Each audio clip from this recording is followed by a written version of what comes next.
8. At the Corwell Health Sports Desk, I'm Brendan Shabath. For more, go to 971 The Ticket or Odyssey.com.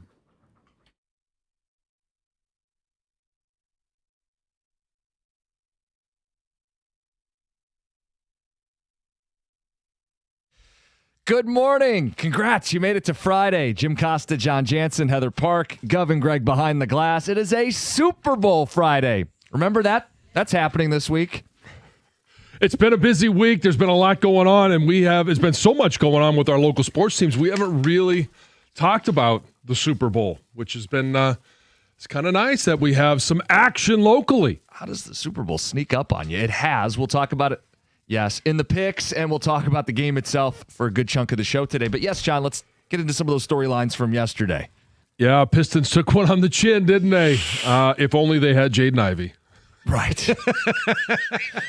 Meanwhile, the Wizards were a collection of G Leaguers and fringe NBA guys. Yeah, clearly underestimated who was coming to town and not ready to play last night. But they've had... in my estimation, 2 of these.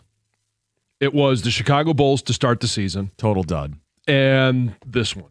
Yep. And if you go through 82 games and you end up with 2 duds, hey, it's okay. As long as this doesn't turn into another dud. As long as this doesn't turn into something more than, hey, it just was a bad night. Yeah, I'm putting as close to 0 stock into last night as possible. Still got a 4.5 game lead in the East. Yeah, I mean, the team, look, we could say I wish they would have done more at the deadline. They didn't get worse. All jokes about Jaden Ivey aside, like the guy was playing 15 minutes a night. It's the same team that's been in first all year. Are you disappointed they didn't do more at the deadline? Well, I think you could always say, yeah, a little disappointed, sure. I like you. They're not worse. Maybe they're marginally better. I don't know that. I mean, obviously, Kevin Huerter last night, 0 for 2. He barely didn't played. Provide much of anything. But it is what it is. Hey, right? Is this something maybe in terms of the last time they played the Wizards, the only other time, they won by 2 in overtime at home. And they had to score 40 points in the fourth. They outscored them by 9 in the fourth to beat them. Sometimes a team just matches up well with you. Maybe that's it. It's kind of inexplicable as to what happened last night because the Wizards are so bad. I mean, they were a 13-win team, and that's as many as you've lost. That's like what the Pistons were a couple years ago. Yeah. One of those terrible bottom feeder teams. They got a scary back-to-back with the Wizards on the 17th and 19th of March. Uh-oh. Oh, boy. It was the Wizards Super Bowl last night. Yes. There you go. Bum they didn't do more. A missed opportunity not to do more at the deadline. At the same time, they're the best team in the East, so I'm not going to sulk about it. But, no. Yeah, John, it just felt like, we had circled names that could have made this team better. Michael Porter Jr. wasn't dealt at the deadline, right? No, he was not. So, I mean, who knows? Maybe he just wasn't even available. But you do know that tonight, hey, you got a much better matchup. Yeah. The Knicks. There you go. And so, hey, it's time to move on. And could you sit there and say, hey, they were looking ahead to the Knicks? You could. I suppose. You could say that, did they overlook the Wizards? Did they think that they could just show up and win? They should have been able to just show up and win, but they didn't. All right, so you turn the page and you move on. Will Duren play? I guess that's a question. Didn't return yesterday. Right knee soreness. Doesn't sound like something serious. Mm-hmm. But on a back-to-back, I don't know that he'll play tonight. Maybe they got him out early enough, and it didn't complicate matters. And right.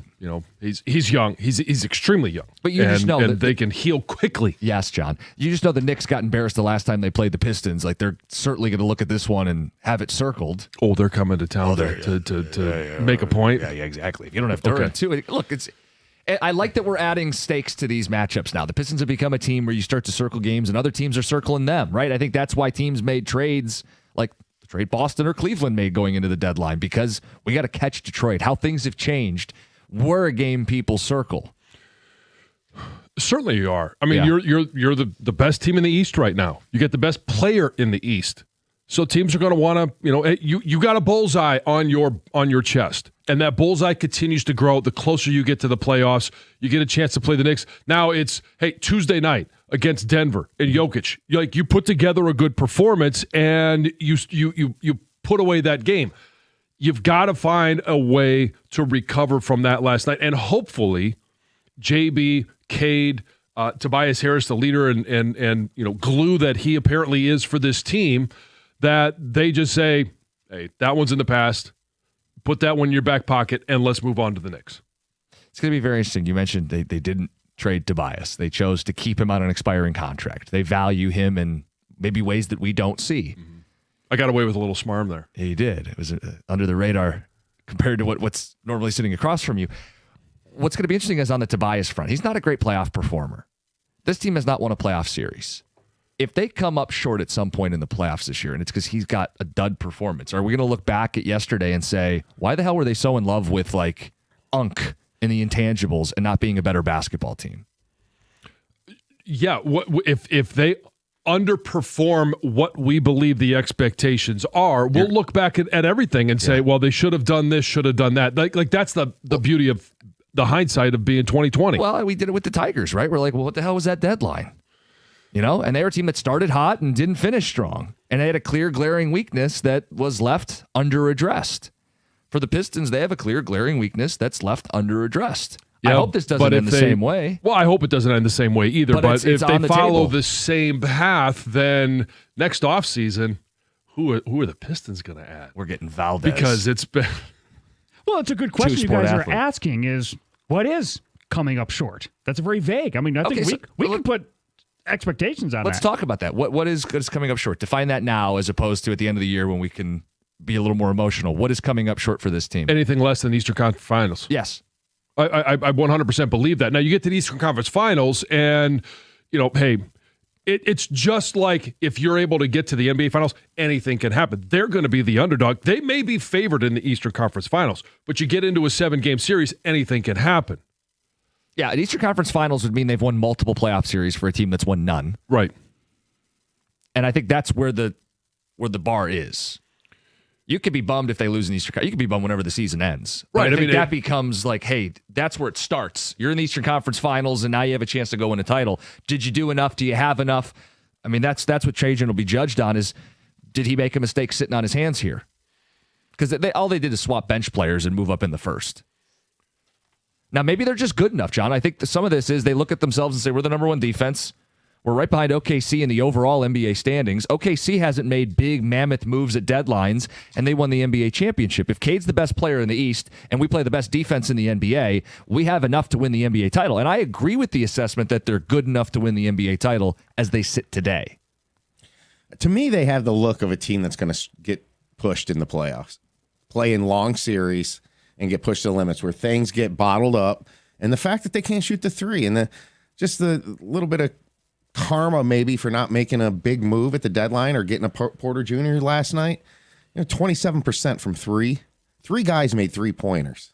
Right. And so let's let Kevin Huerter give him a game or two and let them figure out, okay, how are we going to use him best? How are we going to provide him the opportunity? He took 2 shots last night, missed them both. You're right. And so how are they going to get him up to speed and find out how they can use him best? But it's going to be Robinson or Huerter on the court that needs to make threes. Correct. But I would stress you can't just have one shooter on the floor. And too often this lineup has 3 non-shooters on the floor. And that creates problems. I mean, if I'd say it right now, I think the Eastern Conference Finals is the ceiling. It is the ceiling. Yes. I do. I do. You don't think they could make the NBA I think Finals? these teams in the I don't think they'd beat the Celtics if they play them. I don't. And that's because of the pedigree? That's without Tatum. I think the Vucevic deal is a big deal. I think it was intentionally made with the Pistons in mind. You have to be tougher around the rim. 248-539-9797. We got a report from Scooble's camp. They're excited. They won arbitration. We'll spend some time on that. Plus the report for what the Tigers are going to do now, with Scooble and Valdez both making over $30 million a season. Before we get into that, John, NFL awards were last night. Mm-hmm. And our old friend, Matthew Stafford, MVP. And rightfully so. I think, when we got to about week 10 or 11 and we were talking about Drake May, Matthew Stafford, it really kind of narrowed itself down to those two. And when you look at the votes, like they had the two most first place votes. You see how close it was? Yeah. I mean, Matthew Stafford had one more first place vote than Drake May. I think, to me, it was clear, more clear than just one vote in terms of the first place votes, that Matthew Stafford was the MVP this year versus Drake May. I know Drake May is the one that's playing on Super Bowl Sunday.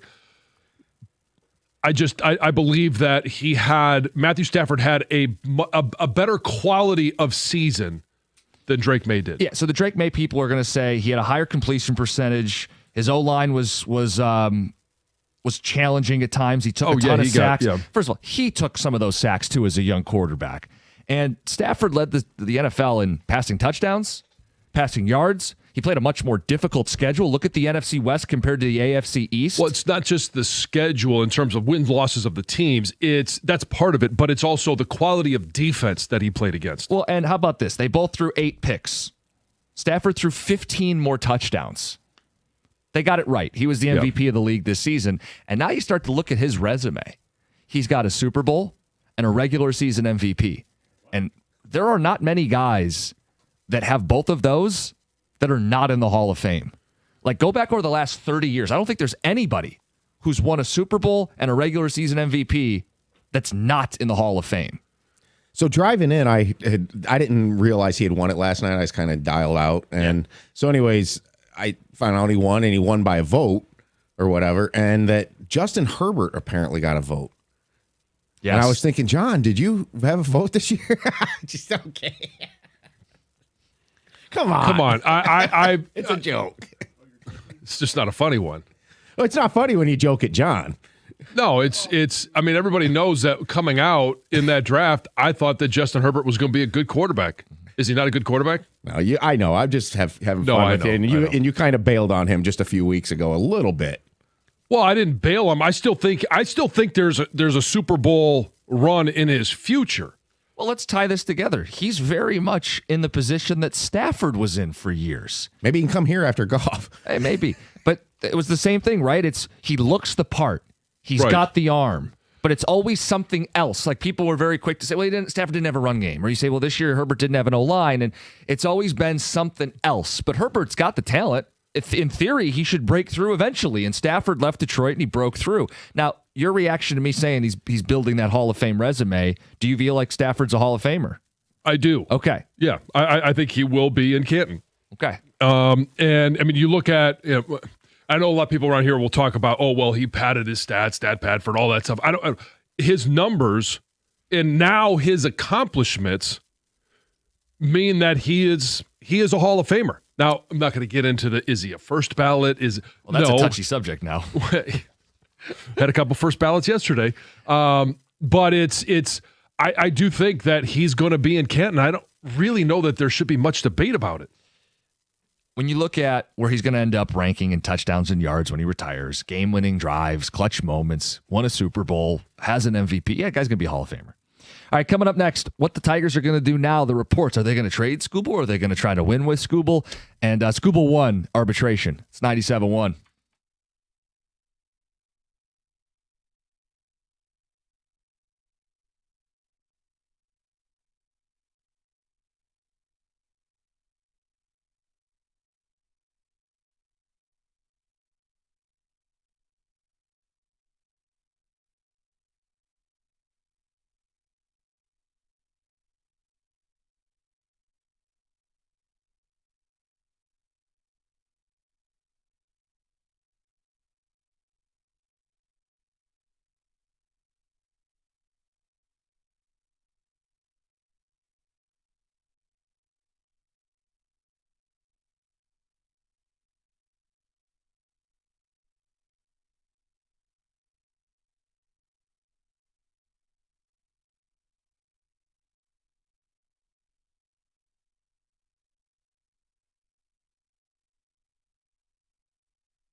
Hey, this year's winter conditions are no joke. We're in for another great weekend of weather as well. Black ice, blowing snow, whiteouts. 1 second the roadway or parking lot looks clear, and the next second you're sliding on ice. If you're in an accident or if you slip and fall, you got to know this. David Feminino gets it. He's been an injury attorney in Michigan for over 30 years. David has helped thousands of people pick up the pieces after an accident. All you have to do is call David at 855-65-CRASH or go to his website, getdavidgetpaid.com.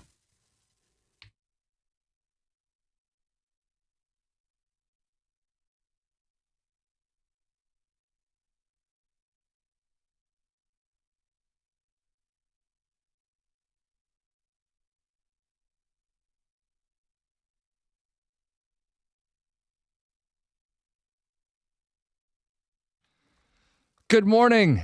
Happy Friday. End of the week. Thanks for getting up with us. Jim Costa, John Jansen, Heather Park, Gov and Greg behind the glass. Ken Rosenthal with the report. The Tigers add Framber Valdez, and their goal is to win, not trade Tarek Skubal. Isn't he the one with the report that says if they lose the arbitration, they're not going to do anything else? Shh.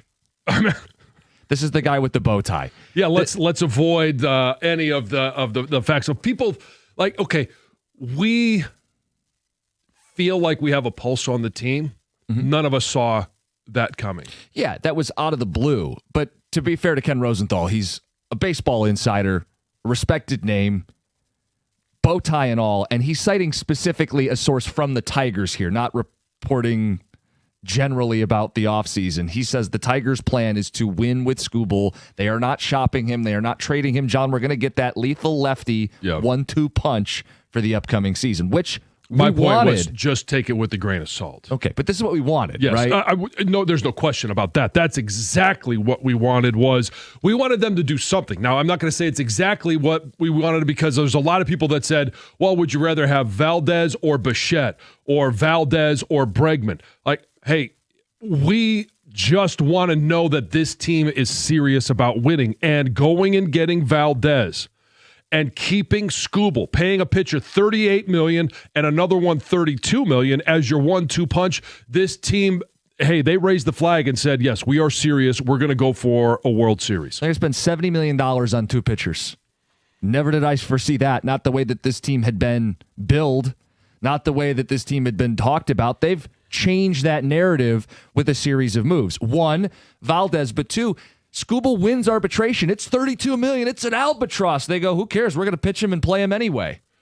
When you put it in that terms too, like spending in 1 year $70 million on two players, pitchers, everyday players, doesn't matter.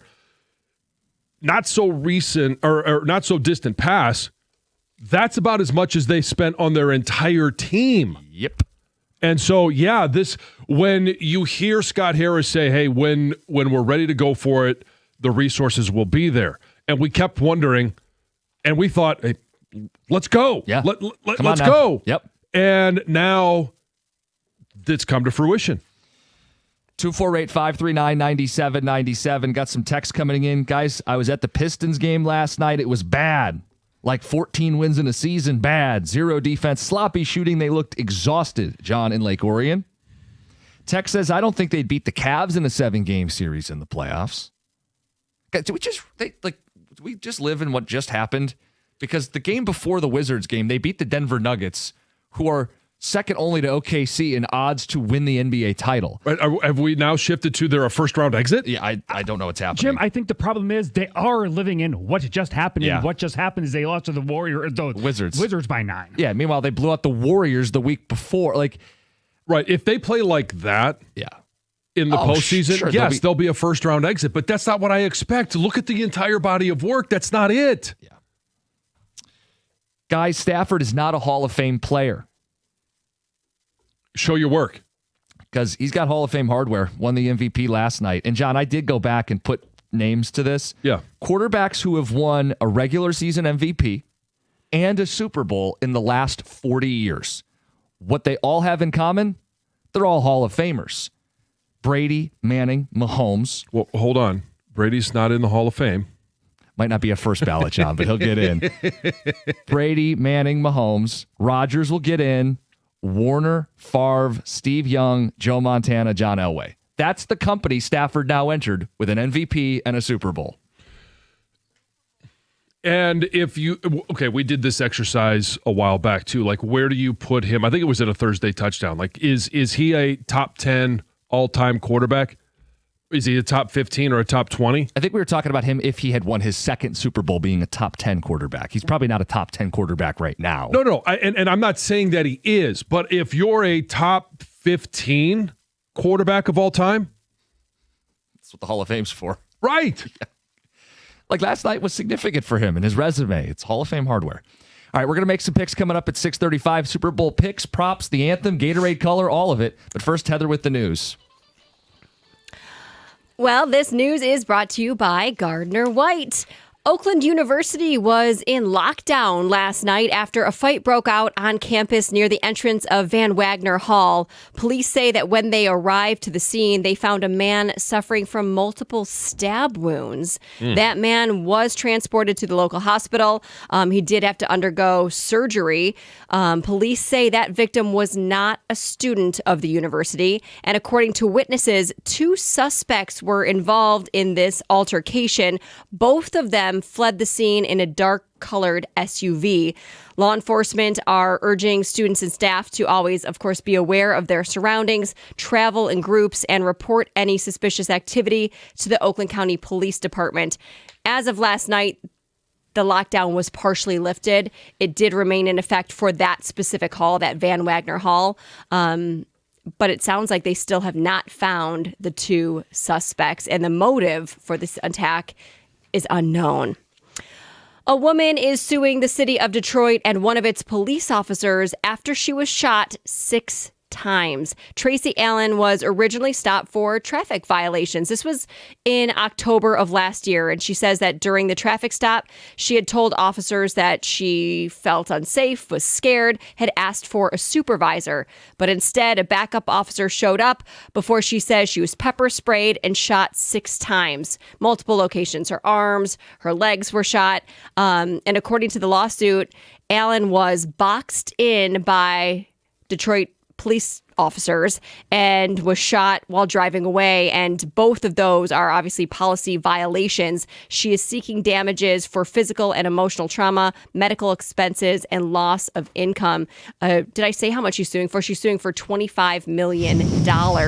And even at the time, the Detroit police chief had said that he is going to Review? Well, no, I mean, he confirmed that what happened should never have happened, and that the officer involved was placed on administrative leave, and that, he would seek repercussions for this officer. So, yikes. We'll see what happens there. Michigan State Police are trying to find a gunman who shot at a driver on the ramp of I-75 to I-696 in Royal Oak. Apparently, the suspect cut the driver off while trying to get on the westbound I-696 ramp. This was Wednesday night. And as the 2 vehicles were side by side, the victim says the suspect opened his door and fired several shots. And there were 2 bullet holes that were found in the victim's car. Thankfully, nobody was injured, but the investigation is ongoing. If you've been wanting to see every single Best Picture nominee for the 2026 Oscars, you can do this now in this movie marathon at AMC theaters. So it's called AMC's Best Picture Showcase. Going to take place on 2 days. You're not going to watch every single movie in one day. Oh, but they're just running them all in a row? It's a marathon. Yeah. So on March 7th, and then on March 14th, they will be playing every single Best Picture nominee. So each day, the showings will start at 11:30 a.m., and then they'll go to the end of the evening. You can see the breakdown of what's playing on what day. In Metro Detroit, there's only one AMC theater that's going to take part in this, though, if you'd like to. This is at least as of February 5th. AMC Livonia will be partaking in this showcase, and tickets for the event are $40 for each showcase. It's a long time in a movie theater. Yeah.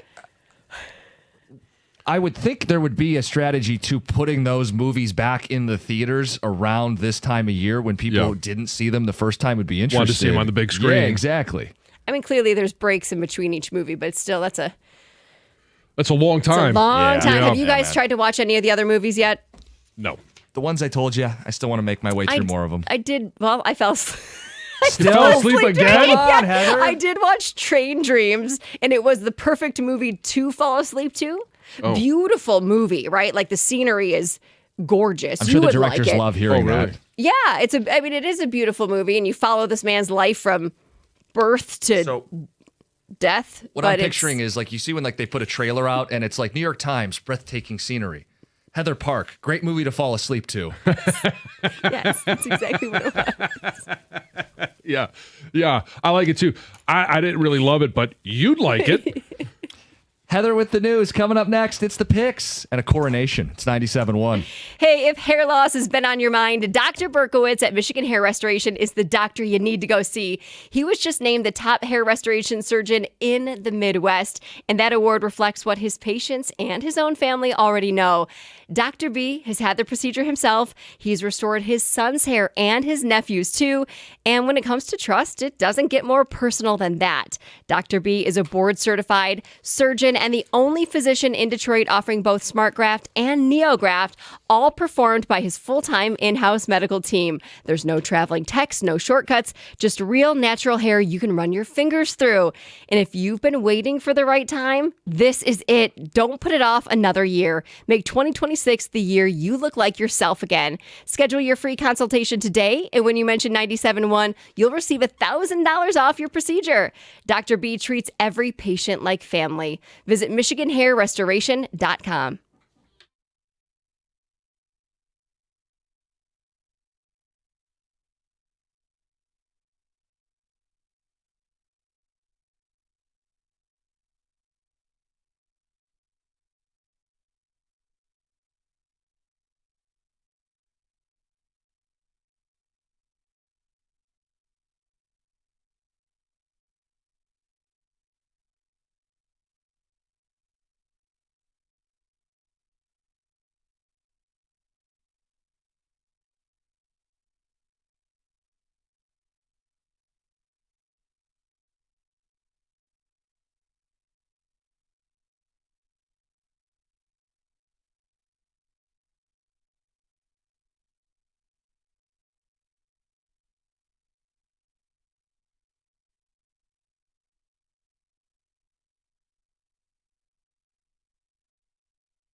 Super Bowl picks, the final picks of the year. They're brought to you by Shaner Roofing. And these picks, they're not ordinary picks. They're a coronation. You're looking at your picks king for the year, John. I can't look at you right now. Crown and all. I just can't. I mean, it looks terrible. Wow, you look really cool. Thanks, Greg. Maybe someday you'll get to wear one. Let's go through the picks. Okay, we're going to start before the game. Charlie Puth is singing the national anthem. The length of said national anthem, over under 120 and a half seconds, Jim. They set this right at the average. It's normally right around 2 minutes. I think he's going to be excited. I think he'll go quick. Give me the under. I think he's going to want his moment. He's going to want to stretch this out. Super Bowl national anthem it's one of the most viewed national anthems you're going to have. He wants not just his moment, but moments. I'm going to go with the over. Do you know who Charlie Puth is? I Googled him yesterday. I don't know what his style is. It's like pop. Sure. Ish. He's not like, doesn't sing ballads and hold long notes. Right. So I'm going for the under. This is a good number. I think Jim has referenced this, but I do think anthem singers, they tend to want to show off, so I'm going to say the over. Well, coming off my 0-7, take this with a grain of salt, but I think he will try to stretch this out and have a moment. So I'm going to go with the over. And as Stoney once called him, Charlie Puth. Uh-huh. The jersey number of the first touchdown scorer, the man with the ball in the end zone, over under 10 and a half, the jersey number of said player, John. This one's tough because it's set perfectly when you start looking at all of the possible touchdown scores. Now, there's more options for the over, but the big-time playmakers for both teams, some of them are under. Cooper Kupp is under. JSN is over at 10 and 11, respectively. I'm going to go with Jackson Smith and Jigba as the guy I think scores the first touchdown. He's had a hell of a year. And he could be the first 2,000-yard receiver in some time. So let's go with JSN. Over. So this was the one I spent the most time researching last night, right? Like literally, I know nothing. So I was like, okay, well, what position is most likely to score the first touchdown? Okay, then who on each team, who are the players? What are their numbers? And I still came up with no answer. I'm going to go over. John and Heather attacking the Death Star head on. It's a trap. This number baits you into JSN because it's a 10 and a half and he's just at 11. Run away from where Vegas is trying to lead you. I will take the under. I'm going to go with the over here, and it's obviously JSN for the Seahawks. And I think the most obvious touchdown on the Patriots would be a running back. And I will throw in the fact that these are two defensive teams, and a ton of defensive players are over. I'll take the over. Yeah, and tight ends. Yes. If it's a running back or tight end, I think is the best option for New England. Yeah, I was going to say, you look at New England and you're thinking, I get Drake May, I get his receivers, Diggs, Booty. The tight end, Henry, is a guy they love to throw to in the red zone. You get both tailbacks. You get JSN. I like Barner to score a touchdown in this game. Maybe not the first one. Give me the over. All right, this one a little more straightforward. Sam Darnold passing yards versus Drake May passing yards. Heather. Darnold. You like gingers? Does that end with a question mark? It does. Gingers have souls. I'll go with Sam Darnold. JSN is the best offensive weapon in the game, and Drake May is going to be facing the more challenging defense. You know what? I'm actually going to take Drake May here. A couple of reasons. I think the Patriots got a shot to win this thing, and I think they're going to come out and be aggressive in this game. Also, then if they are trailing like most people think, May will get a lot of garbage time yardage. I will take Drake May. Team Darnold.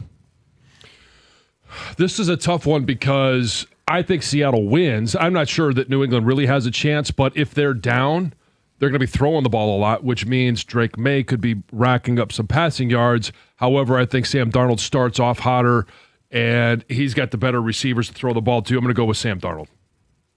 The color of the Gatorade dumped on the winning head coach. Now, I don't know if we're all going to pick 5 different things and we can go on 5 different islands. I will go first here. As a great man once said, let's go blue.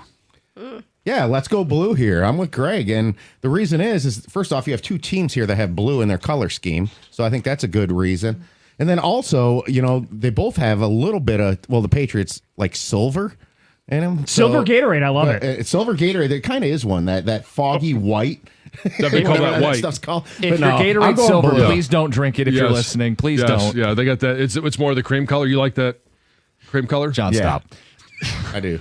Not drinking that Gatorade. I have the analytics on the Gatorade. That's right. You heard me correctly. I got poured all over me.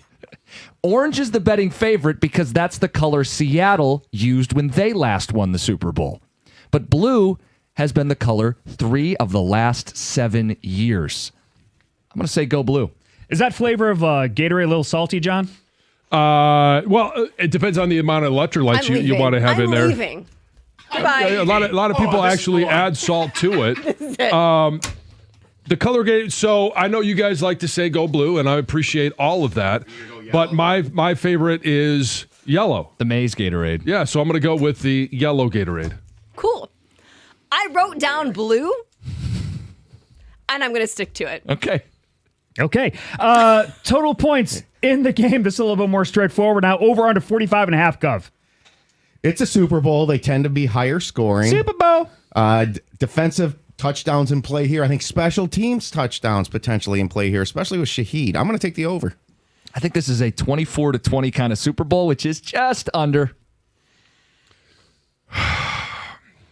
Two really good defenses, top 5 defenses, quarterbacks that do have a propensity to turn it over a little bit, or the offenses that turn it over. Darnold led the league in turnovers, but it also could possibly lead to good field position. So I think I'm going to go with the over as well. I'm going to go with the under. Oh, Let's root for things to happen. Overs are fun. Let's take the over. To the game, the Seahawks are favored by 4.5 points against the Patriots. Game played at Santa Clara. Jim Costa. I desperately want Seattle to win this football game. I'm not ready for another Patriots dynasty. I don't need to see Drake May, youngest QB, to do it, and now they're off on their fairy tale again. I think Seattle wins this football game. But with two good defenses, I think it gets bogged down. I think there's a premium on the points in this one. The public loves Seattle because they'll win. I think 4.5. It stayed at 4.5. Give me New England. I'm going to take Seattle. I think they win outright, and I think they cover this. But I also think that at the end of the game, when Drake May is trying to force things, I think he throws maybe a pick six. There's a turnover, so it puts that over. So I'm going to take Seahawks and the 4.5. I'm also going to choose the Seahawks. Oh, the public likes the Seahawks, do they? We haven't talked much about this game. From what I have heard the talk of this game, it's, the Seattle Seahawks are going to win the Super Bowl. Sam Darnold's going to win the Super Bowl. Oh, really? The Seahawks are just going to win the Super Bowl, are they? You all three like the Seahawks? Give me the Patriots. Yeah, I think I'm going to go with the Patriots here, too, and a couple of reasons. Number one, I heard driving in, they had some experts on about the point spreads and what Vegas is thinking about how this game's being bet, and they said that multiple books are gladly welcoming Seahawks bets right now. That the pick is the Patriots here, A, because they've got the better quarterback and the MVP candidate. He almost won it. And then, also, I think with Mike Vrabel, I got a ton of respect for the guy. I think he's the better coach here. And then finally, I even think, if what the public thinks happens, a backdoor cover's in play here. Because I think that aggressive defense will be holding on for dear life if they're up 10 or 11 late in the game. And the Patriots could score a garbage TD. Finally, will a quarterback be Super Bowl MVP, John? Yes. I believe that if Seattle wins, and I do believe they do, there's going to be a large sentiment that just simply wants Sam Darnold because of the path that he has taken, the story. I know it doesn't play into the game at all, but I think it will play into those that are picking who the MVP is going to be. So I'm going to say, yes, it'll be a quarterback. I think it will also be a quarterback. Yes. Yes, quarterback. More likely outcome.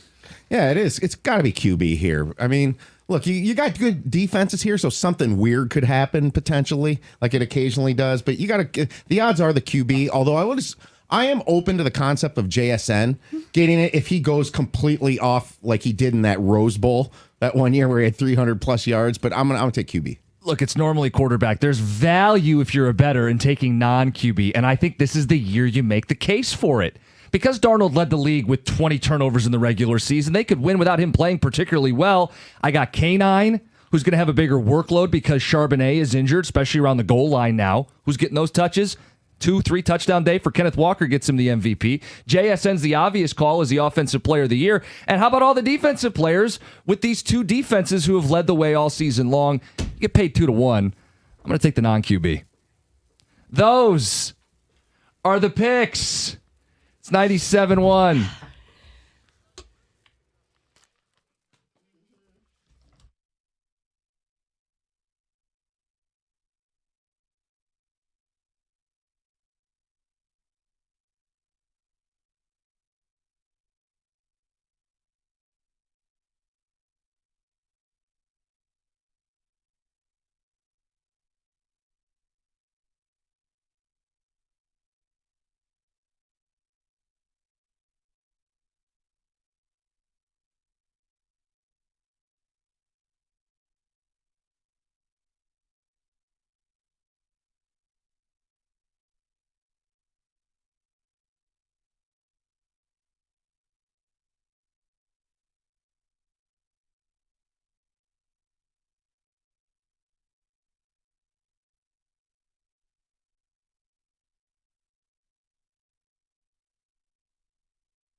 A reminder, guys, the Super Bowl's on Sunday.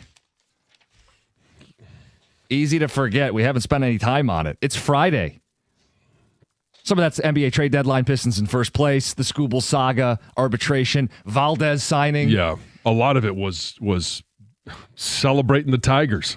But some of this is also, hey, New England played a Mickey Mouse schedule. I got Sam Darnold leading the league in turnovers as a Super Bowl favorite. Is interest level down in this Super Bowl? Or are we just getting bogged down with all our local storylines? You let us know. Sell us on this. Are you in on the Super Bowl or are you out on the Super Bowl? 248-539-9797. I'm not asking if you're watching. I'm asking, are you interested? Are you in or are you out? So my sell on, I'm in. I think this is one of the great days in the calendar. I mean, I would go Thanksgiving, Christmas, 4th of July, Super Bowl. That's where it kind of, my top 4 days in the year. And since my wife is sleeping, I don't have to say anniversary right now. In regards to what you celebrate on a yearly basis. And so the matchup to me really wouldn't matter because it's an event. It's the celebration of the entire season. Now, when I start breaking down the game, I think my sell on this game may actually turn some people away because I do think this is going to be a defensive battle. And I want to see the chess pieces that are being played by both sides, Vrabel and what they're doing defensively. And it's the fact that Vrabel has been here as a player a number of times. I think he's a tremendous coach. How much of that experience can he give a second-year quarterback? How much of that preparation and experience is the advantage of New England because and is he able to construct a game plan on both sides of the ball that gives them a unique advantage in this game? When you say defensive game, 2 defensive head coaches, 2 good defenses, I see it. I also see close game. Close games are typically games that you are watching intently. That's good.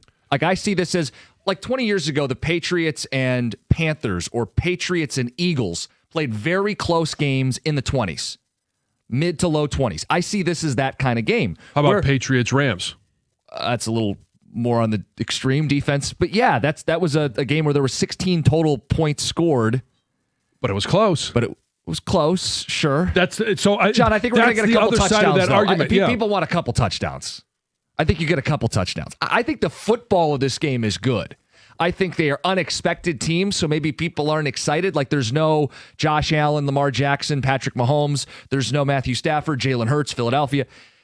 It's different. It's unexpected, but I think the football should be good. Isn't that what we care about if you're a football fan, is that the game is close, competitive, the teams are trading blows. You mentioned a chess match. That's the selling point. Yeah, to me it is. And I think you got 2 teams. One, if you're looking at this going, it's the disgusting Super Bowl. It's a ginger at quarterback. It's Sam Darnold. He doesn't belong there. Like there are other things where you look at Seattle and say, especially locally, we don't talk a lot about Seattle. We don't talk about the Seahawks because they're up in the Northwest and they're out of sight, out of mind. But they're here and they've had an unbelievable season. And it's Sam Darnold with 14 wins and a general manager in Minnesota that just got fired because he let the Super Bowl winning quarterback go. Yep. And it's also a detriment. It would be New England. Oh, it's New England again. How could they possibly be back here? It's Boston. It's, everything, all of the championships that they've had in that city. So in some ways, though, I do think it helps build the game up if you allow yourself to pick a villain. Well, yeah, you have a villain in New England. New England's the villain. They can't possibly be back already. Come on. Brady wasn't even there. Hadn't even been gone 5 years. What, 5-6 years? Come on. You have to suffer more when you lose Tom Brady. You don't get to walk into the youngest quarterback to ever win a Super Bowl in Drake May, who's a runner-up for the MVP in just his second season. They are the perfect villain. On the flip side, John, is Sam Darnold not the ultimate, like, you root for this guy. It's not like he failed once or he got passed over. John, this is 5th team. Yeah. He's the 7-layer dip of failed quarterbacks. He failed in New York with the Jets. He was in Carolina. Nobody remembers that. He was briefly a backup with the Niners. He even succeeded in Minnesota, but it wasn't good enough. Like, you have on one side the good versus the evil. Like, that should make this Super Bowl appealing. Are we selling it to you guys? Are you excited for this? And I mean, it could also be, is Drake May the next Dan Marino? Where, I mean, so who is he going to be the younger quarterback than? Right. This is Dan Marino. Mm-hmm. And so by only like 100 days, and then Dan Marino, through a terrific career, could never find a way back to the Super Bowl. Ultimately never won one. Yeah, I think Marino's still the youngest to appear in a Super Bowl. May would be the youngest to win a Super Bowl. Okay. Because Marino famously, John. But it's still, we're only talking about a couple of hundred days or less than that. Yeah, it's significant. But is he the next Dan Marino, where, hey, there's all this promise and a great second year, and then all of a sudden, for maybe some things out of his control, whether it's injuries, it's I don't think it's ever going to be necessarily a defense as long as he's paired up with Vrabel. But what are the reasons why he couldn't? And this is it his only shot? You're not guaranteed to get back there. Nope. We know that lesson. So, guys, let us know. Are you interested? Are you in? Is this Super Bowl you're excited for? The lesson we know is that you're not guaranteed to ever get there. Well, that too. 60 of these deals, we haven't been to one. Are you interested? Are you invested? Is this something you're in? Or is this kind of like, hey, you're going to watch, but you're not really all that interested? It's the Super Bowl, whatever. Are you in or are you out? We'll talk rooting interest as well. 248-539-9797. Some of the responses coming in. I'm all in, Derek and Wyandotte. There you go, Derek. People will say interest is down. The ratings will come out and show everybody to be liars. The ratings will be higher than prior Super Bowls. And I mean, here's the other thing. It's the last football game until we get preseason games in August. Hall of Fame game. This is our last chance to celebrate the moment, the game that we all love.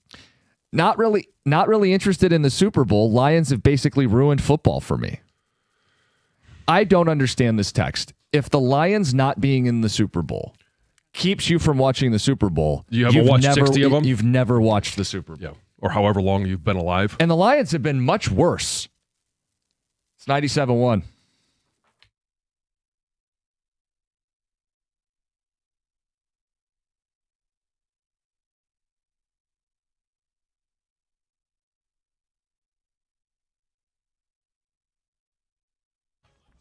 Brought to you by Michigan Lottery. The Pistons did not have their best showing last night as they dropped their first game post-trade deadline to the Washington Wizards, 126-117. Washington entered the night tied for the second worst record in the NBA with only 13 wins. However, the Wizards jumped out to an early lead and never looked back in the wire-to-wire victory. Jalen Duren left the game early with a knee injury. JB Bickerstaff did not have a status update on him after the game. He did say that on a given night, failing to meet your expectations as a team can lead to a loss.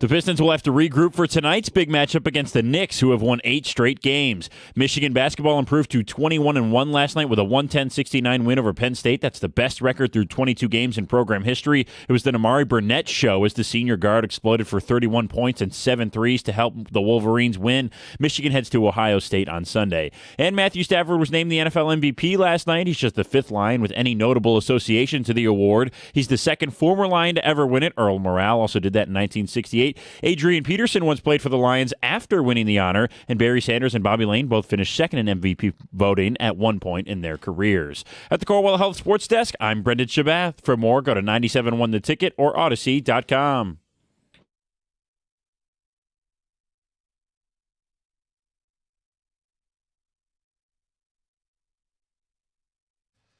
It's Friday. This is the first day this week we're really talking about the Super Bowl. Is interest down? Are you guys interested in this game? 248-539-9797.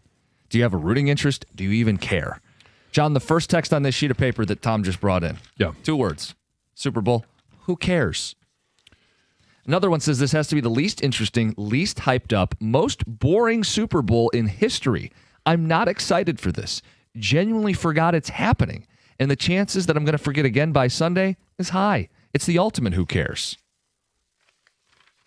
I think there are going to be a lot of people like that. And there's going to be some people here in Detroit that, hey, Detroit's not in it. Why do I even care? That's what this says. Lions are not in it. Neither's my heart. Don't care. But there's a lot of people that just love the game of football. And like I said before, this is the last chance that we get to watch real live football for, 6 months, 8 months? And so take it all in while you can. Here's another reason to watch. The Lions aren't a bad team. They weren't good enough to get into the postseason this year.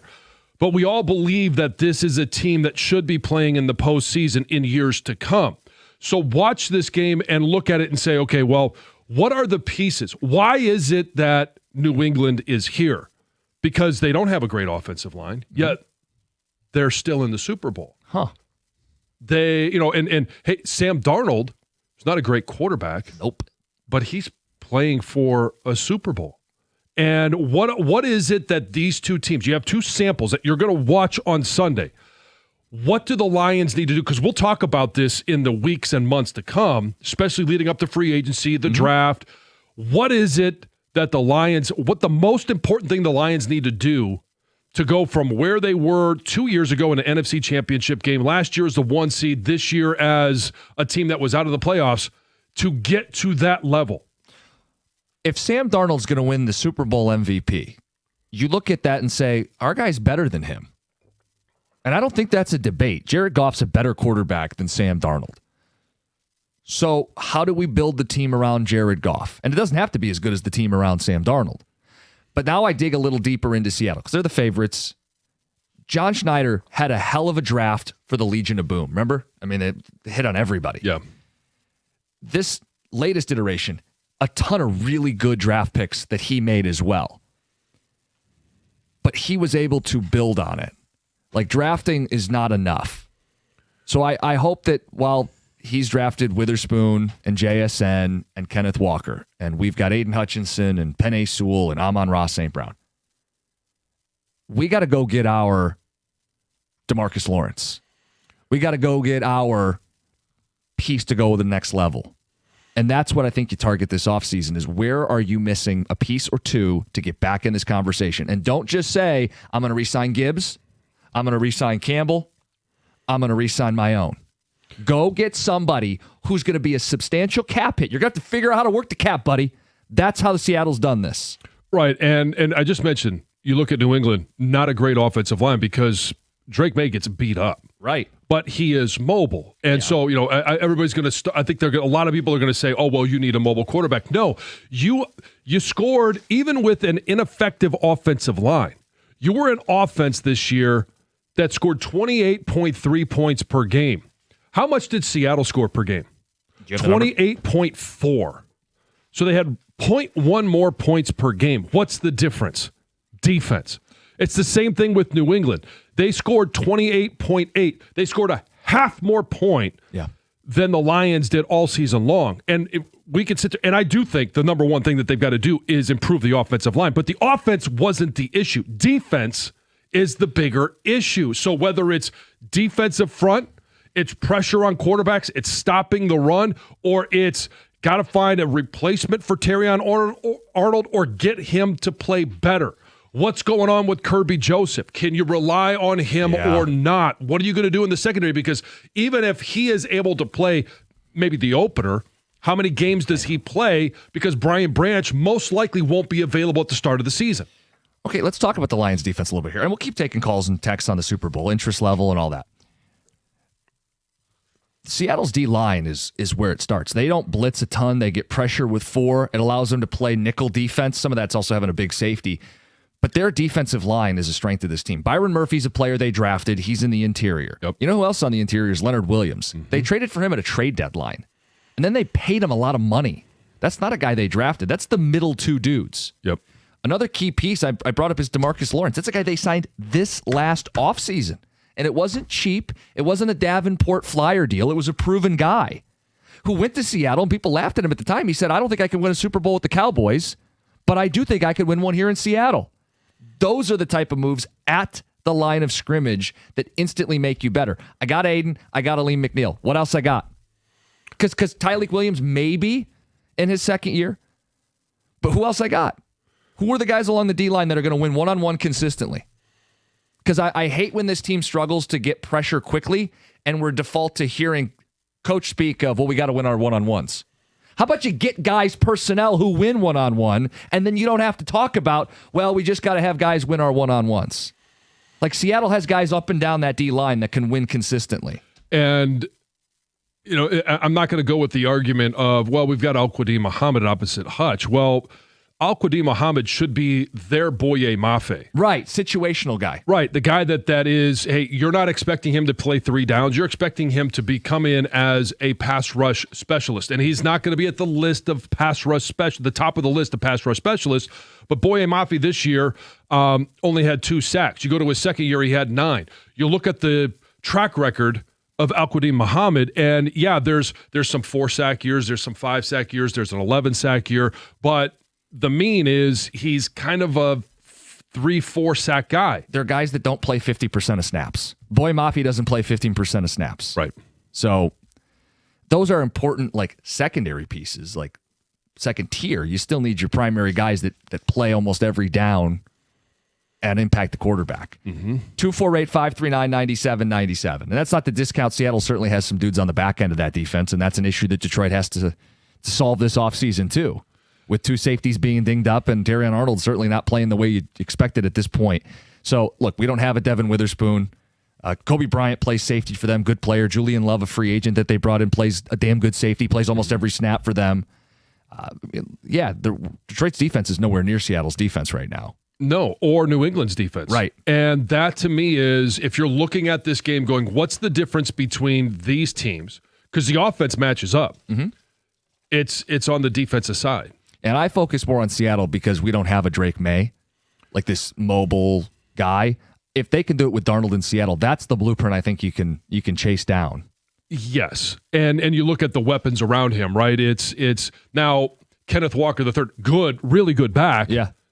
That's not Gibbs. And we got a good back though. Right, yeah. We got a 1-2 punch. Now they did they got one that's hurt. Well, they got JSN, we got AS Amon-Ra St. Brown. Right. So they're really the offenses, you're not that. No, they're very similar. And if you're sitting there going, well, hey, Goff is better than Darnold, your offense is better than what you're seeing for Seattle. The biggest difference is the defense. And while Sam Darnold played a really good NFC title game, like 350 yards, all the touchdowns, they didn't score in the fourth quarter. And I'm not saying that to like drag Sam Darnold. I'm pointing out that Seattle actually won that game with the MVP on the other side by stopping them. You know what I mean? Like Stafford had the drive down into the red zone and Seattle got the stop. They won that NFC title game with their defense as much as anything. I mean, that's the key takeaway. Anyway, back to what people think of the Super Bowl. 248-539-9797. Guys, ever since the Lions have become considered contenders to make the Super Bowl, I've lost interest in the game itself. I think before the Lions were good, it was an imaginary game that our team would never get to. Now I just want to make it. I'll watch, but I don't care about it as much as I used to. That's interesting. I think there might be a lot of people that fall into that category. Now that we are a team with expectations of getting to the Super Bowl, it's more disappointing when the Super Bowl rolls around, and again, you're not in it. Think about it. You could check out by Thanksgiving most years as a Lions fan, and then you revamp and ramp up and build to the Super Bowl. Now, it feels like the plug gets pulled in January, and a lot of fans maybe have a hard time revving up for the Super Bowl. Personally, I feel like there's no reason to watch this game. An entire NFL season defined by mediocrity. This is the most mediocre Super Bowl we could have ever had. It's going to be the worst Super Bowl on the field that we've ever had. We've had some bad Super Bowls. Come on now. Yeah, there's been some bad Super Bowls. Is this the most elite matchup between the best two teams that I've ever played? No. But I think they're kind of... Seattle's the better team. But there's always a better team going into it. Doesn't mean that they win. I think they are equally paired. 248-539-9797. If I didn't care about the Lions, if I didn't care about the Super Bowl because the Lions weren't in it, I'd never care about a Super Bowl ever. John, spot on. What do both these teams have in common that the Lions should pay attention to? One word: defense. Guys, both teams have a real GM that build a full team, not just an offense. Guys, I'm not interested in the Super Bowl. Very interested in the Winter Olympics and Supercross. I love the Olympics as well. And opening ceremonies are coming up. Are they today? I believe so. Today, yeah. yes. So some of the stuff's already started. Like, they've had some events. The women's hockey was going on yesterday. Curling. Yeah. That started as well. Yeah. We had the women's hockey on the TV yesterday, and Kelsey blurts out she went to high school with the goalie for Team USA. Sweet. Cool. I had no idea. Like this Erin Frankel. Apparently she's like this elite goalie. And I'm like, oh, you went to high school with her? Yeah, Shattuck St. Mary's. Apparently she was like a goalie prodigy. Awesome. So now I have an extra rooting there interest. from There you Michigan, go. so Yeah, I mean, we got you said the fifth most athletes yes, from the state of Michigan competing in the Winter Olympics. Olympics are fun. I'm geared up for the Super Bowl first things first. Oh, sure. Yeah. We'll get some feedback. 248-539-9797. Some phone calls. An update on Tarek Skubal. We're really dialed into that arbitration hearing. We have a winner. Cookie jar at 7:35. It's 97.1.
Hey, maybe you want to watch the big game and weather that's a little bit nicer than what we have, or maybe you want to hit March and watch all those basketball games at a nicer place. That's Stadium Swim, located at Circa Resort and Casino. Catch all the biggest games at a viewing experience built for sports fans. Chill at one of the 6 pools on 3 different levels for a perfect view of their massive 40-foot tall high-definition screen located at Circa Resort and Casino in downtown Las Vegas, and it's right there on Fremont Street. Stadium Swim. Book your spot today at circalasvegas.com.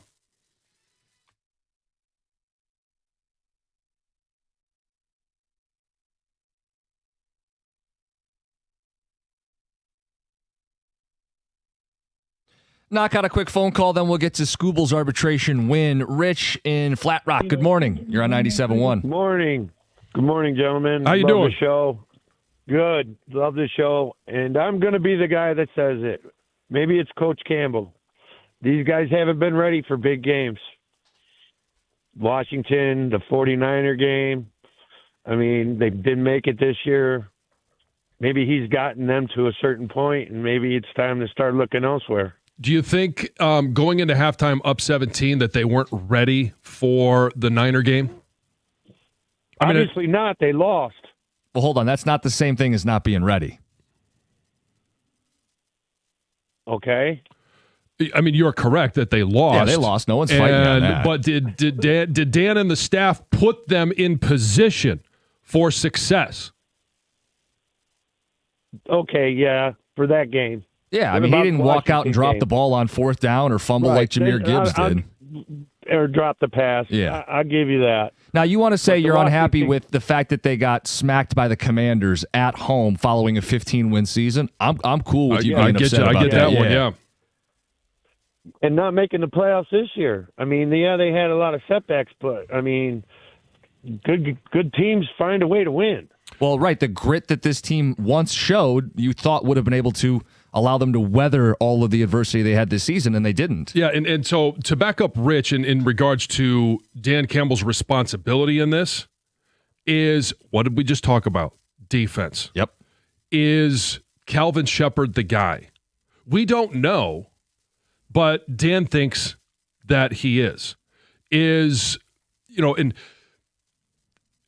does he need to direct Brad Holmes to say, yes, we need to address the offensive line, but I need a better defense? Well, yeah, I think it goes without saying, but it needs to be said in that building. That's my point, is Dan ultimately is the one that's directing the show on Sundays. And he also needs to make sure that he says to Brad Holmes, and we don't know if these conversations happen or not, I need a better defense. Candidly, this is a conversation I want to have a little more next week after the Super Bowl, but Dan Campbell has been fixated on fixing his offense. Yes. Got to get a couple new coaches.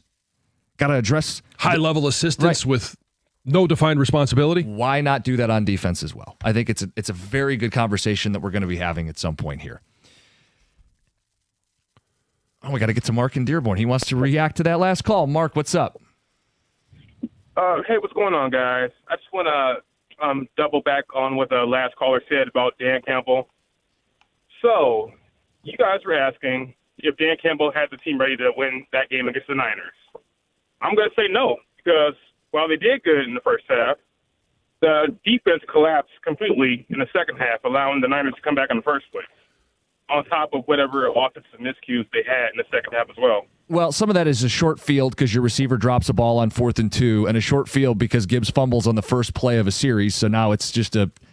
Yeah, and Kendall Vildor is in position to make a play, but the ball goes off his face mask and into the arms of a receiver. Like, I understand the argument of, well, they didn't win the game, so they must not have been ready, but they did come out with a reverse to J-Mo that scored a touchdown. They did build a 17-point lead, and those players were in position to make plays.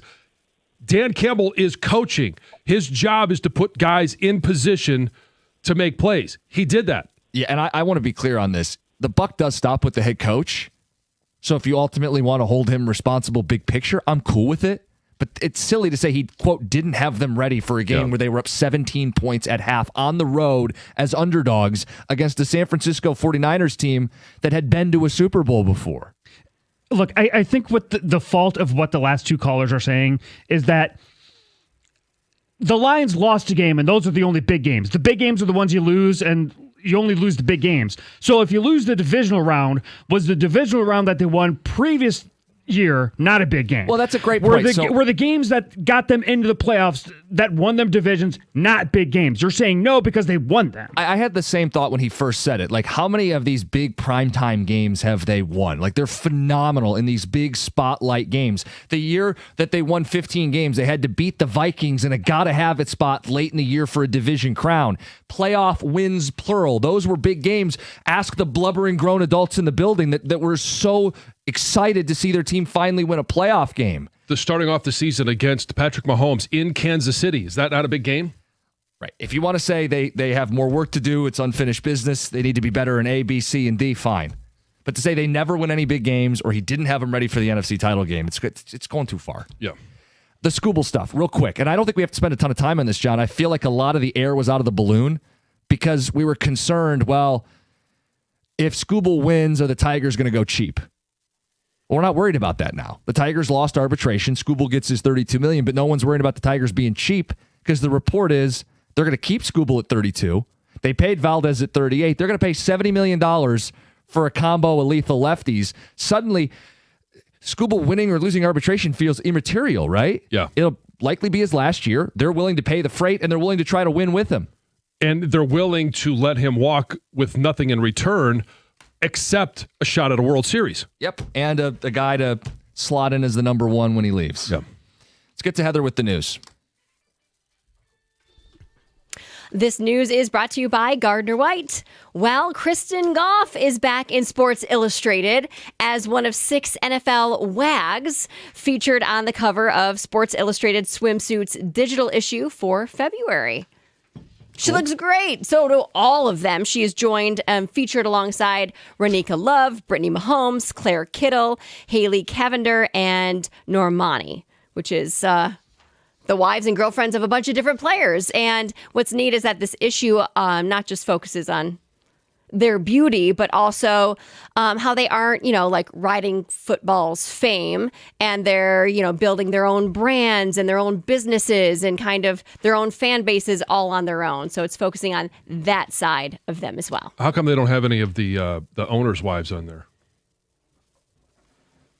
Well, they didn't. If they're going to put Martha Stewart on there as part of, you could be 82 and in your words be a smoke show. Like, why don't they Well, include they only chose 6. them? So there's a lot of other wives and girlfriends that are probably like, why not me too? Why does it have to be owners' wives? What about owners themselves? Are you campaigning for a Sheila centerfold? Stop it. Stop it now.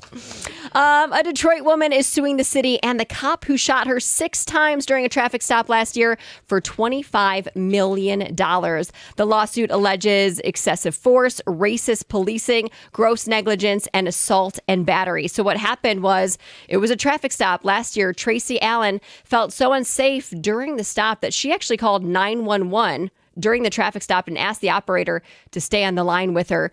And she asked the officer if he could get a supervisor because she was feeling very uncomfortable. Well, he didn't get a supervisor. He called for backup. She says she was pepper sprayed, and as officers were attempting to pull her from her vehicle, she tried to get away and drove away. They followed her. Ultimately, she was shot 6 times in both arms and one of her legs. And even at the time, Detroit Police Chief Todd Bettison confirmed the officer violated numerous policies, and he vowed to hold that officer accountable. Not sure if he actually was ever held accountable. Wayne County Prosecutor Kim Worthy is still weighing potential charges against that officer. It was a tense and unsettling night on the campus of Oakland University. A campus-wide lockdown went into effect last night when an altercation broke out near the entrance of Van Wagner Hall. There was a man who was not a student at the school that was found stabbed multiple times, and now police are searching for 2 suspects who fled the scene in a dark-colored SUV. Students are now being told to be vigilant, to make sure they're traveling in groups and reporting anything suspicious they see to campus police. So Savannah Guthrie's mother, Nancy, is still missing after apparently being abducted from her home near Tucson, Arizona last Saturday. Authorities are operating as if she is still alive. And yesterday, the FBI offered a $50,000 reward for information leading to her return, or obviously the arrest or conviction of those who are involved. At this point, no ransom notes have been verified, but police did arrest somebody who sent a fake ransom note. So one person is in custody. One note is being treated as potentially legitimate because it mentions certain specific details, an Apple Watch, a floodlight at the scene. Police confirmed that the blood found at the scene was Nancy's blood. They did DNA testing of that. I mean, this whole thing is pretty wild. They don't have much security camera footage because they were all destroyed. The company has no backup footage. Wow. So hopefully this comes to a peaceful ending. I mean, it's a wild story that's captivated the country. And obviously we all hope for her safe return. If you drizzled this on your cereal this morning, you could have an interesting day in the office. There's a whole bunch of honey that is being recalled after the FDA found an ingredient that's meant for treating erectile dysfunction. Oh. Yeah, so look out. A little extra excitement in the morning. Uh-huh. Yeah. So it's made by this company in Virginia. It's called Acro. They claim it's specifically formulated to give you more energy. Like on the bottle, it doesn't look like your typical bottle of honey. It almost looks like a medicine jar. Mm-hmm. It talks about more energy, but they tested samples and they found this drug, and the active ingredient in it is a drug to treat erectile dysfunction. So you could also feel a little dizzy, some headaches. You could have some blood pressure spikes. So that too. Yep. Be careful. Heather with the news. Coming up next, it's the Cookie Jar Super Bowl edition, 97.1. Talk about Brightside Dental. Life gets busy. It's easy to put off going to the dentist, and call it what it is. Sometimes you're putting off going to the dentist because you just don't want to go to the dentist. But if something feels off, Brightside can take a look right away. Often same-day appointment, 9 offices to choose from. I go to the Southfield location, and I've had them fill cavities, and it's true. 1-800-PAINLESS, BrightsideDental.com. Going to the dentist doesn't have to be a pain. That's Brightside Dental. No judgment, just care.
It's the cookie jar, and it's Super Bowl edition of the cookie jar.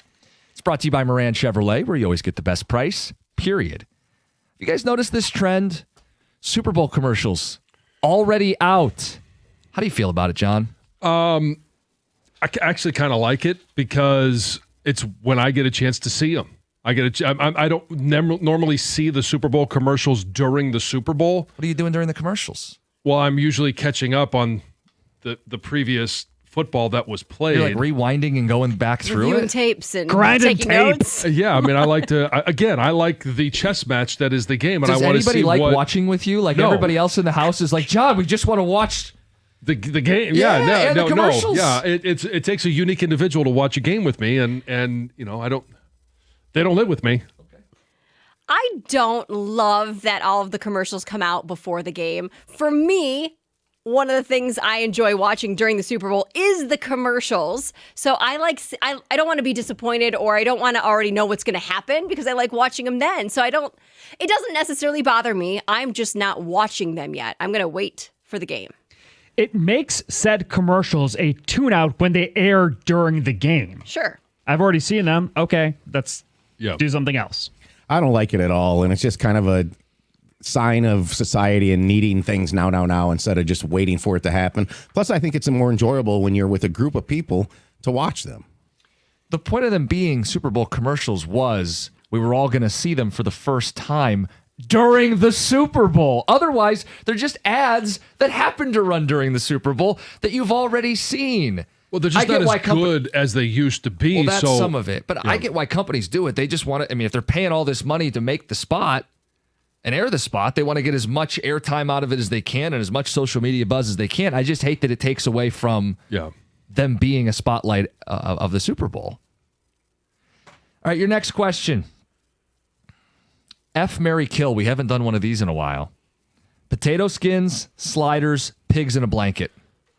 Well, this one was fairly easy for me because I don't like pigs in a blanket. So I put those. It depends on the blanket. You don't like the little weenies? No. I'll leave that one alone. Now, what if they're bigger? What's that? What if they're Again, bigger? it depends on the blanket.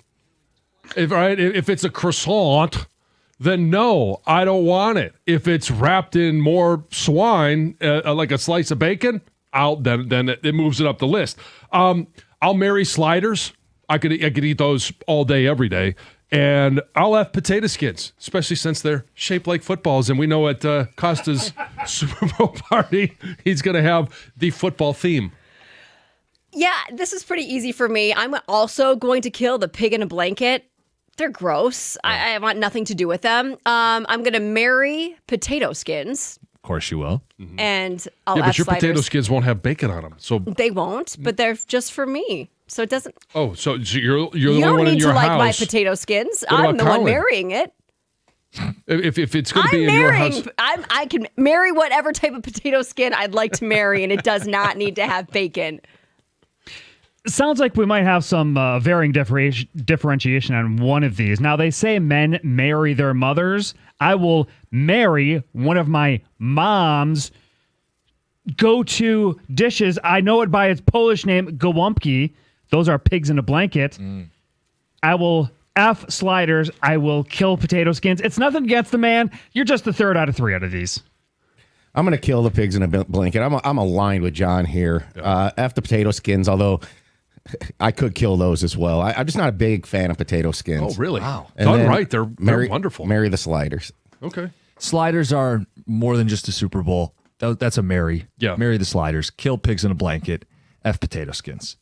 If the Lions ever make a Super Bowl, would you avoid or embrace a party? Again, I think everyone would avoid a party with me because they're not going to like how I watch a game. So I would certainly avoid. Plus, I don't want stupid, useless conversation. Oh, what happened there? I don't want to have to explain the entire game to you. I just want to watch the game. Stop talking. Let's party. I would love to have a party. Not a huge party. I'm not talking like a big bash. But yeah, I think if the Lions are in the Super Bowl, we're getting together with friends. We're going to have great food and drinks and camaraderie, and we're going to celebrate together. Yeah, let's party. Embrace? Dog, I've told Sarah that if the Lions make a Super Bowl, we are hosting a party. I would do a party, but it would have to be smaller, like Sarah or like Sarah. Like Heather said. Why did I do that? Because you just brought up Sarah. That's why. that was Hey, it. you want to Yeah, party but- with Sarah? But jeez, what an idiot! John, Sorry, we'll Greg. lose your invite, by the way. What's the question again? Embrace or avoid. Yeah. Embrace a family party, like to Went back be to the F, Mary, kill. be with the family if they win. Now it would suck if they lost. I think it would make it worse. Like Tom said, I'll embrace a party with Greg's wife. No, She's a good time. I'm sure she is, Greg. No, I would avoid a party if the Lions were in a Super Bowl. I don't want the noise and the distractions. Yeah. I'm going to be a mess, a mental wreck for that game. Soon as it's done and they win, that's when the party starts. Yes.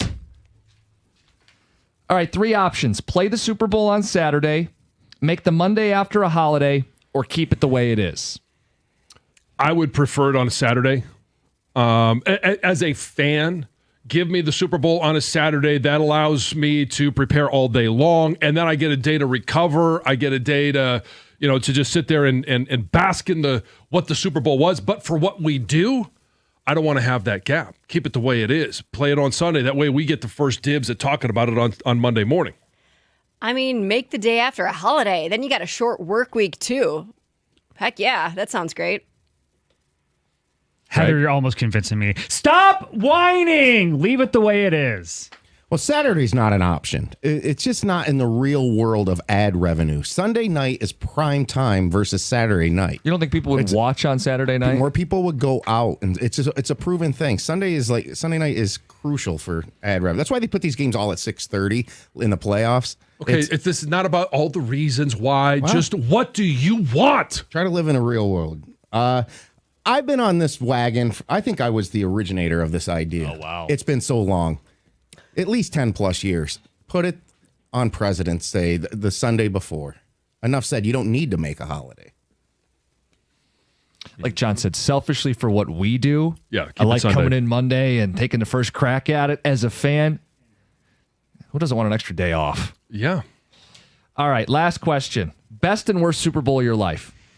All right, so I'm sure there'll be some disagreement on this. Maybe not for the best. Everybody's going to have their own. But the best one that in my lifetime that I enjoyed the most, Super Bowl 43, Pittsburgh and Arizona. And it was the fact that it came down to the very last minute, and it was a heroic play by both Ben Roethlisberger and Santonio Holmes. I love the James Harrison, rumbling, stumbling, 100 yards, interception return. That's my best. My worst, Super Bowl 48.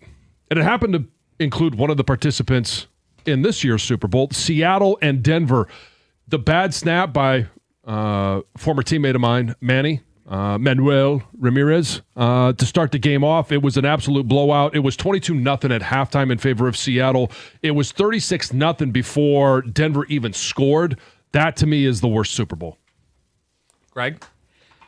So we definitely, I think, interpreted this differently. You are asking what is the best and worst Super Bowls of my life. Best Super Bowl, I'm going to say it's Super Bowl 31 when the Packers beat the Patriots. Had the best Super Bowl logo, by the way. And the worst Super Bowl was 27 when the Cowboys made me cry.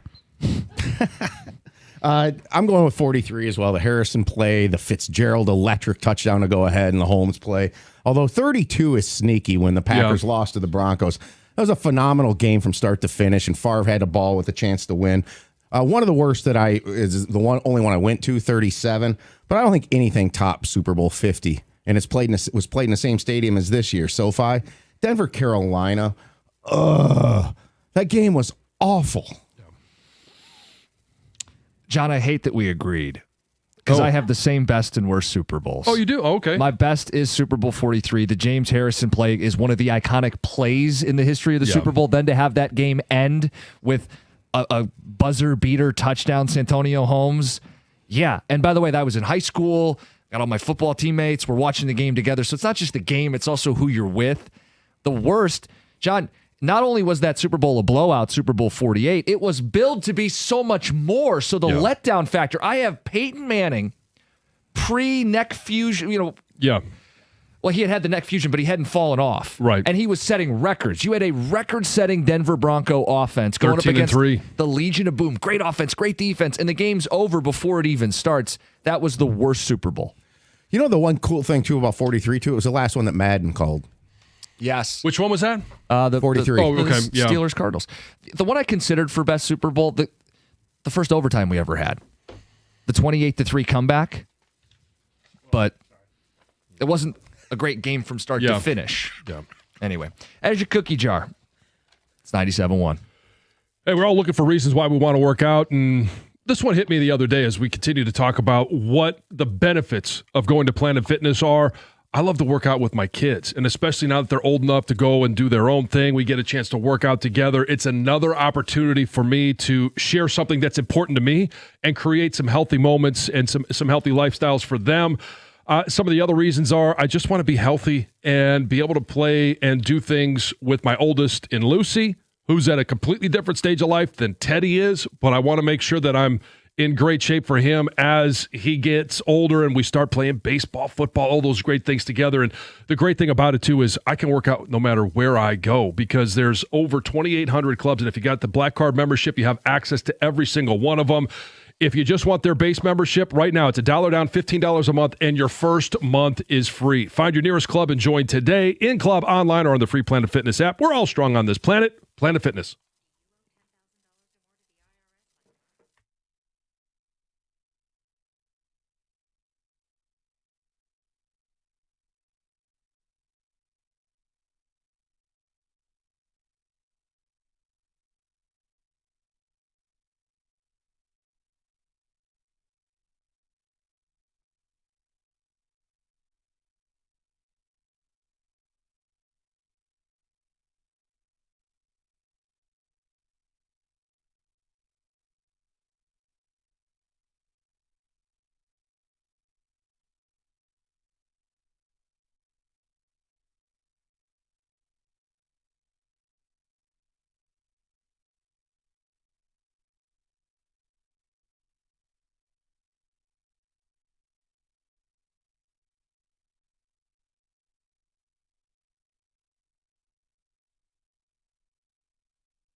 We got response to the cookie jar, read those texts, get into Super Bowl parties, faux pas, all of that. But let's get to Corey, who's been waiting patiently. Corey in Flint, you're on 97.1. Good morning, gentlemen. What's up? Good morning. Hey, I like the comment that was made a little bit ago, John. You said you like to, a lot like myself, rewind back and look at plays during the game, and you refer to it as a chess match. And the thing that I think is missing out of for all of us as viewers is that, unfortunately, I don't see Dan Campbell as a chess player. I think he reminds me more like he's playing checkers while the other coaches are playing chess. And what I mean by that is like, it was reported earlier that a lot of times, these players are saying like, man, we go hard during practice leading up to the game. And when you refuse to take points, when you got your team beating themselves up physically during the week in practice and in the game, long drives, you want to reward your players, your offense and your defense by keeping the game close. When you refuse to take points and you want to just prove that you're a tough guy and your team is tough, you drain the morale out of the players. So you go back to the sideline and you're saying to yourself, your defense, you're watching and the team scores 3 points, you're down by 7. Man, we're only down by 4 now. And it makes you fight hard to prevent the other team from even getting a field goal or limiting them to a field goal so that when your offense gets back on the field, you score a touchdown and you are tying the game at that point. So I think that he misses the opportunity. I don't think he's much of a strategist. Great coach, great motivator. I just don't think he's a strategist, and I think that's the root cause of the problems that they have. So, I mean, he's won more of those than he's lost. Now, this year, not a great example of being able to go for it on fourth down. And there are times when I would argue you got to take the points or you've got to play field position versus going for it on 4th and 5 or 4th and 6. But for the most part, he's been more successful than not on some of those, and we call them, quote unquote, gambles. Right. But what I'm saying is that when you have an opportunity to go to the Super Bowl, I think I would have rather seen you miss a field goal and then make a decision to say, okay, throughout this game with the 49ers, we're not going for no more field goals. He didn't even go for one in that game, if I recall correctly. That's a philosophical difference, but I don't think it necessarily paints him in the picture of playing checkers versus somebody else playing chess. I loathe everything about that phone call. And I don't hate the caller. I hate the points. To pigeonhole Dan Campbell as like a dumb meathead when the fourth down decisions are like nerdy analytic decisions. They're actually strategic decisions. And that doesn't mean I rubber stamp every single one of them. But, John, the goal is to not play the game close. Because you go, well, if I take 3, then I'm only down 4. The game is to not be down 4. It's to score touchdowns and win. You're on the road in the NFC title game. It's 2 effing yards. You have the best O-line in football. John, those are strategically smart decisions. It doesn't mean they're always going to work out. But I think too often coaches are weenies, cowardly. They're the pigs in the blanket. The fact that Dan Campbell was willing to break the mold and now suddenly more coaches are doing it shows he was cutting edge, not some little checkers player. He was playing chess. Yeah, I mean, I do love, especially from a player's perspective, I love the fact knowing that, hey, when we get down inside the 5-yard line, 10-yard line, like it's either score a touchdown or we didn't do enough on the field to get it done. But I've got the backing of my coach thinking if we get the ball on the 2-yard line and we don't score as an offensive line, then we didn't deserve to win. John, one of the greatest wins they've had since he's been the coach was their first playoff win against the Rams. Didn't Sam Laporta catch a 4th down and goal touchdown in that game? Well, they could have kicked a field goal and lost. I'm saying, John, if you're that close, specifically you're talking inside the 5 or inside the 2, if you don't score, you make the other team drive at 98 yards. It's worth the gamble. Yep. It's worth, especially if you have the personnel. And that was my issue this year is I don't think the Lions had the personnel to be swinging it around the way they used to. Like they were not playing well enough up front to reliably and consistently convert those 4th downs. But to say that Dan Campbell is some checker playing meathead. Right, and you could argue in that San Francisco game right before half, and Tom brought this up, shortly after the game. that he wasn't aggressive enough. You could have argued that. And he's talked about that. You know, he being Dan. I just think we're starting to like blur the lines of multiple seasons. Like it probably made more sense for the 23 team than it did the 25 team. Now fix your offensive line, get back to playing like the 23 team and finish the job. Yeah, I believe if Campbell would have tried to go for a touchdown at the end of the half, the 49ers would have had a different strategy in the second half. Being down 21. Yeah. Yeah, if they had converted it. It was worth the price to go for it because of what you could accomplish. It could have been a kill shot. Right. Some text coming in on the cookie jar. Variety of responses.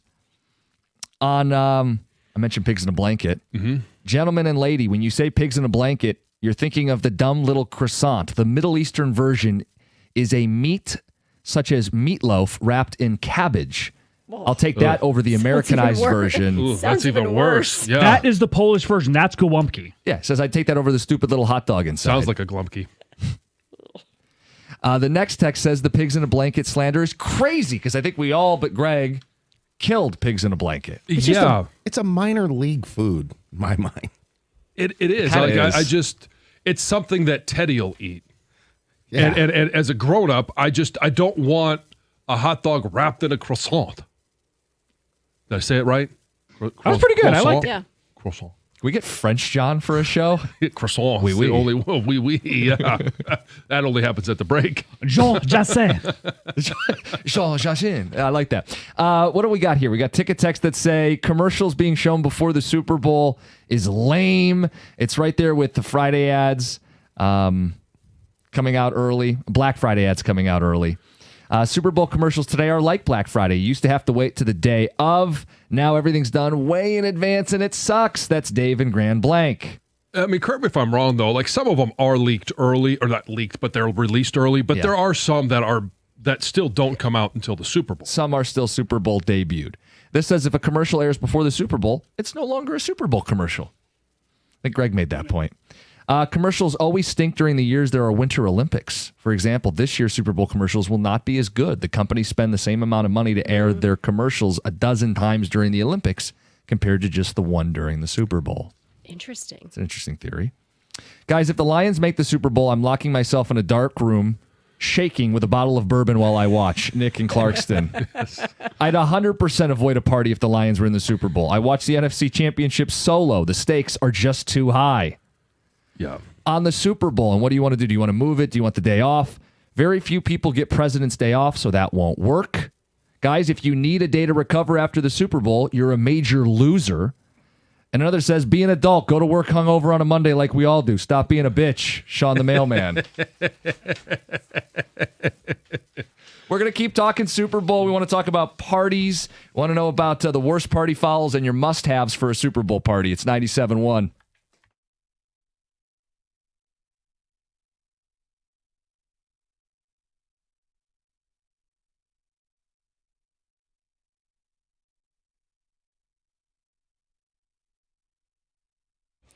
We had two basketball teams in action last night, and one had a great night. The other did not. The Pistons were the team that struggled as they fell 126-117 to the Washington Wizards. It was an inopportune loss to the second-worst team in basketball because the Oklahoma City Thunder lost last night as well. That means if the Pistons won, they would be tied for the best record in basketball for the first time this year. If you're wondering who OKC lost to, you're absolutely right. It was the San Antonio Spurs again. The Pistons will have to rebound tonight as they try to avoid back-to-back losses when they take on the Knicks at Little Caesars Arena at 7:30. The sportsbooks are still disrespecting Detroit as New York is favored by 1.5 tonight. The Knicks enter on an 8-game win streak. Michigan basketball also won last night 110-69, giving them a 21-1 record, the best through 22 games in program history. Dusty May is aware of the magnitude of this accomplishment. Right before I went and talked to the guys 12 minutes before the game, someone said, if we win this game, this is the best start in Michigan basketball history. And I start thinking about all the great teams and players who play here and coaches that have coached here. And wow, that's a heck of an honor. Obviously, it's not an ultimate goal, but for February, whatever today is, it's pretty cool to be setting new standards and new bars. Michigan will hope to grab win number 22 this Sunday when they head to Columbus to take on Ohio State. And Matthew Stafford was named NFL MVP last night. He's the first former Lion to win the award since 1968. At the Corewell Health Sports Desk, I'm Brendan Shabath. For more, go to 97.1 The Ticket or Odyssey.com.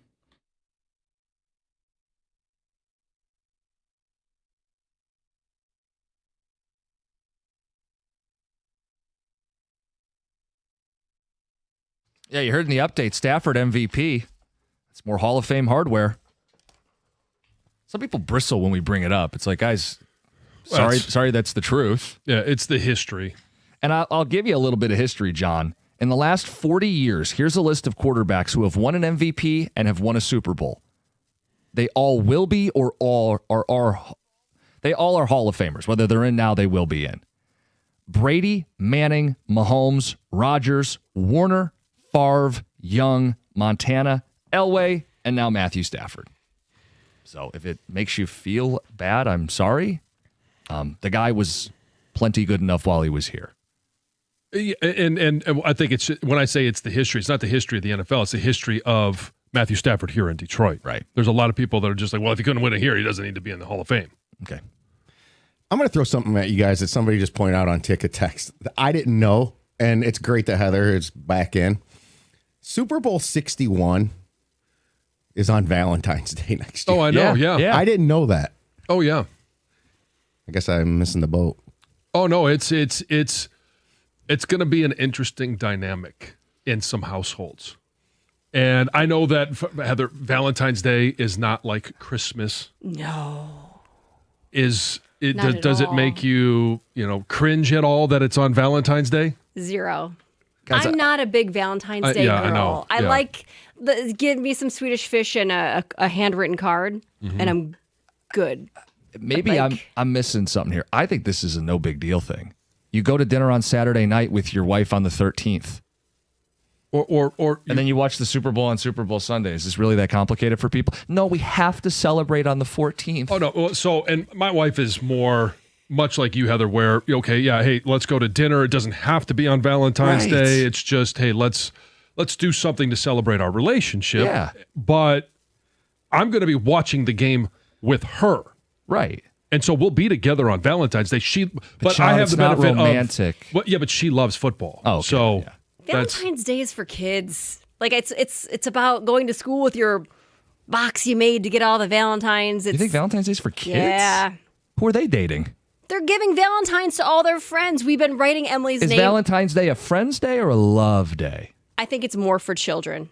Oh, I don't think so. would agree until you're 19, 20, then Valentine's Day can be a little bit interesting. I just never have cared about it, I guess. I don't think it's a big deal either, but I know there are Karens out there that do. My husband better be doing something special for me on the 14th. You're going to watch a game over me? Go to dinner Friday night, Saturday night. Yeah. Come on. You care about that more than me? We should be all having a romantic dinner. It's always that game, that stupid game. Yeah, but you know what? If this is before you're married, red flag. Take notes. Run. Go find someone else. If she's like, if that's the pressure that she's going to put you on about the Super Bowl during Valentine's Day, hey, it's time to hang up that phone and move on. Like my birthday was a Thursday. We went out Friday night. You can move stuff around based on your schedule. Right. It shouldn't be a big deal that the 14th of February is a Super Bowl Sunday. Oh, no. You got 364 other days to bang. and to do nice things for your wife. Your loved one means something special. Oh yeah, that too. That too. Yeah. It typically means more when it's not on Valentine's Day. Not the banging. I'm talking about the. I was gonna say, okay. The nice gesture, the showing that you love her. It means more when it's not like, oh, I'm doing this because it's Valentine's Day. Right. It's not pre-planned. The forced intimacy, right? Like we're only doing this because we're supposed to. I got what you mean. Texas 364 days. You get one off. It's always day off. It's always great when Tom brings in like ticket text, but it's normally like 10, 12 at a time. When it's one text on one piece of paper, we're wasting a whole sheet of paper. It's always for a disclaimer when it's just one text. There's always a disclaimer. Too bad it won't be Super Bowl 69. All right. Yeah, let's do the math. When does it fall? I'll try to find out. Yes. Anyway, we're talking Heather's a little. reaction was perfect. When does it mean more than? Tell us. Any other day of the year. Okay. Spontaneous is great. I agree. Yeah. Public settings? Every other day of the year. Yeah. Whatever tickles your fancy. All right. Whatever we're calling it. Super Bowl this weekend. And like, guys, this is the first day all week we're even talking about it. We've had trade deadline, Pistons, first place, the drama there, Scooble, arbitration. Valdez, hello. Yes. This is still the Super Bowl this weekend, and we want to know from you guys, what are your Super Bowl party must-haves, and what are the Super Bowl party fouls, the worst behavior at Super Bowl parties? So I'll start this off. The Super Bowl party must-haves, and I talk about this every single year, my bacon bombs. Once a year. It is such a special recipe, and it's such a special day that I only do it once a year. And for all of those that have been waiting for me to give out my bacon bomb recipe yet again, it is a tater tot, a frozen tater tot, with a little clump of cream cheese, a slice of jalapeno wrapped in bacon. You put it in the oven on you put it on a cookie sheet so the bacon drippings drip down. You can save those for later. And it's about 15 to 17 minutes at about 375. Okay. Wonderful. That is my Super Bowl must-have. The Super Bowl party foul, and this is why I don't do Super Bowl parties, and really why I don't like watching football games generally with anybody else, and it's more that they don't like watching it with me. It's stupid questions. Don't ask me a stupid question about the game. And yeah, everybody says, oh, there's no stupid questions. There are dumb questions. Let's just be honest. What's a dumb? Give me an example. Well, a lot of the simple things that go like, why did they do that? I don't want to answer the why all the time. Now, I do like talking to my kids about the philosophies and the concepts of football. But it's more like when a grown-up asks me a why, I just don't want to answer that question at the time. Like, why do they keep running it? Yeah, and the other party foul is, and this would certainly be why I wouldn't want to watch a Lions Super Bowl if that ever happens with somebody else. You always have those fans where every call that is made goes against your team. Oh, and the officials are against us. How do we beat this team plus the officials? It's all the fix is in. No. Oh, that makes my skin crawl. Yeah, that guy's the worst guy at the Super Bowl party. Oh, see, they already decided this game weeks ago. How about degenerate sports gambling guy? And I know what it sounds like because I am degenerate sports gambling guy, but it's time and place. Yep. We don't need every play to hear about one of the 15 different bets you made on the game. If you enjoy doing so, have fun, but don't make it everybody else's problem. Like, hey, I just need 3 more yards from Travion Henderson. Hey, they're in the red zone. I got an anytime touchdown for A.J. Barner. And now you have monopolized the party to be about your parlay or your bet. And it sounds a lot like your fantasy team, which we all know nobody cares about but you. Yeah. If it's one bet and you hit it and you're celebrating, great. If it's all game, you've ruined the vibe of the party. Right. It's about the Super Bowl, not about your bet slip. I'll give you another one.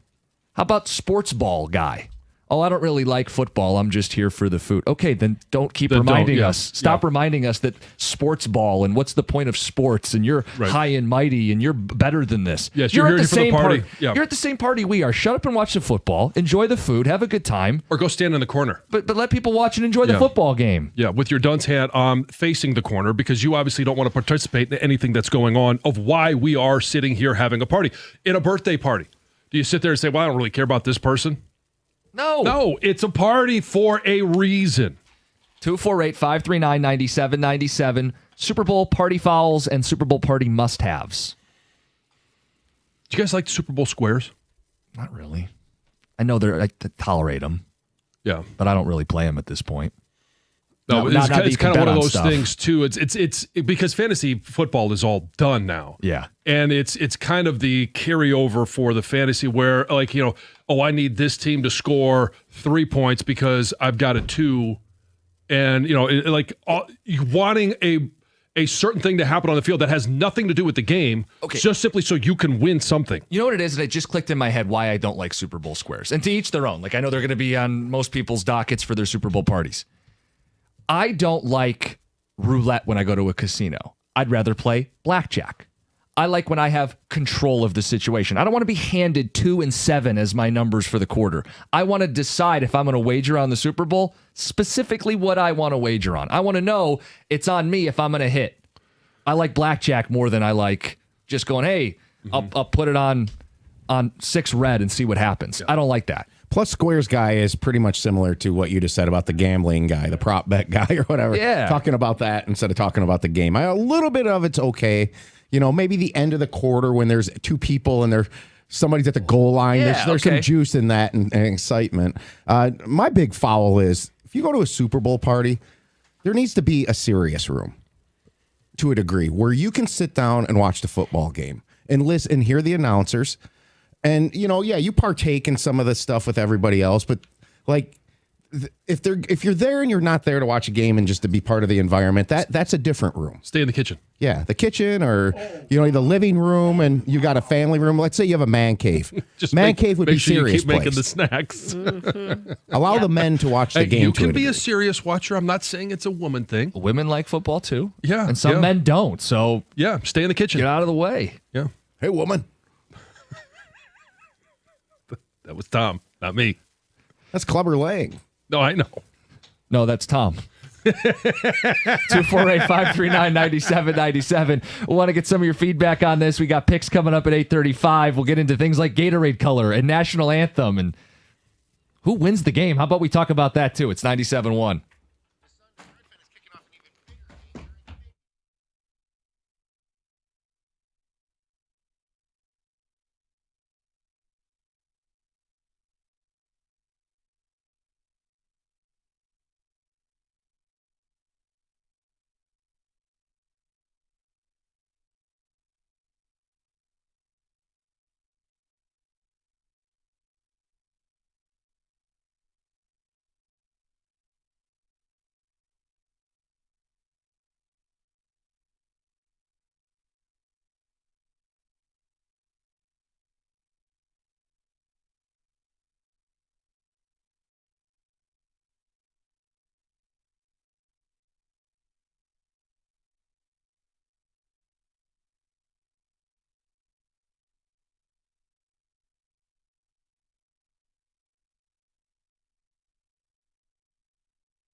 Talking Super Bowl party fouls, Super Bowl party must-haves.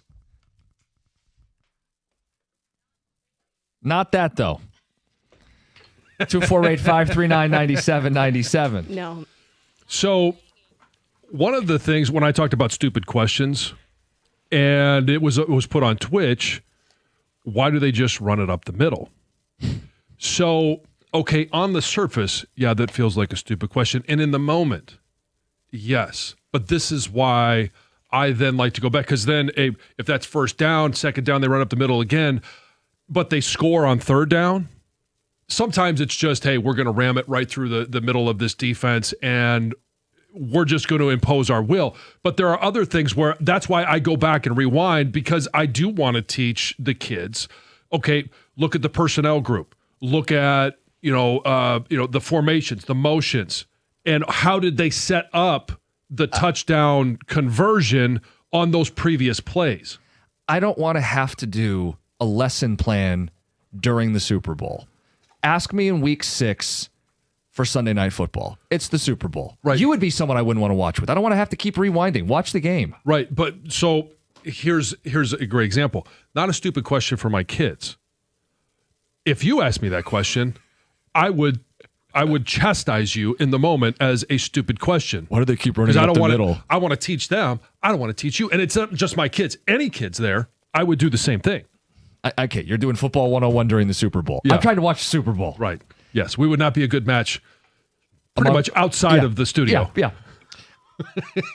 Tom talked about having a serious room at a Super Bowl party, for the people that want to seriously dig into the football. Yeah, they call that the man room. Guys, the serious room is your personal living room without anyone disturbing you. Don't go to a party if that's what you want. Well, that's what he brought up. If the Lions were in a Super Bowl, I wouldn't want to be at a party. Guys, Super Bowl squares guy, the one who's over the top. 35 squares on 7 different sheets. Enough. People still have Super Bowl parties in 2026? I thought those were a thing that died with COVID. I mean, I haven't been to a big Super Bowl party since COVID, but I still this year we're going to have 3-4 friends over. We'll have a group of 5 or 6 of us watch the game. What's Heather, a did you get big an invite? Super? I did not. I didn't either. Sorry, John. I guess I'm not surprised at mine, but I thought maybe, we work together. It's a small gathering, John. It's not a party. Oh, okay. Well, tight-knit group of friends. But you're asking a question. What's a big Super Bowl party to you? Because when I think of a Super Bowl party, I don't think of a huge bash. I think of kind of what you're doing, maybe another couple. I'd say 10 or more is a Super Bowl party to me. I do think if you're going to host a Super Bowl party, you need to let those know that are coming, especially if they are, hey, your wife has friends that she wants to invite versus just you. There needs to be ground rules and understandings of what is going to occur at the party so that they don't get there and then all of a sudden they're like, oh, I really feel out of place. You don't want it to be uncomfortable for them. Because expectation set. I have no issue with making things uncomfortable if I want to be able to watch what I'm watching, the Super Bowl at this time, the way I want to watch it. If someone keeps talking during the game, throw the remote at them. That's signed Fromber. Super Bowl party foul. Someone who's overly negative. As soon as the team you're rooting for has a bad play, the negativity goes on and on and on. They're begging for attention, saying, that's it. They're done. They're going to lose this game. Yep. Buddy, it's the first quarter. Yeah. They play 4 of them. Let's get to Craig in Chesterfield. Craig, you're on 97.1. Morning, guys. How are you? Good. What's up? So I have a dilemma next year. My wife's birthday is on Valentine's Day, so I got to balance 2 different events.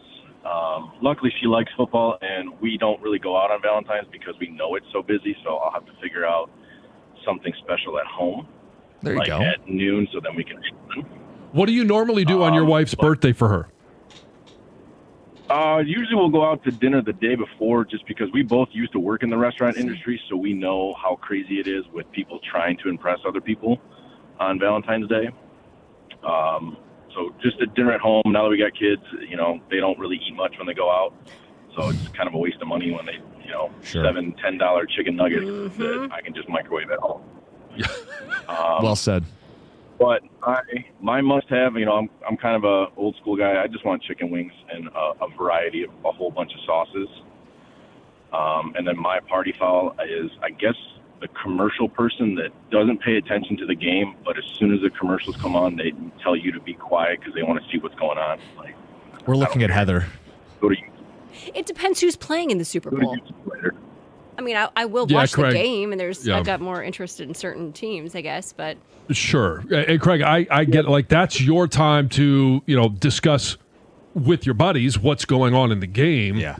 And instead of having to shh, watch the commercial. Yeah, you get to a commercial, you go, why does JSN only have one target in the third quarter? You know what I mean? Like, that's when you're going to talk about the game. Yeah. Boy, he's in a tough spot, though. But it sounds like they've got it all figured out already, because if they normally go to dinner the day before her birthday, which is also Valentine's Day, then, hey, Saturday night, you got it all figured out. Or the other thing he said, like, they could eat in. Like, you could bottle of wine and make a romantic dinner. you do have all day, too. Yeah. Like, during the day. Go do something during the day. Yeah. Somebody just texted in and want to make sure you're standing up for the national anthem this year during the Super Bowl. Oh, always. Okay. Always. And it's... And Teddy, Maybe too. I'll even share a video because as soon as the anthem comes on, Teddy is the first one that stands up. Now, I've got to get him to put his right hand. He's left-handed. He is? Oh, yeah. Yeah. I didn't know that. And so he always puts his left hand over his heart, which, okay, not a big deal. Not a huge deal for a yeah, but kid. now he has seen we watched the Army-Navy game, and he saw the salutes. So now he stands with his left hand over his heart, and he salutes with his right hand. It's John, awesome. left-handed, left tackle. Could be. Can make some money as a Does pitcher. Jack stand up? What's that? Does Jack stand up? No, Jack and the rest of the kids kind of look at me like I'm cross-eyed. Like you're a dork. You call me a dork. That's dork behavior. Standing up in your living room. Honoring our country. You just called honoring our country dork behavior. I think standing in your living I would room for like the anthem is to dork put behavior. a shout out to all of those veterans. Oh, here we go. And everyone else that thinks it's dorky to honor our country. John's going to weaponize the United States military on me today. Happy Friday. 248-539-9797. Let's get to Heather with the news. Well, there's a woman who is suing Corewell Health Beaumont General Hospital after she was allegedly bitten by bed bugs during her hospital stay. She says she contracted them in a hospital bed. According to the lawsuit, the woman was admitted to the hospital last July where she contracted these or contacted or whatever. She was bitten by bed bugs, causing bites and injuries to her entire body. And she goes into this list of injuries, severe and serious bruises and abrasions, chest injuries, injuries to muscles, cords, tendons, and other fibers. It sounds awful, but the hospital is saying, this woman's crazy. She did not contract bed bugs at our location. And, well, they didn't say she's crazy. They're just denying. They're denying that happened. We have a I mental added health that side. fact. You're welcome to come and join that side. Right. She is suing for more than $25,000. Michigan is getting more Sheetz. Sheetz is set to open 14 new store locations across Southeast Michigan this year. They're big, too. They are. Company officials say the expansion will improve access to food and retail and obviously create hundreds of new job options in the region. And all over East Point, Ypsilanti, 2 in Warren, 2 in Taylor, Novi, Fraser, Orion Township, another one in Taylor, Macomb, Shelby, Belleville. The list goes on and on and on. Royal Oak. Sheets all over Detroit. Everywhere.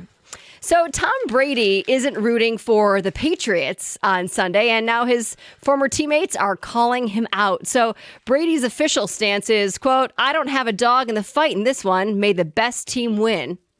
And he also says that he's a different phase in his life, and he roots for people and the people he cares about. And he says, quote, I really want to sit back as a fan and enjoy the game, enjoy the moment. And this isn't sitting well with some of his former New England teammates, like defensive tackle Vince Wilfork.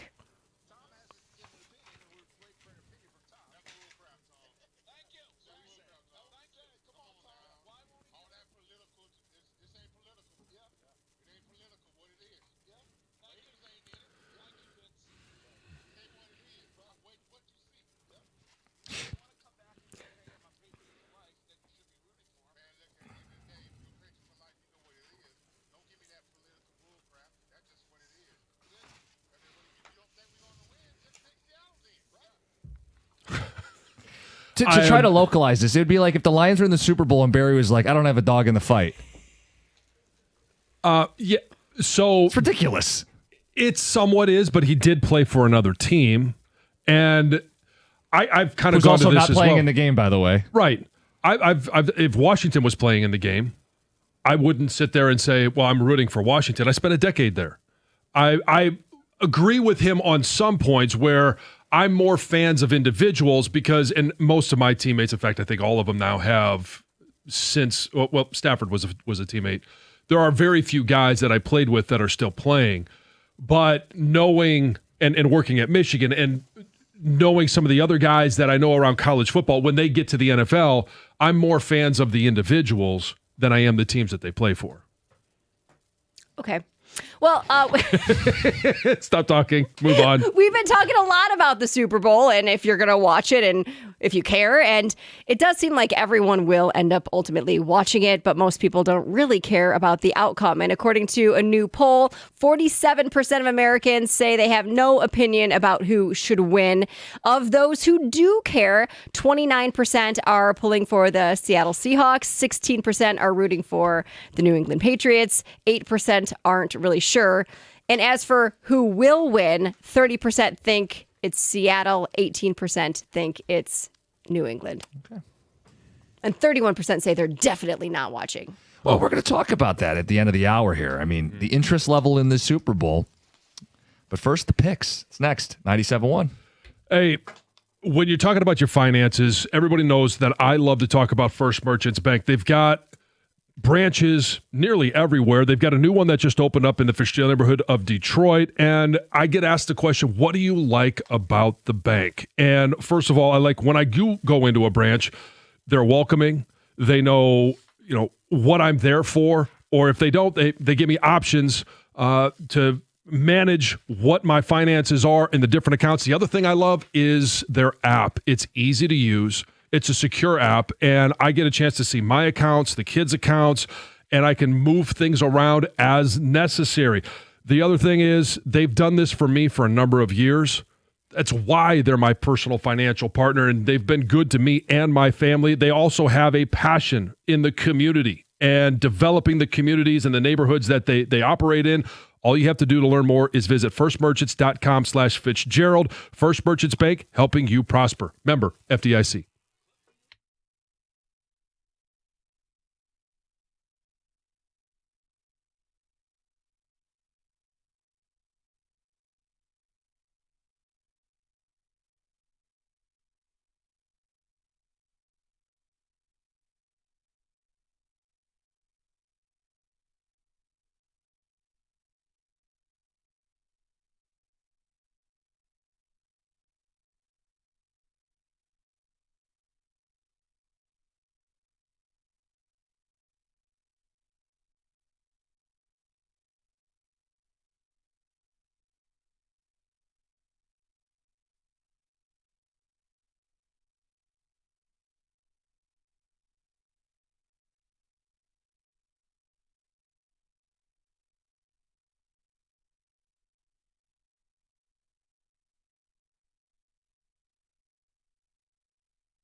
getting all our Super Bowl storylines in on Friday. Haven't even talked about the game. What's the interest level here? You got a Patriots team that had the Mickey Mouse route, didn't play anybody, right? One team in the regular season with a winning record that they beat. And then their path has been quite the easy challenge. Not much of a challenge. It's been easy for them. I mean, they play the Chargers, then they no offensive line, then they play Stroud, who gives the game away, then they play Jarrett Stidham. So, look, if you're not excited or interested in New England, okay. And then Sam Darnold led the league in turnovers, and they found their way to the Super Bowl in Seattle. If this is an interesting Super Bowl to you, sell it to us. If this is not an interesting Super Bowl to you, explain it. Why aren't you interested? This is the Super Bowl, John. It's the last football game of the year. I think that's enough of itself in and of itself. Like, you're not going to be able to watch real live football, and the UFL doesn't count until August. And that's the Hall of Fame game. That's preseason football. We'll all be very excited about that because it's just football being back, and we'll celebrate training camp and all those things. And it's a fresh opportunity for the Lions. But this is the end of the road for the 25-26 season. I'm looking forward to this game. Maybe you and I are on an island. I like that we're getting the good guy, Sam Darnold redemption story against the bad guy. The Patriots here again, ready to start their new dynasty with the youngest quarterback to ever win a Super Bowl in Drake May. If they win, they topple the number one defense and instantly start that Patriot dynasty-esque run again. It certainly puts it out there. You've got good versus evil. I think you're going to get a good game. Two good defenses mean close, competitive, should be low scoring. Drama, that's reason to watch. We've talked about the matchup between Christian Gonzalez and Jackson Smith and Jigba. I'll give you a couple more matchups that I'm really excited to see. And we could talk about the game more as a whole as we continue. But, I mean, how does New England win this game? They're going to have to protect Drake May. They're also going to have to be able to run the ball. And they've got a good rushing attack with Ramondre Stevenson and Travion Henderson. But I'm looking at left tackle Will Campbell going up against the two defensive ends for Seattle, DeMarcus Lawrence and Derek Hall. And if you just want a local reason why to watch this game, Big Mike, Michael Onwenu going up against some of those guys that we talked about. Byron Murphy, who was drafted by the Seattle Seahawks, Leonard Williams, who was traded for by the Seattle Seahawks. Like that, to me, those matchups for New England, if they can find a way to protect Drake May, if they can find a way to have an effective rushing attack, now all of a sudden you're looking at it not just as Seattle has, playing with all of the best cards. That's the path for a New England win. I wonder if some of it is these were unlikely Super Bowl teams. Like preseason, they were more likely to be picking in the top 10 than playing in the Super Bowl. And yet, unless you're the NFL artist. Right. But I think for a lot of people, this is a surprise, and maybe they feel like these aren't the two best teams or don't deserve to be here or whatever. I look at it like this, man. The Lions are a team that, quote, deserved to be here on paper, and they're not. But I think this offers a lesson on how the Lions can be here. So I don't know. I know there's Lions fans who were turned off by the Super Bowl because, well, they're not in it. They've played 60 of these without the Lions in it. I've enjoyed plenty of Super Bowls. But if you're someone who feels like, boy, the Lions aren't in it, well, look at this. Sam Darnold is. You're not as far away as you think you are. I mean, with a proper offseason, these two teams were nowhere near the Super Bowl. With a proper offseason, the Lions are playing in this game next year. So I don't know if that offers you hope and makes you more likely to watch, or you're just so burned out and so turned off that you'll watch, but you're not excited. Like, tell us where you're at now that we've arrived at the Friday before the Super Bowl. If you're looking at this as to, okay, how did Seattle get here? How do they match up with where the Lions are right now? Or same thing with New England. And we spent a lot of time, and a lot of fans spent a lot of time on the interior offensive line for the Lions. However, while it didn't look offensively like it did in 24 or even in 23, this was still an offense that was a top 5 scoring offense. 28.3 points per game. Seattle, how many points did they score per game? 28.4. New England Patriots, 28.8. So you're not talking about two offenses that are that different in production than what the Lions were. The biggest difference is on the defensive side of the ball. You've got a top defense, scoring defense in Seattle, and a top 3 scoring defense in New England. That's the biggest difference. So if you're looking at it going, how does Detroit get to where these two teams are? Yeah, you want to solidify the offensive line, but the biggest leap needs to be on the defensive side of the ball. Well, and I'll point to 2 things that I think these teams have in common on defense. They've got disruptive defensive linemen who they acquired in free agency, and they have very shrewd, intelligent defensive coaches, proven commodities coaching defense. I mean, the Lions, they added guys to the offensive staff, and we focus on beefing up the offensive line. I get it. Those are necessary. 2 sides of the ball. Do we need a little more of a coaching oomph on defense? Do you need an infusion of talent along the D-line? I'm so sick of when they can't get to the quarterback in a timely manner hearing, we just got to win our one-on-ones. Get guys who win one-on-one. Upgrade the personnel. Milton Williams is a 1-year free agent ad, and he's the highest graded player on the Patriots defensive line. He also was a driving force in the Eagles Super Bowl win the year before. And then for Seattle, of course, they drafted Byron Murphy, right? That's their guy in the middle. Yeah. Leonard Williams was a trade, and then they paid him. And beyond that, DeMarcus Lawrence was a free agent they added 1 offseason ago. So I don't want to hear about, well, we just Onwuzurike and Pascal and Davenport are, they're not guys who win one-on-one consistently. So address it. I'm sick of, well, we just got to get this group. I don't want them to go into the offseason and just re-up their own this offseason. I understand you want to make sure you take care of Jack Campbell and Jahmyr Gibbs and Sam Laporta, but the offseason has to have others coming in who aren't bit players or role players, but driving contributors. That's what these 2 teams did, and they went from, boy, they might be picking in the top 10, to one of them's going to win the Super Bowl. So you guys let us know. 248-539-9797. There's a lot of things to discuss. We have text to read from our conversation about dork behavior. Oh, yeah. A page worth of text on dork behavior. All right. Who's willing to call my 4-year-old a dork? I'll do it. I'll boo him, too. You'll boo him, too. Teddy's adorable. An adorable dork. Thank you, Heather. It's 97.1.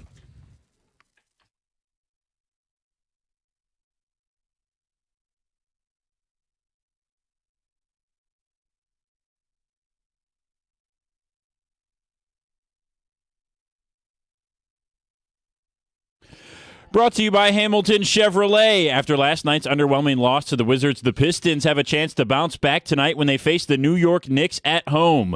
New York enters on an 8-game winning streak tonight. That helps them to be a 1.5-point favorite over the Pistons. In that 8-game stretch, Jalen Brunson is averaging 24 points and 6 assists. He's coming off a 42-point night against the Nuggets 2 days ago. Karl Anthony Towns is averaging 15 and 14 rebounds and had back-to-back 20-plus rebound games to close out January. Pistons are 6-1 on the second night of a back-to-back this season, which includes 6 straight wins. The game takes place in prime time tonight at 7:30 from Little Caesars Arena. Our pregame coverage here on 97.1 starts at 7:05. Michigan State Hoops has a big game tomorrow against number 5 Illinois in East Lansing. Ted Mizzo said he's not sure if he's going to start point guard Jeremy Fears after his behavior and play in the last 2 losses for the Spartans. That game starts at 8 p.m. in East Lansing tomorrow. And the Olympics are officially underway, and how about this wild story from the New York Times yesterday? There are allegations that some male ski jumpers may be injecting hyaluronic acid into their genitals in order to jump further. Apparently, the injection would help make their manhood grow when they 3D measured for their jumping suit, and the extra fabric on the suit could help catch more air like a sail and allow the jumpers to fly further. You can watch men ski jumping in Italy this Sunday and Monday and next Friday and Saturday. At the Corwell Health Sports Desk, I'm Brendan Shabath. For more, go to 97.1 The Ticket or Odyssey.com.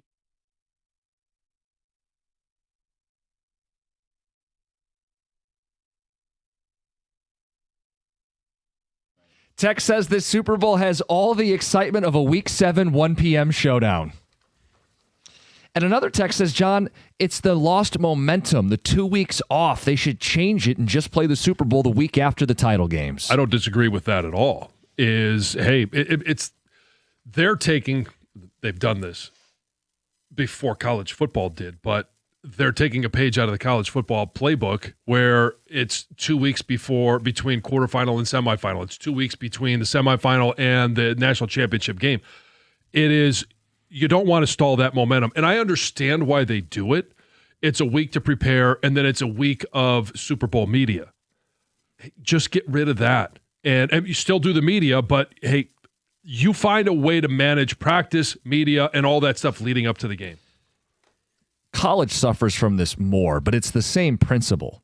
You lose momentum. We have shorter attention spans than we've ever had. You don't have to like it. It's true. Everybody's attention span is short.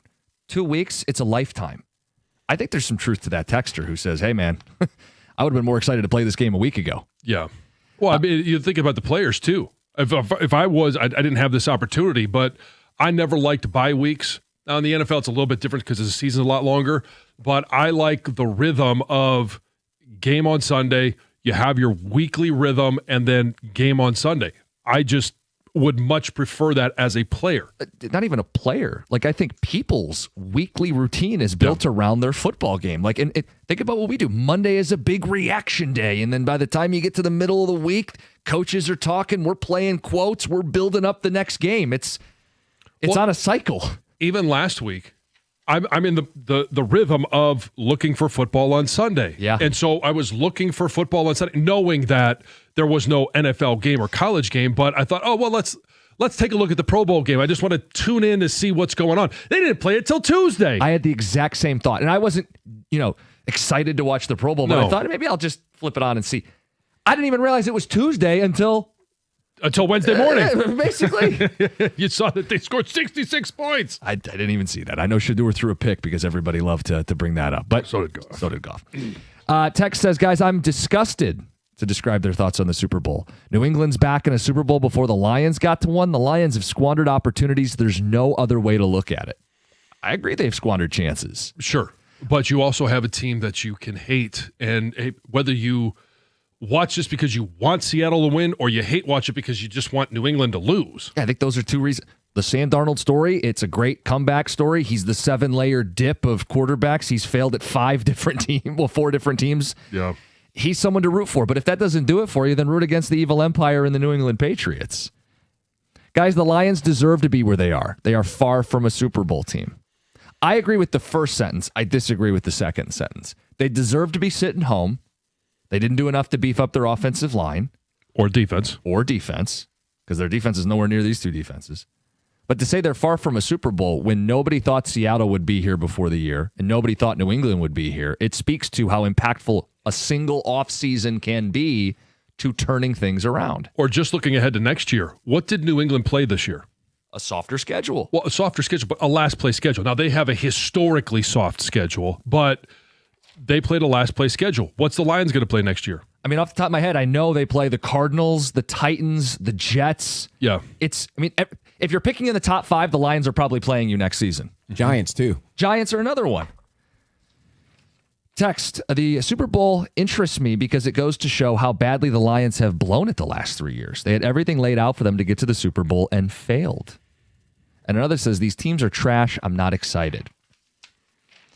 I think the teams are trash is a little bit part of the reason why there's that sentiment about Seattle is Sam Darnold. It's also because it's locally here we don't see a lot of the Seattle Seahawks. They play up in the Northwest. Like no one really pays attention to them, and we all look in that division and we see the Rams. The conversation here is about Matthew Stafford and the Rams. The next in that division is going to be San Francisco because of what happened in the NFC Championship game. They've been to the Super Bowl. They seem to find a way to always get back there. It's Kyle Shanahan. But the team that you think about the least, in fact, I probably think more about Arizona than I do Seattle. Well, in Seattle was easy to just go, oh, we saw Sam Darnold fall flat on his face in the division with us. Yeah, good luck in Seattle. This guy's not any good. And here he is in the Super Bowl. So that dismissal, yet here he is playing in the championship. On Super Bowl party fouls, major Super Bowl party foul. My mother-in-law loves to clean and tidy, kind of OCD about it. She's cleaning up all the food by the end of the first quarter, basically shuts all the lights off in the kitchen, making it very hard to go back and get more food. I'd love to pick at food all game, sit down and watch football. Love her to death, but it drives me insane, Kyle in Ann Arbor. All right, you're going to have a conversation. And just, if you want to do that in the fourth quarter, that's fine, because I'd love to get to the end of the game and everything in the kitchen's cleaned up. Right. But you don't want someone running a vacuum or no. I want to be able to go back at halftime and pick your feet up, please. Reload on the snacks, even in the third quarter. Nothing's worse than watching a game with a boomer. They have no clue about the game when it comes to starters or backups, and they just keep talking nonstop. Mm-hmm. I'd amend that to anybody who hasn't paid attention to these teams but wants to act like they have. Right. Yeah. It's talking just to talk. Like, it's okay to be silent and watch a game. But if he's talking boomer like someone who hasn't paid attention, like, imagine, boy, if they can get Russell Wilson going. If they just feed Marshawn Lynch, like, buddy, that's a decade ago. Pay attention. Mm-hmm. John, when you watch a game, I had this thought, like, I don't know if you get like really excited, or will you jump out of your seat almost? Or because I'll bring up a play that happened in these playoffs. I didn't jump out of my seat, but I was like, I just shouted out, "Holy crap!" The Caleb Williams pass. I knew where you were going with that. Yep. Do you do that, or? Oh yeah. Okay. And a lot of times I do it because, like, I'll see how a play is developing, and I'm like, oh, this is going to be the perfect play. And then if they miss it, I'll be like, oh, how did the quarterback not see the tight end? Yeah. Like, I'll come out of my seat in some of those moments. Talking Super Bowl party fouls. Somehow we got on the topic of John standing for the national anthem in his living room. It was Teddy standing, and you asked if I did, and I said yes. And I said, you guys are dorks. Yeah, Cookie, standing for your honor, for your country. Yeah, it runs in the family. Dorkish behavior. Cookie, standing and honoring your country is a dork? I guess I'm a major dork for serving in the Army and losing my dominant hand. Call me a dork to my face. I'm not making any jokes. Come on, Costa. It's not dork behavior to stand when you hear the national anthem, no matter where you are. Maybe it's dork behavior if you don't. Signed, Alan. Thanks, Alan. We also stand for the national anthem when it's on TV. Sincerely, people who clap at the end of the movie. Have you ever clapped at the end of a movie? Sometimes I have. What if about it's really good? John? Sometimes I clap just because it's over. Nobody likes the people who clap at an end of the movie or when the flight lands. I was just saying when the plane lands. Or do you clap when the plane lands? No. No, on the plane. I think a special movie, it's kind of cool. Yeah, you get to the end of Miracle on Ice. I'll cheer. Yeah, you beat the Russians! You know, we know that story. Yeah. Have you seen, by the way, the Netflix? movie's called Miracle. Yes. They win. Have you seen the doc that Netflix put out? The No, Boys of I 80? just, you know what? It's good.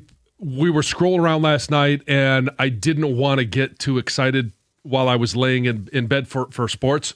And so we did not, I didn't hit play on it. Yeah. It's good. Yeah.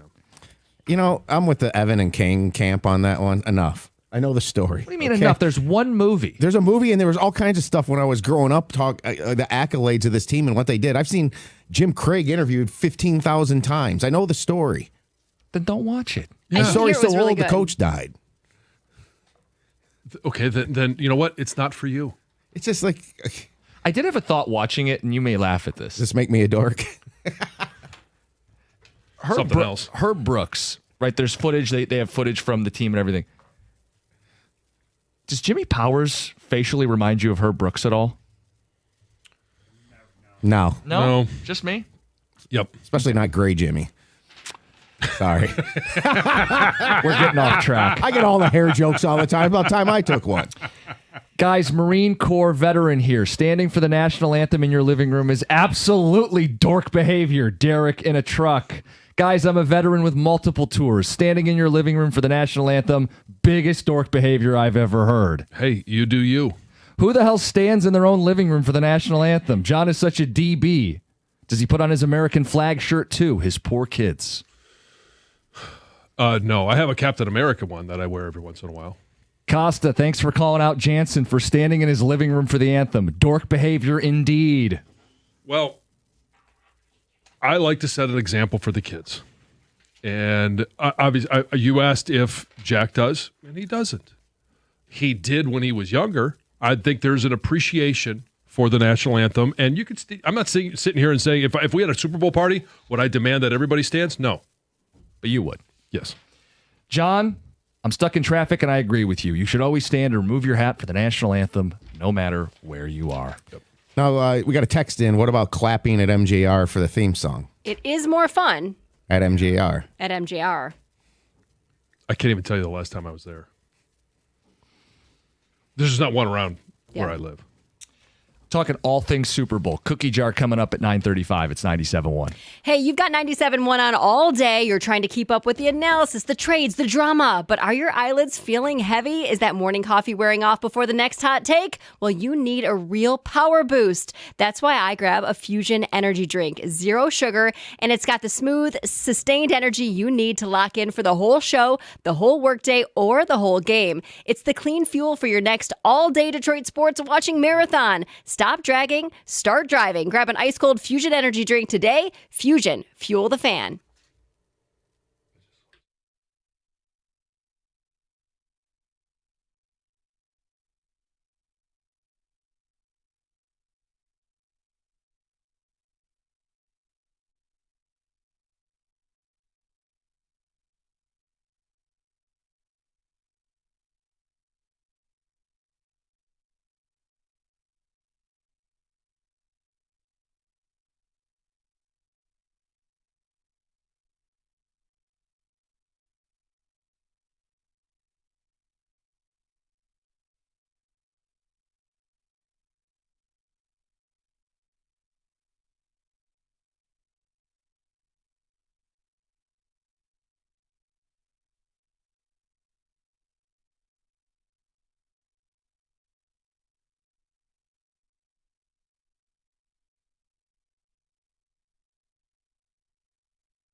Hey, it's another cold weekend on tap, and We know it's been a cold season. Don't get cold at home. Take a time out and call Mastercraft Heating, Cooling, Plumbing, and Electrical. They're going to do a complete furnace checkup to make sure everything is running properly and safely. Right now, it's only $79 per unit. That's $30 off the regular price, so give them a call today because spots fill up quickly, especially on Fridays in cold temps. Don't forget, Mastercraft does plumbing, electrical, and installs generators as well, all at discounted prices. So do it now. It's mastercraftheating.com, mastercraftheating.com.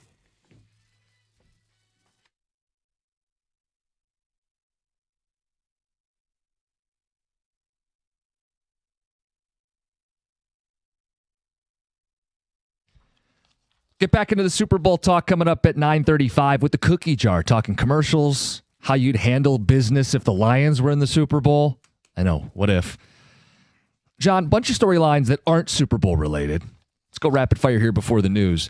Pistons lost last night, ugly loss to the Wizards. How much stock do you put into it? Not a lot. I mean, it's obviously on their resume, but they've only got really 2 of these games. It was the opener against the Bulls, this one last night, and they get a chance to get right back on the court and change the very brief narrative that was losing to the Wizards. Was it a mistake to not do more at the deadline? We won't really know until it's all said and done. And would I like them to do more? Sure. Does it mean that they can't win it all or they can't get to the Eastern Conference Finals or NBA Finals? No. The best way I can put it is I think they're capable of winning as they're currently constructed. They can win the NBA title. Are they the favorite? No, they're not the favorite. Could they have done more? Sure. Could they put more odds in their favor? Yes. Is this a missed opportunity? It may be, John. I mean, they have one obvious weakness that I still think could bite them in the butt late in a playoff run. Well, we'll see how Kevin, like last night, I'm not going to say that's Kevin Huerter moving forward. He had 6 minutes, had 2 shots, missed them both. I put 0 stock into last night. They didn't lose because they traded Jaden Ivey. No. Yeah, just imagine if they had Jaden Ivey last night. No kidding. Matthew Stafford won the MVP last night. Hall of Famer? I believe so. Now that he's got that, first ballot, no. But I do think he's a Hall of Famer. Yeah, I think people had written him off, but his career very much was alive. Super Bowl and now an MVP. He's in rarefied air. He's got Hall of Fame hardware. He's going to make it. Mm-hmm. Michigan basketball put up 1 million points against Penn State. Yeah, and Namari Burnett was on fire last night, and they came out of the gates just slinging it. I haven't talked to Brendan Shabath yet, but word on the street is he was actually more impressed with Penn State. Yep. He thought they were the better team. Oh, that's interesting. Yeah, well, and no hangover for Michigan. You know, they played an inferior team and did what they were supposed to do.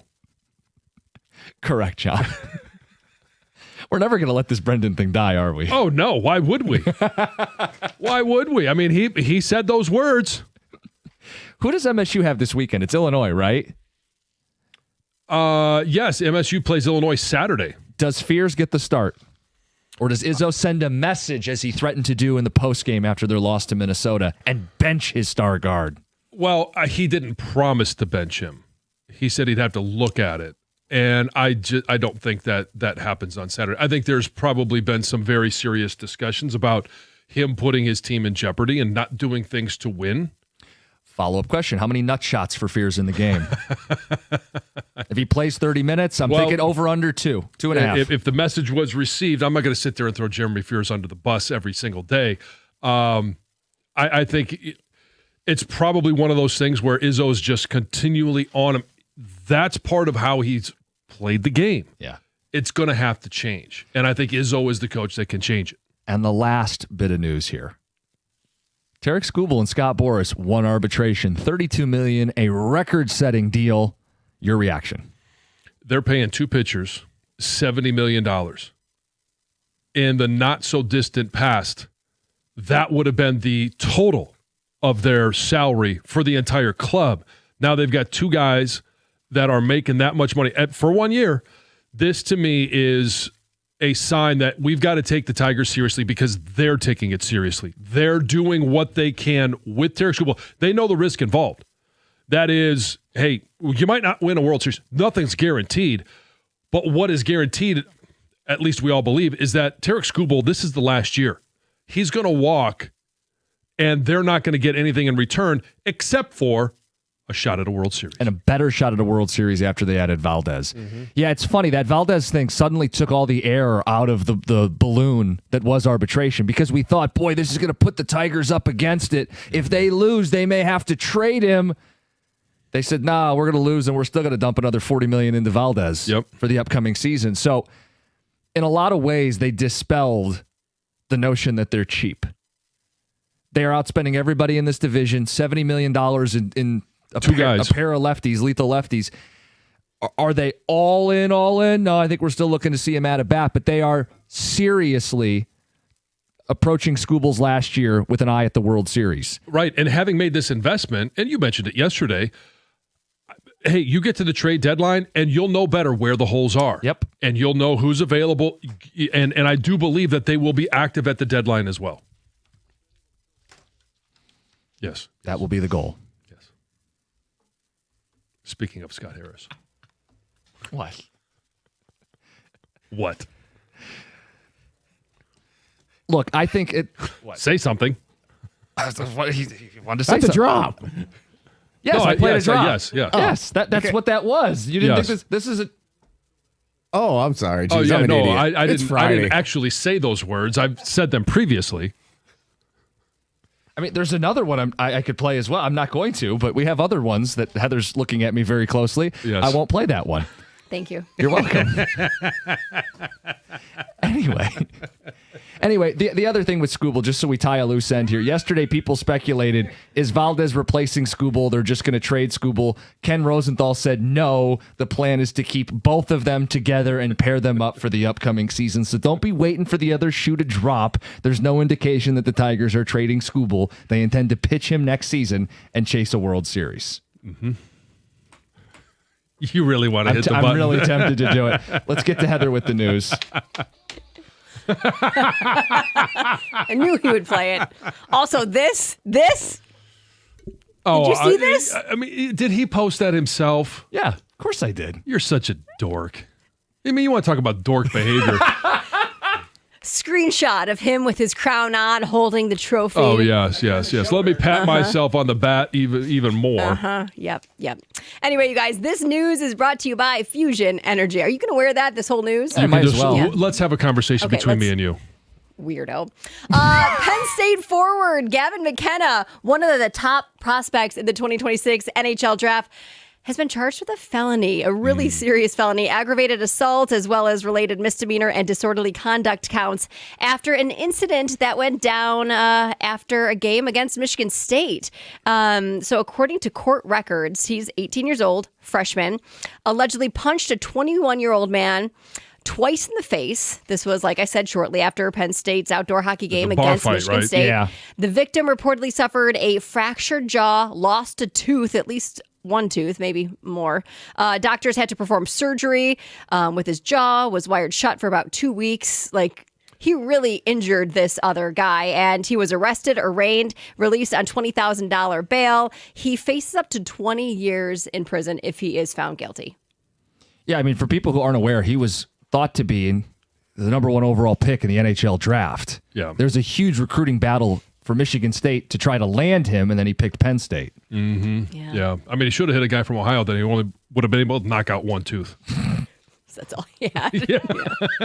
An alleged porch pirate is facing charges in Oakland County after community members worked together to help identify him. Robert Foster of Detroit is facing 17 counts of larceny from mail following an investigation that actually began late last year. So in December, police kept getting multiple calls from residents saying, hey, we had a delivery. It's been stolen right off of our porch. Well, what detectives quickly realized was that it was all the same person. So they said, hey, start looking through your doorbell camera footage. Let's collect everything we can on this guy. And ultimately, he was identified and arrested without incident and facing some serious charges. Tom Brady. So he says he's not rooting for anyone in particular in the Super Bowl. Liar. Yeah, and his former teammates aren't having it. They're calling him out. So he basically says that he doesn't have a dog in the fight in this one and may the best team win. That's kind of his attitude going into the game. Well, it's not sitting well with some of his former Patriots teammates, in particular defensive tackle Vince Wilfork.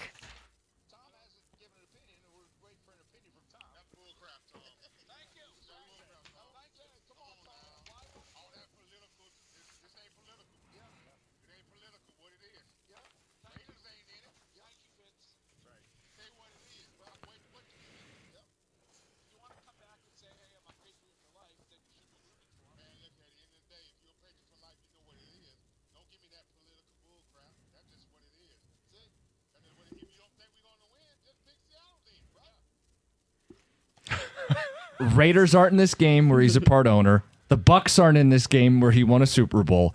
The team that built a statue for him is playing in the game. What do you mean you don't have a rooting interest? John, if you won 6 Super Bowls with Washington and they built you a statue, would you pull for him?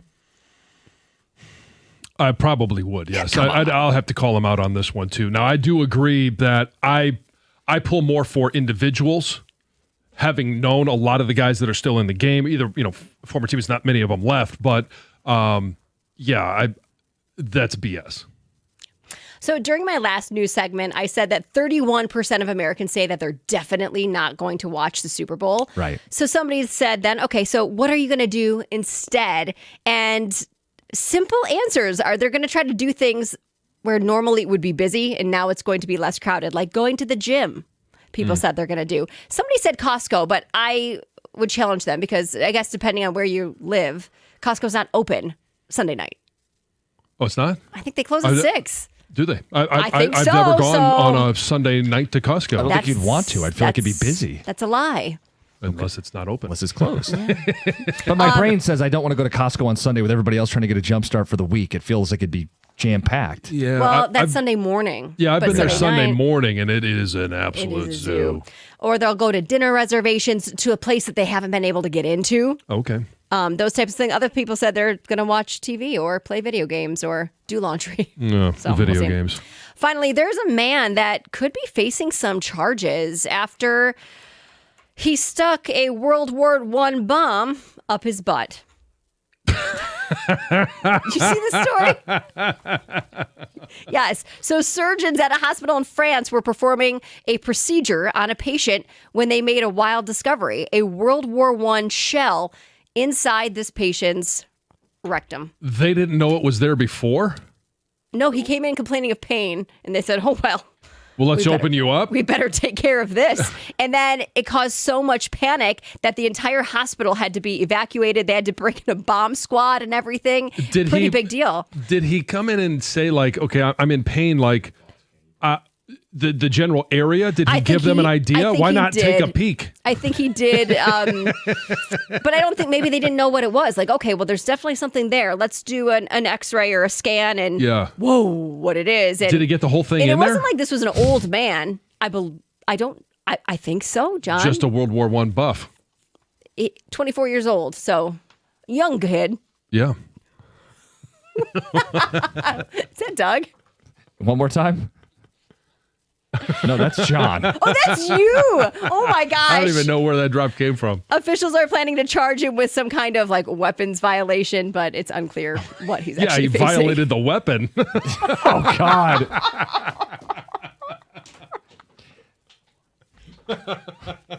That's Heather with the news. It's 97.1. I don't know how I'm going to do this now. Hey, Planet Fitness, great place to go work out. And we've been talking about here at the station for a while now, and all the different reasons. Pick your own reason why. Everybody's got different reasons. I like to be able to work out with the kids, work out because of the kids, because I like to be active, and I want to be. I just want to be healthy. I want to be around for a lot longer, especially now that I'm on the backside of 50. Here's what Planet Fitness offers. It's always clean. It's a judgment-free zone. Talked about that a bunch. It also offers the opportunity, no matter where you are, you're always near a Planet Fitness. And one of the things I love about it is they're open, most of them 24 hours. So if you got a weird work schedule like we do, you could be there, 3 a.m. You could be there 11 o'clock at night. However it fits your schedule, they're ready for you. $1 gets you in the door. $15 keeps you there. And right now, they've got the first month absolutely free. You like what you see in the Black Card spot? They'll give you a free tour. That's only $24.99 a month. You can find your nearest club and join today in club, online, or on the free Planet Fitness app. We're all strong on this planet. Planet Fitness.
getting some weird looks in the studio, and I think it's jealousy. No. No. It just looks bad. You don't think this fits me right? No. Should I got a different crown? No. Maybe it's the headphones. No, I think it's more what's under it. Okay. We got some text on the cookie jar as we get you guys set for the Super Bowl. Carson Anderson coming up at 10 o'clock with a fill-in host. It's not Stoney. It's not Rieger. It's not Rieger. Dun, dun, dun. A man who some of you called AI earlier this week. He's got a good sense of humor. Let's go through this. Rams-Titans. He needs one. Rams-Titans, the best Super Bowl of my life. Surprised nobody brought it up. Dyson Short at the goal line. For greatest Super Bowl? Yeah. I mean, again, it's subjective. It's what you believe is the best a great first half. No. But an iconic finish. It would probably be, we've done 60 of these, top 10? Oh, yeah. Yeah, without going through it. Yeah, top 10. Best Packers versus Steelers. Is that the one you said, Greg? No, you went further back. Yeah. I said the Packers Patriots. Oh, that's right. Yeah, this was Rodgers versus Big Ben. His worst was Patriots Rams, Brady versus Goff. I know a lot of people will say that because there was only, what? One touchdown? Yeah, one touchdown and a field goal, a couple field goals. So I understand that if you're just in it for the offense, but it was a masterpiece on both sides of defense. You compared this Super Bowl upcoming to that one. Do you think we'll get a game like one touchdown between the two teams? No, because I think those defenses were better. Okay. Super Bowl the day before President's Day is a terrible idea. Almost no one has that day off, just bankers and government employees. Well, there's plenty of private companies that get the day off, too. Yeah, there's some. Yeah. I mean, you won't be here. Correct. We alternate, so it'll be my day off. But like you said, with what we do, I'd like to be in the day after the Super Bowl. Right. Yeah. As you opposed to being be 2 days later and it's old news. Right. Yeah. You don't want to play it on Saturday and then everybody talks about it Sunday and then Monday morning you're like, eh. Right. We did get texts of people saying, just be an adult who's skipping work the next day, be hungover, go to work. Yeah. Well, I agree with that. I don't think anyone would complain if they were given a day off, though. No one's going to complain about a day off. Paid day off? Who's going to complain? Fun fact, Super Bowl next year is on the Sunday of President's Day weekend. Kendo in the hospital. It's also on Valentine's Day. Why is it later next year? It's just the way it's never been this late. I think there was one on the 13th before. It's just the way the calendar fell this year for some reason, because the NFL season's starting as late as possible. Is it like Labor Day is? The 13th, the Sunday, the 13th is, Labor Day is on the 7th of September. That's the latest. So that's Labor Day. Yeah. That's So the that latest explains it, yeah. Okay. And by the way, it being on Valentine's Day shouldn't be a big deal. No, it's not. It's not a big deal. You can go out on Saturday or Friday night, spend time with your loved one, do a dinner, stay in, cook food, bottle of wine, whatever you're going to do. Yeah. And then Sunday you watch a football game. Yeah. And feel free to watch. Right. Feel free to watch the game with your loved one, too. That's also allowed, John. Guys, if the Lions make the Super Bowl, I'll be at Ford Field for the watch party. That's the last place I'd want to be. I don't want to be there. No. I mean, the environment would be great. There'd be a lot It's of just not how I camaraderie. want to watch a game. Oh, there'd be camaraderie. I get that side of it, but I just feel like it'll be an emotional roller coaster. Now, as soon as the game is over and the Lions are Super Bowl champs, that's when everyone in the bars, everyone at the watch party, you flood the streets, and everyone that is watching at home, if you're able to drive and you're not too inebriated, you go downtown as well. Yep. Oh, no. Remember, the show is being called out as fake. Greg must be the fakest Polish person ever. Guamki is stuffed cabbage, not pigs in a blanket. Greg, you look perplexed. Yes. It is that called pigs in a blanket. Yes. But it's not with the dough. It's with the cabbage, they're saying. It's stuffed cabbage with a kind of like a meatloafian kind of meat to it. But I'm assuming this person's meatloafian. That's a great. Is that a word? It is now. But they're saying that's not pigs in a blanket. Is it pork? Because To technically I be don't pigs know. in a blanket, it has to be We pork. call it pigs in the blanket. It's Gwumpke. Okay. One and the same. Mary. Okay. As for sliders, what kind of sliders are we talking? Is this White Castle? Is this Hunter House? What kind of sliders at the Super Bowl Oh, party? no, but much better than White Castle. Now, I love White Castle, but it's going to be better than that. Right. Yeah. What are you guys doing for the Super Bowl? Nothing special? Well, we'll have the menu that I talked about earlier in terms of Bacon bombs? the bacon bombs, the ribs, and we'll have a version of queso. So that's what we're doing for the game. With some chips. All the essentials. Meat dippers, yeah. Oh. You're not a chips Meat guy? sticks. Yeah. Meat dippers. Not everyone's going to dip their meat in queso. It's a family show. hell they Please, won't. family Hey, show. it's the best way to serve it. The option. Yeah. I have the option to dip meat. Yeah. Mm-hmm. Maybe you don't like queso, but You know, either way. yeah. I had a meat stick last night. Oh, did you? Did you? I did. Yeah. Yeah, it's delicious. So did the Olympic skiers, apparently. Oh, God. Yes. Yeah. Yes. Heather yes. had that in her news. Uncalled for. Yeah, no, they just inject it. I don't Apparently. understand. So what's the point of that? So you inject it to get the most out of it, I suppose. Yeah. But And then you get more surface area in the suit. And I guess is that you're it? flying further. Right. You're trying to get a So couple extra my feet. question Wouldn't it weigh you is, down? Aren't we all? but at some point, like, okay, you're going to have to compare measurements, right?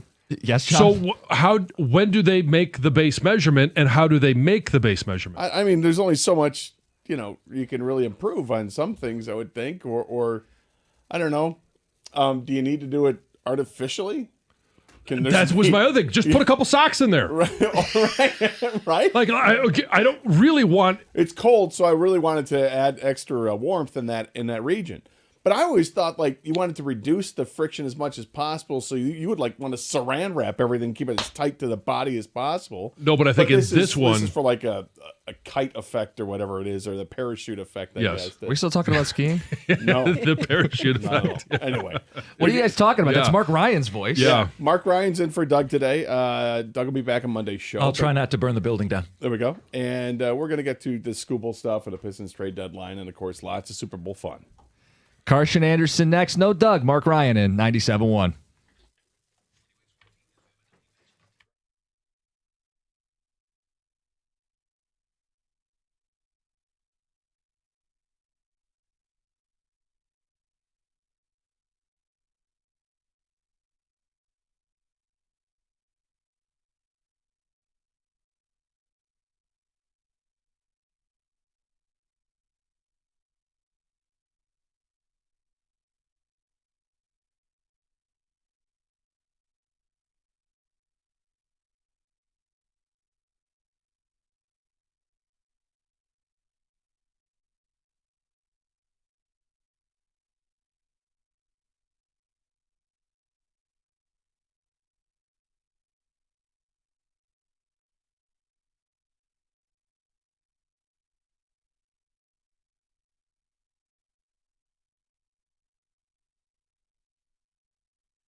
Good morning, everybody. We're going to try something new today, something we have not done. You, my friend, have been here for almost 2 years. Yes, that's correct. Almost 2 years. The only time that you and I have been able to cross paths is during the draft show that we had downtown. And with I see you at the NFL draft company in Christmas Detroit. party, too. Yes, but as far as on-air stuff, that was, and I think that, and maybe one or two other meetings that may have taken place here, but we have not gotten a chance or had the pleasure. Mark Ryan is with us today in place of Doug today. Doug, Doug's not sick anymore. Well, he might still be sick, but he had today off. So I got to admire the gumption of Doug to come in during that, because there were some rough moments that you could hear on the air through that, where the voice was just not cooperating. There was none rougher than the day that he was here, which would have been Tuesday, I believe. And we're getting ready to start the show, and he's like, "So I'm battling through a cold." I'm like, "Okay, no problem." He goes, "Yeah, I should be all right." I'm like, "Okay, good." And 30 seconds into the show, I think he had to take a timeout and walk out of the studio for a second because he had a frog in his throat. But he toughed it out for the rest of that show. It was great. The next day, he was off, and Rieger was in. And then yesterday, Doug was doing the show with us as well. So anyway, he'll be back Monday. Nice to work with you. Nice to you as well. Get you in studio. Love to talk to the people. As always, 248-539-9797 is the telephone number. It's the same number to text us if you want to get through that way. You want to watch the show, we stream it live with video on Twitch. Go to twitch.tv and search for 971 The Ticket. You can watch us on YouTube as well. Go to youtube.com and do the same thing. Search for 971 The Ticket. And you will see us do this live. And you can participate in the streaming chats that they have. Well, oftentimes we go to that to Twitch or to YouTube and make some pick up some of the comments that people are making. But Mark, I wanted to start today's show as we get into Super Bowl weekend, and this is going to be fun as always. It's let's get into the Super Bowl. It's disappointing with Lions not being in it for which Super Bowl is this? 60. For 60 straight years. When you look that up, it gives you the stupid Roman numerals. You can't find anywhere what the actual number is. Do they even teach Roman numerals anymore? No. Remember they used to make you learn Latin in class? Well, sort of. Kind of. I mean, we had to take I remember I had to take a language class at one point, but Latin was not. I mean, I guess there was the generation slightly before me was going to take Latin classes, I guess, but Spanish or French was typical. But the Roman numeral thing, I had no problem with it until then. You started when you would see the Roman numerals attached to a movie when it was released, and you're like, MCM, what the hell are we doing here? Exactly. I understand the V, and I understand the I's I hope you after the V's, right? Yeah. This family show still? Okay. Ish. I'm working on it. But when you start getting into the L's and the I's and the X's, I have no idea. And what goes first, what comes second. So we're at 60 now. Okay, good to know. Yeah, because we had the Super Bowl. So that's crazy to think it's 20 years ago that the Super Bowl was here in Detroit. Super Bowl XL. That I remember for the extra large, but it was XL. And being part of that was a ton of fun. What? Oh. It's making an adjustment. Okay, fair enough. A slight adjustment. So are Olympians, Yeah, apparently they are. Let's get right into it with the Tarek Skubal arbitration hearing that the news came down. I don't know what it was, maybe 20 minutes after we got done with the show yesterday, or a half an hour after we got done with the show yesterday. Word was breaking. As I was leaving the station, I heard David come in with some breaking news on the Valentine show and let everybody know that Scott Boras and Tarek Skubal and their camp had won the arbitration hearing. The Tigers will pay Tarek Skubal $32 million this upcoming season. And this comes, of course, just mere hours after it was announced that the Tigers had signed Framber Valdez to a 3-year, $115 million contract. So that's $38 million roughly per year, give or take some money there, to have him on the roster, which now sets this Tigers roster. It's really interesting when you look at it. 2 pitchers will make $70 million. You had a third pitcher, and that's now getting close to $100 million with 3 pitchers. They're spending money. And whether it's reluctantly or not, they're spending the money. And lots of people 3 days ago, just 3 days ago, were very upset with the Tigers and Scott Harris. They thought it was insulting, the offer that they had made to Tarek Skubal. Nobody thought they were going to spend any real money. They thought, okay, maybe they're just going to wait to get the bargain basement price on Bassett or Giolito or one of these other pitchers. And yet they went out and they did the unthinkable. They signed Framber Valdez. And they did that before they knew the outcome of the arbitration hearing. And lots of people thought, oh, this must mean the Tigers know the outcome and it's going to be in the Tigers' favor. In fact, there were many people out there who, oh, this is what it means. It would put it out there in the Twitterverse. And I'm like, they have no idea. They honestly have no idea if they won it or they lost it because you don't know. These things don't get leaked ahead of time. So it turns out they lost it. So they're having to pay ultimate price for this. Mark, are they going to are people going to stop calling the Tigers cheap? Or do they have to do way more in order to lose that label? No, I think this goes a long way because if you think about how people felt about this offseason prior to this move, I mean, we did a mood tracker on Sunday, and I described the Tigers fan mood, Scott, as waiting for a root canal. This season was waiting for a root canal. They just wake me up when it's over. How different things are with a single signing. Framber Valdez, you have a workhorse with tremendous stuff, a legit ace, easily gets to 7 innings. The cons with him are he can lose composure and sabotage himself sometimes, and he's an awful fielder. He oftentimes does the Chuck Knobloch throwing to first right into the stands. Well, if you're going to have the mental block, I'd rather hit the pitcher, the mental block throwing it to first base and throwing it to the home plate, which was a Dontrell Willis issue. Unfortunately, because Dontrell Willis prior to that was an awfully good pitcher. And Valdez is an awfully good pitcher. Yeah, by most accounts, top 15 pitcher in the game. ESPN's preseason list had him as the 46th best player in baseball, 13th best pitcher in baseball. Probably top 5 or top 3 lefty in baseball. There's no doubt about it. And having worked in Houston, I checked in with some of my guys there, and they were like, hey, why didn't you sign him? Well, here's what happened there. He was insisting on the long-term deal that Skubal is insisting on, apparently. They didn't offer that to him, and it was kind of like a buzz-off decision. You're not going to give me what I want, then I'm going to go sign with somebody else. That's what they did. The Tigers' payroll is now 11th, okay? They're now on average $90 million over the other teams in the American League Central. They're within one spot of being in the top 10. 10 of the last 12 World Series champions have had a top 10 payroll. I think you have to lose the cheap label right now, don't you?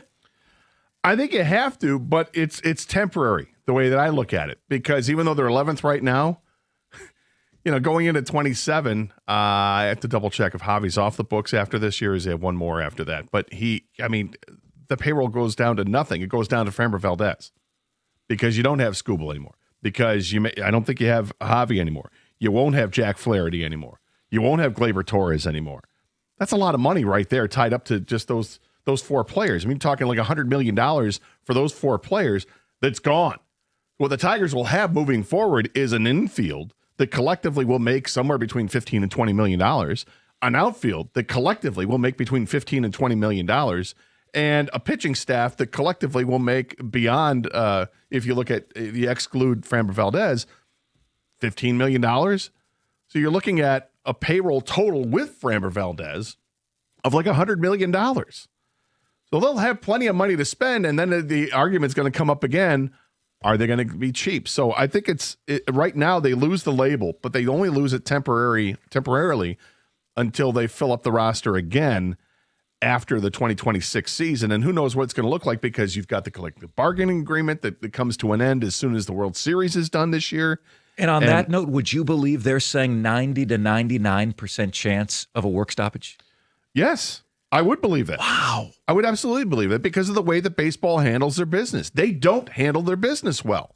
And when they had the issue a few years ago, they didn't even get to the bargaining table until like 2 days before the deadline, which is infuriating to me because how are you going to get anything done in 2 days? You don't. You know there's going to be a stoppage.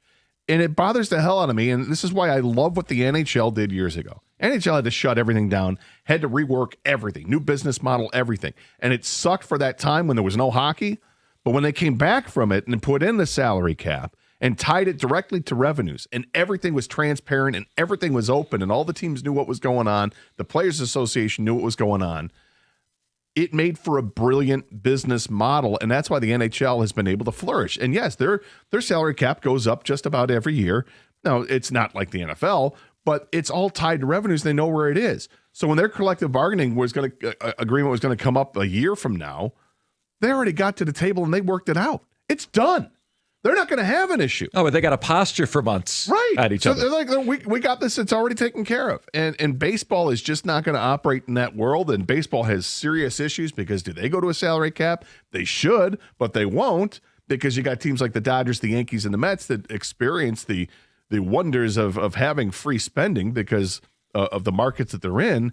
And the Dodgers have this brilliantly grandfathered in clause about the television deal where they don't have to share with the rest of baseball, and it's worth like $350 million a year. Yeah, and you have other teams, the Rays, for example, making $58 million in their local TV deal, the Reds making $63 million, and the revenue sharing that applies to most of these other teams does not apply to the Dodgers.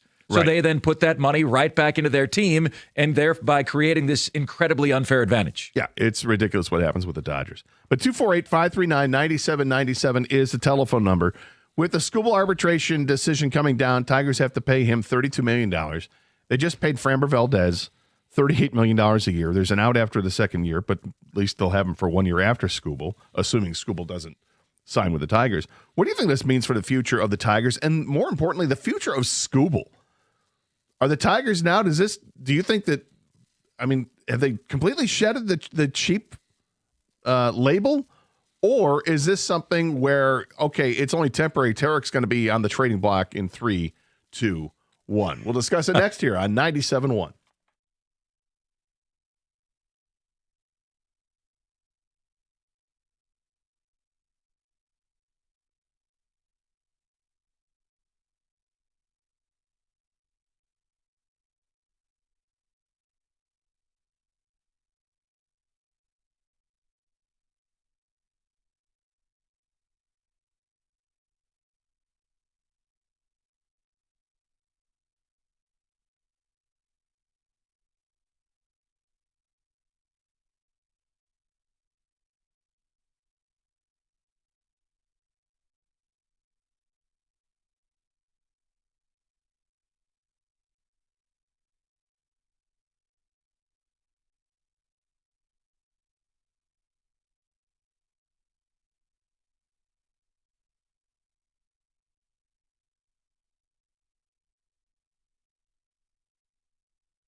248-539-9797, the telephone number. Same number to text if you want to communicate with us that way. Mark Ryan is in for Doug Karsh. Doug will be back on Monday's program. We got Kenny and Kang behind the glass. Oh, Evan's behind the glass too, lurking around. So we look forward to hearing from you. Been talking about the Tarek Skubal arbitration. Came down yesterday. The Tigers lose that case. Skubal wins the case. It's $32 million for Tarek Skubal for the upcoming season. And it was a far cry from the $19 million the Tigers offered. But keep this in mind. The Tigers offered the 19 because that's what Major League Baseball told them to offer. The Tigers were willing to negotiate more towards a $25 million number, but Skubal's camp, led by Scott Boras, wouldn't listen to him. They didn't even counter. So the Tigers didn't know about the $32 million number that was thrown in until the numbers had to be thrown in. So once the Skubal camp came in and offered up the 32 in arbitration, at the 11th hour, then the Tigers got to put their number. And then they went from 19.8 down to 19 million because Major League Baseball said, go ahead and do that. And you had this monster disparity. I mean, this gap of $13 million, which was a record. And now you have the record reward of $32 million for Tarek Skubal. Well, and the other thing is now there's even dispute about that, Gator. Like now they're saying, well, Buster Olney came out and they said the Tigers never counteroffered after this. Well, Boras wasn't going to listen to it. Boras wasn't going to listen to it because they thought they were going to win on the $32 million. So why would they narrow the gap at all? Well, and the other thing is, why negotiate against yourselves? Exactly. Like, you made the offer and they didn't hear it. You didn't hear anything. I'm not going to up an offer that to somewhere in the middle when you haven't responded to the first offer I made. If you thought it was a low ball offer, tell me it's low ball. Tell me where you're at, and then I could say, well, that's awful lofty, and then you negotiate because that's how it works. Look, I was telling Kang this. I tried buying a guitar a couple weeks ago, dealing with an online service to try to buy a guitar, and I saw what they had, the listed price. I was uncomfortable with that. I offered something that I thought was reasonably fair. I knew it was going to be a lower offer, and I expect them to counter. And they didn't counter. They just responded with, "Yeah, hey, this is a 2022 model, not a 2023 model." Doesn't say anything about the price.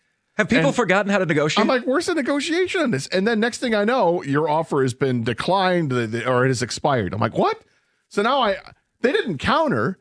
My offer has expired, and now I'm like, well, I was willing to negotiate. I'll try this again. So I upped it by another $100. But you offended them. You offended them, and now they've pieced out. I wasn't that far off. And when all was said and done, the last offer that I made was, I think, literally $150 apart on this guitar, and I heard nothing from them. And then the last thing I heard was, your offer has been declined. The item is no longer for sale.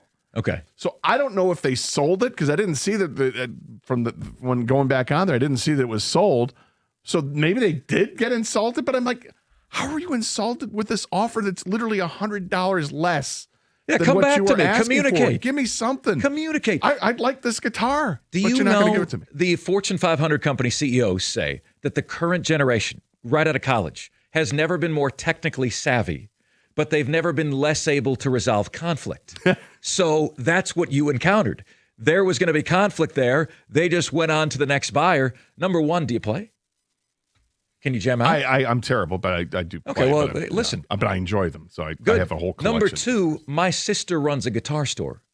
I'm going to try to get the specs from you and see what she thinks. Okay? Yeah, the other thing that made it difficult was this was an international endeavor. This was, I think, was it in Holland or something like that, or Germany? I forget where. Austria. I think it may have been Austria where I was dealing with this. But the moral of the story is, why do you take your guitar picks and go home? Why do you take your baseballs and go home? Right, negotiate. Exactly. Just give me a negotiation. Let me know they're cheap. And maybe Skubal's camp was upset because of the offer the Tigers made allegedly a couple of years ago or last year going into it, the 4 years, $80 million, which, yeah, is that a lowball offer? Sure it is. Come back with something. Give me something. And now I think everybody understands how Scott Boras works. I think we understand how he worked before, dealing with Tarek Skubal. He's always going to try to get the most for his client. But everybody's kind of reticent to the fact that Tigers aren't going to be able to sign Skubal in free agency. It's just not going to happen because Boras is going to take him to the highest bidder, and those guys will have deeper pockets than what the Tigers have. and what we've learned here in the last couple of days is maybe the Tigers aren't as cheap as you think. And my thought with the Valdez signing is that's $38 million for 3 years, over each year for 3 years. That's not chump change. Now, what that says to me is that, okay, if we want to negotiate a long-term deal with Tarek Skubal, who's 3 years younger and who's clearly better, we're giving Valdez 38. We would give you whatever it is, high 40s into the 50s. Is that possible to get something like that done? And because it's a 3-year deal with Valdez, would Skubal's camp take a 4-year deal?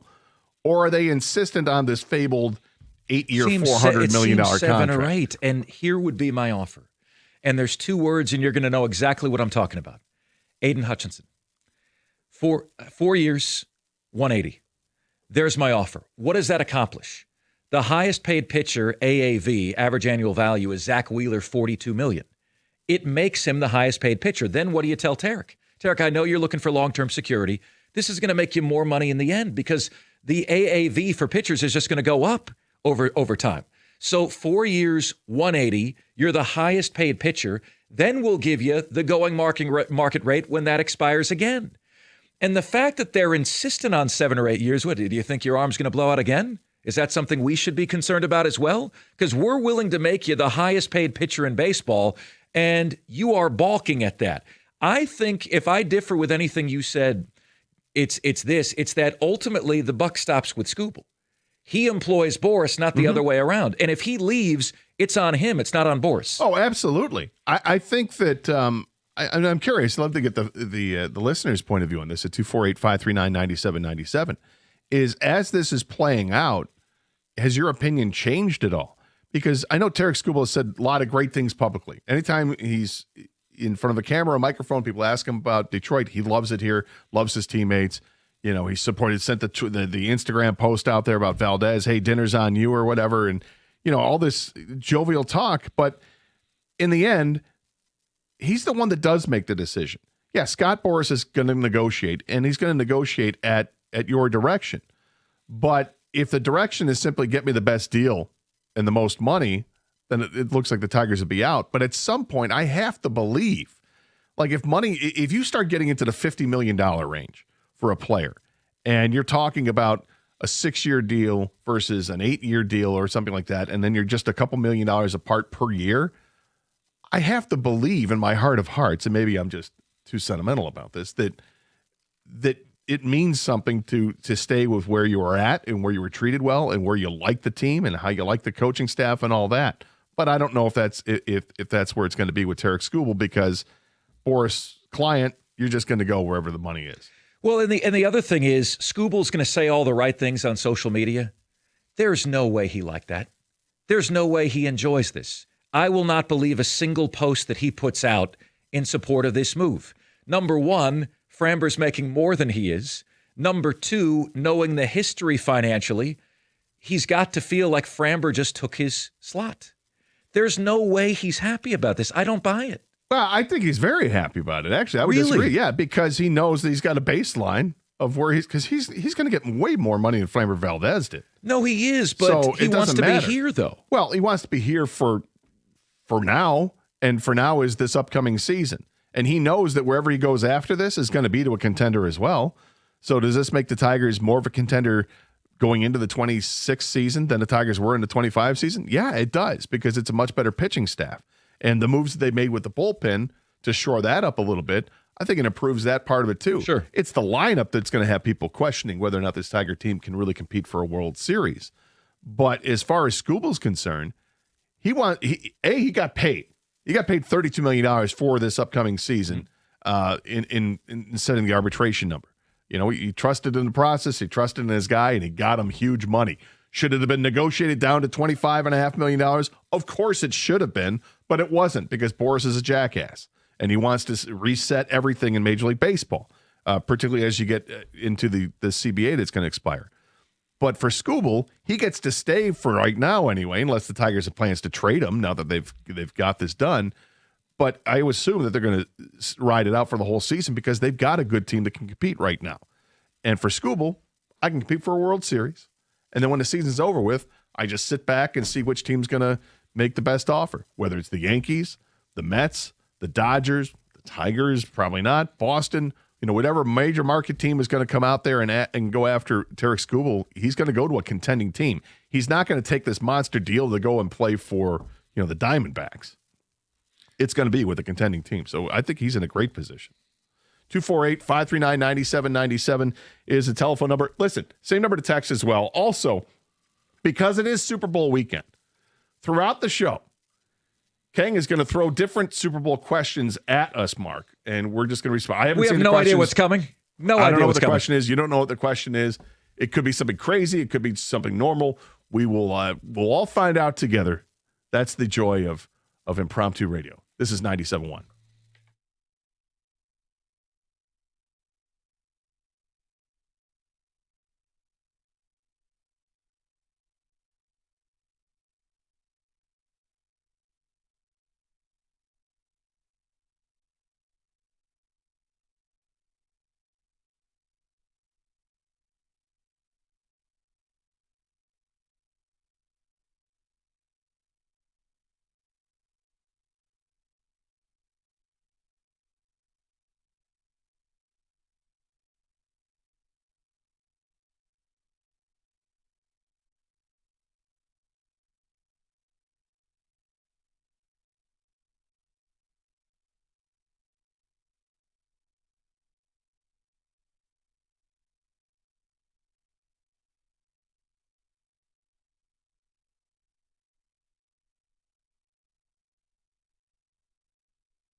We have some ticket text coming in.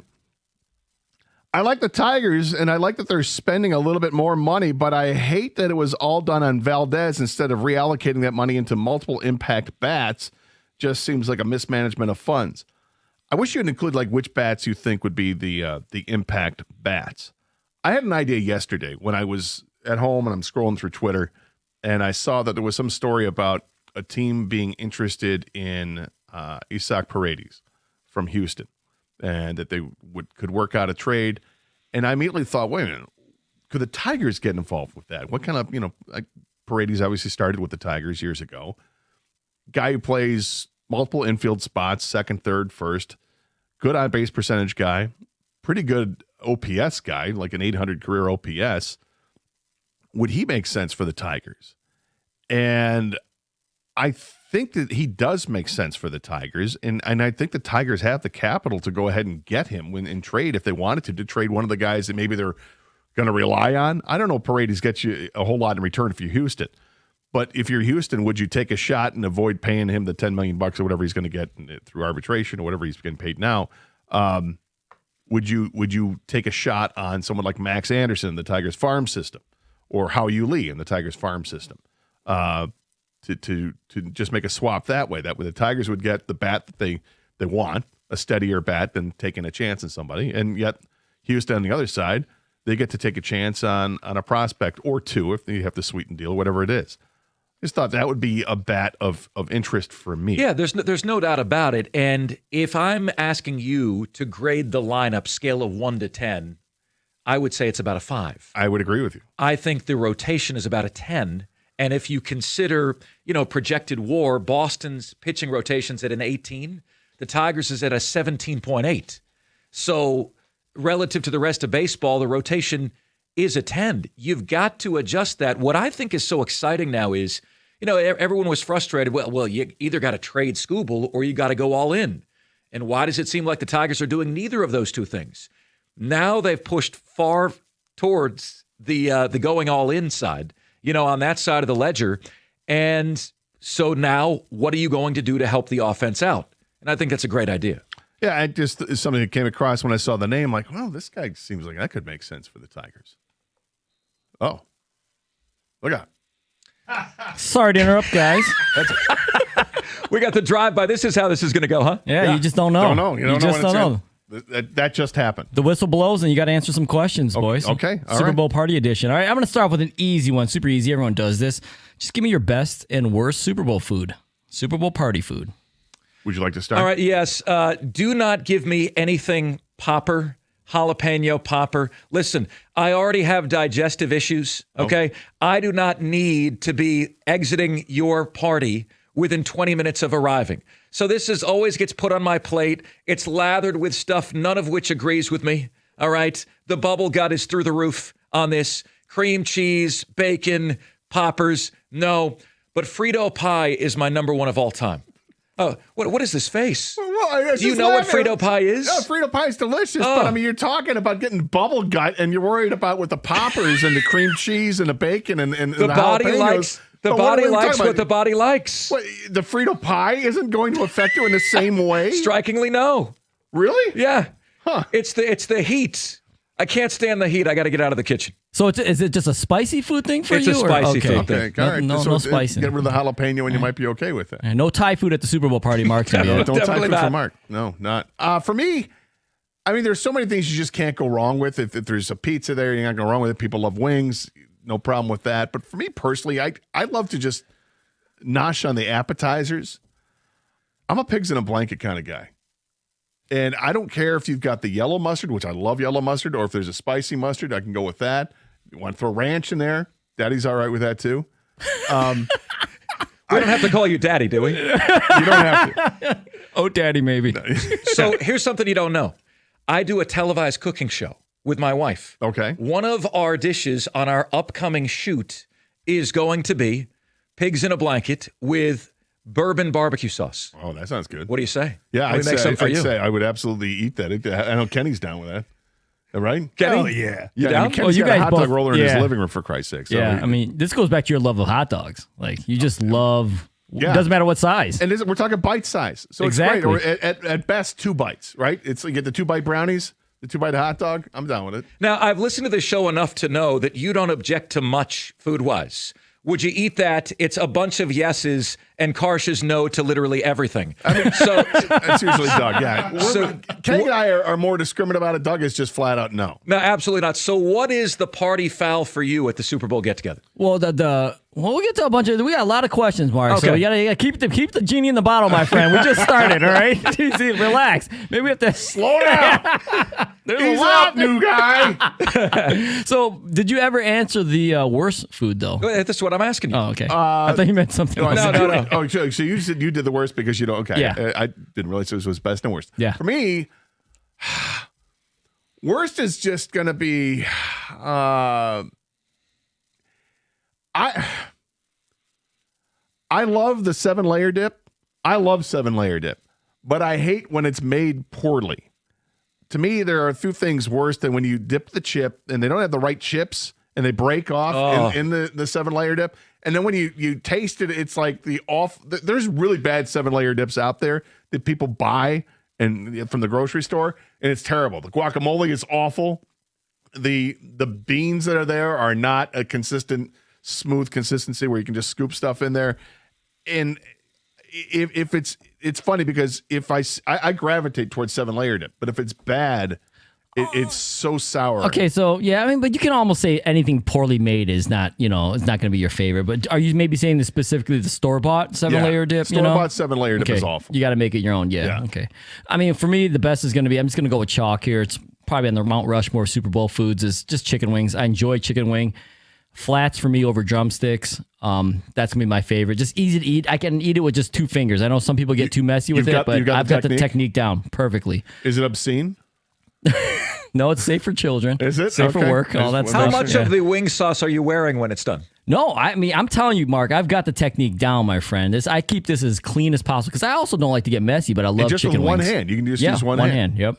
And it's then, not obscene. No, I'm telling you, man. Maybe I have to send a video to a Super Bowl party when I eat chicken wing. I'm going to send you the video. How's that? Flats or drums for you?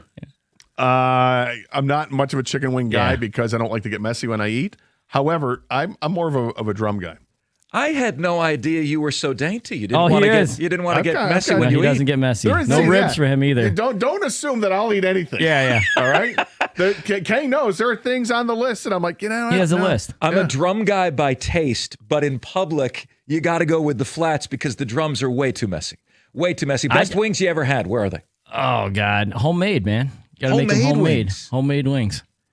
I like Sweetwater. Sweetwater. Sweetwater's good, but I like them all, man. I'm seriously one of those, like, it's got to be really bad for me not to eat the wing, but I like flats. I think it's more flavorful.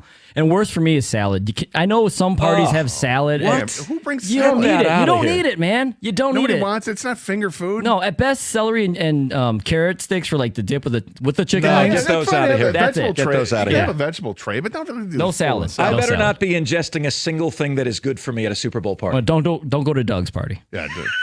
Stay away. All right, we'll have more later, guys. All right. Thank you for introducing that very softball. We crushed the softball. Don't worry, that's easy. And now I'm thinking about nothing but, hey, what am I going to have for Super Bowl Sunday? Where am I going? What are we doing? I don't know. Well, can I tell you what I did? Yeah. I invited listeners for me to crash their Super Bowl party. And I have now gotten 6 invites, believe it or not. And I am going to go to 1 or 2 of them. We're going to pick them at random. And I'm just going to show up. party hop, huh? I'm just going to show up. They're not going to know in advance that I'm coming. That's kind of. Are you going to bring something? Well, my presence is the present. No, I'm just kidding. I'm just kidding. Yeah, I'm going to bring something. Wifey and I haven't figured out what it is yet. And I've been told, be careful, Mark. Be careful. You don't know whose house you're going to. Chance of survival, at least 30%. I mean, Kang, would you do this? Absolutely not. I want the opposite of this. No offense to any of the listeners out there, but we don't need to. We don't need to do this. Yeah. Kenny is shaking his head like a disappointed father. No. What are you like, Ed McMahon showing up and they Just don't even showing know up. it? Just Publishers Clearinghouse. You never know. Are you gonna bring a dish? What did you win? I lost. I think probably buffalo chicken dip.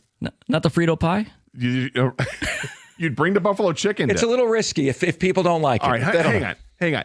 You're against the jalapeno popper, but you're for the buffalo chicken dip. Absolutely.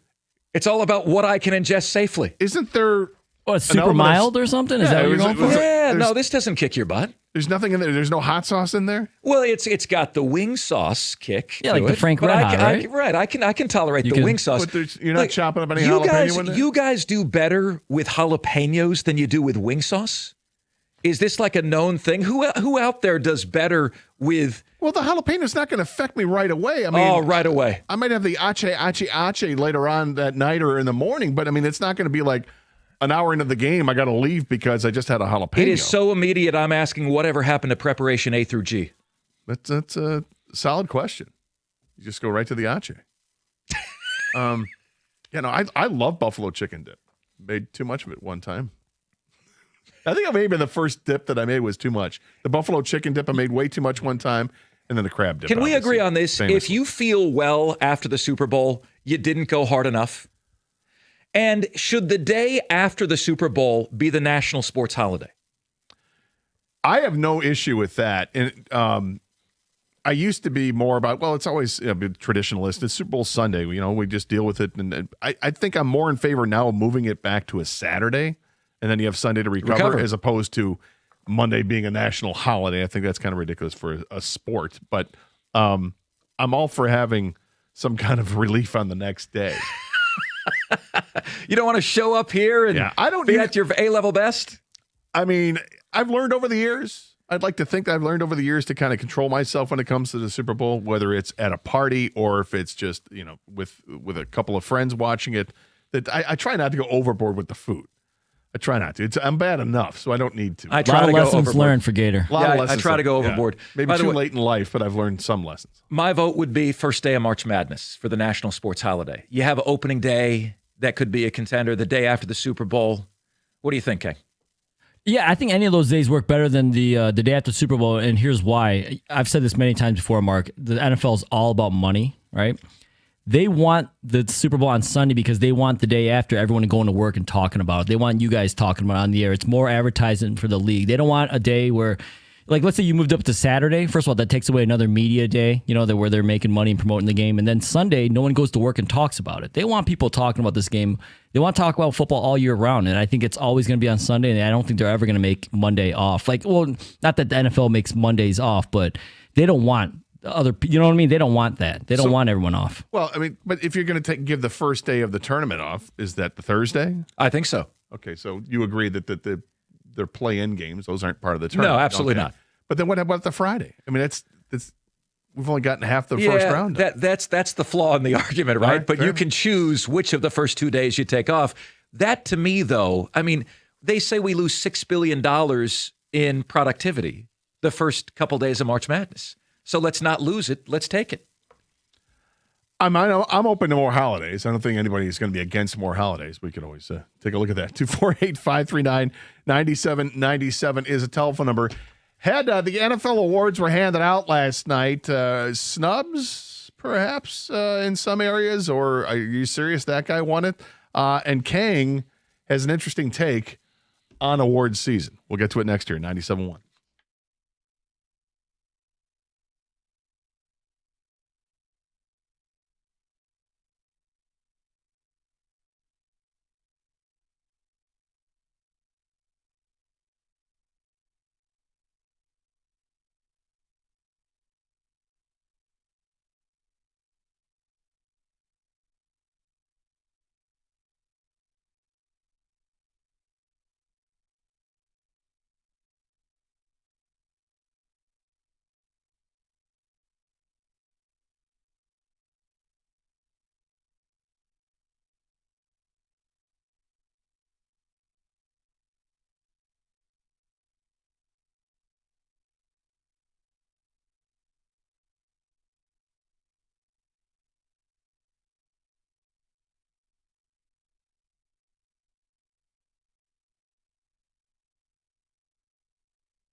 We'll get into some Piston talk coming up in the 11 o'clock hour. The trade deadline comes and goes. Pistons only made the one move a couple days ago and played last night. We got to see Kevin Huerter for the first time. Did they play last night? Well, rumor has it they didn't. I saw them on TV, so they must have. Okay. Previous game, probably. Yeah. I wish. The play was not good. We'll get into that in the 11 o'clock hour. Meanwhile, we'll be talking about the Tarek Skubal arbitration hearing here in the first hour of the show. Kang's got these Super Bowl questions he's going to spread out sporadically throughout the show. We had some fun with that. Some ticket texts and phone calls at 248-539-9797. This ticket text coming in. I would not give the Tigers too much credit just yet. They're paying Skubal what he's getting because they have to, not because they want to. Well, they paid Framber Valdez not because they had to, but I presume because they wanted to. And they did that before the ruling on Skubal came in. And probably, I mean, at least in my mind, going into all the talks, the discussion we had in the air, the vast majority of people thought that the Tigers are going to lose the arbitration case and that they're going to have to pay Skubal $32 million. So if they had that thought as well, and then they still went out and got Valdez, does that change your mind at all? And the conventional wisdom was if they lost the case, they wouldn't be adding anybody. So major kudos for going out and disproving what appears to be a false narrative. Here's the other thing.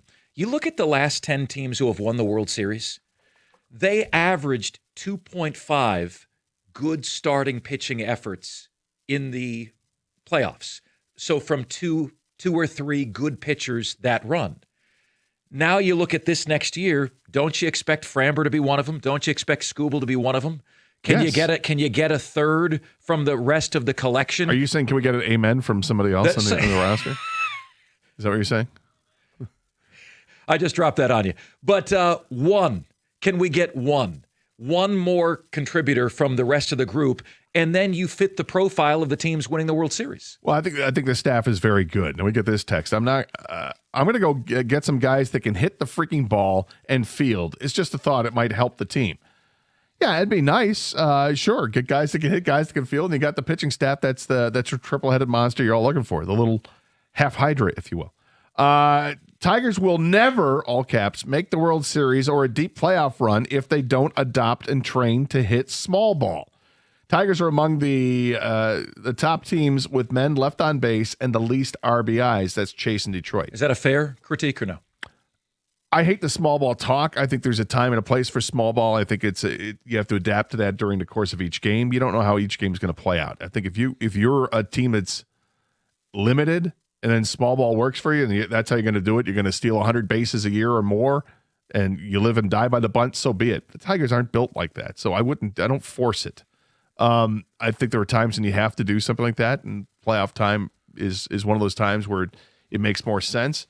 But understand the failures of the Tigers were all about the difference in the first half and the second half of the season. There was a 50-point difference in OPS between the first half and the second half, on base plus slugging percentage. The Tigers were right around 750 in the first half. They're right around 700 in the after the All-Star game. And the pitching staff also. Major difference between the ERA in the first half and the second half. First half, their ERA was like 3.6. After the All-Star break, it was well over 4. The walks plus hits per inning pitched increased just a tick. I think it was 1.23, and it was 1.28 after the All-Star break. So it was a collective collapse in the second half of the season. It wasn't because they don't play small ball or anything that might be just sort of niche with this team.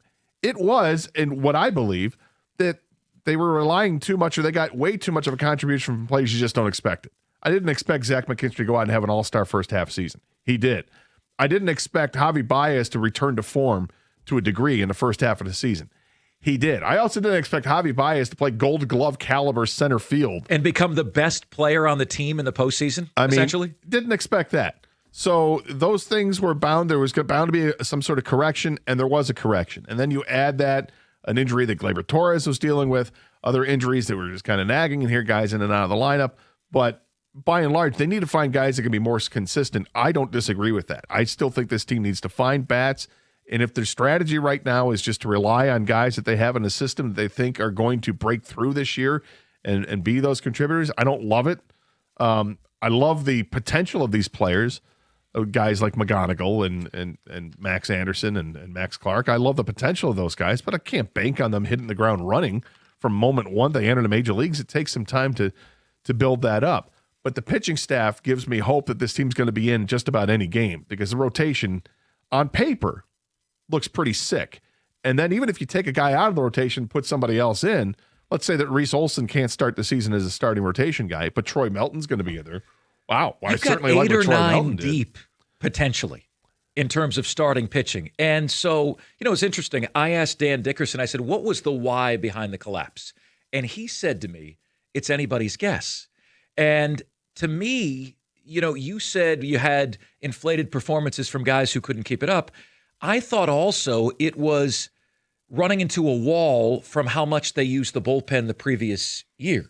And, the pitching chaos, I thought that prescription expired last year. There was a time last year where they were the only team in the bigs who was top 5 offensively and defensively. You're right about the pitching chaos. That faded away pretty quickly. And the pitching chaos is not that's not a way that you want to go through life in terms of a baseball team. And I think AJ Hinch knew that too. They did that out of necessity 2 years ago. Last year was just an epic collapse in the second half of the season, and the bullpen was a bit of a disaster. I think they've made some good additions to the bullpen this year. Jansen should be pretty good for this team. Kyle Finnegan having a more defined role here. You have Will Vest in there too. That just seems to be pretty solid.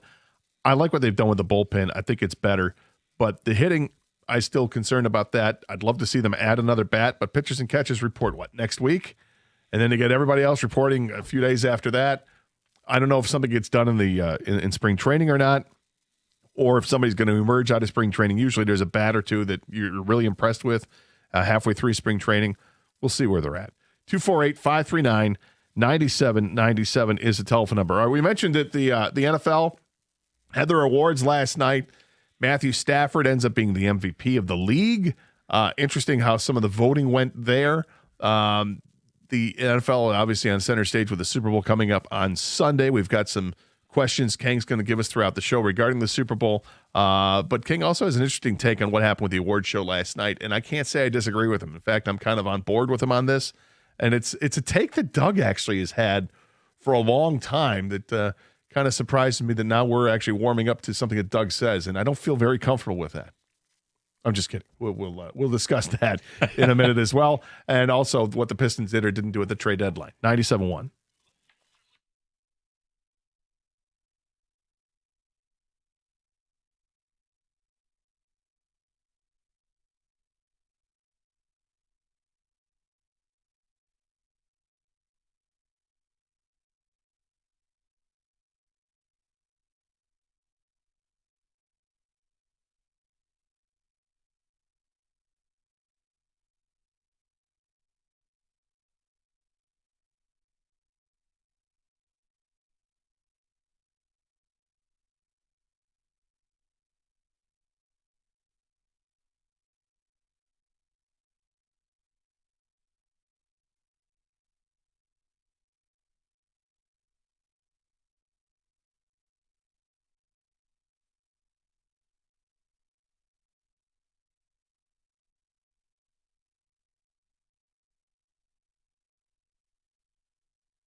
The Pistons will hit the floor again tonight for the second game of a back-to-back after losing to Washington yesterday. They welcome the New York Knicks to Little Caesars Arena as the Knicks have won 8 straight games and moved to just 4.5 back of the Pistons in the Eastern Conference standings. Tonight's game starts at 7:30 right here on 97.1. Jeremy Otto has your pregame coverage at 7:05. It's a big weekend in college sports coming up. MSU Hoops has a massive game tomorrow in East Lansing against number 5 Illinois. That's an 8 p.m. tip-off. Michigan also heads to Columbus to take on Ohio State on Sunday.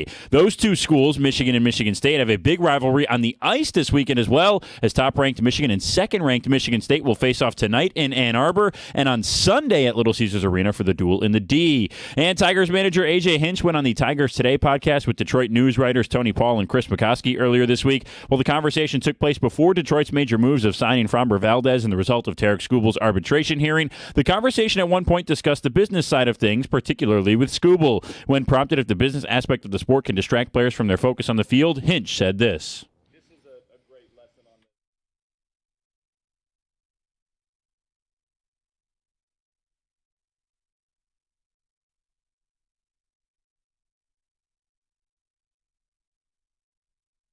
The Tigers will report to Lakeland in 5 days for spring training. That's where their pitchers and catchers get there. At the Corwell Health Sports Desk, I'm Brendan Shabath. For more, go to 97.1 The Ticket or Odyssey.com.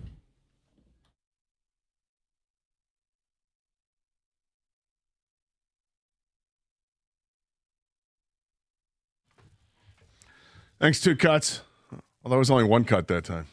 Yeah, we've really gotten away from 2 cuts nowadays. I mean, have you been told something, or is it just Well, it's these hard outs with the network. I got in this economy, 2 cuts are pricey now. So I'll tell you what, when you do that, when I do the updates now on the weekend, I'm like, if Shabath can get 2 cuts in, I got to try to get 2 cuts in. I've challenged myself, man. It's a different era nowadays than it was. What was it? 2 months ago? Thank you, Brendan. Appreciate it. A little reminder: we got Michigan State hockey tonight and tomorrow night. Tonight is at Yost in Ann Arbor, and then tomorrow night will be at the Little Caesars Arena, the number 1 team in the country against the number 2 team in the country. And what I say is, I'm sure gift baskets exchanged between both sides. Listen, being part of the Michigan State rivalry all my life, basically, I think that the hockey part of the rivalry is the best. I think it's way better than football, way better than basketball, and it's because both teams are usually pretty good. And from the time that I was young, for the first time I remember watching any kind or hearing anything about a Michigan State hockey game, it was about the rivalry and how feisty it was, and fights breaking out all the time in the 80s and into the 90s, and we just have it's a great rivalry and 2 outstanding programs, and them going at it back-to-back nights it's going to be great. It's going to be fun. Oh, look out. Sorry to interrupt the college hockey talk. I know. These drive-bys are startling. Yeah, the inner Bigby just rang. College hockey. Some call it bad timing, others call it perfect timing. Yeah. Anyways, next question, boys, on Super Bowl party. I'm going to stick with the food theme here. Okay. Do you have to bring enough food for everyone at the party? So whatever dish you bring in, does everyone have to be able to get a bite of that food? All right, I'll answer this one first. No, you don't. That's ridiculous. I mean, unless it's a small party. If you're talking a party of like 8 people or less, then sure, you can bring something enough for everybody. But I think if you're typically going to go walk into a party and let's say there's 25 people, I think you have to have enough to feed maybe half. If you're walking into a party that's going to have like 50 people, no, because you're counting on everybody to do that. Again, we look at kind of like at least 10 people, maybe a dozen people you got to feed. Otherwise, it gets to be way too pricey, and it kind of takes away from, the food aspect of it. If everybody's going to bring that kind of that amount of food, you're going to have so much food left over, and it's just going to go to waste. And you're not allowed to bring home anything that you bring to the party. You don't want to be that guy that brings home half of your 6-pack or whatever. I work in radio, King. How am I going to feed everyone at the party? How am I going to do that? I can bring my tray, and whoever gets it first gets it. But the tray is it. That's all you get is whatever's in the tray, right? Does it depend on the dish, too? So let's say there's 25 to 30 people at this party. How many chicken wings do you have to bring? So if by my math, if I'm going to go down and cut it down to 12 for a 25-person party, I'm going to say that I probably need 40 wings. Okay. I was going to say 50. Really? He's Okay. cheaper than me. Well, that goes back to you. Kind of asked one of my questions I was going to ask later, but I'll ask it now, Mark. To you too, Gator. Can you bring home some of your own food? You said no, Mark. No, you can't. I think if you want, like you secretly want to. Yes, like you love this food. You brought it for a reason. I really hope that nobody. Yes. Here's how you can get away with it. All right, because generally speaking, I'm like, no, you can't. Right? Which would Why not? happen because it's like bad. It's bad etiquette. It is bad etiquette. But if the dish you bring it in is like a casserole dish or something like that, and you just put the stuff in there. And then you're going to have to take your dish back with you as opposed to be having a disposable dish or something you'd be willing to leave at somebody's house. You bring something with it, the display tray or whatever, that you have to take home with you. Then you could take home the food. As long as it's still on here. I'm just bringing my stuff home. Did you want? And then as you're walking out, I go, did you want any of this? And the person hosting the party is going to say, absolutely not. No, just take it. Okay, good. So that's a roundabout way of trying to get some of your food back. And not only that, it's also a way to perhaps be able to grab some other food from the party to take it home with you. Because if you offer and then as you're walking out, hey, did you want any of this? And the person says, absolutely not. And please go. In fact, do you want to take some of this? And you're like, oh, no, I couldn't. No, please. Okay. And then you go for the pigs in a blanket or the extra sliders or wings or whatever's left over. And because you brought your own dish. Have you ever very cheaply taken something? Now, the correct answer is you can't do it if you want to be invited back to the party. Have you ever taken something back home that you probably shouldn't have taken back home? I brought home half of a 6-pack one time. I'm that cheap. That's cheap. Yeah. But I waited till the house owner was out of the room. Now's our moment. You know what? Let's go. I'm going to do it anyways. There's another question that was going to be asked. They warned me about Mark Ryan, but I didn't listen. Another question I was going to ask is, can you take home beer or liquor instead of food? You can't. Is this like you know what I mean? No, you bring a bottle to a party, you leave the bottle at the party. Like it's a gift for the host of the party. But what if it's somebody else's bottle of liquor? Like, oh, that looks good. That's nice. Oh, you definitely can't do that. No. Like, oh, I just ran out of Maker's Mark. I should Yeah, go. right. No, you can't do that. What is that? Oh, I was wanting to try this Añejo tequila. Yes. No, you absolutely cannot do that. As far as if I brought beer with me, the beer is going to stay. It's up to the host to tell you to please take it home, right? Because when you're a host of a party, and I've had enough of big parties in my time, the Gator Palooza events that I've had in the past, you are left with so much beer afterwards. And you're like, what am I going to do with all this? I live alone. What am I possibly going to do with another 67 cans See, of I'm in bottles my of rights beer? to take home my beer. There you go. No, you see have that? to be. I have to. I'm looking offer out it. for Gator. I have to offer it. How to do you take fit away. beer in that casserole dish? By the way, It's tough. Big ass casserole All right. dish. You know, I'm just gonna throw this in here. So you guys have never taken something that you brought to the party back? Other than the actual, just like the Tupperware, the actual food. I've wanted to in the past. No, you definitely gotta leave any beer or liquor or even pop you ring. I suck. I was at a party. It was at Mahomes when the Super Bowl where Mahomes got hurt and he came back. Like I think Henny played like one snap or whatever, and then Mahomes came back in the second half of the game. I think they won it. I brought subs to a party. There weren't that many. There were like 6 or 8 of us there. And I went and I got like. Did you get the 3-foot party sub or no? I should have just gotten something like that, but instead I got like individual subs, giant subs from Jersey Mike's, and I love Jersey Mike's. I think it's great, and we cut them up into pieces and we had them all out, and I'm like, I really want to bring these home. And by the end of the night, there were still like 2 subs worth. I'm like, come on, but I can't do it. Yeah, and I would have taken it. I told can't do it. What do you mean you can't? You can't. I can and I will. No, because the problem was that I brought them and they were in the bags that I brought them with. So we really just unwrapped the bags and then cut them up. Had I brought them on my own tray and then left them on the tray, then I probably could have taken them home. 100% chance they ended right in the trash. They could have ended in your. They could have ended in your belly. Yes, they could have been right here. Stop worrying about people's feelings. Start worrying about your nutrition. Well, they're the hosts, though, Mark. Right. I mean, they're kind enough to invite you into their home. This would explain why I don't get invited to Super Bowl parties. You're going to random listeners' parties. That's it. I don't think you're going to invite a Gator Palooza anytime soon either, the way this is working out. No. I don't know, man. I mean, those are solid questions. There's more. I know there are. Look, Super Bowl party etiquette is a big deal, man. It's a big deal. I feel like with every question, I'm digging myself my grave even more so. I don't know if you're digging a grave. What you are is you're further defining who you are as a person and a human being. That's what we're That's learning. even worse. The character of Mark Ryan is what we're discovering here. That's what we're trying to figure out. 248-539-9797 is the telephone number. Same in a text. You want to comment on any of the Kane questions we're getting from Super Bowl etiquette.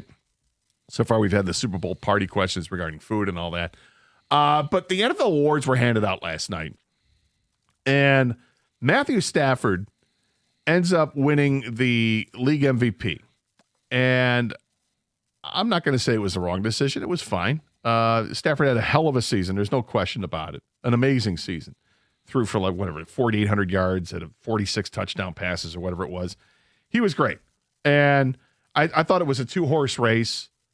It was going to be Drake May or it was going to be Matthew Stafford. And as it came down to it, it's exactly what it was. First place votes, there are 50 first place votes total.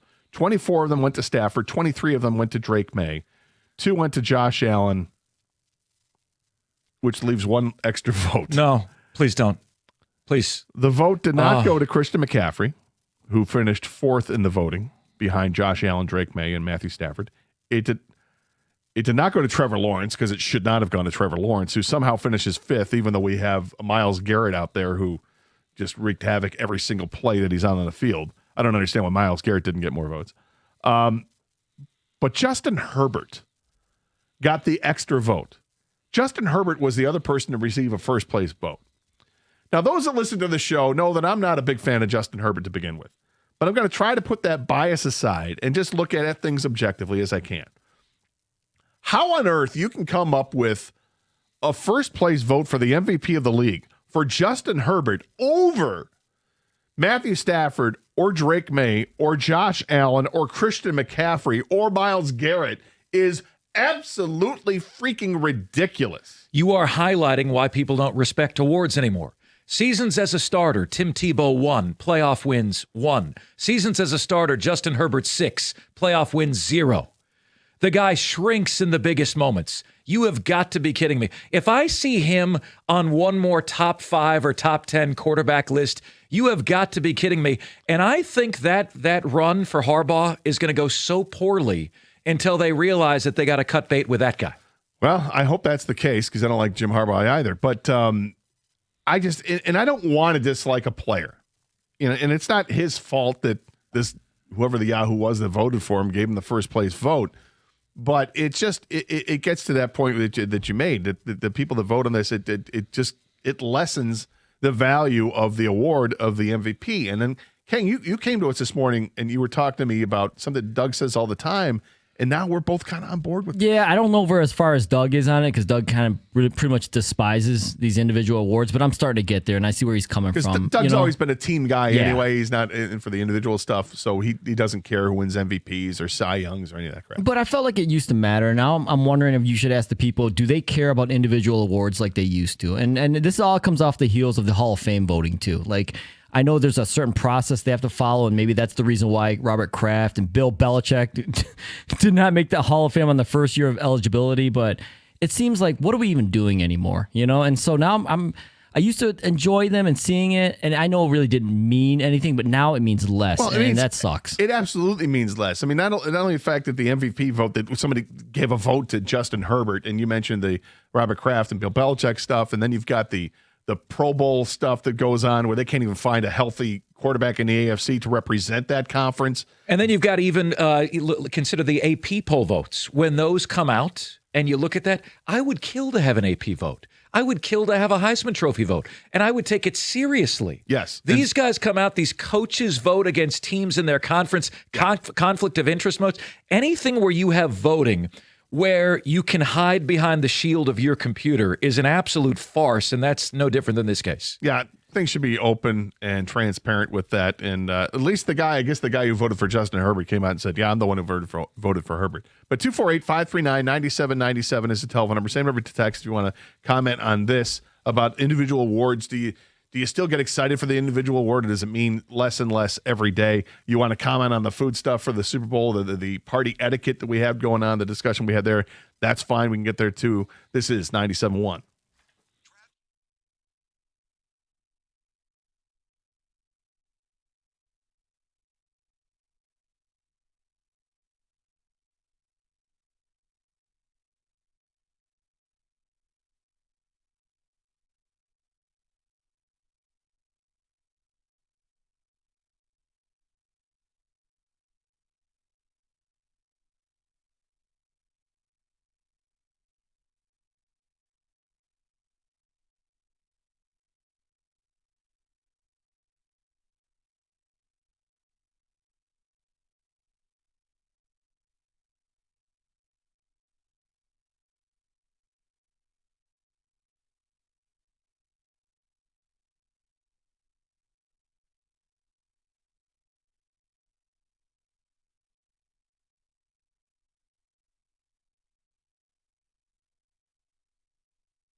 Welcome back to Carson Anderson here on 97.1 The Ticket.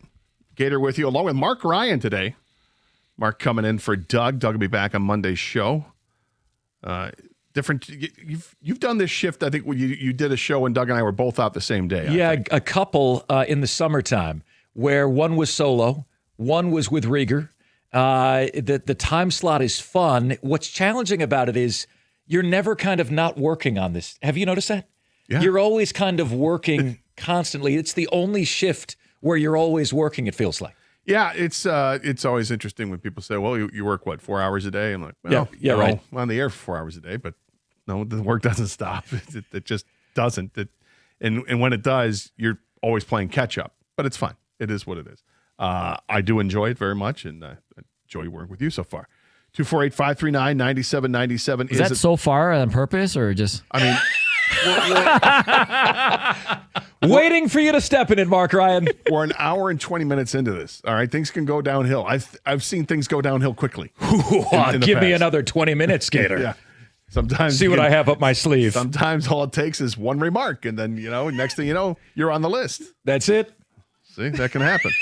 You never know. Let's get back to the phones. 248-539-9797. Dean is in Windsor. Dean, welcome to 97.1.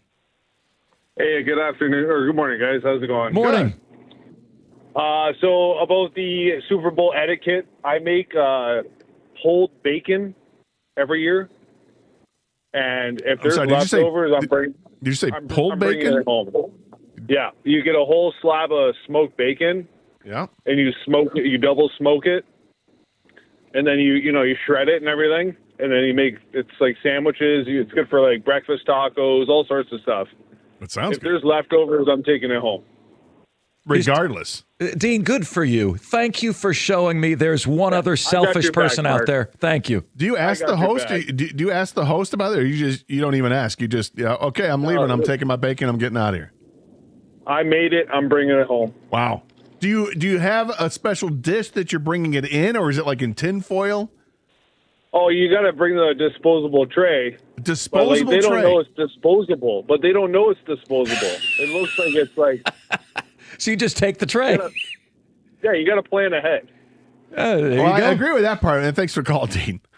I think it's poor etiquette if you're just going to bolt with it. Listen. Dean is a man after my own heart. He understands that what you bring is yours. No, but he also understands that you have to at least give the guys that look, this is my dish. I have to take the dish with me because it's my dish, and if there happens to be leftovers on it, then so be it. You've given these people 4 hours to pick apart your hard-earned work.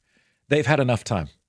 The rest is for the family. Well, but the rest could be for the host. I mean, who knows, maybe he or she wants that, and their family wants that, and that's part of the perks of hosting the party. And believe me, there aren't many perks of hosting the party. There just aren't. Yeah, and particularly a Super Bowl party. Yeah, you got to clean up. And one of the perks, Mark, I would say, just to play devil's advocate a little bit here, is they maybe are counting it as tomorrow's dish. Like they can't pick at it all day today. They can't eat it all now. They want to eat it tomorrow as well. You're not giving them that opportunity. No, there's a ticking clock from the moment I get there to the moment I leave, and that is your time to partake in the food that I've brought. Look, and then there's other food that if it sits around for 4 hours, you're not going to want to take it home, right? You got some sort of dip, some mayonnaise-based dip that's been sitting out. All right, that can go. You got the crab dip that's there, and it's not underneath a warmer, a Bunsen burner or whatever you got. You can leave that there, and it's going to get thrown out. And a lot of times, the host of the party will say, please take it home, because they don't want to deal with the cleanup. But you got to give them the opportunity. That's the way I look at it. Barry's in Detroit. Welcome to 97.1. Hey, Barry. What's up, guys? Good fill-in, too, Good fill-in. You're doing a good job, man. Oh, You're thanks. holding it down. I appreciate it, Barry. Yeah, you seem a little nervous. Your voice is cracking, but you're holding on. Well, it's just that I haven't hit puberty yet, Barry. That's the problem. Give him time. No, you just said what I was going to say. I was like, you take it with you. The etiquette is, I know where I'm from. The etiquette is, if everybody took everything they brought, that's less cleanup, because I already hosted the party. Because you know what somebody's going to say once you leave. Yeah, he brought all these subs and nobody ate all of that stuff. Just throw it away. Give it to the dog. So you might as well just take it, and then that leaves them with less cleanup. And the person who did that one vote for Herbert, yeah, that was Lynn Jones-Turbin. So that was what? That was Lynn Jones, the reporter that gave the kind words to the coach. Okay. I appreciate it. I just want you guys to take note of what America is saying, what Detroit is saying. You can bring home your dish. You can, but you have to clear. I think you got to clear it with the host. I also never host the party. I'm that guy too. Yeah, well, you're that guy. Because I haven't been the guy that's hosted. Trust me, 9 times out of 10, or maybe it might be 99 times out of 100. If somebody asks you, "Hey, do you want to? Would you like this? Would you want the leftovers?" As you're ready to take your dish home, you want me to leave this for you? 99 times out of 100, the host is going to say, "No, please take it with you." I swear to God, the host will say, "Take it with you," but at least offer it up so that you get the clearance, and then you can feel better about yourself. The stress of hosting a party is something I'm not prepared for. That's some stress, isn't it? There is a lot of stress to go with that. Yeah, you got the house cleaned up before people show up. You got to make sure that you're ready for it, that there's all types of things there's seating that goes on. There's just so much etiquette that goes on, too. It's like with even just being a guest, the host should be able to get his seat wherever he or she wants. Agree. That's their seat, right? And in my house, when I've had people over to watch basketball games or football games or whatever, they know that that's my chair. That's okay. Gator's over there. Leave him alone. And the rest of us will be wherever. And it works as long as you respect that. You have to respect the host of the party. And I think part of that respect goes with whatever food you're bringing or not bringing. Maybe I'll crash Gator's party. I don't know if I'm not having a party. Oh, okay. Oh, yeah. You're not having a party, Gator. That's right. wink. That's called off, right? Yeah. Yeah. It's not happening? Okay. Hang. I'll let everybody know. Slow down. We talked about this before. Yes. We don't mention who's coming and who isn't coming, more importantly. Okay? And there's the comment that turned Gator against Mark Ryan. That's it. Yeah, it's 6 minutes. It only took 6 minutes. Some ticket text coming in. Always hated individual awards. That means nothing, and it just feeds egos. People are struggling to pay bills out here, and we got people complaining about individual sports awards. Makes me sick. Spencer from Grosse Pointe. Yeah, I don't like that comment you're throwing in. We got people struggling to pay. We got it. Okay, athletes make a ridiculous amount of money. I understand all that. This is just talking about the individual awards. I don't mind them, but I'm starting to get a little fed up with them. If this is what they're going to do, if somebody's just going to, waste their vote. I got to say this. I thought Hutch should have won the Comeback Player of the Year. I really do. Who got it? Christian McCaffrey. He could win it every year. Every year he's coming back from injuries. So you know what's going to happen? He's going to miss all of this year. He's going to be the Comeback Player of the Year again in 2027. Hutch played 4 or 5 games last year, 14 and a half sacks, 100 pressures, led the NFL. How does he not win Comeback Player of the Year? A Lifetime Achievement Award for Christian McCaffrey. Flush that. McCaffrey had a pretty spectacular year, and Hutch's comeback was nice. Came back, had a career high in quarterback sacks, but I expected him to come back from a leg injury, from the broken leg. I did expect that. Look, I think Hutch should have gotten votes, but I think I could live with McCaffrey getting it. A true story about McCaffrey. He had minus 180 yards under expected versus the holes that he had to run through. That led the NFL. Okay, so everyone talks about his versatility. How about do a good job with the blocking that you're getting? And how about the fact that he's injured every year? Multiple broken bones to 14 and a half sacks, no award. Sounds like somebody's got a bone to pick with Christian McCaffrey. Did you have him on a fantasy team one year and he just didn't deliver for you because he got hurt? The fantasy ended worse than any other fantasy I've ever had. See, that's it. You were hurt. You were hurt by fantasy football. Definitively. I think that, Kang, am I wrong? Fantasy football will shape how you feel about a player for the rest of your life. No, you're not wrong at all.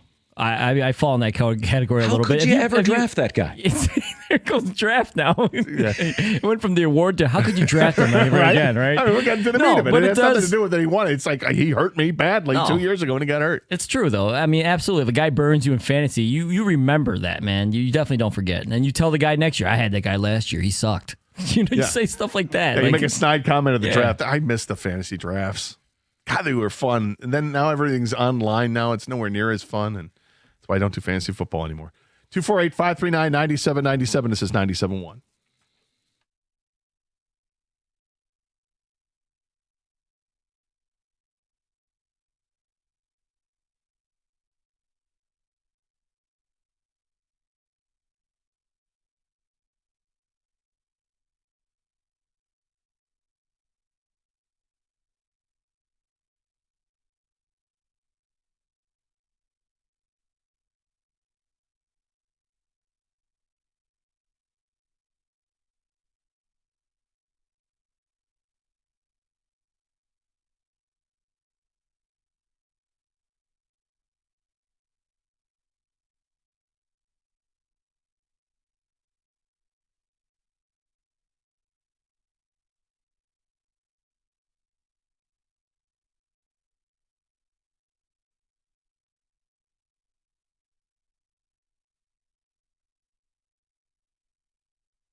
Well, I'm glad we got to the bottom of where your feelings really are. It has nothing to do with that you thought that Hutch really deserved it over Christian McCaffrey. It's just that Christian McCaffrey hurt you in a past fantasy football but I mean, life. let's and talk you're about holding grudges, which I respect a grudge more than most. That's true, and grudges absolutely exist, and we never get over them. But McCaffrey could be up for the Comeback Player of the Year award every year. Haven't we seen this story every before? other year, right? Every other year. How many times is he going to be up for this award? How about a true comeback story to lead the league in pressures? Aiden Hutchinson. It's a no-brainer. What is Dak Prescott coming from? A hamstring injury in week 10? Like, really? What is he coming back from? Christian McCaffrey's coming back from his normal life of not being available. Christian McCaffrey was really good this year. So is Hutch. You can make a case for Hutch. I'm not saying you can't make a case for Hutch. He is the case. But I think the reality is that you just, he hurt you in fantasy football, and you're never going to forget it. I'm still sore. I don't understand whose Super Bowl parties you're going to, but if it's the end of the party and it's food that you brought, you are then entitled to take it home. Who wants your leftovers at their house to throw them away, JC at work? I agree. Most of the time, nobody's going to want it, but I think you just have to say to the host, hey, did you want any of this before I take it home? Or you can even say before I throw it out. Because you want to help clean. I'm going to clean up my stuff. I'm getting ready. Do you want any of this? I'm going to throw it out. Or I'm just going to take it home. And they're like, oh, just do what you will with it. You're good. Okay. And then you can walk out smiling going, see, this is good. I'm getting my Crave case that I brought to this party. We're getting the etiquette class from Gator. This is very good. My strategy has been, babe, the host is in the other room. Let's go. Yeah, you're doing the Irish goodbye with the food. I don't think that's fair. No, probably not. Got to offer it up at That's least. why I only go to these parties one time. I'm never invited back. Now you understand. Brandon is in Shelby Township. Brandon, welcome to 97.1. What's up, guys? Hey, Brandon. So, to your Super Bowl questions, what about spinach and artichoke dip? It's fantastic. In terms of what? Do I like it, or is that something you want? I'm saying, like, as far as like a Super Bowl food, either cold or hot, it's good stuff. It's great.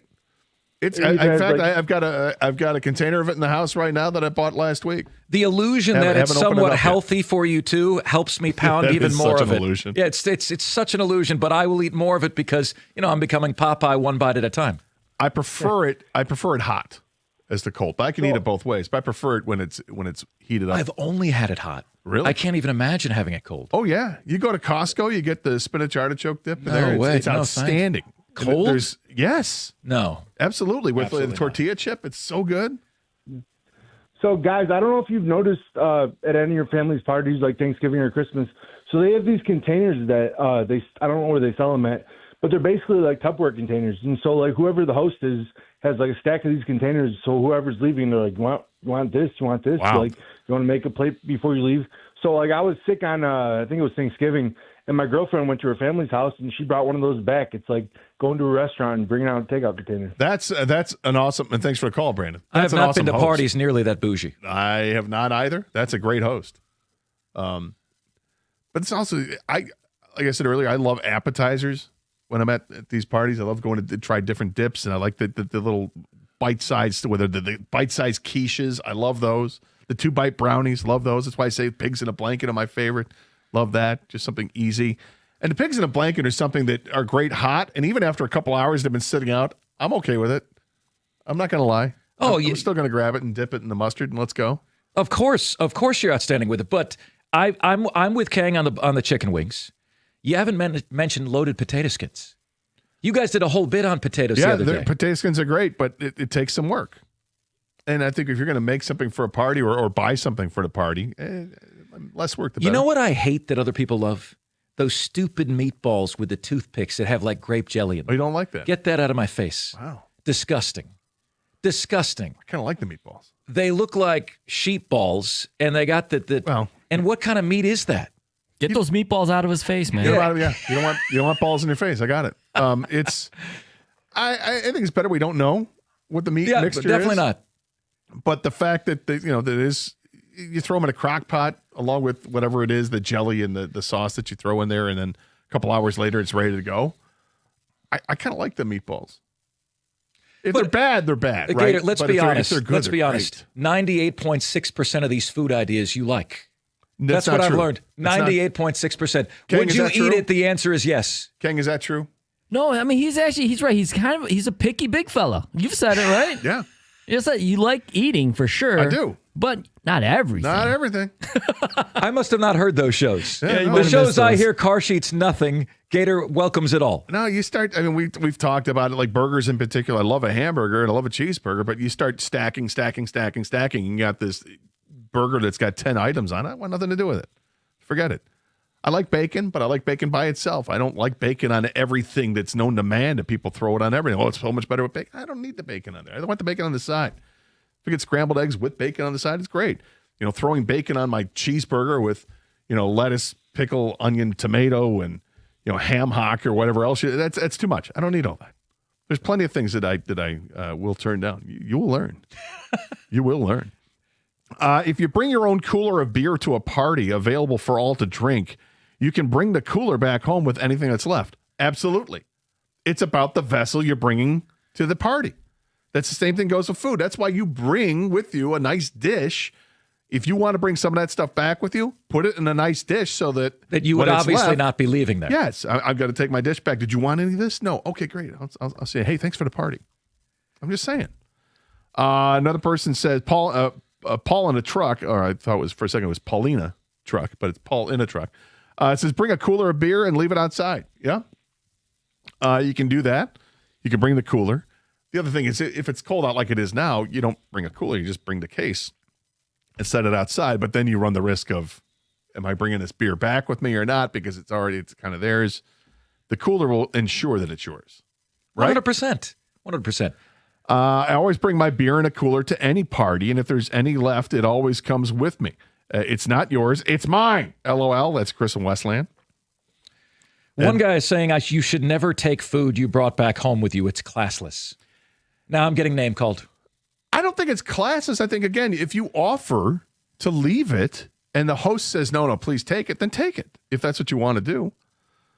Mark is bringing a trash bag to these fans' parties and stocking his fridge for the next month. That's Scott and Carlton. Is that true? Well, now you're giving me new ideas. I appreciate that.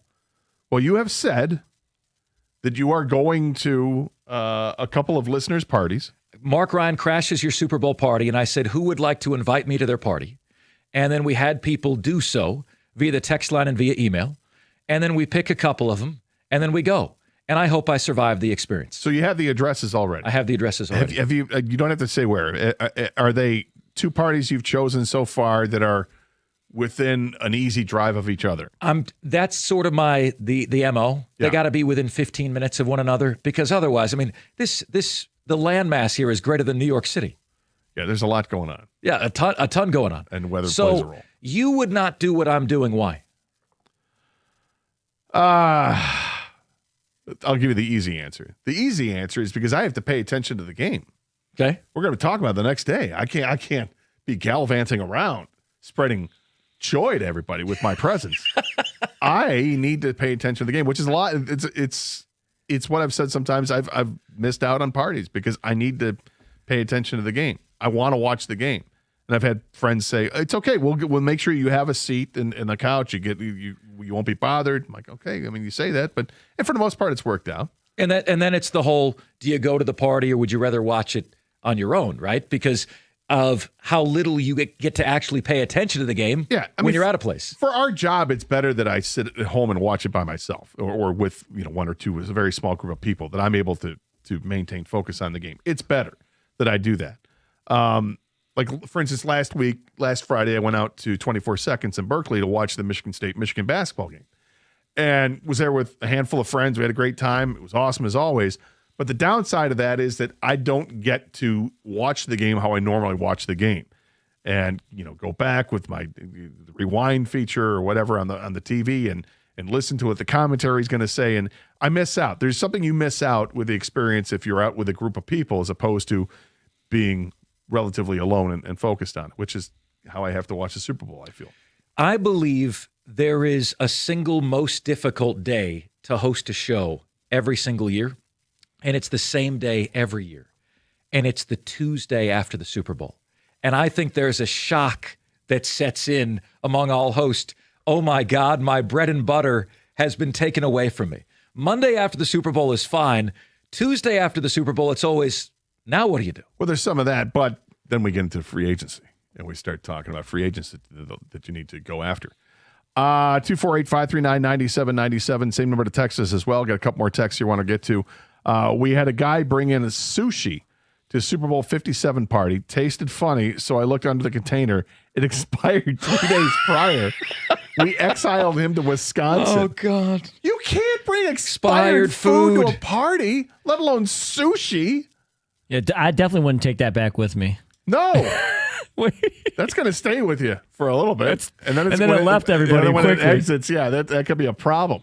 Well, sushi in and of itself is an issue. I'm not a sushi guy. Well, either you are or you're not, but I think it's like a 50-50 split of people. If you bring sushi to a party, somebody's going to enjoy it. Expired sushi. Well, you don't bring expired sushi. You don't bring expired anything. That's a life sentence. There's a reason that person was exiled to Wisconsin. Voting is becoming less and less meaningful, similar to Major League Baseball. The All-Star Game votes and appearances mean less to me anymore, which construes Hall of Fame voting, not to mention All-Star Pro Bowl games becoming a joke. Yeah, it's certainly not what it was. I mean, during this week, getting ready for the Pro Bowl and all that, there are a bunch of videos that you'll see from past Pro Bowl performances that have come out on Twitter. And it's not that long ago, really, where they took it seriously. Guys were getting crushed. Hall of Fame players getting crushed. I saw a video where I think it was Mark Gastineau. Okay. Destroyed Joe Montana. Absolutely destroyed Joe Montana. I'm like, wow, that just happened. That's kind of crazy. And that's when we watched the Pro Bowl. Yeah, and it just you'd see plays like this and throughout, and Jerry Rice getting lit up. But like, wow, I can't believe I'm watching this. And now it's like, literally, it's flag football. It is literally flag football. Powder puff. It's just not the same. Powder puff football, no doubt about it. Last time I watched the Pro Bowl was Peyton Manning, our idiot kicker. That was the last time I saw it. 248-539-9797 is the telephone number. Want to get into some Pistons talk as well. The trade deadline is come and gone. How do you look at the Eastern Conference now? Pistons are still on top despite what you saw last night, which was not pretty. We'll get into that next here on 97.1.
Before we get into the Pistons stuff, just saw this online. This has come out in the last half hour or so.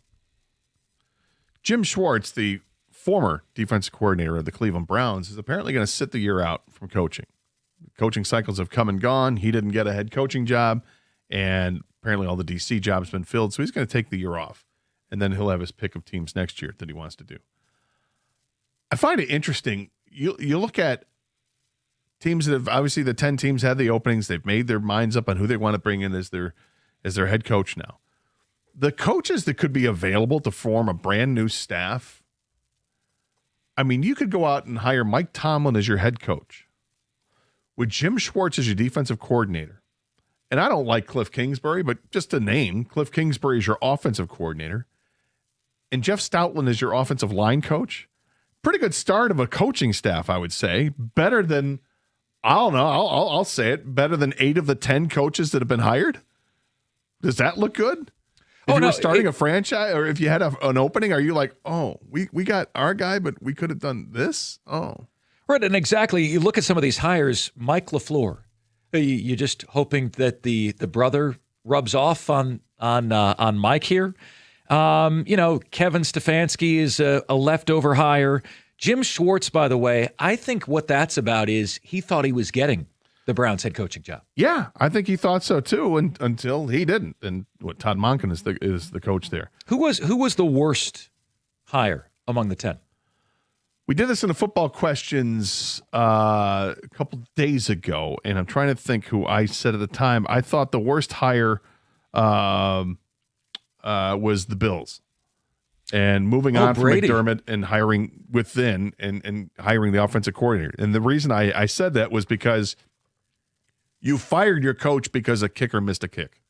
And you admitted that afterwards. Like they asked him if he made that kick, would McDermott be your coach? Yes. Oh my God, what? You just admitted that? That the reason you fired your coach, who had gotten to playoffs every year and has this ridiculous win percentage as head coach, is because the kicker missed a field goal.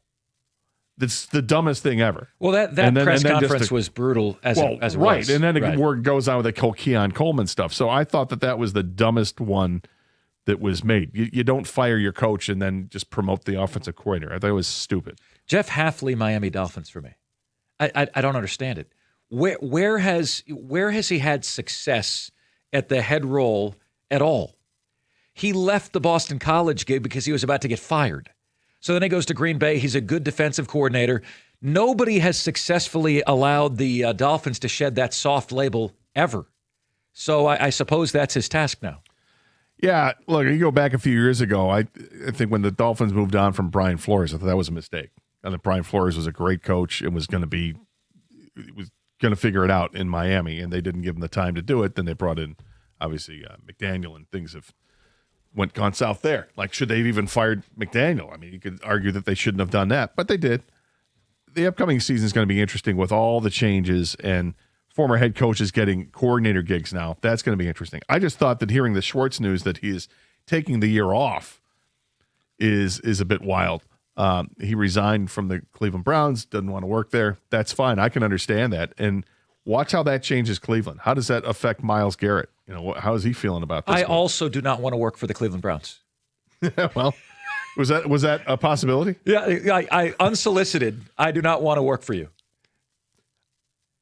Yeah, I understand it. I mean, they've got like 6 quarterbacks on the roster, but they don't have one. Who wants to be on a sinking ship with anything? I mean, even with NFL dollars. There's something to be said about starting over and having the freedom to create your own thing. I'm sure people said the same thing about the Detroit Lions, and then the Lions took a chance on Dan Campbell and then Brad Holmes and let them cook, so to speak. And obviously it's worked out to great success here in the short time with the playoff wins that hadn't had a playoff win in forever, and then these guys get to it But it starts at the top, though. You have great ownership here at the top. Well, but it wasn't always always that way. That. So you got to. It takes somebody to finally step in and listen to the right voices, and that's eventually what has happened here in Detroit. They're listening to the right voices. Now, Lions have a long way to go. We'll get into this later on in the show about comparing what the Lions are at right now to where Seattle is at in the NFC, how they're representing the conference in the Super Bowl. But Yeah, there's a lot to look at there for sure. 248-539-9797, the telephone number, same number to text if you'd like to get through that way. You're hearing the voice of Mark Ryan, who's in for Doug today. Doug will be back on Monday's program. The Pistons and the trade deadline comes and goes yesterday, 3 o'clock, and there were significant moves that were made in the NBA throughout the week. So Anthony Davis traded. We saw James Harden traded. But Anthony Davis isn't going to make any much of an impact this year. He's been banged up and is going to a Washington team that before last night nobody cared about. James Harden going to Cleveland. When that move was made, Cleveland ended up becoming the number one odds-on favorite to represent the Eastern Conference in the NBA Finals, ahead of the Detroit Pistons, despite the fact that the Pistons have been the best team, of course, throughout the season, and by a long shot. I mean, 5.5 games, or whatever the lead was going into last night in the conference. The Pistons ended up making a move, trading away Jaden Ivey and getting back Kevin Huerter. And sure, Ivey's got a huge ceiling. I'm a big Jaden Ivey fan, but Ivey this year wasn't much of a contributor for the Pistons. I understood why they moved him. Free agent at the end of the season. I mean, if you're the Pistons, were you going to sign him to an extension? Probably not. So might as well get something for him in return. They get Huerter, who is having a down season compared to his typical 37% shooting from three-point range. This year he's at 31%. It's a small ad. This is kind of the ad that we expected to see the Pistons make, but they had opportunities. You would think that there were opportunities there to make a bigger splash if they wanted to. But clearly they did not want to move on from Tobias Harris, even though he's a free agent at the end of the year, or rock the core at all, meaning Ron Holland, Asar Thompson, Jalen Duren, Isaiah Stewart, obviously Cade Cunningham. These guys weren't going to go anywhere. And I understood why that is the sentiment, because this is a really good basketball team regardless. Even after Cleveland adds Harden, I still think the Pistons are the top team in the Eastern Conference. But should they have done more to improve this team?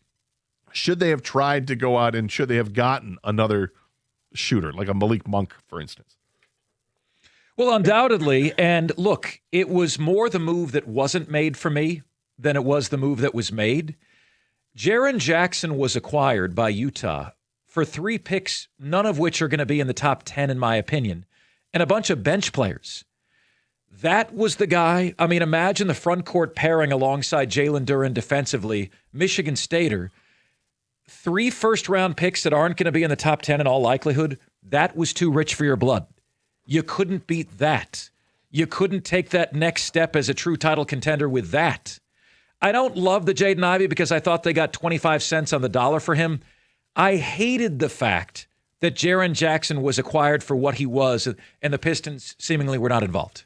Yeah, Jaren Jackson Jr. would look really nice. We discussed him a lot on the show, and because, I mean, I feel like the Pistons' identity is built more on how they play defensively than anything else, and adding a player like that would show that. Plus, the fact is that the guy can score.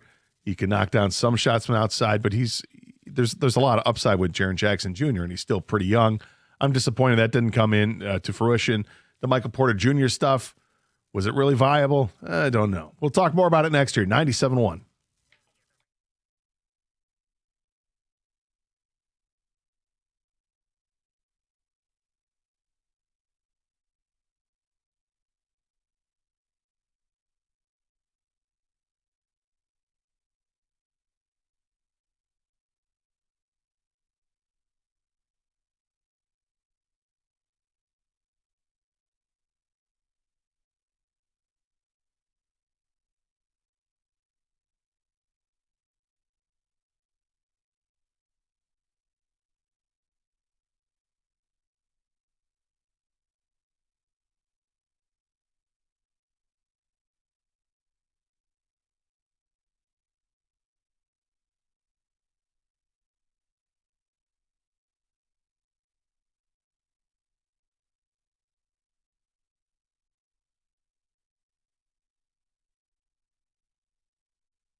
The Pistons are taking on the Knicks tonight at Little Caesars Arena. It's Detroit's second game of a back-to-back after losing to Washington yesterday. The Pistons were without Tobias Harris and Danish Jenkins in that game. They have not yet submitted their injury report for tonight's contest. The Knicks have submitted theirs, however. OG Anunoby is probable with a toe injury. Josh Hart questionable with an ankle sprain, and Karl Anthony Towns also questionable with a right eye laceration. It is unclear if newly acquired guard Jose Alvarado will be available tonight after New York traded for the defensive specialist yesterday.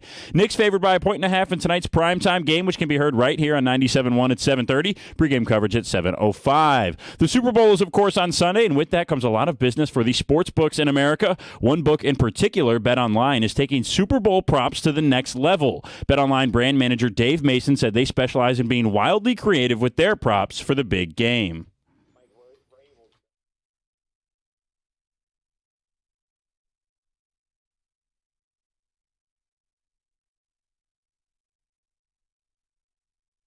In case you're wondering, BetOnline received a lone $1 bet on Vrabel's manhood prop. It was for the under. You can bet on other various topics like which local massage parlor Robert Kraft will visit first, if Bad Bunny will show his nipple at halftime, or if Stephon Diggs will have more receptions than baby mamas. He has 6. Super Bowl 60 kicks off at 6:30 this Sunday. At the Corewell Health Sports Desk, I'm Brendan Shabath. For more, go to 97.1 The Ticket or Odyssey.com.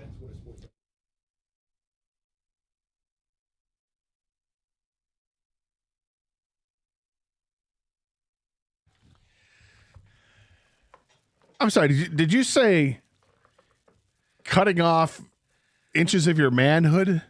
That's what Mike Vrabel said he would do. And you said it was 2.5 inches? That's the line. What if he doesn't have 2.5 inches to begin with? Set. I think there's an assumption that Mike Vrabel, of all people. You calling Vrabel? You said that. I would never say that. Jeez. The bet was for the under on 2.5, though. Now, see, the thing with the Stephon Diggs and the receptions, yes. The baby mamas thing is a moving target. That is always changing with him. Right. So by the time kickoff happens, it might be 9 receptions that he needs to be more than the baby there's mama. also one you can bet on whether he'll propose to Cardi B, who he's reportedly dating, after the game, contingent the Patriots win. There's a lot you can bet on. This is the sort of hard-hitting analysis people come to us for. What are the odds that he would propose? I don't remember. I would have to look. I talked to Dave Mason yesterday, and he said, obviously some of these are just for fun, but the odds, sometimes there's data, like the Gatorade ones and the Anthem, and other times he threw out 2.5 inches over under. Does Sean Kemp have the baby mama record? I don't know. I get uncomfortable talking about this. What people do in their personal life is their personal life. Yeah. I don't, as far as the baby mama, I don't know. It's that's a lot. Thanks, Two Cuts. Yeah, of course. Interesting. Emphasis on the cuts, huh? Yeah, right. Well, how would they come to a determination? I don't know on this. I don't think you do. Yeah. I think like Two Cuts said, it's just kind of maybe done in jest that you throw that number out there. There's nothing that ensures a Super Bowl win, certainly not cutting off part of your manhood. But Vrabel stepped into that, though. He said it. He answered the question. Well, yeah, I mean, it's a stupid question and you get a stupid response to it, right? What would you risk? I'd cut off, my junk. Yeah, I would say if it meant I won a Super Bowl. Yeah, I don't obviously you're not going to do it. Nobody's going to hold you to it. I don't have any to lose, so I'm not taking the bet. I mean, it's kind of like when Doug does the Karsh Casino, when somebody says the line's going to get killed by 45. So Doug will say right away, okay, so you'll give me the lines plus 45? And most of the time people are like, well, no. And then why would you say they're going to lose by 45? You don't believe it? Exactly. You throw it right back at them. I think this is something you just let go, but I don't know. That is wild. That is wild stuff.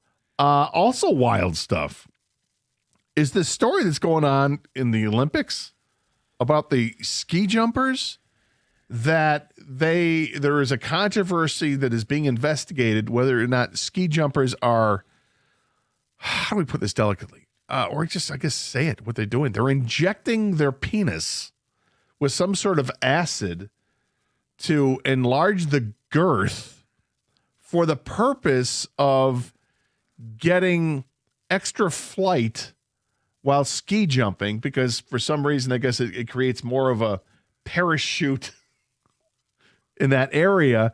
that they say what gives them an unfair advantage of perhaps adding a couple extra meters to the flight.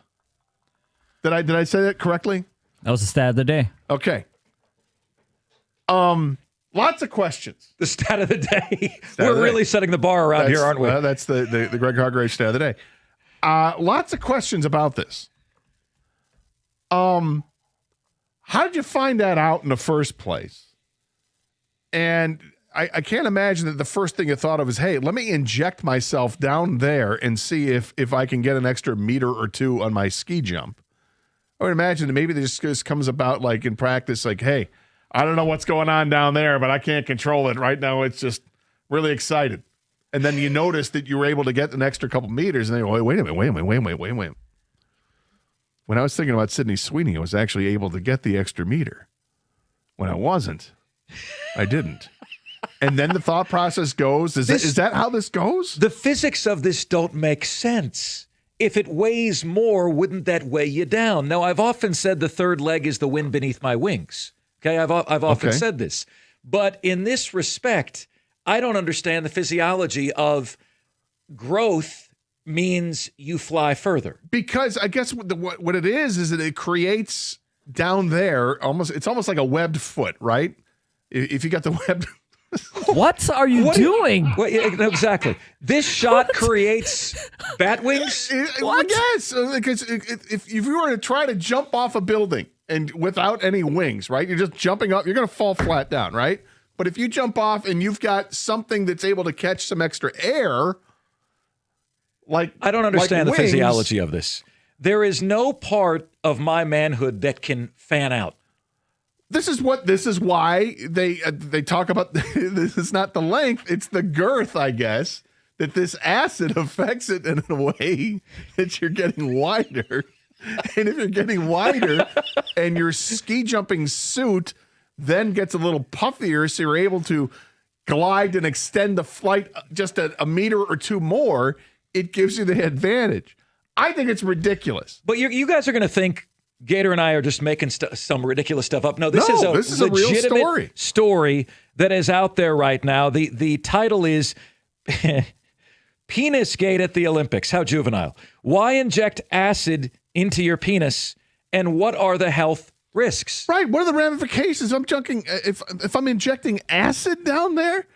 Now, I would assume this is acid that's probably already in your body to begin with, and it just, over time it'll do something. I don't know. Is this a new live read opportunity for Jeff Rieger? I don't understand. I think it is. What's happening? He's got a New Year's resolution coming up. So is this your interpretation of it, or is this the actual science behind Gator that you just No, this explained? is what I thought I read about this, is that the thought behind it was that it gives you extra flight.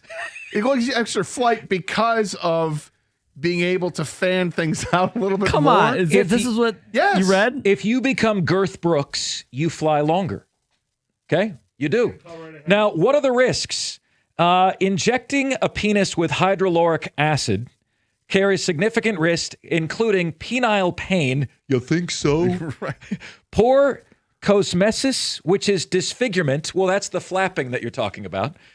Deformity. Yes. Infection, also yes. Inflammation, sensory change, sexual dysfunction. In rare instances, infection can spread to cause gangrene and loss of the penis. So I don't know who in the right mind would do this for the extra. Yeah, but Gator, the pros, those are the cons. The pros are you might meddle. Well, I get right. I might get this. I might meddle. Right. Good God. Because I would think that there are other ways to achieve that without having to inject the area. Now, you're a golf guy. Kenny wanted me to ask you this. Well, this is wild, going from golfing to... Okay. Well, because something that you might relate to more than Winter Olympics is, would you do something like this to gain an extra 50 yards in your drive? So, like, the topic that I had out of this ridiculous proposition and this ridiculous investigation, it's not, hey, would you inject your penis? It's not that. The topic is, though, what lengths have you gone to get an edge in sports, period? Lengths, pun intended. Well, it wasn't, but I like where I'm not going to say where your head's at. That's different. But yeah, I mean, So you're asking me like what would I do to get the edge in golf? I mean, I'm not going to take steroids to become a better add distance to my drive, right? I'm not injecting my body with any of that stuff. With golf, it's about the equipment, I guess. And as I get older, I certainly don't hit the ball as long as my equipment's fine. Thank you for asking. I don't hit the ball as long as I used to, but I still hit it just fine. But it's about the golf club you're going to use. Okay, as you get older, do you go with a more whippy club because you don't have the strength anymore with the stiff shaft? But what injection would help you get more holes in ones? Yeah, there's nothing there, man. But as far as the advantage that you can gain, like what's the edge?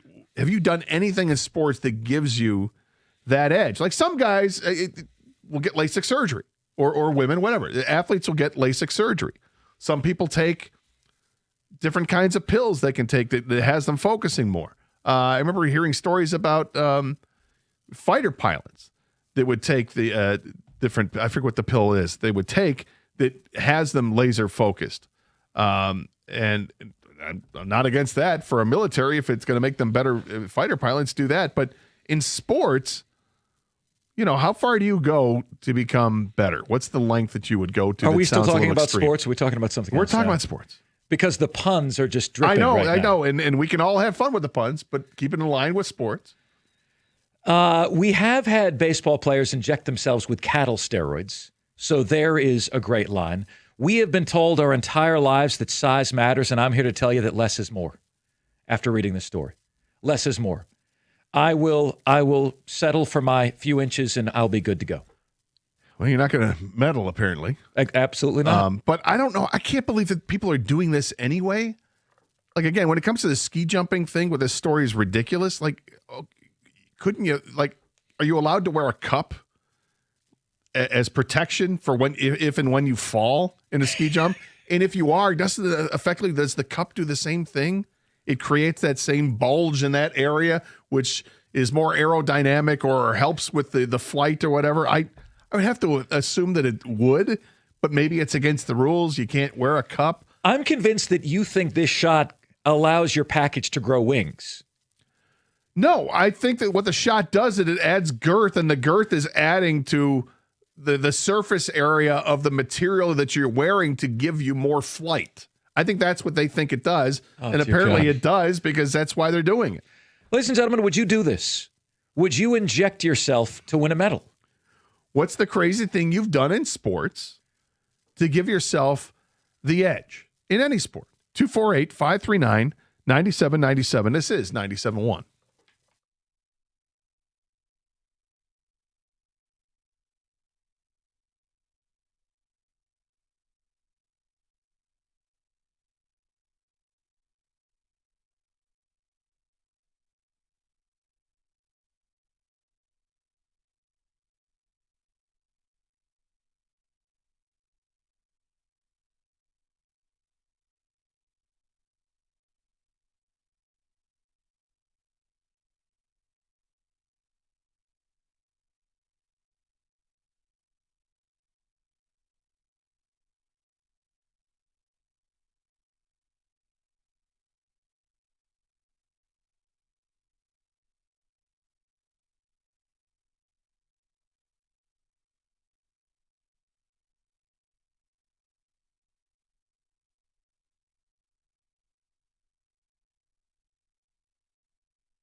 I think it's interesting when you get to competitive sports. I mean, the word competitive isn't there for a reason. You're there to win or whatever your purpose is. That's why it's competitive. And people are always looking for that competitive edge.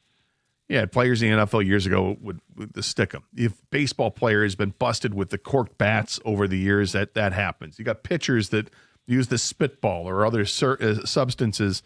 You know, famously in the 2006 World Series, Kenny Rogers has his black crap all over the palm of his hand, and the TV cameras get a hold of it, and the next thing you know, it's magically gone. Phil Necro, the nail file. Yeah. And why am I unimpressed these days when I see the one-handed catches? You know what I say? Do it without the gloves.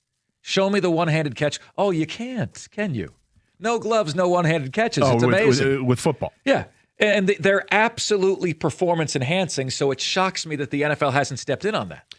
Well, the NFL likes the spectacular play, so I can see why they're going to do that. And as long as the gloves, I mean, it's effectively, it's replaced the stickum that Lester Hayes famously had back in the late 70s and early 80s, and the defensive backs used to use that stuff all the time. It seemed to be the Raider thing. Fred Biletnikoff had it all over his hands as a receiver. But you get the ball back and there's all this glop on the football. Right. Like, what are we doing? So they outlawed it, and now the gloves are fine because they're tacky and you're able to catch the football and it doesn't affect the football at all. But it certainly allows for players to make spectacular catches. I'd have to go back and look. I don't think that Isaac Tesla had gloves when he made his incredible catches. Not everybody uses the gloves.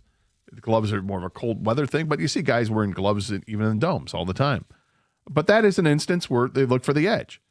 But is there a sport that you look for the edge in and where you maybe cut corners on what the rules are? And these skiers are trying to edge out a little bit more. Edge out, you say, huh? Look at that. 248-539-9797. Brian is next here, 97.1. Hey, Brian. Hey, Gator. How you doing, man? All right, Brian. Hi, Mark with the C. Hey, what's up, Brian? Hey, how you doing? I heard the story this morning, and I heard it a little differently. I heard that the fact that your bulge is bigger allows you to qualify for a bigger suit, and the suit is what gives you the extra lift to get the extra 2 meters.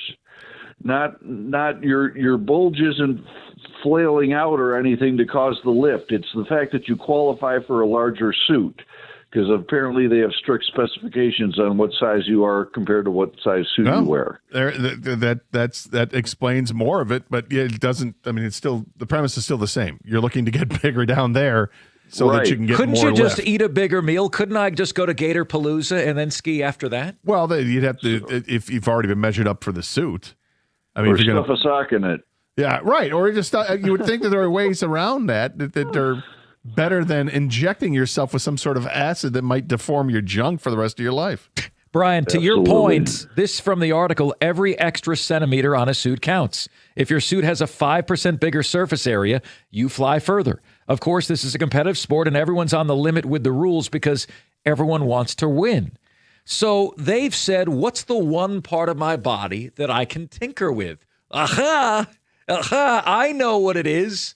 It doesn't make any sense to me. That's the one part of my body that I'm not going to mess with ever. I'm not going to be able to make that one part of my body 1/20th. You know what I mean? That's the 5%. I can't do that. It's not going to be 5% extra of surface area. And imagine that you're about to take that jump, and imagine that things feel far different down there. Are you going to be focused enough to land your jump the way you need to? Or if you're like me, you're going to be panicking internally. What the hell did I just do to myself? I don't know. I can't, like I said, I can't imagine that there's a lot of people that are doing this in the sport of ski jumping. That's why it's literally the jumping off point to get to the other sports that you look for the competitive edge. And, what have you done personally to get that competitive edge? 248-539-9797. Like I said, for me, golf is the sport that I do now. And I don't know if I look for anything to get an edge necessarily. An edge to me indicates that I'm doing something that others can't or that might be beyond the rules. I mean, golf to me is the ultimate game where you're following rules. Yeah, but people cheat. I mean, recreationally for sure, right? Yeah. 100% people do. I mean, it might be something as simple as, the best club in my bag is the eraser and my pencil when I'm writing the score down to change it and not be honest about that. But I mean, there are things you can do in golf. There are illegal drivers that the driver's head is too big, too many, cubic centimeters or whatever it is. There are stop. There are golf balls that I see where you're going. That are illegal because I'm not taking your lead on this. Because of compressions or whatever, that they travel further. There are tees that are illegal. And there's sometimes because you guys for straightening out the sometimes ball. golfers even cheat without knowing it, right? Because of these rules that they've They not don't sure know the about. rules Yeah, exactly. and entirely. just- Hey, if I hit it out of bounds, do I have to take a penalty stroke, or can I just hit it from this? Okay, can I drop it over here? And look, it's different recreationally than it is when you're on the PGA Tour. But Now, when you there's beat lots of- Rieger by 11 strokes, what advantage did you use that day? I'm sorry, say that again. When you beat Rieger by 11 strokes, what advantage did you deploy that day other than that you were just playing Rieger and that was the big enough advantage? Well, that that's you did? it. That's just a better golfer. Yeah, but guys, remember that was Rieger pre-Blue Chew. So now post-Blue that's Chew, right. who knows? All right, yeah. I don't know if you guys realize yeah. this, but Rieger is going to be doing the ski jumping in the Olympics now. Oh, well, he could. What advantage did I have? I'm sorry, Gator. Okay, The whistle was blown. I mean, you might want to update people on what happened here, yeah? Well, I don't know. We can just leave it at that. You just said the whistle was blown. Yes, periodically throughout the show, Kang is going to throw at us some Super Bowl questions. We've had some party etiquette questions, food etiquette questions. I'm excited to hear what the next question is. All right. Does the host of a Super Bowl party have to provide enough seats for everyone invited? Absolutely not. It's totally fine if it's standing room only, and you're not expected to suddenly deploy 8 couches in your house. You can bust out the fold-out chairs you have. You can even invite people to bring their own chair, but I am not fundamentally altering my place because people are coming over. The early bird gets the worm. You get there early, you get the seats. You don't get there early, your ass can stand up. You provide what you can provide. And I think part of it, you have to know how many people you're inviting to. Well, they do know, yeah. And they have to be, the more people that are there, obviously you have to have more seating areas. You have to provide something. And multiple TVs are a must. And it's good to have a couple different rooms, options to watch. If you've got an open kitchen going into the living room, that's always great because people always gravitate toward the kitchen. And if you have a good view of the TV, take advantage of that. But it's tough. I mean, if you're going to invite 60 people to your party and you've got 1,000 square foot home, that's not a good idea. Well, you know how it is. Like, you throw out the invite, and it's kind of like a wedding. You're like, not expecting everyone to say yes. But what happens if more people do say yes than you expect? Do you have to provide a bar stool, an ottoman, whatever? Do you have to provide seating for everybody that shows up? You do not. You have what you have, and people have to accept that. And as a party goer, if you're going to a party, you have to recognize what situation you might be getting yourself into, and choose wisely. When I gave you my answer, your eyes got really big. Do you feel otherwise? No, I don't, because, I mean, it's not you can pull up bleachers out of the wall all of a sudden. This isn't like a high school gym, but I do think that I have yet to see the Property Brothers do that. Oh, yeah, we'll that would be pretty amazing. Yeah. But I think you do, when you put out the invite, this is the problem. Let's say you don't want to snub anybody. So you throw out the invite, you kind of got to throw it out for maybe more people than you actually want to come over. But if those people all say yes, let's even say it's a 90% hit rate, you just say, all right, you got to stand, right? I mean, that's it. I mean, people have to know there's going to be standing room only in this event. Yeah. At a big party, at least. And I think at most parties I go to anyway, there's more than half the party is standing because there's a couch, there's a couple chairs, and it's usually about it, unless they have 2 rooms set up, and then there might be another couch, another couple chairs. If you're lucky, 15 people have seats. If you're going to bring out the kitchen or the dining room table chairs, those are great too. Then maybe you can expand it to like 20. But generally speaking, you're limited anyway. Do you have to at least bring out some folding chairs, or are you just like, no, this is what I normally have? I think if you have them, you bring them out. Okay, yeah. I was going to say. And whoever doesn't get a chair, you can tell them they got the Bill Belichick treatment. They got the snub. They got the snub. You got to stand there with the sleeveless hoodie. Yeah, no seat for you. All right, one more.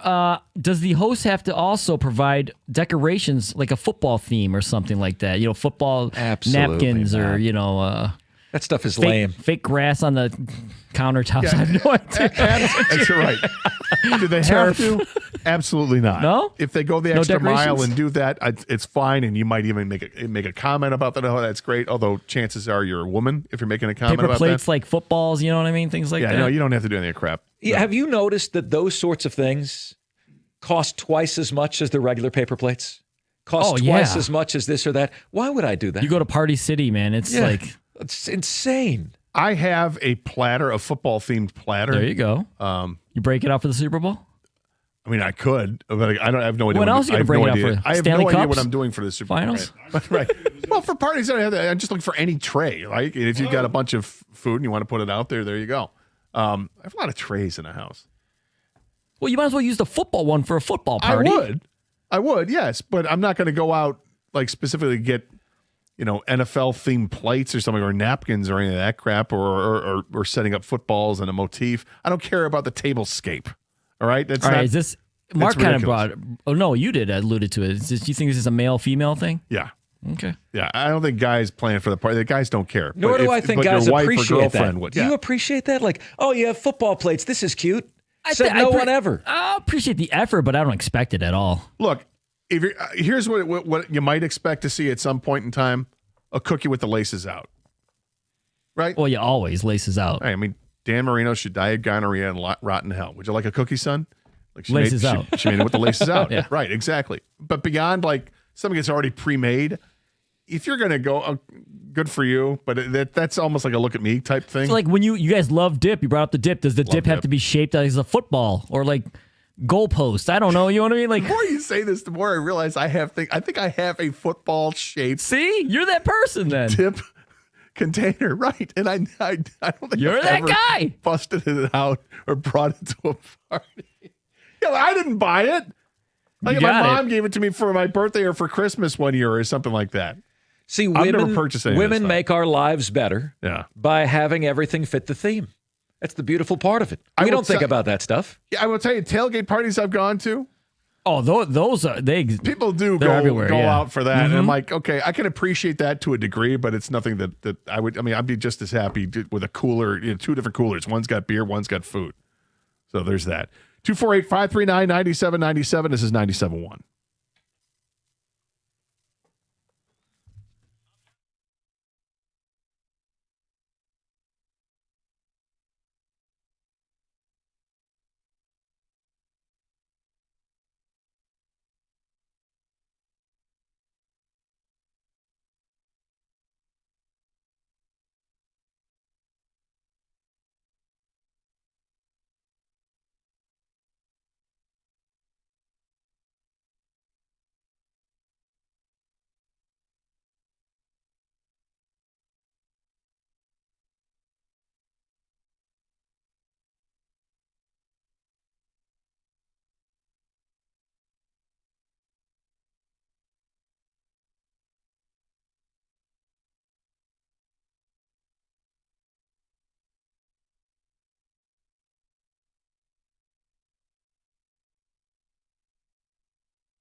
Just so you know, because this is the first time you and I have worked together, Mark Ryan. I don't normally keep it this warm in this studio. I tried turning it down, and it has not gone down. There's a very testy relationship between me and the thermostat inside the studio. It's very similar to my first lady of GPS. She never listens to me. No? And have you noticed that if you don't listen to her, the instructions get, I said turn left, 30 feet, turn left. Yeah, I said turn louder. left. Gets a little louder. So the attitude starts to pick up a little bit. Then there's like a sigh because they have to recalculate. Okay, take the next right. And then, You're making this really hard on me, Mark. You're not listening to a damn thing I say. Well, if you would actually give me the fastest route to get there, I would. But it's the same with the thermostat in the building. Sometimes it works. Today is not one of those days. You and I are essentially playing like Striptease Connect 4 as the show goes along here. I got to try to knock it down another degree. Yeah, knock it down another degree. The layers are coming off little by little because, look, we're detoxifying nicely in the sauna that is the 97.1 studios today. In the meantime, a lot of Super Bowl discussion, some discussion on the Pistons as well today. And Gator, I got to tell you, man. How'd you feel about that game last night? Embarrassed for them. Now, it's a game. You lose games over the course of the regular season, but you lost a game last night with a 16.5-point lead. You were favored by 16.5 points. It's the biggest upset in an NBA game this season. And not only was it a massive upset, you weren't losing to Trae Young and Anthony Davis, current Wizards. You are losing to Justin Champagne that's going to be at Gator Palooza for the Super Bowl. You're losing to Bilal Coulibaly. You're losing to Anthony Gill, Tristan Vukcevic. I lost a bub. Will Riley. You're losing to that collection of the Island of Misfit Toys. And you lost to them because your number one defense since December 1st in the NBA allowed 70 points in the second half. The bad boy Pistons would not have allowed 70 points to that bunch of merry men the entire game. Well, Jalen Duren left the game after only playing 13 minutes, and that's something to keep an eye on. Hopefully he's okay, and it's not going to kill them. Tobias Harris did not play, did not dress, and that's part of it as well when two guys in your starting lineup are gone, basically, one before the game even starts. However, when Jalen Duren was healthy, they were getting killed. That deficit just kept growing and growing. The Pistons got off to a horrible start. They trailed 34-21 after the first quarter. And as is the case with basketball, I always tell people when they're watching, like, we're getting killed. I'm like, give it a minute. It's the NBA. Things will change. And then sure enough, you get caught up and you make it a 2-point game, and then the league gets back down, and then they make a frantic run at it towards the end. They got it again to within 2.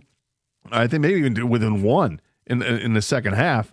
And then it's just like they ran out of gas, and Washington couldn't miss. I mean, the fact the Wizards shot 54% from the field, 44% from three-point land, that's going to tell a story. And the Pistons were not knocking down the three-point shots. They were 9 of 33 in the game. Not good enough. It's one of those, as we say on the show, thanks to Kang, yuck, throw it in the garbage. It's a yuck, throw it in the garbage game. But what's the why there? I mean, they showed up against Denver. Was this the look-ahead game to the Knicks? I think was this a letdown because of the trade deadline? Was this we're upset that you traded our guy, Jaden Ivey? What's the why here? Well, I don't think it's a letdown because they traded Jaden Ivey. I think there might be something to were they looking ahead? Was it just I think anything else you're going to say is going to be an excuse, and you don't want to hear excuses. They got outplayed last night. They weren't prepared to play. That's why they lost. They weren't prepared. They weren't ready for it. And it was clear. They weren't knocking down shots early, and they weren't defending well, and they were really not that competitive. And it's disappointing when you were 37-12 going into the game. Here it is, the trade deadline comes and goes. In fact, I would think the Pistons are probably pretty happy about the fact that they didn't gut this team at the trade deadline, or didn't, I shouldn't say gut the team, but didn't crack the core. Everybody in the core stayed. What went was Jaden Ivey, who was probably very well liked as a teammate. I would imagine so. But he was a player that wasn't contributing much to this team offensively this year because he just hasn't been right. He hasn't been healthy enough yet. I think Jaden Ivey's going to have a pretty good NBA career. It's just not going to be as a Piston. Unfortunately, this is another injury year for him. He's going to have to battle through it. And wherever he plays next year, I think he's going to be a pretty good player in the league. I mean, he was still shooting at a high 3-point percentage as a Piston this year. He just wasn't getting minutes, and he needed to find a start somewhere else. Pistons brought in somebody they thought they contribute in Kevin Huerter, and he played 6 minutes last night. I mean, it's his first game with a team. I wouldn't expect him to play like 25 minutes, and he's not going to anyway. But did they effectively make themselves better at the trade deadline? I think slightly. I'm not so sure. I just say slightly because I'm not giving it too much. But did they miss out on an opportunity to really make themselves better? I think they missed out on that. They could have done some things, but it would have shaken some things up too, and they didn't want to risk that. And you can respect it or not, but I think that's what happened with the Pistons at the deadline. So I've got a couple things that bug me here. Number one, this team is 20-3 on the year when they have 2 players score 20 points or more. They're 17-11 when they have 1. They're damn near unbeatable when they have that second score. The problem is they've played 50 games. That happens only 46% of the time. The big flashing light is if you add a score, this could really, really help you. And they did not. The other thing is, look, I understand enjoying the fact that you are perhaps the most overachieving team in the NBA. But why did you enter saying, bar none, we're not trading Tobias Harris? No scenario where we're going to trade Ron Holland. Don't you have to be flexible like you are with a rundown of a show to go where the wind takes you? And when Jaren Jackson is available, you're still going to clutch the pearls of we're not trading Tobias Harris when you see the price tag that he went for? Hey, man, look, I love Ron Holland as much as the next guy. You don't know what he's going to be. He's an 8-point-per-game bench spark plug. You're not willing to move that to give you the score that makes you damn near unbeatable? I don't understand that. Well, I don't know what was a possibility for them. If Jaren Jackson was a possibility and that they would have had to parted with Tobias Harris, would I have done it? Yeah, I would have. They value the chemistry on this team a lot. And keep in mind, Tobias, I don't really care so much about the game last night. It's a one-off. And by the way, they had 2 guys score 20 points last night and they still lost. And they lost. Not to trash the stat. I think it's an interesting stat to look at. To have that extra guy there that's going to be consistently scoring 20 is your point. And that, Jalen Duren is close to that. He's an all-star, and he didn't play much last night, and they need him to stay healthy to do that. And if he were healthy, would they have been able to withstand more of that last night? Maybe. But they didn't. And the fact that a guy like Jaren Jackson Jr. gets traded and the return that they get isn't much, it's going to have people questioning. But in the long run, being the rest of the season, I look at, okay, where do they stand right now in the Eastern Conference? Did other teams get better? Because that was going to be the big fear, was that Giannis was going to get traded somewhere in the East and put some other team over the edge. And the Wizards made some amazing moves this year with Trae Young and Anthony Davis, but neither is helping this team right now, and the Wizards aren't going to make the playoffs, so it doesn't matter. Harden going to Cleveland is an interesting watch because statistically James Harden's a great player. But is he poison when he gets to another team?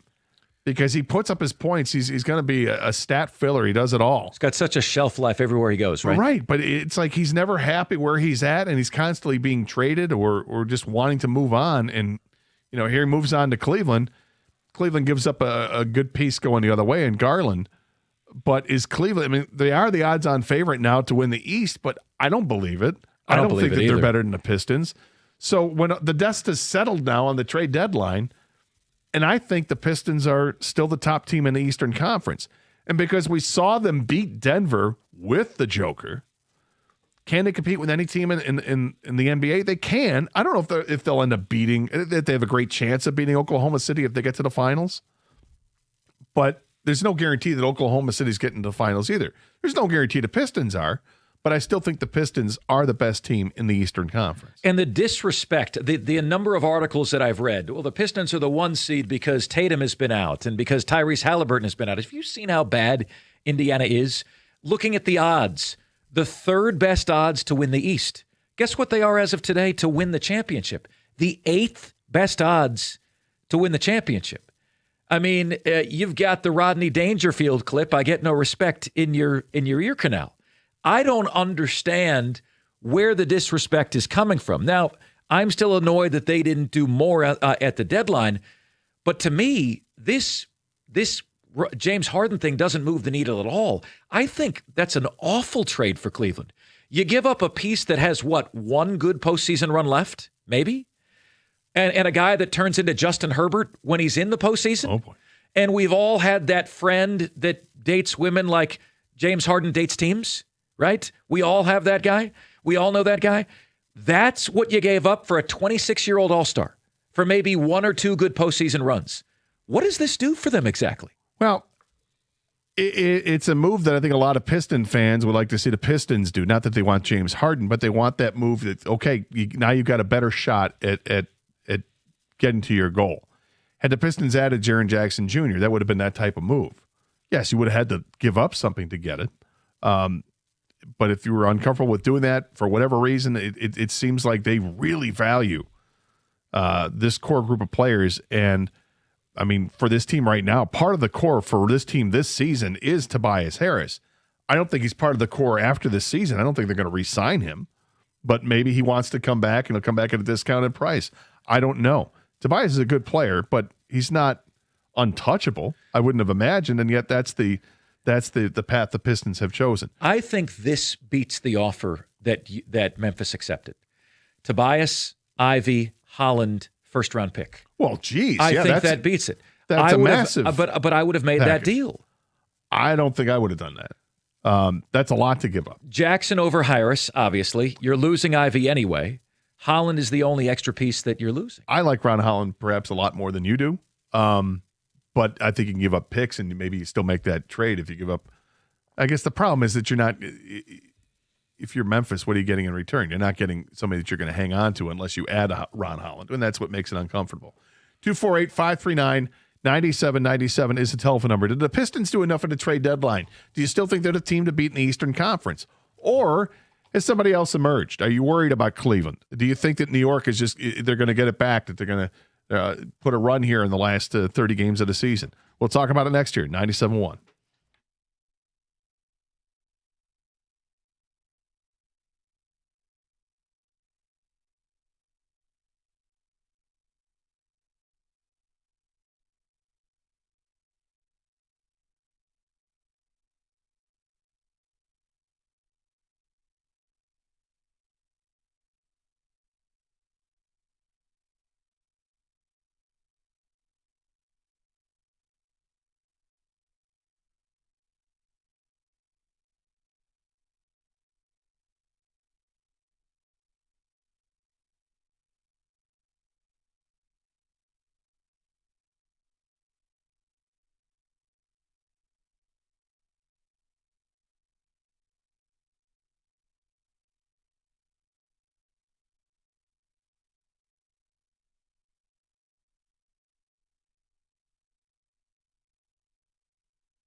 All right, we have some ticket texts coming in regarding the Pistons and the trade deadline, along with other etiquette questions we've been asked about the Super Bowl. The King has been throwing at us periodically. I've learned I have no etiquette whatsoever. You agree with that? You sound like a poor guest, and you're putting yourself out there. You've said that you've accepted or you're going to accept a couple of listener invitations to their parties. Correct. And they're about to realize what kind of a party guest you are. And I just would expect you to maybe think a little bit more about what kind of a guest you're going to be. We're thinking about it. We're thinking about it because the way it's been, if you've seen the movie Wedding Crashers, well, the sequel to that is Mark Ryan and Party Crashers. That's what's going on here. Except you're not crashing. You're being invited. You're asking I'm for being the invited. Unless you see a party down the street from the party you're at and you just walk in. Then it's Party Crashers, a whole different ballgame. Some text coming in. The Pistons deadline was an embarrassment, but it's par for the course in Detroit. Nobody in the city does anything. All right, so not the week to say that. No, I don't think when the Tigers just signed Framber Valdez and then they lose the Skubal arbitration, have to pay Skubal as well. When they've added $70 million in payroll for the upcoming season, and that's the Tigers, and Scott Harris has been under a lot of pressure and heat, and deservedly so. To a degree. As far as the Pistons, I don't know. Trajan Langdon and JB Bickerstaff have done a great job with this team. I feel like this is, in a way, similar to Dan Campbell and Brad Holmes. Like, let them cook to a point. They added players last year that made them better when they added Schroeder and company. I don't know if the Herter addition is going to pay off bigly for this team or not. Kang, you're more of a fan of the Herter addition than I am. I think it makes him slightly better. I think you're more optimistic about it. Mark hates it. Well, I just felt like for what Ivy was bringing to the team, they can get from Jenkins and Sasser, and then to maybe get an upgrade at 3-point shooting from the bench, it was worth it. I wanted a bigger move after that as well, but as much as I would like to, maybe not like to, but as much as I could criticize them for not moving someone like Tobias Harris for a real second scorer, Michael Porter Jr. and Trey Murphy both didn't get moved. So I'm not sure how available those guys were because those were the two guys at the top of my list. If you want to go even a little bit bigger than that, Jaren Jackson Jr., I'm not sure I would have went there with that because that was a lot to give up. But I did felt like they really needed to add a second scorer to Robin to Cade's Batman. Sure. Because I think in the playoffs, the Pistons look great in the regular season right now. No doubt. Playoff basketball is different. When you go through a grueling 7-game series, they will wear down your star, and Cade's going to get double teamed a lot, which he's going to have to look for somebody else on this team to score. And I just don't know if they can continue coming up with a different name every night because that's how they're winning right now, right? It could be Tobias. It could be Duncan Robinson. It could be whoever, but Jalen Duren. Yeah, exactly. Does that work in a 7-game series? So I hope it does. I hope I'm wrong. I hope Herter's enough, but that could be their Achilles heel. The advantage that the Pistons have is that you don't know who that second guy is. And so it's hard for opposing defenses to kind of key on, okay, we got to stop Cade, but you got to stop this guy too. You don't know who's going to rise up. I mean, we've seen flashes, which is kind of encouraging that you see flashes where Asar Thompson looks like he's unbelievable or Jalen Duren's absolutely unstoppable. Or you get a night like last night where Duncan Robinson isn't missing. It's kind of fun to see that, but yeah, would I rather have the reliable, who it is, of course. Yes, but you have to go out there and be aggressive and make that move to go get it. They didn't do it. Herter's 3-point percentage is better than Ivy. I felt like they putted out Ivy too soon. He looked like he was going to be part of the core of this team, and apparently they had a meeting with him. I mean, Ivy's is better than Herter's. Ivy's is better than Herter's, right? They had a meeting with him. He didn't like that they weren't going to give him his starting minutes back, and then apparently he said, well, maybe it would be better for me to move on. The most frustrated I've been watching this team is when they're trailing by a few points late in games and you're asking yourself, who can I rely on for a bucket outside of Cade? If he has a sniffle, if he has a hip pointer, you have no chance to win playoff games with these guys. Well, we'll get to that. We'll approach that if it gets to that point. I think the other side of that is looking at it that Cade Cunningham is turning into a superstar in this league. So when you look at other superstars in the league and you get the ball in your hands and there's 3 minutes left and you're down by 5, you need to make it up. I want Cade to have the ball in his hands and do that. Like you wanted Kobe Bryant to have the ball in his hands or Steph Curry to have the ball in his hands. I'm not looking for that other option. I'm looking at the guy to become the guy, and this is why you have him. Trajan made the Pistons worse by trading Ivy for Herter. would have been better off letting it play out with Ivy the rest of the season. Ivy is better than Herter this season. That's Dave in Farmington. I like Jaden Ivey a lot. He wasn't getting better. It didn't look like he was getting better or healthier. It looked like he was off a step. And I think in the future, he will be better when he's got time to heal up properly. But he also wasn't getting the opportunity with this team. He wasn't cracking a starting lineup. I think there were, a handful of games where he had 20 minutes or more this year? I think that actually really bothered him not being the starting lineup, guys. And I think that although he said all the right things and JB Bickerstaff has said all the right thing, and the chemistry seemed to be fine with the rest of the team, I think they could tell it really bothered Ivy. And then, I think they did him a solid, honestly, by moving him to a place maybe where he can showcase a little bit more. And now the team can move forward with somebody else. And Herter, although he didn't look great last night, his first game of the team, he's a decent defender, good three-point shooter. Hopefully, career-wise, he's been a good three-point shooter. And he's taller, longer, help defend in that aspect as well. So I think it's good for everybody, honestly. Do you guys agree with the decision that Ivy's not part of the future of the core of this team? Yes. Based on? Well, based on the fact that they didn't extend him and that they would, if they wanted to keep him, they're going to have to extend him at the end of the season. And I don't think that I think that they made their decision up this year because he just didn't, the knee injury killed him. He was coming back from the broken leg, and he looked like he was good, and then he suffers the knee injury, which sets him back again, and he doesn't look as explosive going to the rack, which was his calling card. That's why he was so good at Purdue. He was fearless, absolutely fearless, playing in the Big Ten, driving to the rack, and then the first year he plays with the Pistons, Cade Cunningham's hurt. And now Jaden Ivey is thrown to the Wolves as the starter, and he delivered. He looked fearless again, but he got hurt, and that's a problem. So I don't think the Pistons were thinking this is a guy that they're going to hang on to. Had he performed better this year, I think that would have been an easier decision to make. But he wasn't. He didn't have those 30-point games that we had seen in the first couple of years of his career.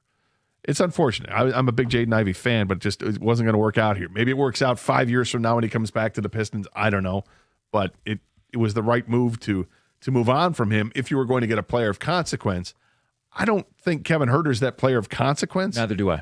And that's why I say I think they're slightly better, but Herter's going to have to prove his worth and start knocking down shots when he gets more of an opportunity once he feels better here.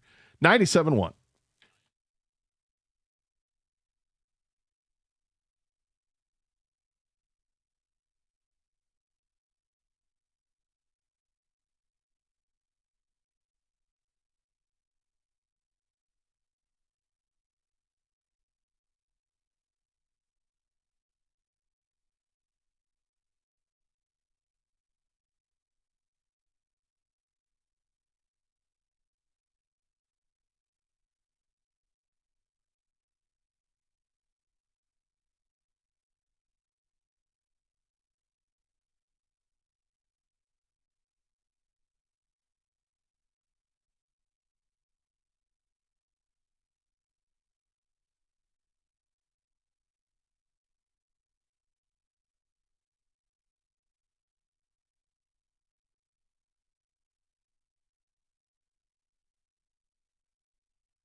Brought to you by Northville Lumber. A battle between the top two teams in the Eastern Conference will take place at Little Caesars Arena tonight as the second-place Knicks are in town to take on the Pistons. Detroit still has yet to update its injury report so far today. It should come out sometime this afternoon after they lost to the Washington Wizards last night. The red-hot Knicks are winners of 8 straight, but could be without Josh Hart and Karl-Anthony Towns as they're both listed as questionable. Tip-off from the Pizza Palace is set for 7:30 in prime time here on 97.1. Our pregame coverage with Jeremy Otto starts at 7:05. The Patriots and Seahawks will, of course, meet in California for Super Bowl 60 this Sunday. BetOnline brand manager Dave Mason says whether you want to bet on the standard X's and O's or the outlandish props, there's plenty to choose from.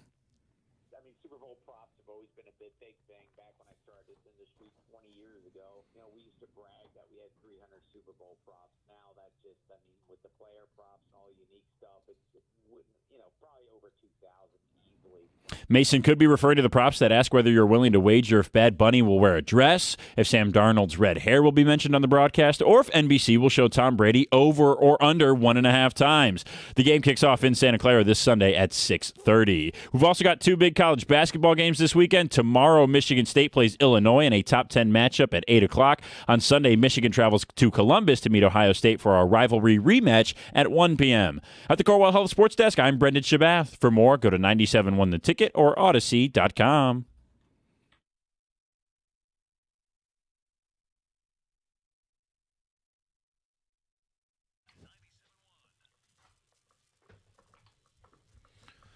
Final hour of the Karsh and Anderson program here. Mark Ryan's in for Doug Karsh.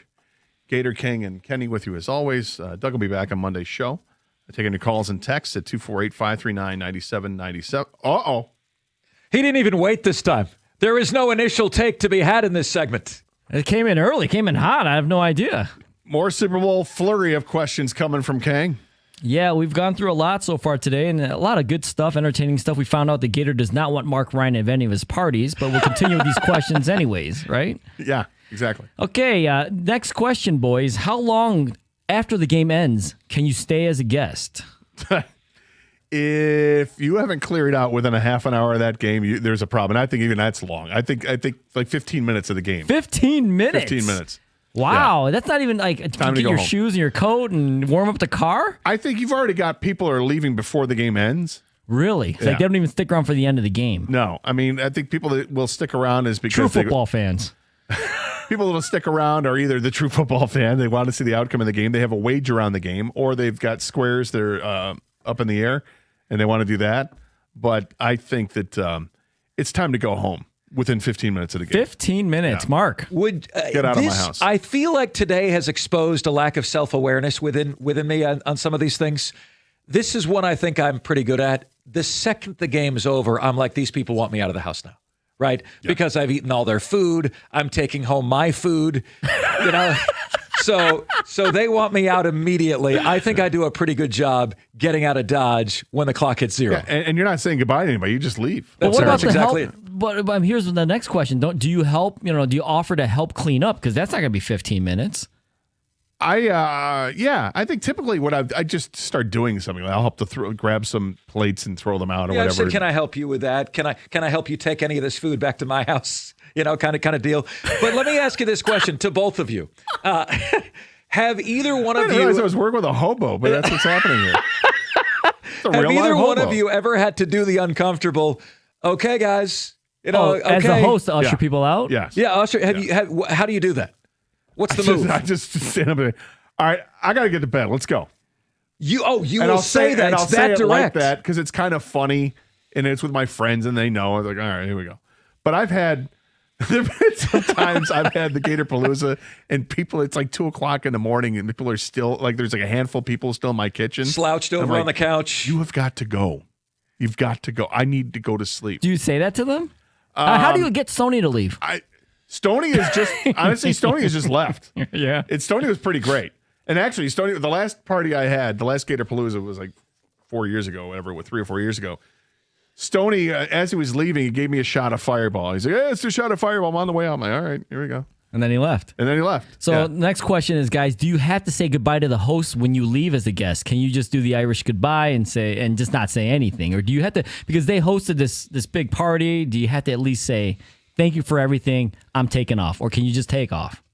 That's the polite thing to do. If you're having to make out with some of your food, you might do the Irish goodbye.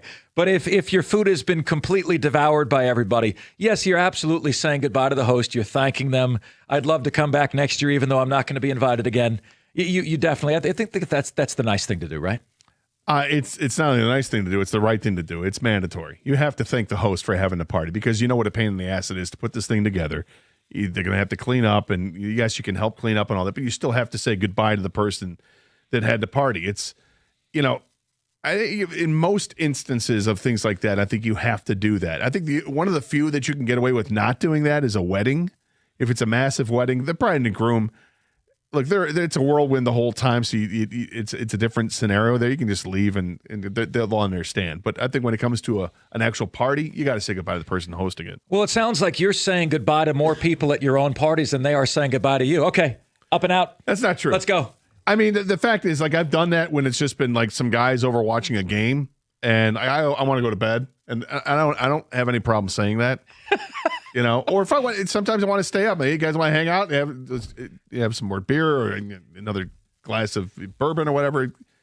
It depends on the mood. But I'm not afraid to tell people to go. All right, last one for this segment. Might be another one at the end of the hour. You never know, guys. Sticking with the guest theme, who is the worst guest then? Is it the guest that will not leave? Is it the guest that continually takes all the food home like Mark? I mean, do you bring your own carryout boxes? How does that work? So this is for Super Bowl only, right? Yes. There are so many bad guest etiquette things. It's the guy that doesn't shut up. That's the one. The person who's always barking out for the squares. Hey, if they score here, I don't care. I don't care if you win. I really don't. People always asking, hey, who's got this? Who worry about it later. And I think it's about the squares guy is who I can't stand. This is going to make me sound like even more of a jackwagon than I already have on this show. But it's the guy who knows what you do and starts talking your ear off about radio when all you want to do is just watch the game, right? So you're on the right track with the guy who doesn't shut up because that's a serious lack of self-awareness. But the dude that wants to, what's it like working with Gator? What's it like? Pretty great. Yes. Yes. Okay. So I'm giving you the answer back that will result in the shortest conversation ever. Because that's actually the last thing that I want to do. And you're going to put yourself in some strange listener's house, not once but twice on Sunday. Exactly right. You're setting yourself up for that conversation. I know I am. And now you're really setting yourself because now the people know. I can't believe how direct you are with people saying, get the hell out. Well, they're friends of mine. I can talk to my friends. I can't believe that. Kang, I would struggle with that. I would probably be the dude that's way too polite to ever say anything like that. And I'm just saying to my wife, I'm like giving my wife the side eye, like, all right, it's your friend. Can you please? What do you do? How do you get him out? Oh man, it's tough. I'm more polite than Gator as well, Mark. So I try to drop hints. I'm polite. It's just sometimes you can be. You're allowed to be forceful when it's time. It's time. Yeah, I drop hints. If they're not picking up, and then at some point you got to be more firm and just be like, hey, listen, man, I got to get to bed. You got to go. That still is very nice. Yeah. But I think Gator's like, you got to leave now. Like 15 minutes, the clock starts. You don't got to go home, but you got to get the heck up out of here. Yeah, I mean, Gator, what if it's just an acquaintance, not like a real friend, like just someone, a friend brought this friend. And okay, like that. It's interesting because I was like thinking, okay, again, what's the worst? The worst guest is somebody that you didn't invite, who shows up, and then they display some of that behavior because it's like, wait a second, all right. Not only did I not invite you. Okay, one of my friends invited you randomly, and they're not even great friends with you. They just thought, oh, yeah, you're in the neighborhood, you're going to bring you over, and then you're going to behave like this. You're going to talk nonstop, or you're going to talk trash about something that might be, like if somebody that I don't know shows up and they start dogging Michigan State, you might be asked to leave. Or somebody you don't know shows up and they got the last piece of cheesecake. They got the last helping of 7-layer dip. I mean, that's not going to help them out. But and I have done that before where somebody has done something where they crossed the line. I thought they crossed the line. And I'm like, yeah, it's time for you to go. I don't know you. I didn't invite you in the first place. And I think you've worn out your welcome here. Thank you. And you've said that. Yeah. Wow. I'm not afraid to police things. Wow. Man. You got to do what you got to do. Under house arrest. Courtesy Gator. Well, life's too short to be bogged down by terrible guests. That's true. Note to self. As I look straight at him. Look, I called Doug out when Doug dropped the wet towel on the hardwood flooring. Oh, sounds like there's a story here. Sounds domestic. I mean, you got to call out what you got to call out. Otherwise, behavior doesn't change. I think you got to let Mark know what Doug did here. So Doug spent the night at my house one time. What led to this? Something wrong, right? Well, no, we think we were hanging out one night after a hockey game or something like that, or he was on my side of town because he's way on the other side of town. And he's like, hey, is it cool if I crash at your house? This has happened a handful of times in the 20 years we've done the show. I'm like, yeah, no problem. So the one time I woke up and Doug wakes up before I do, and he comes in the station before I do. So I wake up after Doug's already left, and there's a wet towel that he used for the shower, and it's not in the bathroom anymore. It's on the floor outside the bathroom, and there were hardwood floors out there. I'm like, what? Who does this? And then I called him. He said, well, I didn't want you using the wet towel that I just used to dry off my grundle, as he said. I'm like, well, I can appreciate that, but don't drop it on the hardwood floor. Drop it on the tile floor in the bathroom, or hang it up and hang it wide so I know that you've used it, and that's fine. I'll take care of it, but don't leave it on the hardwood floor. He was too lazy to find the laundry room?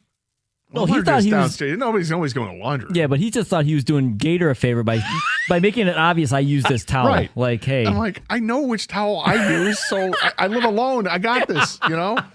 I would never figure out that this out-of-place towel was not used by me. And he threw it on the floor. He was trying to, his defense was he was trying to make it obvious, but right, I was told just you. trying to help you out. I'm like, I appreciate that part of it, but that's not how you go about it. Meanwhile, I caused water damage to your floor. Yeah, fortunately, there wasn't anything, but it was just like, don't do that. You know, I do wonder, though, how often shows hang out with each other because you spend so much time together, right? I do wonder. So that's happened quite a few times then. Well, like I said, this is our 20th year doing the show together. Yeah, we're friends. We're all friends. Doug's top 10. I've said he's top 10 friends, I think. Yeah. Yeah. He cracked the top 10. Yeah. Good for him. I mean, you know, it's a sliding scale. It changes based on behavior. That's how it works.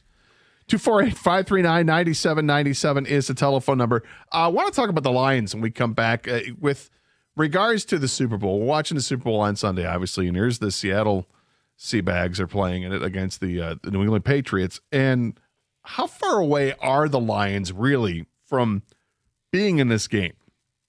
And gets back to how disappointing this season was. We'll talk about it next. 248-539-9797. This is 97.1.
Some more ticket text coming in. We mentioned a story about the ski jumpers that are being investigated for injecting penile injections. There you go.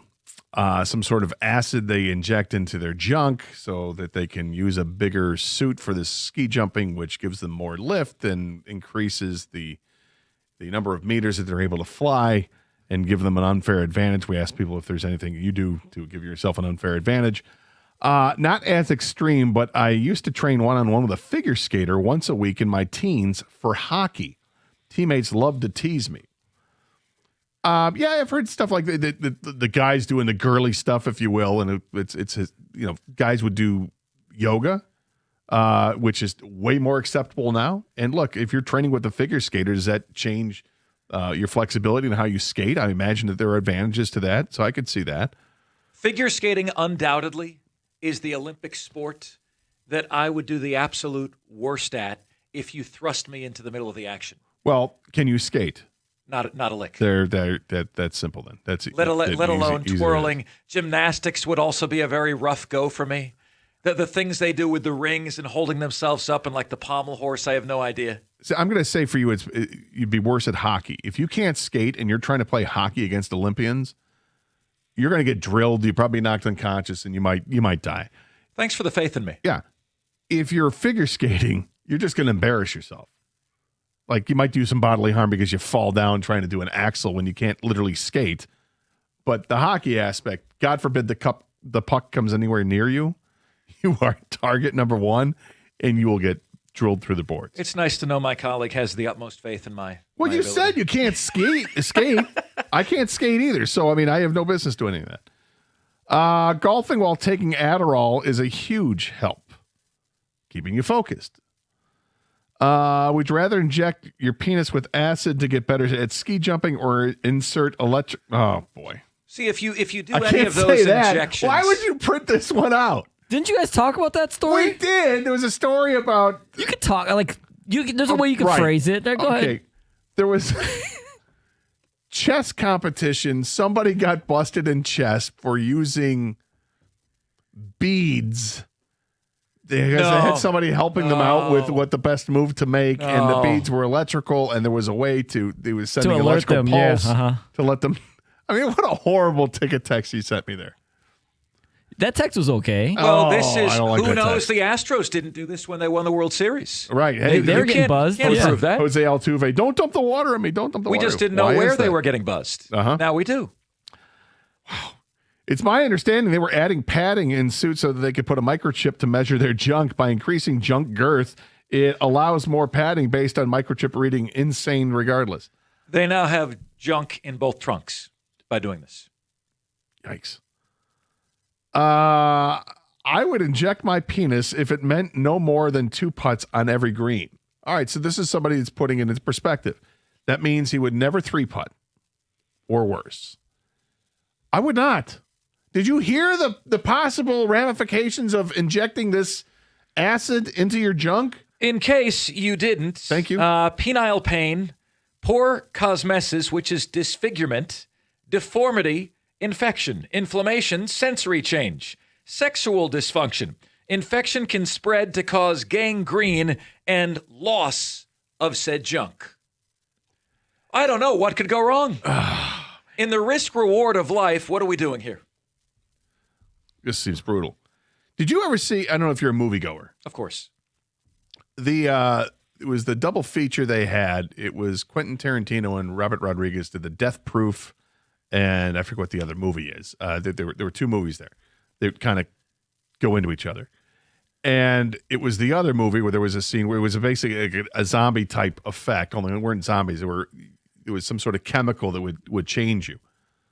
And at some point, the junk of one of the guys was gangrenous because of this. God. And they show this? Yes, and quite graphic. It's disgusting. The movie is done kind of like tongue-in-cheek. It's actually a bit of a comedy as well as being horror and sci-fi. And then they get into the Death Proof movie, which is actually just a really interesting kind of. Well, you touched on something that I shouldn't go to, but I am. Have you ever done the movie double feature? You go to one movie and then sneak you into go another? to the other one. Yes. You have? Yeah, when I was younger. I mean, yeah, I've done that. But not last week. No, I don't think I've. What movies did you watch, Mark? Tell us. But definitely not last week. Okay. Yeah, okay. Statute of limitations have expired. You've done this recently? No. Yeah, last week. No. Nothing like that. Kang, have you ever done the movie double feature? I have not, and it's not because I didn't want to when I was younger or anything. I think it was just I couldn't stay that long in a movie theater personally. I'm like I got to get out after 2.5 hours. I'm done. That's me. I mean, I remember when I was way young, when Empire Strikes Back came out, I remember seeing that in the summertime, like the second time it came back to the theaters. Went to see that, and then my buddy and I snuck in to see Heavy Metal, which was the cartoon, R-rated cartoon. Okay. And we were nervous as hell we were going to get busted, but we didn't. My dad, phenomenal influence that he is, was always the author of the double feature Heist. Nice. He was always bringing us in. Nice. I used to take laxatives to get all the waste out to make a lower weight class in wrestling, so I would have a strength advantage. I think that's interesting. When you talk about people that cut weight for boxing or for MMA or for wrestling, I think you people are crazy what you put your bodies through. 100%. You see the guy pass out recently? Or a girl? Yeah. Yes. This happens all the time. And it's I can't believe you're doing this to yourself. My last year in college, I had a roommate who was a wrestler. And a friend of mine, we actually played high school football together and went to high school, middle school together. Actually, I think went to elementary school too, for that matter.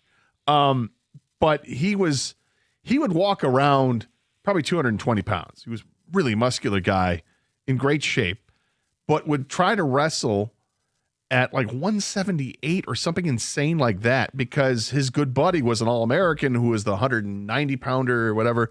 And he knew that he couldn't wrestle at that weight, so he was trying to get one below that. I'm like, you're going to kill yourself, man. This is insane what you're doing. And starving the body and wearing the plastic suits and all that, that's brutal. Speaking of movies, the movie The Cut that came out, I think Jake Gyllenhaal's in that is insane.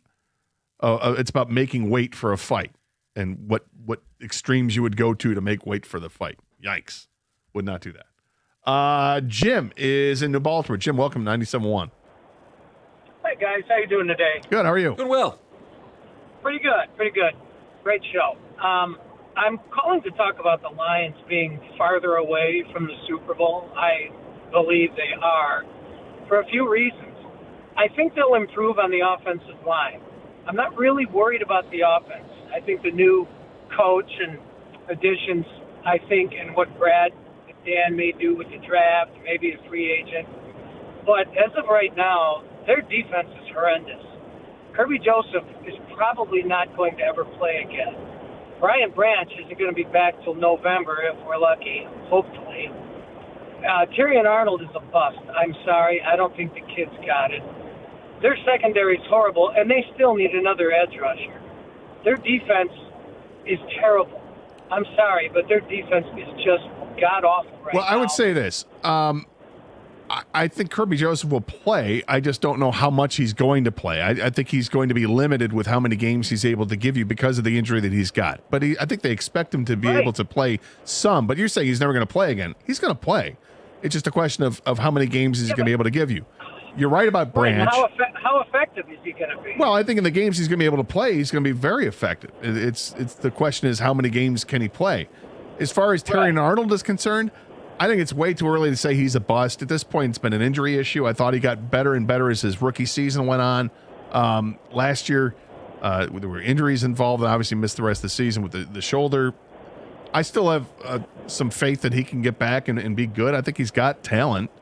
But, once you start suffering injuries everywhere else on the team, it gets magnified, man. They have a real problem. To your point, they do have a problem, and thanks for the call. They have a real problem with their secondary because of the injuries. I mean, you're not having Branch, not knowing the availability of Kirby Joseph. You're asking Tyrion Arnold to come back from injury and be the guy you expect him to be when you drafted him. Rakestraw has yet to really play. At all. Yeah, and then you've got a bunch of guys you just kind of cycling in, cycling out year after year at corner and safety because of injuries, because the position is a position of attrition. I continue to say that, and I believe that. And the Lions are going to have to look at safety in the draft, without question in my mind. You have to look at safety in your first few picks. E-Man Worry went after Tyleik Williams. Yeah. Cooper DeJean went after Tyrion Arnold. DJ Reed was supposed to be the replacement for Carlton Davis was nowhere close to what Carlton Davis has given New England. Is that fair? Look, what Carlton Davis has given New England is great. What Carlton Davis gave to the Lions is what I care about. And I guess at the time, I think DJ Reed was what DJ Reed gave the Lions and what Carlton Davis gave is kind of equitable, kind of similar. But I mean, I'm not going to fight you if you want to say Carlton Davis was better because more available than what DJ Reed was. As far as the draft, I mean, the draft game, you can play the draft game all day long. They wanted to take Terry and Arnold. They moved up to take Terry and Arnold. I don't think they didn't like Cooper DeJean. It's they liked Terry and Arnold better. And they took another defensive back in the second round, and they got Rakestraw. Would you rather have the combo that Philadelphia got when they took two defensive backs in their first two picks? Yes, but Philly had the advantage. They were picking ahead of the Lions. Yes. So there's that. As far as Tyleek Williams, I wasn't thrilled that that's who they chose to take at that point in time. Manawari was a guy that came up when we would constantly do our mock drafts, and we'd look at him like, this guy could be pretty good. I covered him. And he was one of those guys like a Deebo Samuel that you're like, this guy should not go in the second round. He is going to go in the second round. This should be a top half of the first round sort of player. And he's doing in the NFL the same thing he did in college. But can they dig themselves out of it, make themselves better this offseason with free agency and the draft and perhaps trades? I mean, that might be something that happens as well. We will find out. More Lions talk. We continue here at 97.1.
Some text coming in.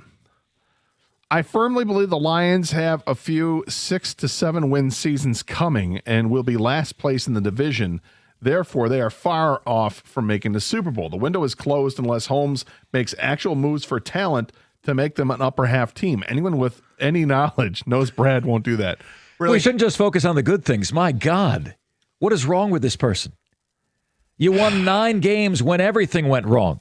You won 15 games when everything went wrong, even more so than that. You saw the value of a last place schedule this last year with the Bears and what they did with their last place schedule. Now you get that schedule this next year. New England, for that matter. Right. Yeah, I think the Lions get advantage with that schedule for sure. I think I'm not buying into that the offense will be fine theory because they're bringing in a new offensive coordinator. The fact that this guy sounds like he's going to be bringing in his own offense, I don't know if it's going to be a smooth transition or not. If it's more run-friendly, I don't know if that works given the personnel this team has on the offensive line at this point. So that remains, for me, I'm going to be a little skeptical of that. The problems, I do agree with one of the previous callers. They defensively, there's an issue on this team that they have to fix some of those things. I think they can fix some of those things. they got to free up some space, cap space, in order to bring in some players. But do I expect them to go out there and get a top of the line free agent? No, because I don't think they have the money to do so. And so Linderbaum is out for you think? I think if they could afford him, they should go get him 100%. I just don't think that they're going to be able to afford him. And I think there's going to be other teams that will be able to outbid them, and perhaps he just goes to New York because he wants to play for John Harbaugh. When you factor in the fact that you missed the playoffs, it does feel like you're a message in a bottle away from the Super Bowl. But let's keep in mind this. Both of the teams playing missed the playoffs last year. Well, so how far away are you really? Yeah, I mean, the NFL, and how far away are the Lions from making the playoffs this year to begin with? I mean, they should have beaten Max Brosmer and the Vikings on Christmas Day, but they didn't. They should have beaten the Vikings the first time they played them at home, but they didn't. They should have run the freaking football in with Dave Montgomery at the 1-yard line against Pittsburgh. I mean, there are wins, there are games last year that you can point to, like that one. I mean, that's 3 right off the bat that could have been turned around pretty quickly, and all of a sudden, you're not only a playoff team, but you would have been contending for the division and hosting a playoff game again. I don't think they're that far, and it's more of I think it's more of a showcase of the parity in the NFL than anything else. I don't think there's any great team that's in the NFL. I think there's some really good teams in the NFL, and I think that's what's bearing itself out now. I mean, I'm not a believer in Sam Darnold, but Sam Darnold's had a hell of a postseason. I can't disagree with that. He's had a hell of a postseason, and he might be perfect for this team right now. But in the end, will there be some glass slipper that's left behind with him? You know, is there going to be a pumpkin that shows up on Super Bowl Sunday? We'll see.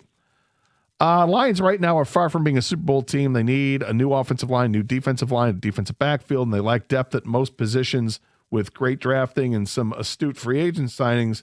They're at least 2 years away. I disagree. I think injuries play a huge role. Injuries are the big equalizer in football, right? Sure. If you see it, and how many quarterbacks have we seen go down in the last couple of years? Fortunately, Jared Goff has not been one of those guys, but my God, it torpedoes a season. But likewise, the fact that that's happened 2 years in a row, I think you have to take a deep dive at some of the methodology there. Do you not? I mean, I don't think you can just throw your hands up and say, well, we're unlucky. Well, it's happened 2 years in a row. You've been besieged with this. Yeah, look, I'm all for turning over every stone and trying to figure out if there's something you're doing as an organization that isn't making your players healthier. The fact that they practice full on during training camp, I don't think has any effect on a game week 14 of the season. And I think you get some fluke injuries. Aiden Hutchinson making a sack and wrapping his leg around Lee McNeil's leg. That's a fluke. That's not because they were doing live tackling drills in August. But should they look at stuff? Sure, they should look at stuff 100%. I've always said that the position of attrition is in the secondary. Those guys they're there to get hurt, unfortunately, and it's just a matter of time when they get hurt. I do think it's more bad luck than anything else, but they've got moves to make. They've got to improve the offensive line. They have to add quality bodies and depth into the secondary, and they need to figure out who's going to be the defensive end opposite of Aiden Hutchinson. Yeah, I agree on all that. What do you make of the fact that neither of the two teams in the Super Bowl has an elite offensive line? I mean, does that offer some hope that you might not need the drastic change that you think? I mean, these are middle-of-the-pack offensive lines here. It helps. I guess the thing is that you better have a great defense if you don't have a great offense, and both teams have great defenses. So with the Lions, they don't have the great defense right now, and their offense is predicated on being able to protect the quarterback first and foremost. You get Jared Goff time, he's going to destroy you. And if he's got time to throw, then all of a sudden the running game opens up, and it's vice versa. If the running game's going, then that's going to help out with the play-action passing, and the Lions are ready to go offensively. That's why I'm skeptical, because I don't know what to expect from the offense. I just don't know. Do I think this is a team that's good enough to win 9 or 10 games without knowing that? I do. And then if it proves out that the offense is going to be just fine, then yeah, I think playoffs are easy. Oh.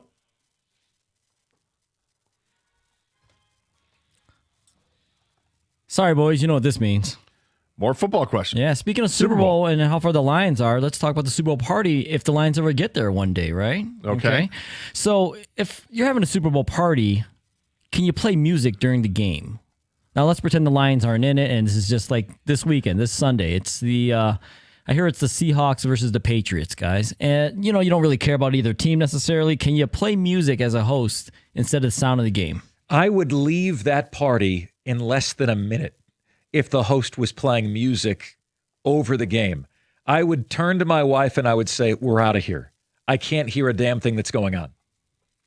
Gator. You can't play music at a Super Bowl party. You just can't, okay? Because there's two types of people that are there for the party, for the Super Bowl. You're either there to watch the game or you're there to watch the commercials. And either way, you have to pay attention. You need the audio. So you can't have music being played.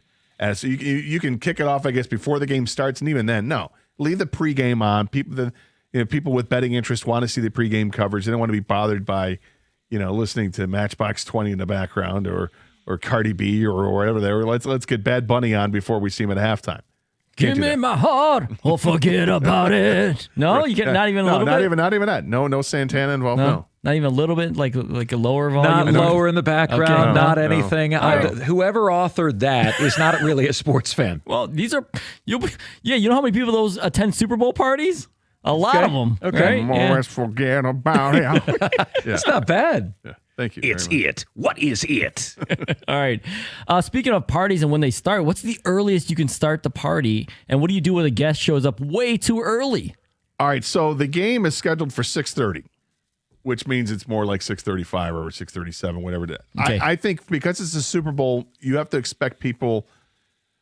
I would say I would put on an invitation or a text thread to everybody anytime after 5:30, an hour before the game. You're going to have some time to get the squares set up as part of that if you want to run the squares and people need to show up. And you have to let them know, hey, we're going to get squares going for the game, so make sure you get there early to buy the squares and fill out the grid and the whole bit. Yeah, look, the reality is I'm not showing up to somebody's house before 6 o'clock. I think that's rude. The other thing is there is some strategery here because you have to get the seat. If you get there after kickoff, you're not getting the seat. Then I'm Bill Belichick. Then I'm snubbed. I can't handle that either. So the right time is in the first 10 minutes of the 6 o'clock hour. That's the money arrival time. Okay, and then there's just the second part. What happens? What do you do with a guest that shows up way too early, like 4 o'clock? If you said anytime after 5:30, doors locked. We're not home. What if he drove all the way from Muskegon? I don't know. Give me a break. I don't know. Hello, Muskegon. Wow. I don't know. What would I do if somebody showed up at 4 o'clock and I'd be like, I'd be starting to, like clean up the house or whatever, get ready for people, and then the doorbell rings. And if I saw somebody at the door, I'd probably, hey man, what's up? Hey, I'm here for the party. Yeah, not till 5:30, man. But let me tell you about this bar you can go to between now and then. I would say you're here kind of early, man, and then see what the reaction is. And if the person's like just eager to be there, I'm like, all right, if you're coming in, you're helping me get ready for this thing. And then you put them to work. Yeah. Mm-hmm. Texter says, if Mark Ryan shows up to my Super Bowl party, play music. Right away. He clearly does not want me around. All right. A guest comes up to you and says, listen, I got to drop dirty. I got to go number 2. Do you let him use the bathroom that everybody else is, or do you let him use your personal bathroom like an ensuite? Not using my ensuite bathroom. Absolutely not. You're staying. In fact, the door to my bedroom is closed. You are not allowed. So he's got to just stink up the bathroom. There that are 2 other bathrooms in the house. Okay. And pick your poison, man. I would tell him that there's one that's further away from where the TV is and the kitchen's over. My house is like one side of the house has like bedrooms and the other side does not. I'd point him to the side that has the bedrooms where, if this is so gnarly that you can't use the bathroom that's public for everybody, this is rough. You probably don't need to be in my house to begin with. I mean, but it happens. Sometimes you got to do what you got to do. And the thing is, that one's a little iffy. Like, it doesn't flush as well. I had somebody do this. I had somebody do this at one of my parties. Yeah. Yes, I do remember this. My friend comes up to me and like has this horrible look on his face. He's like, dude, you gotta come with me right now. I'm like, what's up? He goes, the toilet's not flushing. I'm like, what? The toilet's not flushing. He goes, no, it's not flushing. I'm like, what did you do, man? He's like, it's just not flushing. And he dropped an apple, not a hot dog. It was bad news. And one of these things you got to shut the water off and don't let anybody near there, and you get the plunger going, and eventually you need to have the plunger in the bathroom. Yeah, it is. And he was trying to use it with just wasn't maybe not enough force or whatever, and he had no idea what was going on. It was a bad scene for about 20 minutes, and we were able to figure it out. It's not good.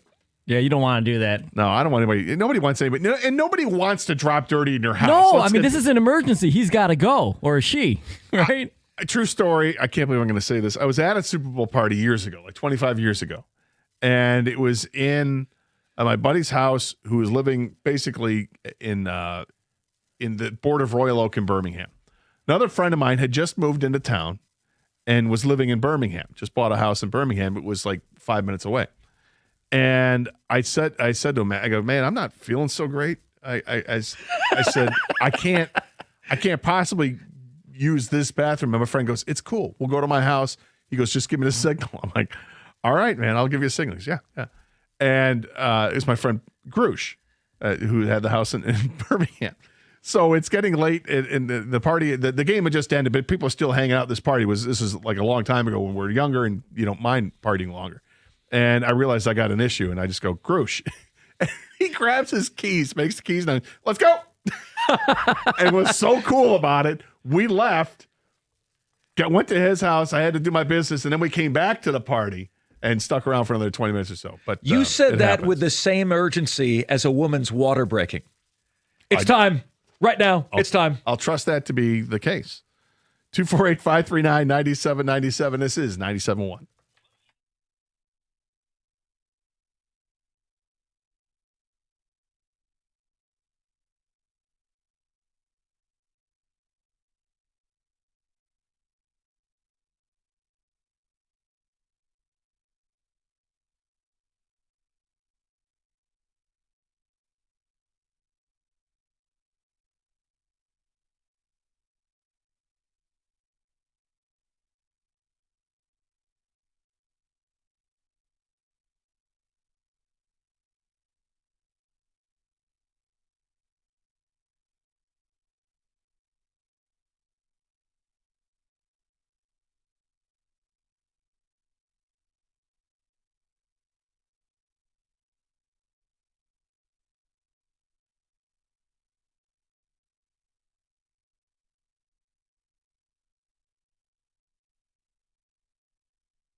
All right, so we got the Super Bowl coming up, obviously, on Sunday. And really interesting matchup between these two teams, Seattle and New England.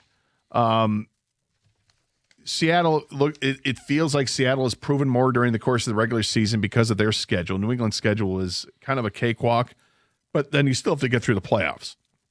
But what they did to get through the playoffs, when you look at the schedule, beating the Chargers in the first week, we've already talked about our feelings about Justin Herbert. Taking care of Houston the way that they did, Houston was terrible in that game. No, they were, and C.J. Stroud lost them the game, but they came in with a world beater defense. Yeah, and they were still able to put up 28 points. Now, some of those were on defensive touchdowns, but they just handled Houston without much of an issue. And then they get the conference championship against Denver, which looked like it's going to be a great game, but then the last play of the previous game, Bo Nix breaks his ankle and he's done. And now you've got Stiddy playing quarterback for Denver, and it's an offensive nightmare of a game to watch, and the snow in the second half of the game ends up being a 10-7 final. New England's resume to get to this game is not special. The 14-3 record and then winning 3 in the postseason looks pretty good. But if you're just going to base this on how things went during the regular season, I think it's safe to say that Seattle is the better team of the two. And yet, when it comes to this game, Mark, I'm not counting out New England. I think there's something about Vrabel as a coach that gets this team fired up and ready to go. And that's before I heard about him wanting to cut off inches of his junk to ensure that they win the game. But Drake May has had a really good season. I think he's been very careful with the football. He can make plays with his feet. That's an underrated part. They've got a couple of running backs that are really good. And their defense has played very well throughout. Seattle, and maybe it could just be my bias about Sam Darnold that I don't fully buy into Sam Darnold. I appreciate what he's done in the playoffs, and I think he's changed a lot of people's minds, and he's starting to change mine. But I won't be surprised if he lays an egg out there either. And offensively, they've got Smith and Jigba, and they've got K9 in the backfield, and they've got a really good defense. I think this is such an evenly matched game, really. When all is said and done, I'm going to go with my gut, and I think that the Patriots win this game by a field goal. I think it's going to be like a 27-24 game. Are you cheating off my paper here? My goodness gracious, Gabe. Oh.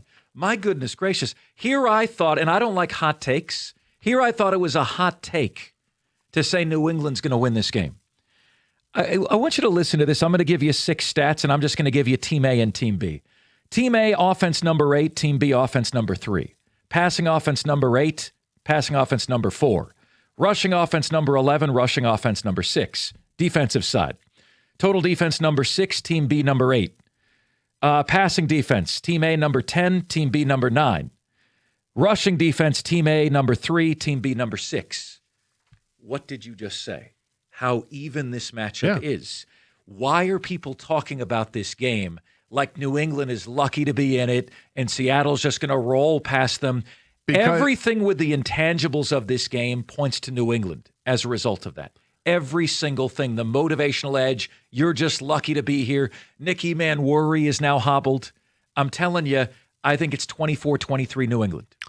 I think the reason that people still give the edge to Seattle, even though you read off those stats and the comparison, is because of what New England did, their body of work, and who they played against to accrue those stats. So, okay, if they're third or fourth against the run or whatever the numbers that you have, it's because who they faced this year, because they didn't face the greatest competition with that last place schedule. And then when you get into the playoffs, I mean, you had maybe one of the worst playoff performances in the history of the NFL with C.J. Stroud. And then you couple that with going with, Stiddy at quarterback to get to the Super Bowl. I get the skepticism.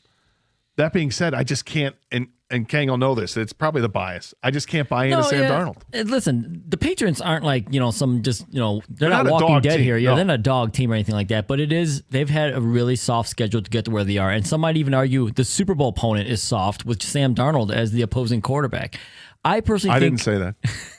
I personally think the Seahawks are just a better team overall, and I judge it by who they played as well, beating the Rams and other tough teams in their own division. I like it the other way, guys. I like Seattle 27, Patriots 15. I like K9 to win the MVP. He gets to be the lone dog back there without Charbonnet. I think he's always been a great back, but they've been using the two-back system. I don't think it hurts them too much this Sunday. I'm hoping for a good game, though, but I think, Mark, I think people are sleeping on the Patriots. It's the soft schedule thing. Have they beaten anybody real? But I actually believe Seattle had the easiest run to the NFC Championship game of all time. You know, the practice squad of the 49ers comes into town. That's all you have to do. The Super Bowl, I believe, you agree or disagree, guys? You got to beat the Rams. The Super Bowl was won in that Week 14 game, the Rams at Seattle, to get that number 1 seed. Agree? Disagree? Rams had a 30-14 lead with 8 minutes to go. They blew it. This is true.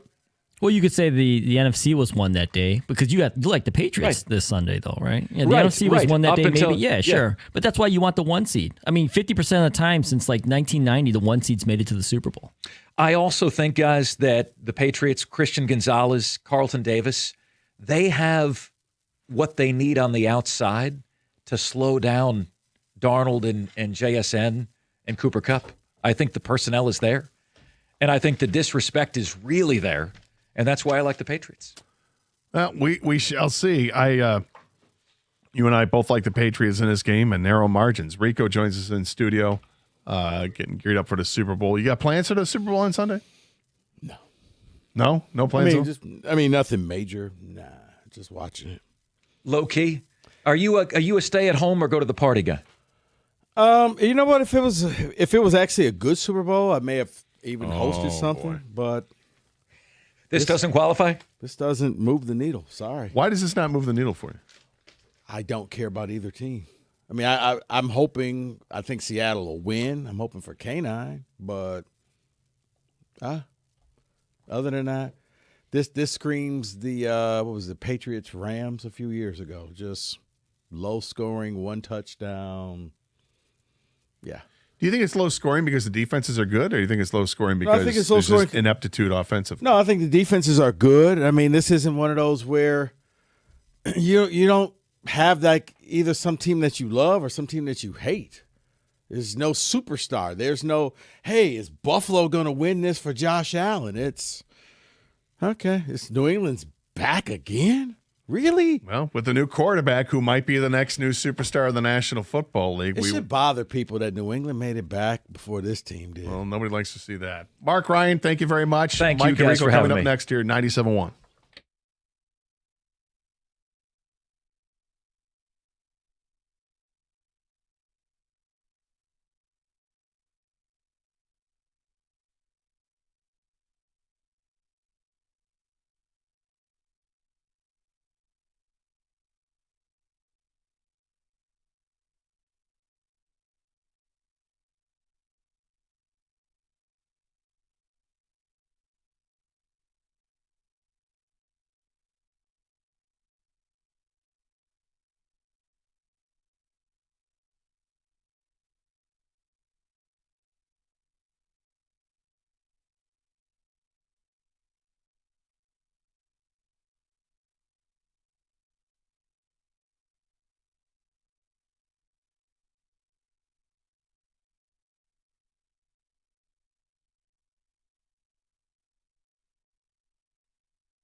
Yeah, fitting. The Pistons play the Knicks tonight. Brought to you by Mastercraft Heating and Cooling. New York riding an 8-game winning streak. Detroit looking to shake off one of their worst losses of the season to the Wizards. Jalen Duren left yesterday's game after just 13 minutes with knee soreness. He's questionable to play tonight. Tobias Harris is probable after missing yesterday.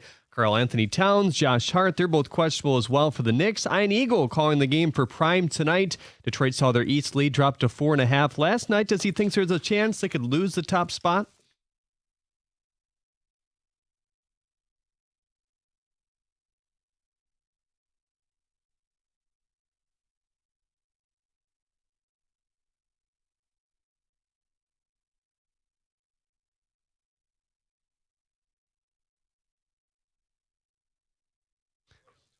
Here my pregame right here on 97.1 at 7:05.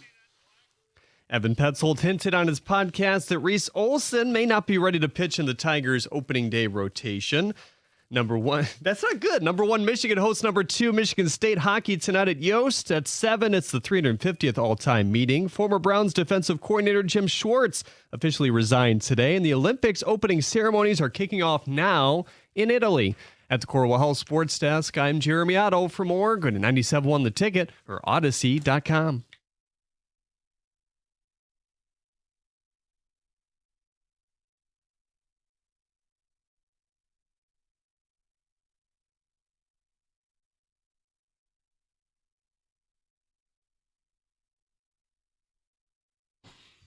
Let's get it going on a Friday, an hour from now. TJ Lang, fresh from the golf simulator, will join us. We've got a lot to do. Rieger was just there like, that must be a big thing. It is. Listen, this is part of the reason I never took up golf here. You don't get to play the actual sport about 7 months out of the year. Unless you're out there when it's 45, swearing up and down. No, it felt like it was 70. I respect it, though. Like, if you want to be good at it, you kind of need to play year-round. So these golf simulators, what a business plan. You roll in, TJ's got his dip cup and his golf bag, and he's doing whatever. He's hitting the... So is that like what we see on TV where you hit it on the TV screen and then the ball just... Okay. Yes. All right. Listen, I respect anybody who does it. I just, it's too late in life to try. We have a lot of ground to cover, and there's going to be only a little bit of like, oh, sports, Super Bowl break. There's no juice for this game. None. In fact, in taping the kickoff show with Boomer this morning, they're dealing with the same thing in New York. He's like, no one cares. Like, this game is such a weird Super Bowl. So it doesn't mean it won't be a good game. But doesn't it feel a little bit flat? It does. It gives the feel of Patriots-Rams, where they scored one touchdown. Like, if you told me the final score was 17-14, I'd be like, yes, I can see that. Sure. But no juice. None. Because there's nobody to hate. Well, there's no compelling storyline. You could hate the Patriots. Here's why. Do you realize with this appearance in Super Bowl 60, they now officially have made 20% of the Super Bowls all time, and they will have made 10 of them since the year 2000. 10. No, I get it. Now, to me, I laugh because the Patriots, to me, are the true privileged. Like, just when you think they're going to fall off a cliff, Drake May descends down. Or what was the deal with Easter? Was it Jesus leaving a cave? That's Drake May. Like, Tom Brady's body is dead, and Drake May comes out of the cave with the burning bush to save the franchise.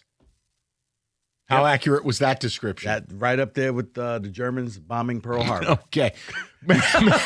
All right, Drake May fed the whole city of Boston off of one fish and a half a bottle of Diet Coke. Yeah. Is that accurate? Zero, yeah. But no, it's because you're looking, you're like, okay, last year they're dead last, and you kind of giggle like, okay, it's like the Packers and their quarterbacks. Yes. They always hit. It's like, you don't get to just go from this guy to this guy to this guy with no bums in between. But they did. That's the okay. If you wanted someone hateable entering this Super Bowl, it's not going to be anyone who's even in the Super Bowl. Did you catch what Tom Brady said? Yeah. Why can't he just be human? Because he's weird. I gave him credit with the pizza ads. They were funny. They are. And I said, yeah, that's funny. Tom Brady's saying he doesn't have a dog in the fight. When you're the greatest player in the history of the New England Patriots, you have an unbelievable relationship with Robert Kraft. How about this? Tom, just say everybody knows who I'm pulling for. No. Tom, you got a statue in front of the building. There is that. That actually looks like you and not Morgan Freeman. Like, you have a real statue. True. And you're telling me your question? I don't have a. I think I heard somebody. It could have been somebody on the morning show. It's the equivalent of the Lions making the Super Bowl and Barry Sanders saying, well, I really don't have a dog in the fight. So, okay. Is it crazy that this upsets me? Why are all these celebrities so dishonest? Why can't they just be people? Because Tom has gone the official, I'm a TV guy and I don't want to. Dude, first of all, you're not calling the games. You can make a pick. And second, you're Tom Brady. Nobody's going to get mad if you come out and say, I'm rooting for Patriots. Like certain people, hey, Joe Montana, I don't know that you're rooting for Niners. Like there's certain guys. Yeah. You're rooting for that team. Now, if you play for both teams, that's understandable. But are we all Tom Brady in this Super Bowl? Are we have no dog in this fight? Yeah. Like, look, but here's my thing. As much as I don't like Sam Darnold, I've convinced myself Sam Darnold's winning the Super Bowl. And I'm actually, because I'm a masochist, I'm kind of hoping for it. Like, go ahead and win it. Let's get this out of the way, and then we'll never hear from you again. No, I need Sam Darnold to set the 7 touchdowns. There won't be 7 touchdowns scored in the game. I know, but if we're dreaming. Got it. No, but it's. But you have you're not rooting for anyone in this game. Can't I? Rico, I feel like you aren't even watching it. Like there's a level here where I think you may watch Dark Knight Rises instead of the Super Bowl. Maybe just The Dark Knight. I like that one better. Good movie. Hey, I'll just say this. If Endgame happens to be on at the same time, Scream may be split. Is that where everybody's at? I mean, we're talking to you across the state of Michigan and nationwide on streaming where we have people all over the place who call in. Are we all Tom Brady? Look, I think Tom Brady's an elitist POS. The point is, do we really have no dog in this fight? I mean, Drake May's a likable kid, but he plays for the Death Star. But see, I think you're rooting for individuals. But see, Brady is that's not right because you're a Hall of Famer. Everything about you is because of that organization. Don't give me that Tampa year. And you have a statue. The Tampa year where he won a Super Bowl. Just scratch that. No, because that matters. Well, you took your best friend from New England and you became New England South. Okay. Hey, listen, that Super Bowl in Tampa cost him his marriage. That's how Mama ended up with the karate teacher. Decisions. That Super Bowl, there was a tax on that one. He should have forgot about it. He should have never gone to Tampa. See, I have no problem with what Tom Brady's doing and saying that he has no dog in the fight because he doesn't have a dog in the fight. We look at him as a former Patriot. He doesn't see himself as that anymore. He is a Fox Sports color analyst and an owner of the Raiders. Okay, Magic Johnson is a billionaire in business. He's still Magic from the Los Angeles Lakers. Right. But it's not the same. And the Lakers because he doesn't playing, own the Lakers. He's like, hey, here we go. Go Lakers. But he has no ownership in any other team in that sport. That's why it's different for Tom Brady. But does Brady, what percentage of the Raiders does he own? Or is this like the Jay-Z pity prize with the Brooklyn Nets? It is. It's more. It is, but they've given him more access to the team than any other percentage like that. David, if it were the Raiders and the Seahawks, okay, or the Raiders, like I could get that, but dude, it's New England.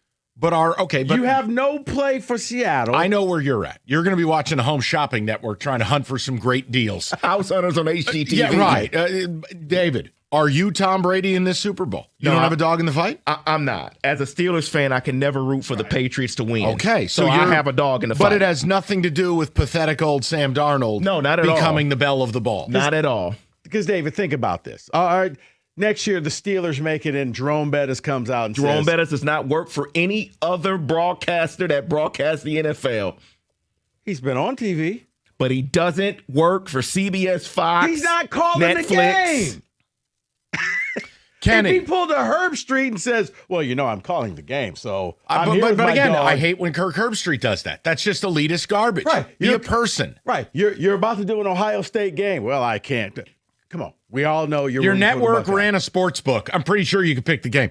Kenny, are you Tom Brady for this Super Bowl? No dog in the fight? I am Tom Brady in the Super Bowl. This is the first time in probably at least a decade where I've wanted to go to a Super Bowl party because the Super Bowl can actually be a little bit more background noise. I will be paying attention, obviously. I work here, but it's at least not like the Chiefs are there. It's not like the Niners are there. It's not like Philly is there. It's not like there's a brand name there. So yeah, this might be a little bit more background noise. No dog in the fight. So people, where are you at with it?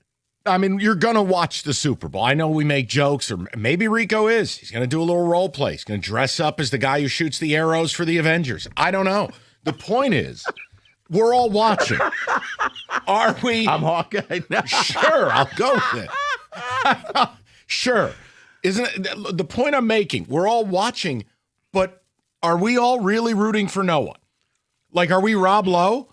We're all just wearing the NFL hat. I hope both teams have fun. Yeah, I mean, because it's neither team was in the playoffs, so it's not like you hate a team or you absolutely love the team. Well, I hate Darnold, but I feel like this is my vision quest. He has to win the Super Bowl now to reaffirm my belief that all sports are pain. Right, but if all of a sudden this was Chicago versus Buffalo, you'd root for Buffalo. There's storylines there. There's things that you could say. There's this, you got the two most rice cake teams out there. Let me throw the number up. 248-539-9797. Tom Brady doesn't have a dog in the fight. Does anybody in society? Or are we all Brady? And here's what I'll do. I'm going to sell you this pen. I have 5 storylines. I'll see if I can sell you this pen into rooting for one or the other. I have 5 storylines I've put together. Whoa. Bluish hue. And that's right. It's a 2 for 1. Okay. What a scene. 248-539-9797. I'll give you those storylines. Next, TJ joins us in about 45 minutes. Winter conditions are no joke. The snow, the whiteouts, the ice, and that's before we get to the potholes the size of human babies. Bottom line, if you're in an accident or a slip and fall, you call David Feminino. He's been an injury attorney for over 30 years, and David has helped thousands of people pick up the pieces after an accident. Just call him, 855-65-CRASH, or go to the website anytime, getdavidgetpaid.com. That's getdavidgetpaid.com.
Okay.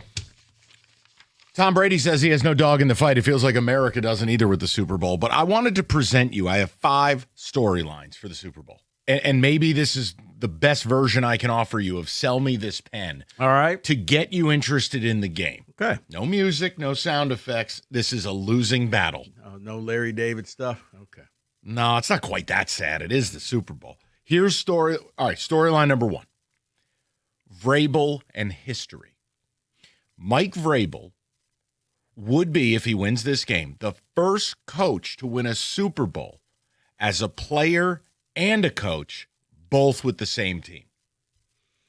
Any interest there in rooting for Vrabel, a guy we all universally like? Good story, but... All right.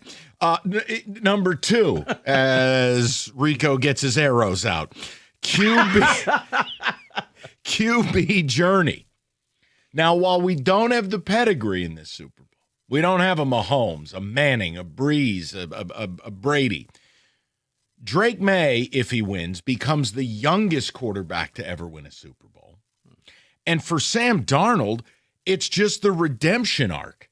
It's the loser who failed out of school and went on to be an entrepreneur, and then he's Jeff Bezos.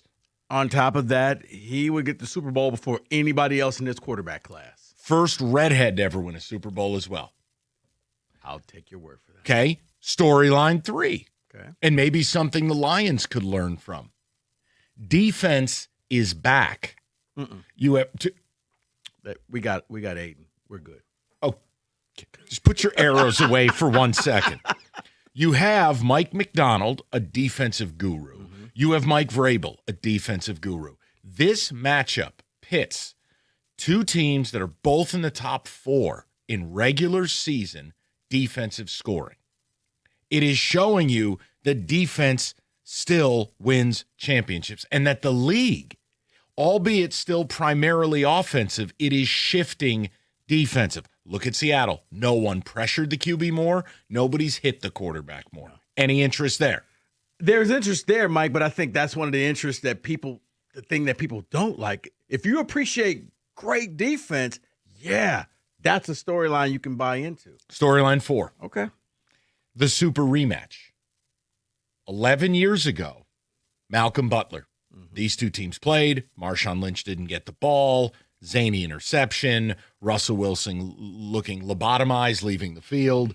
Any juice for a Super Bowl rematch where, by the way, the team who has won the first matchup in the Super Bowl is 6-3 on the return engagement in a Super Bowl.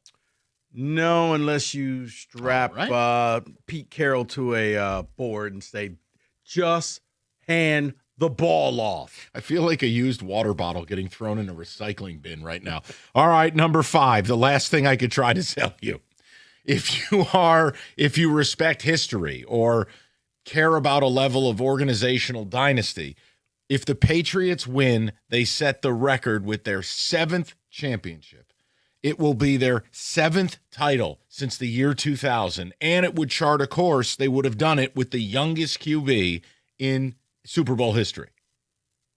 Even if you want to despite that storyline, spite is interest. No, it is. Now, that's interesting because, yes, as I stated, I don't think anybody saw the Patriots back for another 5-10 seasons. Like, yeah, Drake May is going to be good, but he's got to go through the arc. He's got oh, wait, he's here already? And he could win the Super Bowl?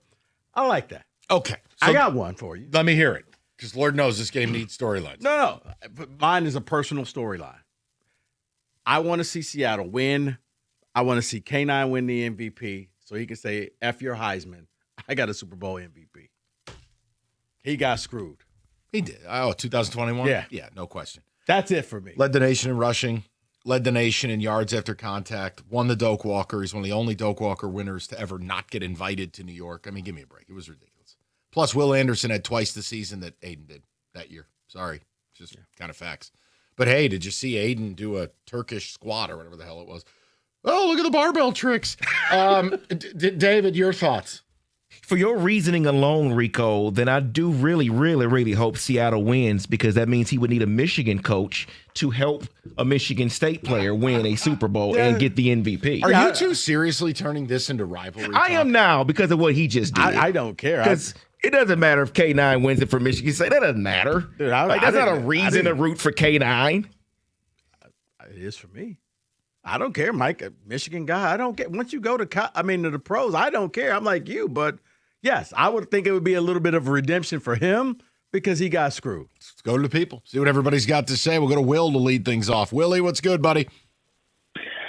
Hi. So I'm a Pats fan. First of all, Brady's comments are just elitist, snubbery. Yes. And two, I'm like, yeah, I have a dog in the fight, but did I expect him this good, this quick? No. 10 wins, maybe. But hey, how about this? Here. Patriots are the first team to ever lose 13 games and make a Super Bowl the next year. Really? That is a wild, wild stat. That's never happened. And here's the thing. Yeah, no. Will, Mike, if that happens, that's going to be the poster child for every losing team.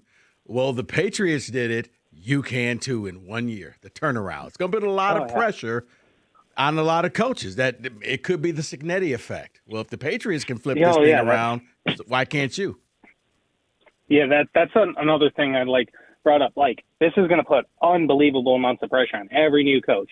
You look at Cignetti, what Cignetti did in Indiana. 1 in 10 gorillion. It's impossible he did. And then Vrabel from 2 back-to-back 4-13 seasons to the Super Bowl. That's impossible. Well, thank you, gentlemen. Goodbye. You got it. Look, I do think that if New England wins, I do feel sorry for every new hire because you're going to get, well, look at what they did. Okay. We got you a quarterback, and they won a Super Bowl. Well, I'm gonna bring the stat up then. Fine. Now I'm really gonna bleep in the punch bowl. Okay.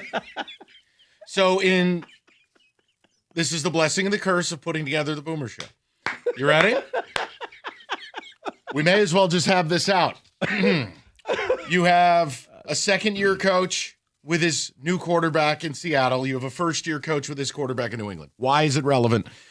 No team has no coach and quarterback pairing has ever won a Super Bowl if they haven't gotten it done in the first 5 years together. So hear what I'm saying. If you get a coach and you get a quarterback and you link them up, if you don't get that done in the first 5 years together, you don't get it done because either the coach or the quarterback changed. So, what year is this for Dan Campbell?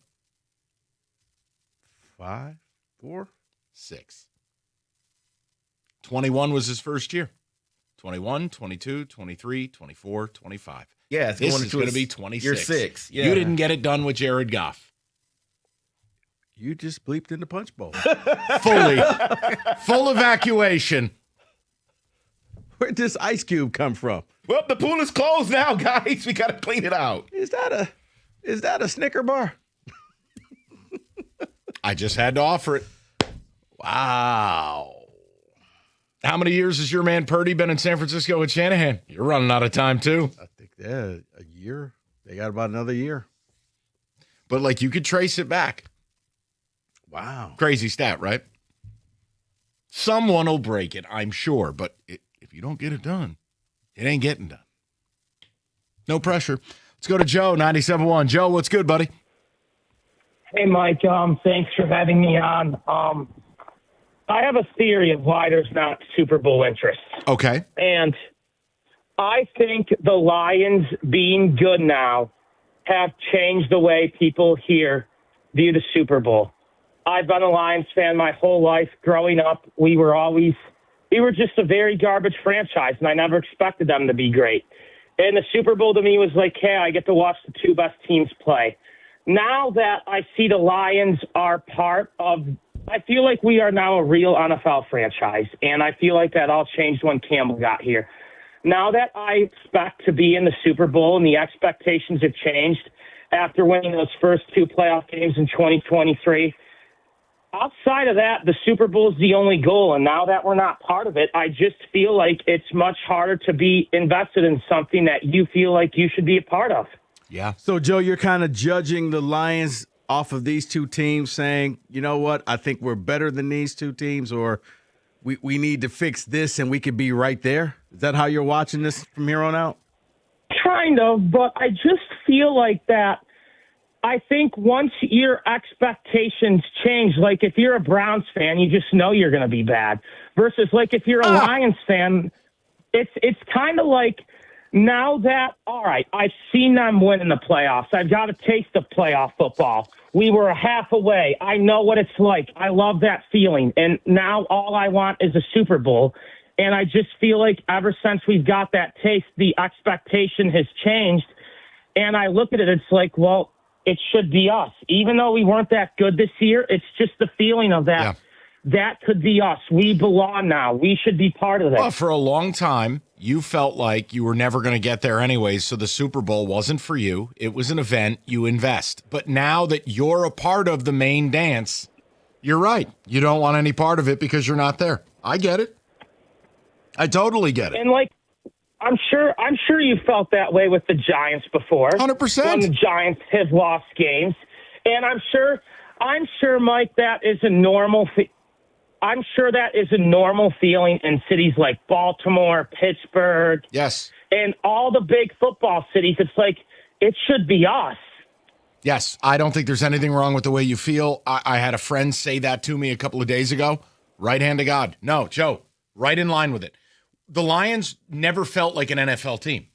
Therefore, it had no impact on your interest in the Super Bowl because the Super Bowl felt like something different. Yes. The Super Bowl I get it. Yeah, Super Bowl was something that it wasn't ever meant for you. It's like watching the national title game in football. It's like, well, your team's never going to be in there. Like Indiana, they never thought they would be there. It's like, no, that's not for us. And so, yes, now I think for a lot of Lions fans, you start looking, saying, well, why are they there and we're not? That's right. And I'm a little jealous. I totally understand that. We'll check text communications momentarily. Way to go. Well, I am trying to unlearn 20 years of saying something the same way. Well, everybody avoid the punch bowl. Do this. That's a good stat. But do this for me. That is a really good stat. People, if you want, text this in, one-word responses only. Something or nothing to that Super Bowl stat I gave you about coach and quarterback pairings, and if they don't get it done in the first 5 years, they never get it done. Something or nothing. That's a lot of history. 97.1.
Breaking news from the Rico Beard Infirmary update desk.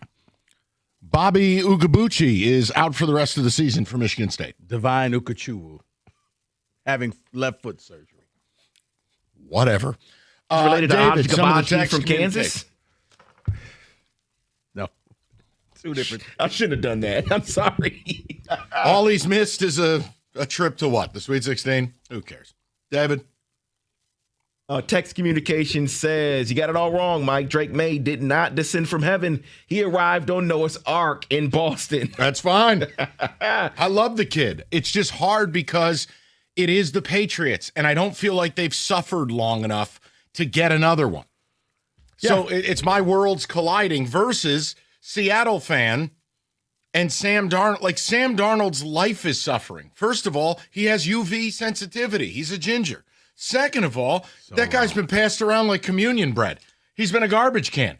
Now he has an opportunity to win a Super Bowl as a Sunlight Challenge ginger. Before anybody else in that class, before Lamar, before Right. Josh. And that's why I can't stand it, because it's once every decade or 15 years, one of these tomato cans gets to a Super Bowl.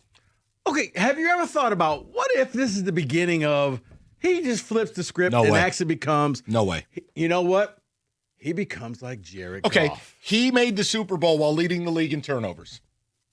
No, Rico. No, I'm saying no. He gets better. He becomes like Jared Goff because we all thought Goff doesn't lead the league in No, turnovers. I said he gets better. Hey, David. Did you just call him a tomato can? Yes.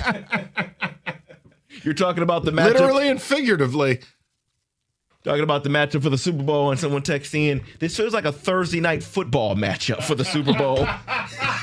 With disinterested Al Michaels. No, actually, it feels like a European game. Oh, the game at 9:30 on Sunday morning? Live from Munich. Yeah. Right. Random German guy wearing a Marvin Harrison jersey. One problem, it's Bengals and Saints. What? Why is that guy wearing an LT jersey? What's going on here? All right, there's a lot of Lyle Alzado fans in Portugal. Is that a Dre Bly? Yes. North Carolina throwback. Champ Bailey's out here somewhere. Mike in Colorado says, I'm on the fence of even going to watch this game. Wow. Nothing really excites me about anything. Pulling a Rico. Wow. Kenny, No Name Brands, the greatest dynasty ever. The Patriots are small time after a 6-year drought. First of all, I didn't say small time. Also, there's no Brady, there's no Belichick. They are a brand name, I guess, by name only. So you went on semantics, sir. Congratulations. I'm glad we cleared that up. E from TC says, wife is gone, friends are traveling for work. I'm probably just going to pass this year. Wow. Someone else says, I'm trying to figure out why anyone cares who Brady is rooting for. He's part owner of the Raiders. What is he supposed to say? But the Raiders aren't playing. Yeah, he's not calling the game, and the Raiders aren't playing. And you're a Patriot for life. And to Rico's point, you have a non-Morgan Freeman statue outside the stadium. Why is it MSU is the only place that couldn't get a statue right? Oh, no. That Magic Johnson statue looks ridiculous. Have you ever seen any of the Hall of Fame busts? No, I admittedly, no. I haven't spent a lot of time looking at those. Yeah, you know what? You could play a game. Who is this guy? Who is is that guy? Why, that's Hall of Famer random black guy. Who does these? Like, the worst one I've ever seen was the Cristiano Ronaldo statue. Yes. Did you ever see that one? Yeah. They made him look like Sloth from the Goonies. Yeah. How do you design a statue and he's out here yelling, hey, you guys? Like, that's the other part. You take delivery on the statue if you're Michigan State. We asked for Magic Johnson. You gave us Red from Shawshank. No, take it back. See, I thought they just gave it to him like, hey, we got this Magic statue on a discount. May or may not look like him, but you can have it. Yeah, no one's going to be upset if you have to postpone the event because, you know what, we just want to make sure this is right. It wasn't, so we sent it back. It's okay. Brutal. Absolutely brutal. Go ahead. The hate this year is going to be on Darnold. He went from fighting for the number 1 seed last year, and he's in the Super Bowl. Lions fan, but I'm rooting for Sam Darnold this year.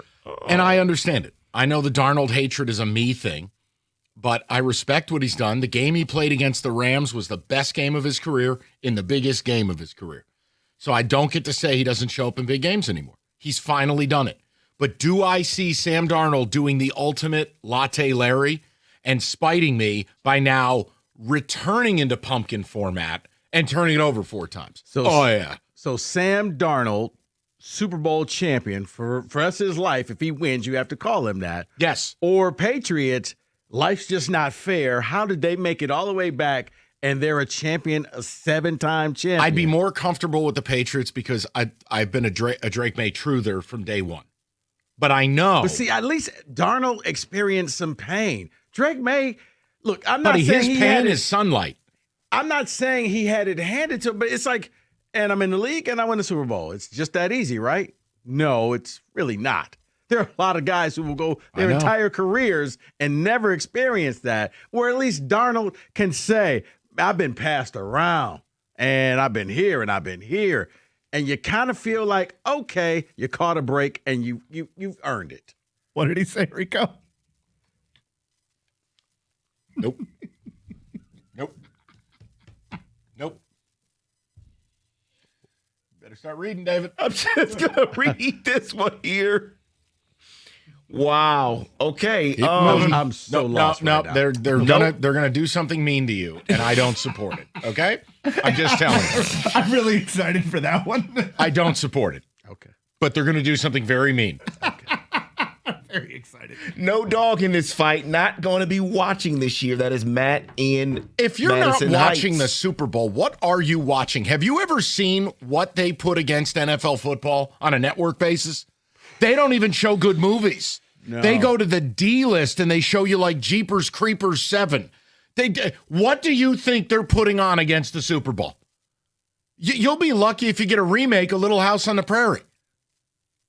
What are you watching? Even Netflix is like, nope. You go to log in? Nope. That's a good question. I just figured it'd be some type of Marvel marathon on somewhere or Shawshank Redemption. They wouldn't dare. They wouldn't disrespect Andy Dufresne going against the Super Bowl. No Shawshank way. is always on TV. I have a question about that, but it's probably why is that? Why is like Shawshank is on every night? It's like Seinfeld reruns. But then there's other movies that are fabulous that somehow are never on. Why is that? Because Shawshank is a movie that you'll just stop and you can pick it up from wherever part. Yes. And you'll just roll with it from there. Where other movies are like, man, I really want to see this from the very beginning. You don't need to see Shawshank from the beginning. This is. I don't support. Just trying to make a point. I don't support it. I told you they were going to do something mean. I said I didn't support it. And what did they do? Okay. Are we done?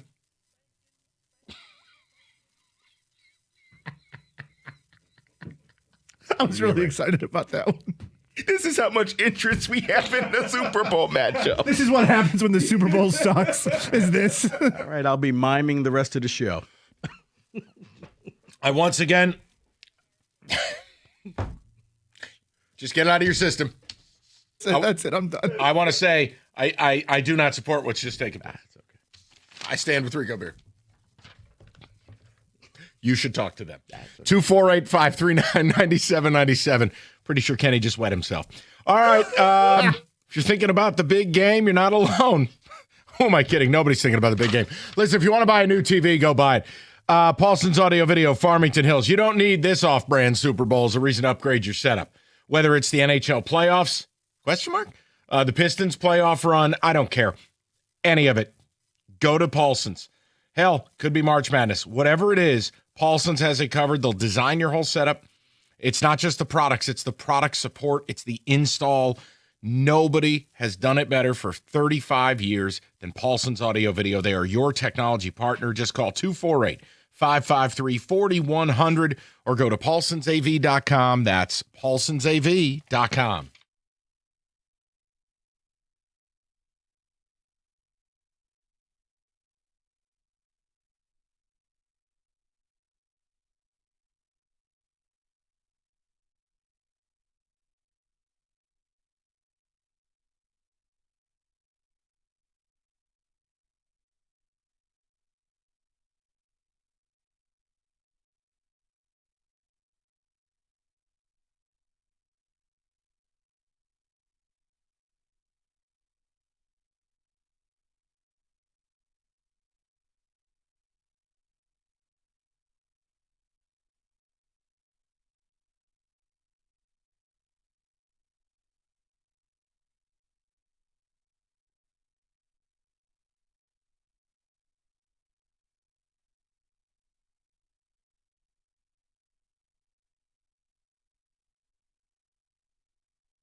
for the final time this year, an absolute classic, the Prop Bet Casino. No? We're not doing the prop bet? What are we doing? We got something new? Back by popular demand. Oh, God, what is this? Back by popular demand, my friends. Yes or no. A game show in which I ask you all questions. No. That you answer yes or no, and then I assign you points based on your answer. And that's 5 points for Rico for that great drop. You're already ahead, buddy. Wow, look at you, man. This is where Kenny just changes. This is called the game where Kenny changes the rules left and right. All right, let's go. I'll mind my answer to you, Evan, and you could tell them. Okay. Point of order also, by the way, minus 2 points for David for his team cheating. His college football team's a cheating bunch of scumbags. He starts the game in negative 2 points. I like this game. Does he get minus 10 for his high school not being able to do basic math when they're building a football field? He loses as many points as his college football or his high school football field did. So there you go. Perfect. All right. I'm at -9 now. Okay, great. Yeah, I mean, you can only go up from here, David. That's the point of this game. All right, our categories are quarterbacks, coaching, the league, and event/entertainment.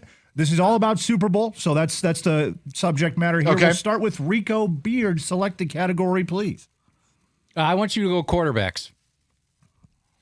He's going quarterbacks. He's going quarterbacks. Oh, okay. I see. I was his he's proxy here. I don't know how he's going to answer this without talking, but this will be interesting. He's going to be like one of those gubernatorial sign language people. Yeah. The over-aggressive signers. Being hip with it. The ones at the rap concert. Oh, like Waka Flocka Flame? Those are the Right, ones they're you not gotta just watch. doing Flock sign it. language. They're doing like mugging facial expressions. Yeah. The question is, yes or no, has this Super Bowl lowered the bar for what counts as a franchise quarterback? Yes or no? We'll start with you, Rico. We'll go around the room. Well, I believe that is a yes. Is there reasons, or are we just going to make this the shortest segment ever? Wait, he you did said the turn up like Darius Miles. No, you said it's either yes or no. Right, and then you explain your answer because this is not a one-word question. I thought you We've had played the this question. game before, Rico. This is not new. You said answer yes or no. And then I said explain your answer. You know what? Well, this is the worst blitz ever. No, it's not. It can be totally saved. All right. Explain yourself. Because yes, is it the worst for franchise quarterbacks? One, we don't know if Drake May is going to be that franchise quarterback. And two, Sam Darnold, I don't think people would ever classify him as a franchise quarterback. I don't think it changes his thing, so I'm going to go with no. I think a few years ago, the reigning, defending MVP led the league in interceptions and won the Super Bowl. Kind of sounds like the quarterback this year that's going to win the Super Bowl. Yeah, I'll say it's still pedigree, top 5 pick, well thought of kid. And there's always been an occasional off-brand quarterback to make a Super Bowl. I'll say status quo plays. I'll also go no because just because it's a fluke year doesn't mean that every other year doesn't matter. So it still matters for quarterbacks. So that's going to be a point for everybody. And 2 points for Rico because I liked his answer the best. And then minus 3 points for Rico for trying to submarine the whole segment. Say answer yes or no. Oh, my God. All right. Next. Am I up next? You are next, Evan. Coaching, the league, or entertainment/event? I'm going to guess the league is not about the TV show, so I'm going to go with entertainment. Great show. All right, so this is more of the event part of this question is kids at a Super Bowl party. Oh, boy. Yes or no? Yeah, I mean, absolutely. You have to allow kids because where are you going to leave the kid? But you have to have separate little sections like you do for Christmas, the kids' table. Put them in that room. They can talk and watch the Nickelodeon broadcast or whatever. Well, I'm going to give you a different answer. For the first time in the history of this segment, it's yes and no. Yes, you can have kids at the Super Bowl party. No, they can't be in the main viewing area. Yes, they need to be sequestered like jurors somewhere under lock and key. I don't even know who you are right now. You can have them, just don't put them anywhere near the TV. He's an uncle, man. He's Put them in the Lego room of the house. That's it. I'm Yeah. like, okay. How about that? It's a definite yes, but they have to be separate. They cannot be, Mike's right, it cannot be with everyone else. Separate but equal. I'm going to go yes and no. If you have kids of your own, yes, you can invite kids to the party. Don't bring kids that you don't know. If you don't have kids, then this is a no kids party, and it's just adults only. Oh, the host, you mean? Yeah, if the host. The host does have the right. It's If like the the host- person driving the car picks Yeah. the music. Yeah, if the host has kids, it's kids friendly. Kenny? So that's going to be 5 points for Rico. He had the best answer. 2 points for Evan for actually answering the question, and negative 5 points for Mike and David for answering both yes and no. It was creative solution. They answered yes and no to a game called Yes or No. So that's negative it's not points called for them. The Fence. That's you're right. You're sitting right on it. Great Coaching. answer, Stoney. All right, Michael. Wow.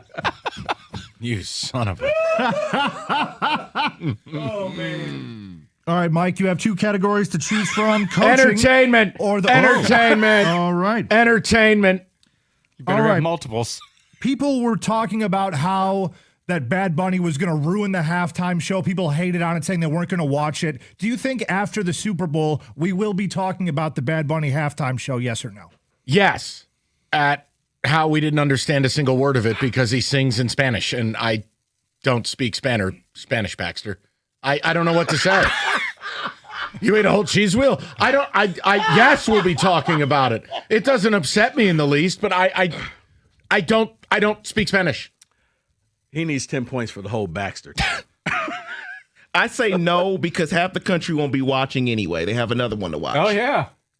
Ball with the ball. I say yes because this country loves to be offended by everything. Yeah. So the fact that he merely draws breath will offend some people. So therefore, yes, it will be talked about. Hey, if it's anything like his appearance in WWE, I'm all for it, but I won't be talking about it. I'll be in Florida, so I got nobody to talk to. So that'll be 5 points for everybody. Amazing. And then an additional 5 points for Mike for an excellent movie reference. Yes. I don't even know what movie he's talking about, so I say negative. Anchorman. Oh, What's the matter I with got you? I don't speak Spanish. All right. Went over my head. All right, last one real quick. Will the lack of a marquee quarterback affect your ability to watch this Super Bowl, yes or no? No, it's the Super Bowl. All right, Stoney, take it easy. No random yelling, please. You Yes. can't use my Stoney Yes, glass. because it lacks the pedigree.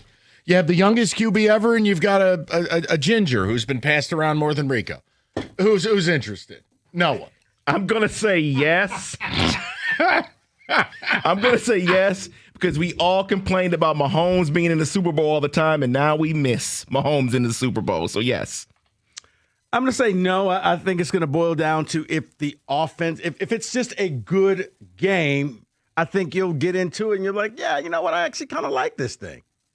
Yeah, if it's last year's score, we're screwed. I think the winner of this game is Evan. I'm going to take away all of Mike's points, give it to Evan. I think he had the best game. This has been yes or no.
Brought to you by Moran Buick GMC. The Pistons and Knicks will run it back in the second time this season tonight. Both teams could be without some key pieces. Pistons all-star big man Jalen Duren is questionable with knee soreness after he's lifted from yesterday's game early. Looks like Tobias Harris will return to the lineup after missing yesterday. Karl Anthony Towns has now been downgraded to doubtful. 16-point-per-game scorer OG Anunoby on the other side is now questionable with a toe injury as well. The NBA announced that this year's trade deadline, which officially closed yesterday, had a record 28 trades and 73 players dealt as well. Michigan State has ruled out guard Divine Ikechukwu for the rest of the season. He averaged 16 minutes this year, shooting 44% from three. He's expected to have surgery next week on his foot. Izzo said he had a chance. Izzo said he had a chance Izzo had a chance. Izzo had a come to Jesus meeting with Jeremy Fears yesterday after his kick on the Minnesota player. That is not how I wanted to introduce that. Evan Petzold said he's keeping Reese Olson out of his opening day starting rotation prediction based off things he's hearing at this time. Former Tiger utility man Andy Ibanez has been claimed off waivers by the A's. He was originally picked up this offseason by the Dodgers. At the Courtwell Health Sports Desk, I'm Jeremy Otto. For more, go to 97.1theticket or Odyssey.com.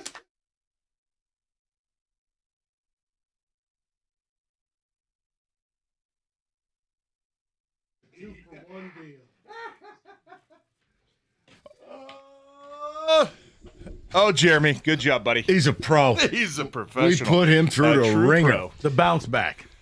He lost it. He came back. Question for you, because we did start the show with this. Yeah. Oh, you normally give me an introduction. Oh, Super Bowl champion, Pro Bowler. Okay, you don't need to do all that. All-American father and golf simulator enthusiast. TJ Lang joins us. How much does the golf simulator... I give that a B-. How much does the simulator keep your game where it needs to be? We started with this. This is why I don't golf here. 0. For me, it's more entertainment. Got it. Just Done. to hang out with the buddies. We thought you were really working things now, out. if I could go on the golf course with a turf mat and place my ball on a turf mat, I would be much better at golf. But Got it. There's things called bunkers and rough. I've heard that. For me, you're in the trees like, how the hell do I get this out of here? Like, you don't get that in the simulator. Sounds So like a nightmare. simulator is a little bit more fun than regular golf. We have been talking about this. Tom Brady's comment is basically all of America. I did. So I have not heard this. I heard you guys when I was driving in. I heard you say Tom Brady said he has no dog in the fight, but I have not heard the clip. So No, I'm actually interested in hearing. I don't what he know, said. David. Do we even have the audio? It's really just him saying it. No, I didn't mean to put you under pressure. You're fine. Just, But it's, what did he say? He has no dog in the fight? he's lying. You played for the Pats. They have a statue outside the stadium. You're not calling the game. Dude, just be a human being. This is honestly. Yeah, it's your team. Right. Why do you have to be this fake elitist robot? But then we ask the question, are we all Tom Brady? This game has no juice. I agree with you. No, we're not Tom Brady. No, None I of our agree with wives you. have slept with the karate teacher. Okay, Okay. but if you're okay, all right. I wasn't going to go there. Why you got to do that? Okay. Woo! Welcome to the Super Bowl fiesta. Both quarterbacks take jiu-jitsu classes, so Blue I'm not is cheering you. for either of them. I want them both to lose. Blue is you. Getting ready to take them to the farmer's market. Oh, getting ready. I don't know if this has been one of the more boring Super Bowl matchups or one of the just more intriguing matchups that, like, you guys are probably like me. I've heard you guys all week where every day I go back and forth on reasons why Patriots going to win. And then the next day it's reasons why Seattle's going to win. And then the next day I'm back to New England. Then the next day I'm back to Seattle. It's like, but it is kind of boring. And I think why it's boring is, and boring might not be the right word. It's a Super Bowl. Both teams earned their way here. They deserve to be there.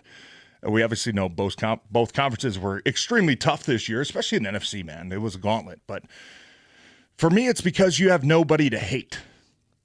And you don't have anybody to root against, to say, like, I'm just sick of this guy. I hate this guy. I don't want to see this guy win.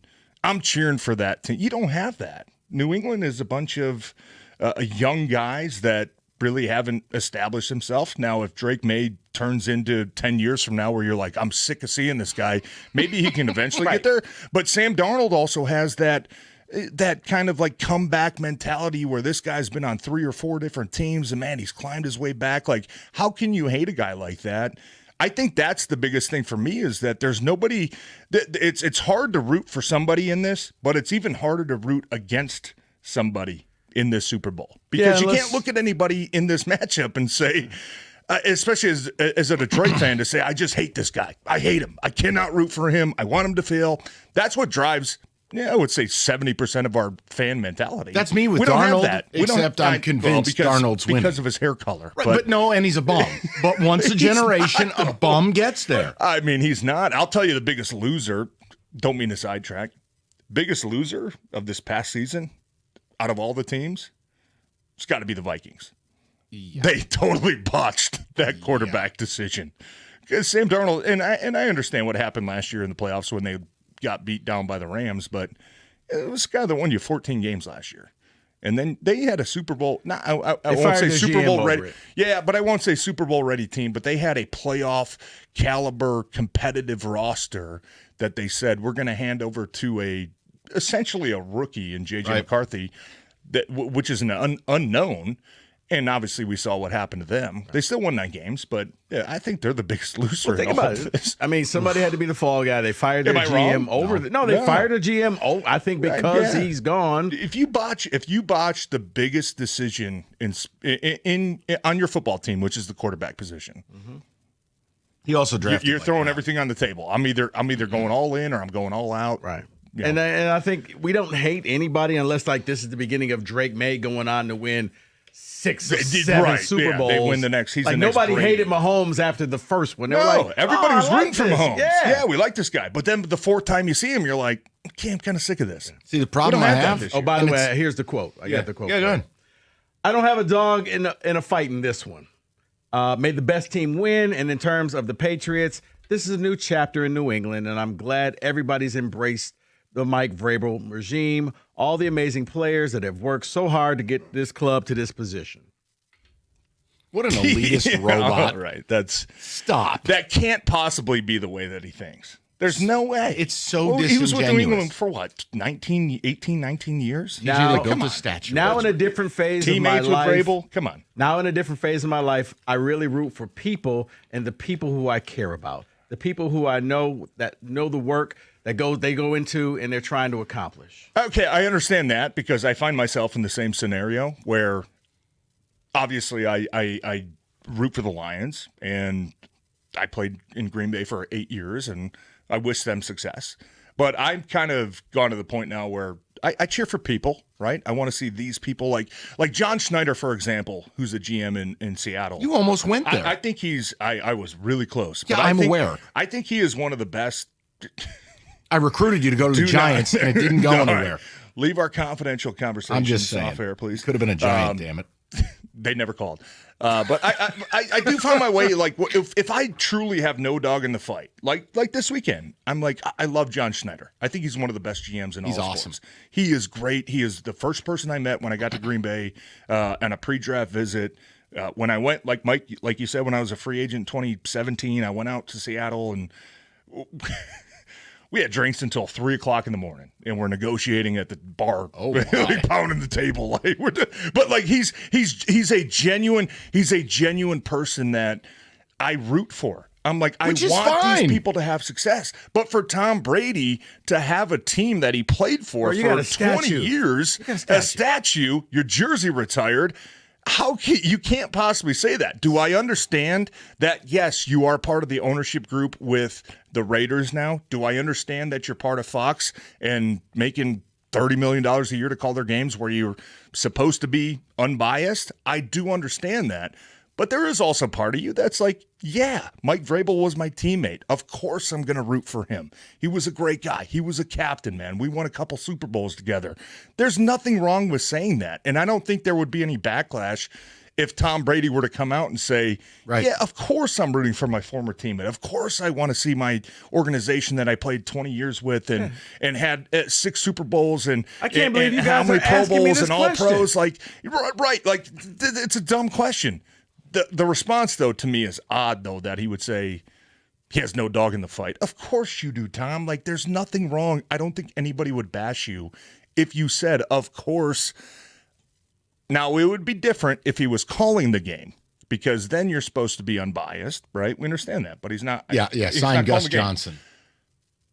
But I don't think anybody would say, oh, Tom Brady's rooting for the patriots, oh, blah, blah, blah, blah. Like, you know what I mean? Yeah, That's no not going bleep. to happen. So who are you rooting That for? response is weird. Are you rooting for Seattle because of John Schneider? I think so. That's okay. Yeah, I think I am. I'm actually rooting for Darnold. Yeah. Because I think my Whoa. Yeah, I know. No, I know. I know. You Oh, no. I'm a masochist. What'd you just say? I am rooting for a UV challenge. You're a sicko. Redhead. After the last 3 years of talking about ginger quarterbacks. I'll tell you why. You're rooting for him? I can't wait to hear this. I just feel like I'm intrigued. New England hasn't suffered long enough. Yeah, to I get agree with this that. Again. I agree with that. They've been to 10 Super Bowls since 2000, 12 overall. Again, I have infinite respect for Brady, the player. The announcer is a cyborg. The point is, between these two, I have to go with the Sunlight Challenged Ginger.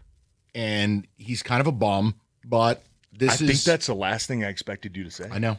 I think you've been anti-ginger for the last, Rico, 5 years minimum? Yeah, he's a beaten man. He sucks. He's this. And he still led the league in turnovers this year. Let's be factual. But he played the game of his life against the Rams. And between Ginger triumph and Patriot triumph, I'm choosing Sam Darnold. So Seattle wins. Make it happen. Seattle wins. Your feelings I wasn't prepared for as that. he's hoisting the trophy. The Derek Jeter respect kid. Really? Yeah. No. Just stop it. No. Oh, yeah. Stop. Yeah. Then your whole ginger argument is done. It's forever. gone because It's we will forever. have because And that's we been will a big have part had of you, Mike. But we will have had Mike, but that's a big part of you. It is, but we have It's to let hating it. ginger. If you love something, let it go. What are you going to do for the other? There's plenty of other 80% things your to hate shows? about sports. It's fine. I'll move on to something else. But do you understand my point as a sports fan? I do. How the Yes. hell could the Patriots go from Tom Brady, oh, we've had 5 bad years, and then start another dynasty? I can't. I told you, there's only one other team that's that lucky. Packers. The Packers with quarterbacks. The Colts were until Andrew Luck lost his mind and quit the sport. But I hear you. He didn't quit. He quit. He had to go back to fight in the Civil War. Ailments. He didn't quit. Fair enough. Fine. He didn't quit.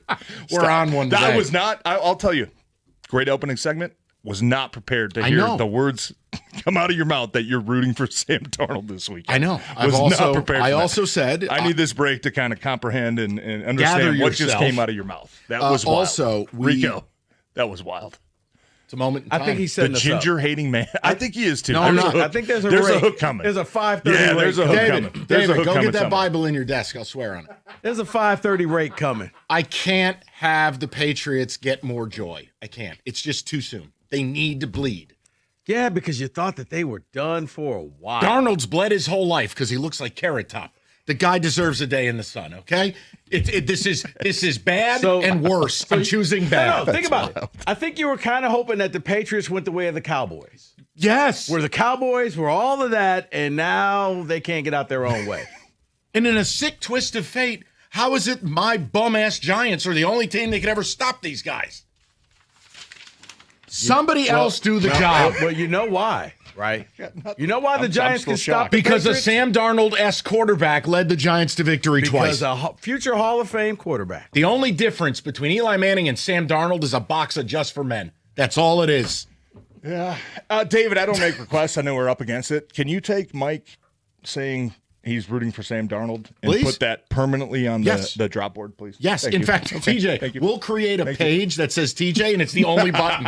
You can just punch the screen. I love Sam Darnold. I root for Sam Darnold. Whatever I love you- him. it'll be the only button. I need it. All right, listen, final football Friday of the year. We've talked about it all week. Last call for football with FanDuel, giving you daily profit boosts every single day, headed up to Super Bowl 60. 30% for first quarter bets. You're on your own with this. This is a Jim Costa thing. Leave me out of it. But passing, receiving, rushing yards. He loves these first quarter, first half bets. He's sick. You'll have profit boosts for it. Do whatever you like. Look, FanDuel has more ways to bet the Super Bowl than anybody else. Super Bowl 60, 21 and up, present in Michigan. Opt-in is required. Bonus issued is non-withdrawable profit boost tokens. Restrictions apply, including any token expiration and max wager amount. See terms, sportsbook.fanduel.com. And if you have a gambling problem, call 1-800-GAMBLER. That's 1-800-GAMBLER.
All right, and we will make that a full-time drop. I stand by it. There we go. There it is. I stand by it. I got it. What are the I'm enjoying, by the way, when I've been listening to you the last couple of days, I know that you guys are now in different cities.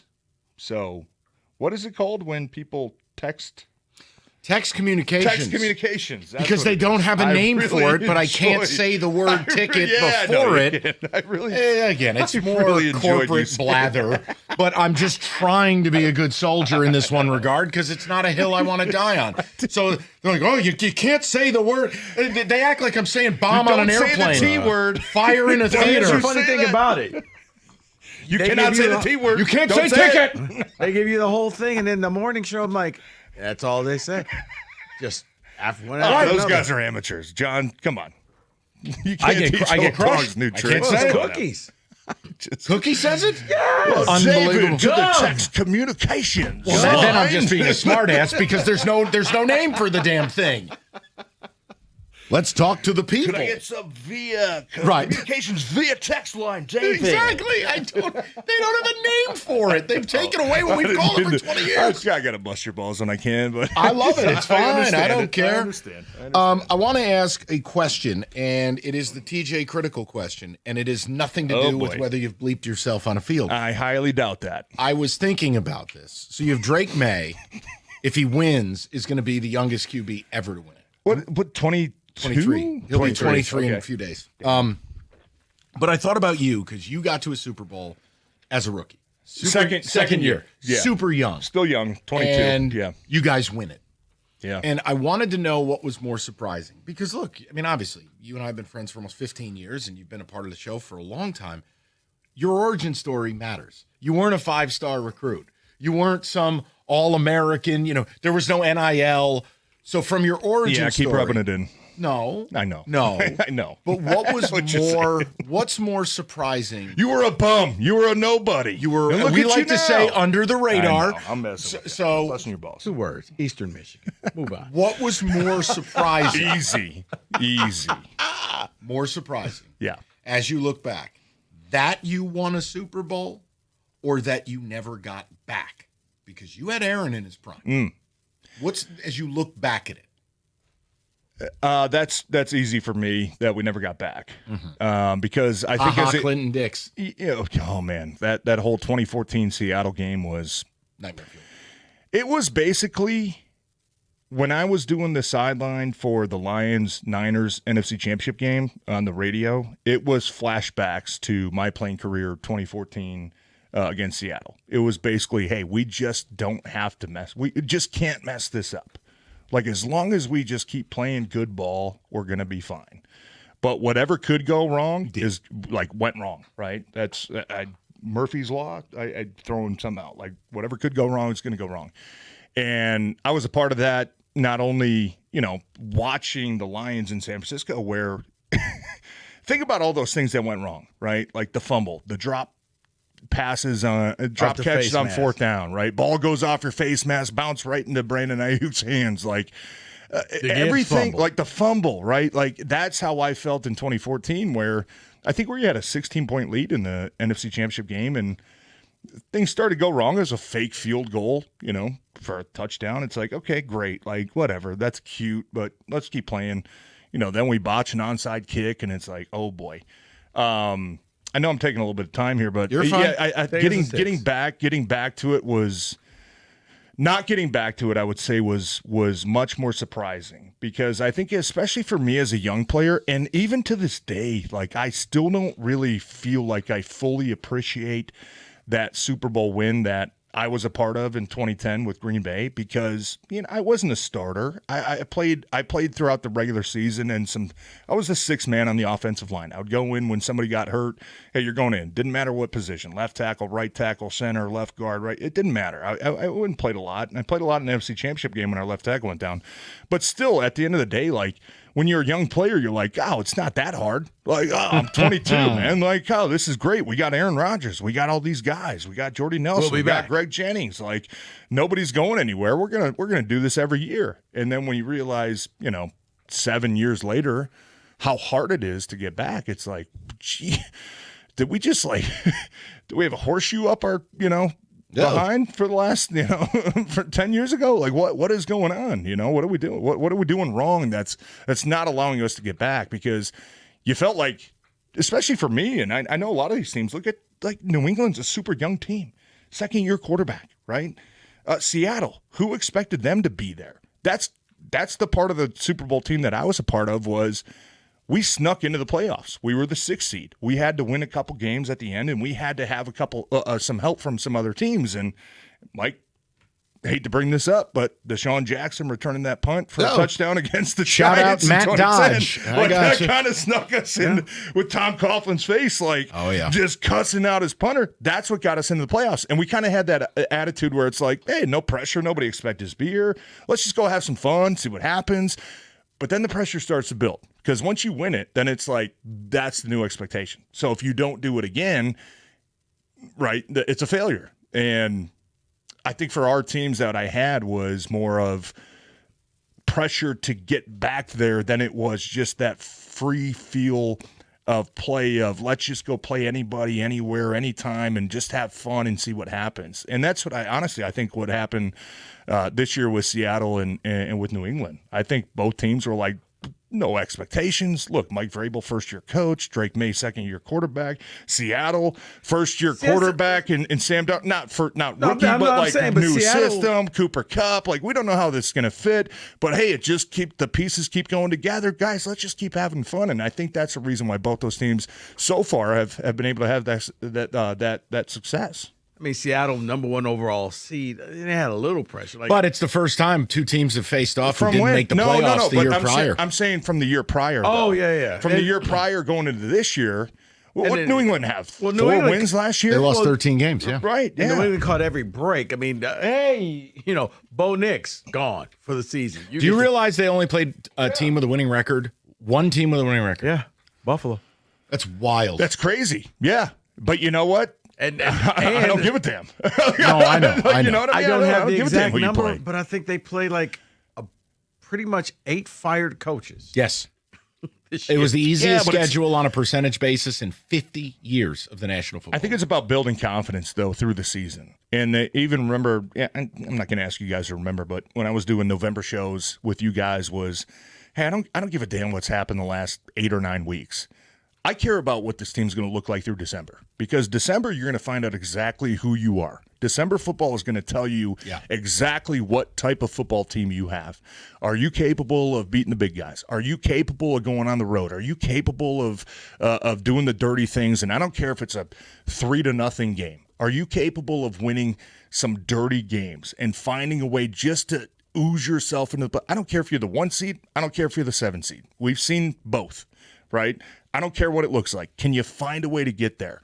And that, for me, has always been the biggest thing is what does your team look like in December and early January rolling into the playoffs? And obviously we know with the Lions, they just, for whatever reasons, this year, December was kind of their Red Wings March where it was just ugly. But both the teams playing Sunday have plenty of reasons to have the utmost confidence to win this game.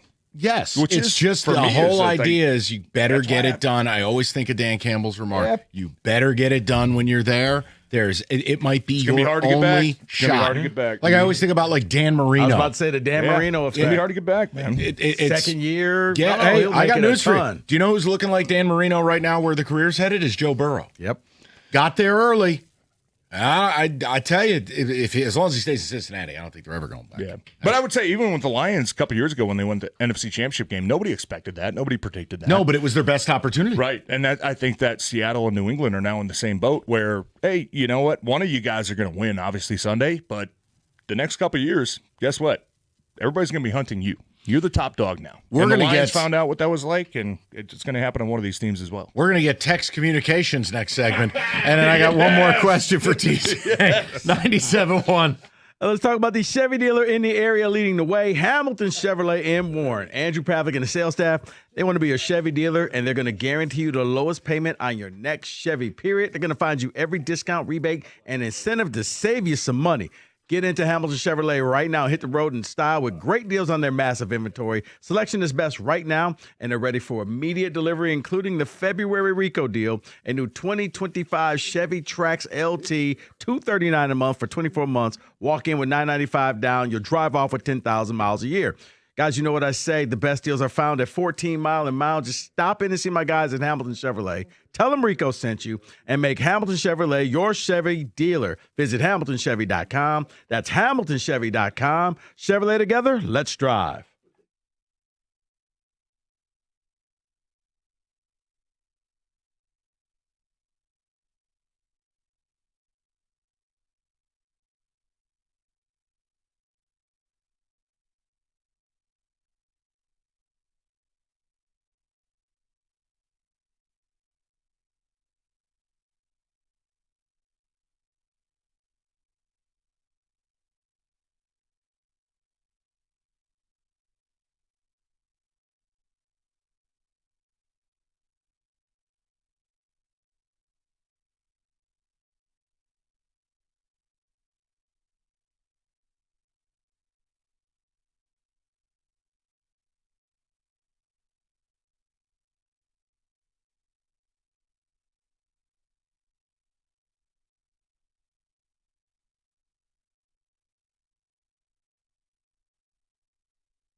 Okay. David on the text communications. I need a little more sarcasm from you, Michael. I don't know. Look, if the company will tell me what to call the damn things, we can move it forward. Maybe sales will sell it. I don't know. I just can't say the word ticket. It's viewed as bomb on an airplane. The Jeremy Fears kick you in the nuts text line.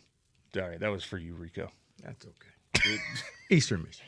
I like how Rico's response is just Eastern Michigan. Eastern Michigan. Division I school. What are you talking about, Eastern Michigan? Is it? The home of Earl Boykins. Stop. Are you trying to tell me who I can and can't root for? No, I didn't go to Michigan, so I can't root for him. You can do whatever. You're from Detroit and you root for a team from California. No, you can do whatever you want. Just stay out of my timeline. I'm not in your timeline. Unfollow me, bitch. Oh, God, here we go. That was aggressive. They're very. I'm not going to take fan who I can and can't root for from a guy from Detroit that roots for a San Francisco team. I didn't say you could. Or you catch a straight to a guy from New York rooting for a Boston team. Well, how did you Ain't going to take advice. How did you Ain't deduct all that from me just saying Eastern Michigan? Or a guy from Detroit, David, you're going to catch one too rooting for a Pittsburgh team. I saw you trying to hide back there. I saw you trying to hide. You tell me who I can and can't root for. You took all that from 2 words. Eastern Michigan. You say it in a very, very sly way. As my mom says, it's not what you said, it's how you said it. All I said was Eastern Michigan. It's the chin tuck. Eastern Michigan. All right. Listen, you Let's touched move a on. nerve here. Things are going sideways. I love you guys. Easton's a wonderful program, wonderful university. You know what? There will always be Hurons to me. And by the way, I'll be sure to tell. Go back. I'll be sure to tell my dead grandfather you hate the fact that he raised me a Celtics fan. Thanks a lot. Thanks a lot. There. Okay. I gotta go that deep, Mike. I'm kidding. All right, David on the text communications. Text that just came through. Get him, TJ. Oh no, we love it. That sounded like the floor of Congress when they're like yelling at each other. Let me speak. I secede my You're taking time. my time. Put 5 seconds back on the clock. I love when Mr. they Secretary, tell him to shut up. Oh my God! You see that the other day? Oh, it was unbelievable. It was she's like 1,000. What is it? Maxine Waters, and she's going at it with Scott Besson, and he's answering a question he was asked, and all of a sudden she goes, "Will you just shut up?" And then he goes, "How about you try to maintain a shred of dignity?" Pandemonium breaks out.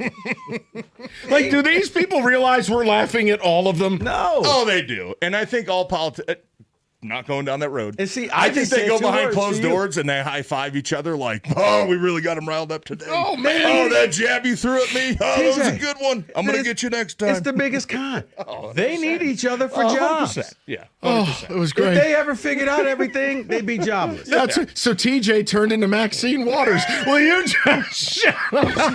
So the text communication says it turned into training day mode. TJ was in That's training right. day. He says Eastern Michigan. Here's his response. Hey, I'm in Pelican Bay, I guess.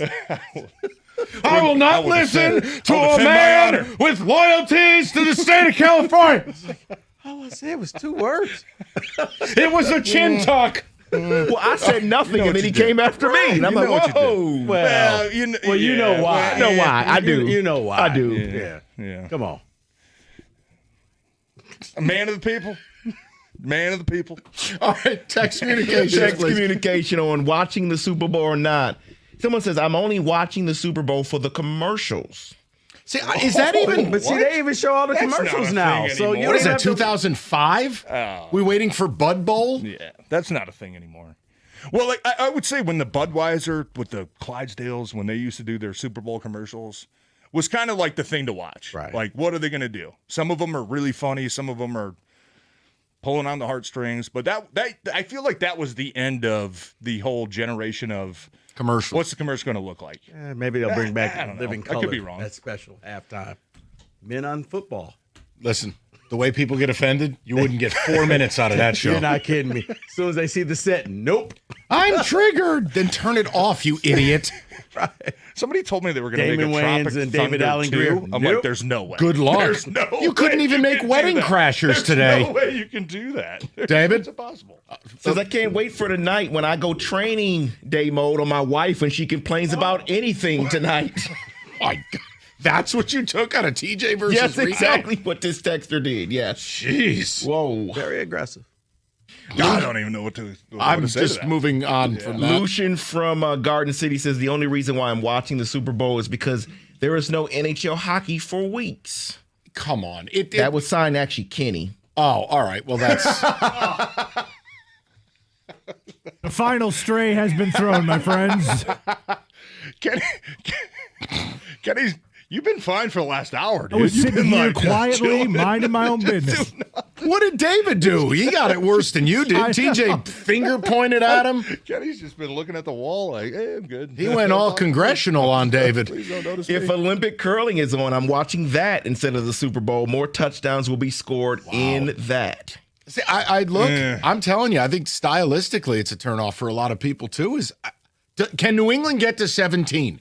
But see, here's the funny thing, Mike, and you know this, guys. Whenever you just know this game is going to be this way, it's going to be a defensive struggle. 48, 45. Yeah, Right. 51, 48. It ends up being yeah. that Thursday night game. What was it, the Rams and the Chiefs?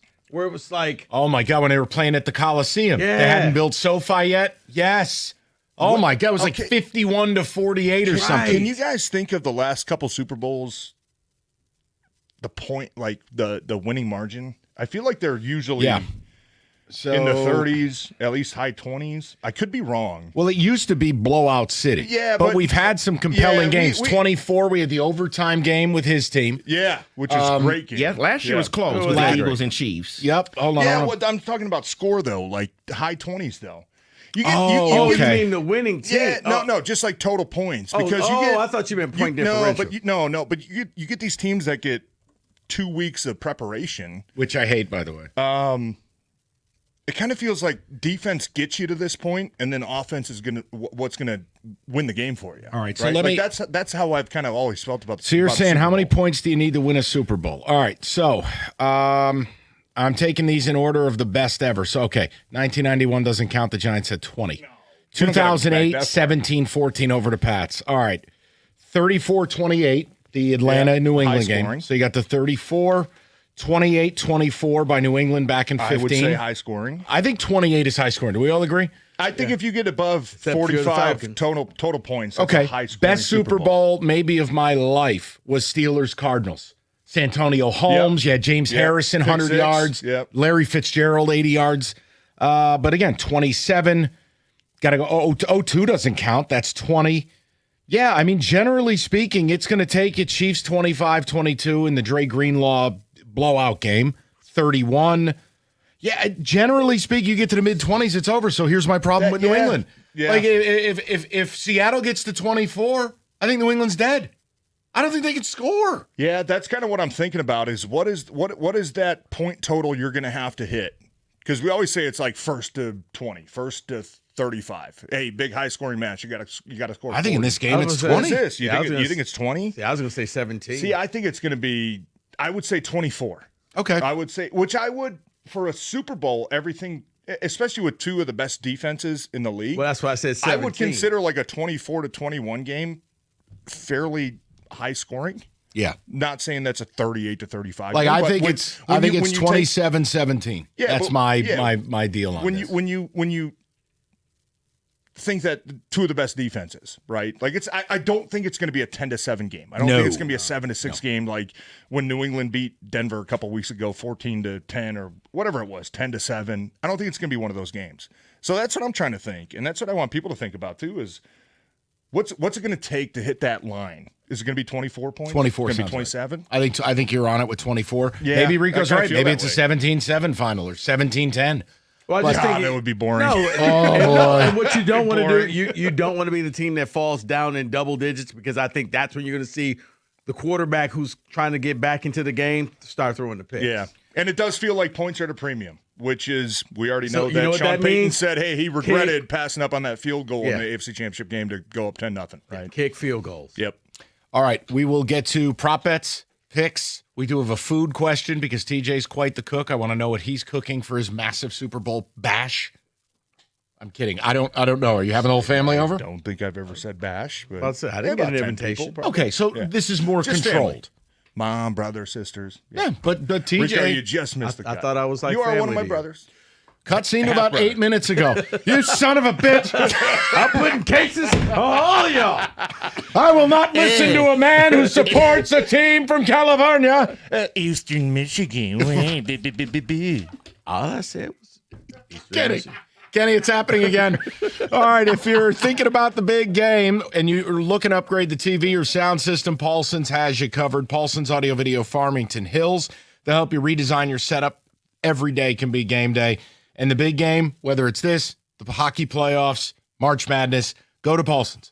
And they'll design it for you. PaulsonsAV.com. You can check their full list of products. And then they give you the product support for the lifetime of it. They're the best in class. It's Paulson's Audio Video, your technology partner in Farmington Hills, 248-553-4100, or go to paulsonsav.com. That's paulsonsav.com.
All right, we are doing a combo meal here. We have the prop bet casino into the picks all in one segment. Multi-sports. Whoa. All right, let's tune in. We're also hoping TJ curses at Rico again. You. David, music, please. Curse. Did not curse.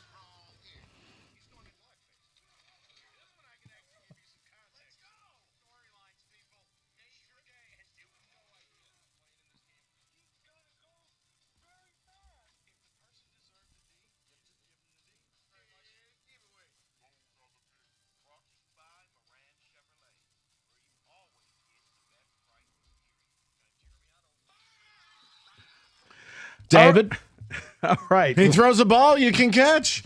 All right, let's start off. The Super Bowl winners total points. Okay. Or MSU halftime points against Illinois.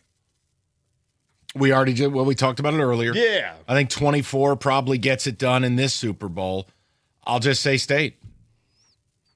I'm with you. I guess I'll go second. I'll go State. Eastern There's no way they Michigan. scored under 30 points. They've had low scoring first half. Yeah, I'm still taking them. Okay. Yeah, based on the conversation you all had earlier, I would say the State score. Kenny, where you been? I'll go Super Bowl total points. David, I'm with you. I'm taking Super Bowl total points. For just the winner, though, right? Yeah, just the Correct. winner. Oh, okay. All right. The winning team, like if they scored Gotcha. 38 Gotcha. points Gotcha. versus State has okay. Gotcha. Sorry. The That was my first mistake. touchdown scored in the Super Bowl either by New England or Seattle. Seattle.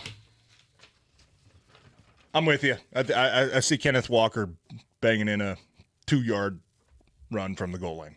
I will take the ginger from Seattle. It's going to be New England, Travion Henderson. I'm going to go Seattle. Over, under, total interceptions in this game, 1.5. I'm going to go over. I think there's a chance both quarterbacks make a really bad error. And Drake May is going to be under fire all day. And Sam Darnold is who he is, led the league in turnovers. So I'll say over. I'm going to take the under because neither quarterback has been here before, which leads me to believe that they're going to be very cautious with the football. So I'm going to take the under. Gotcha. I think because for that reason, I'm actually going to go over because you guys feel like this might be a little bit more of a sloppy offensive game. I think I'll go over. It will be sloppy for Drake May. He'll have one. So over. I'm going to go Now, hold under. on, David, it was 1.5. I thought it was half. No, 1.5. Oh, then under. I'm sorry. Okay, I all was right. mistaken. Just trying to Sorry. help Thank out there, you. buddy. Thank you. I'm going to go Just under. remarkable. Drake May will have one. Sam Darnold will be your MVP. Longest offensive play of the game, over under 43.5 yards. I'll say over. I think someone has to hit a vertical shot. You're not going to drive 12, 13, 14 plays down the field. You got Shaheed on one side, Booty on the other. Someone will make a big play. I'm going to go over. You got who on the other side? Keyshawn Booty. Oh, Booty. Okay. Oh. The kid from LSU. I enjoyed you saying that word. It's his name. I'm gonna. It's like Sam Darnold's grandfather, Dick Hammer. You got Booty on the other. His name was Dick Hammer. I'm sorry, it made me laugh. And he's the Marlboro. His name was Dick Hammer. That's his name. It's a hell of a name, by the way. And he was the Marlboro man. I'm going to take point guard for USC. I'm going to take the under because I'm convicted on this being a defensive game. So I think it's going to be chunks at a time instead of the big explosives. I'll take the under. It might be a defensive game, but it just takes one explosive play to get that accomplished. I'll take the over. One explosive from the Booty. So this one's interesting because I do believe, and I'm a big fan of Booty, think he'll get that longest play. God. So, yes, over. I'm just going to go over, and I'm just going to leave both of you guys alone. You both need Jesus. All right. Over. I think David topped that one. K9 rushing yards over under 70.5. Over. Without comment. I'm with you. I'll take the over. Okay. Without comment. I'll take the under without comment. He's all they have in the run game, so over. I'm going to go over as well. Will Cardi B show up on stage for the halftime show? Yes or no? Her boyfriend's there. Answering this would be suggestive I care. No. Well, it's the Super Bowl, so we got to have weird prop bets, too. No. Yeah. I would say no. No, I don't think she's an NFL guy. Person, I would say. Steph Diggs. See there? I'd just say no. I'll say no as well. They'll definitely cut to her in like a skybox or something now. Just to be opposite, I'll say yes. Yeah, I think I'll say yes because who cares? All right, will there be a doink kick in the Super Bowl? No. Hits the goalpost. That's just odds-based. No. Yeah, I would say no. No, that really. Yeah. No. Oh, geez, No. Rico, great question. Rico. Oh, my gosh, that's a good number. TJ goes full Tony no. Romo. No. There's a lot more non-post than post when you're kicking, so I'm going to say no. Okay. No. All right, David, you're up. We're going to the picks here. DJ Scratch. All right, here we go. We got 3 games to select, and it starts tonight. The Knicks come to town. Duran, probably not playing. Pistons are laying 3.5. Rico Beard. No Duran. I'm taking the Knicks. Okay, over to Kenny. Pistons. I'm going Knicks. No Duran, for sure. Noted NBA fan TJ Lang. Yeah. Oh, yeah, you know. Yeah, I'm going Pistons. Last night's loss to Washington was a look-ahead game. Yeah. They're waiting for I buy tonight. that. Yeah, and I think the spread is pretty telling. Tonight. Give me the Pistons. Yep. Number 5, Illinois. At number 10, Michigan State. MSU favored by 1.5. Note, Bobby Ugukabuchi is out for the season for State. Divine Ukachuwu. Sure. You know what, Mike? I'm going to take your advice on this. When something looks weird, Yep. you go with it. So something is give me wrong MSU. here. Kenny? I don't want to get yelled at by Rico like TJ did. Give me MSU. All right, over to David. Something is wrong here, but I'm a big fan of Wagler, so I'm going to Illinois. All right, TJ. Rico, I'm giving you some a little bit of flowers here. I'm going to take your team. But should I say it the way you said it? Michigan State.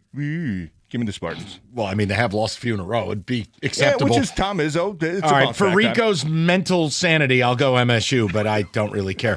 Let's go to the NFL. Seahawks laying 4. This is Super Bowl 60. 4.5, Seattle against the Patriots. Plus the total. 45.5. Yes, sir. Rico Beard. I'm going to go Seattle in the -4.5, and I'm going over. Kenny. Seahawks win, Patriots cover, and I'll take the under. David. Seahawks and the under. Come on. I'm taking the Patriots in the under. Seattle and under. Those are the picks. TJ, have a great time at Daddy-Daughter Dance tonight. 97-1.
Michigan State basketball coach Tom Izzo was back at the podium today discussing Jeremy Fear's low kick on Minnesota player Langston Reynolds in the groin.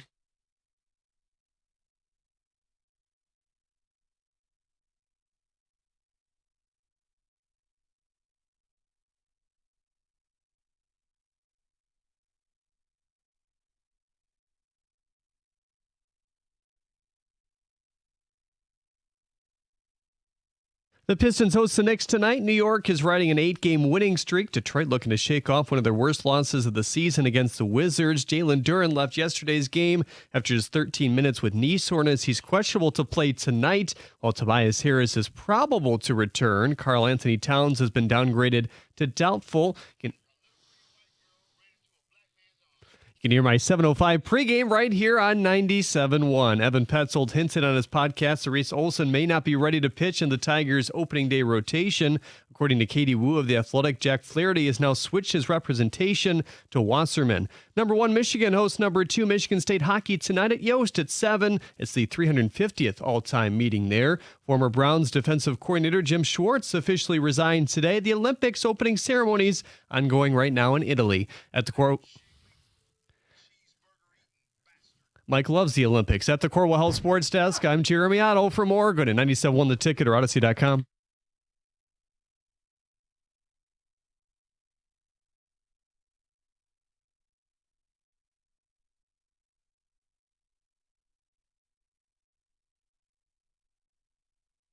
All right. TJ was amped up today. Excellent. If you missed TJ yelling at Rico and Rico yelling at TJ, that Odyssey.com rewind. Absolutely fantastic, because I got to sit here and not deal with abuse. It was tremendous. We will get to Who Said It. In fact, do you want to do Who Said It right now so we can get to the menu items for Super Bowl, and whether you're having a party or not? I have the top 10 non-pizza pickies, and I need to know if any of these are going to be at anybody's Super Bowl party. So we'll do that later in the hour. And Nona has been in the kitchen. I have your Super Bowl prop bet parlay in case you want to shoot the moon, because Kenny's already screaming at me about giving him doubles at Oaklawn today. We'll get I apologize. I've been focused on a radio show. Uncut gems. I walked out that door, and all it was Kenny watching horse racing on the TV going, let's get something going here. I'm like, Kenny, I will. You knew what you were creating. He's there. I didn't create anything. He is the son you always wanted. He is a child of God. Your nice little radio hobby is nice and all, but I need doubles out there, Mike. I could just see you and Kenny at Keeneland. Sure. All right, David, let's get to Who Said It, shall we?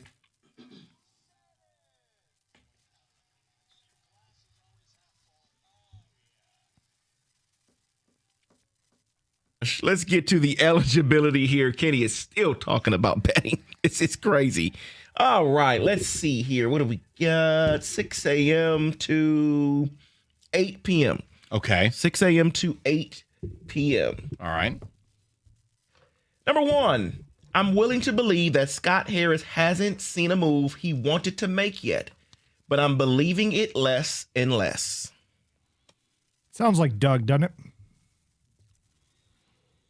Why though? Because, I mean, you said that so quickly, like you didn't even think about it.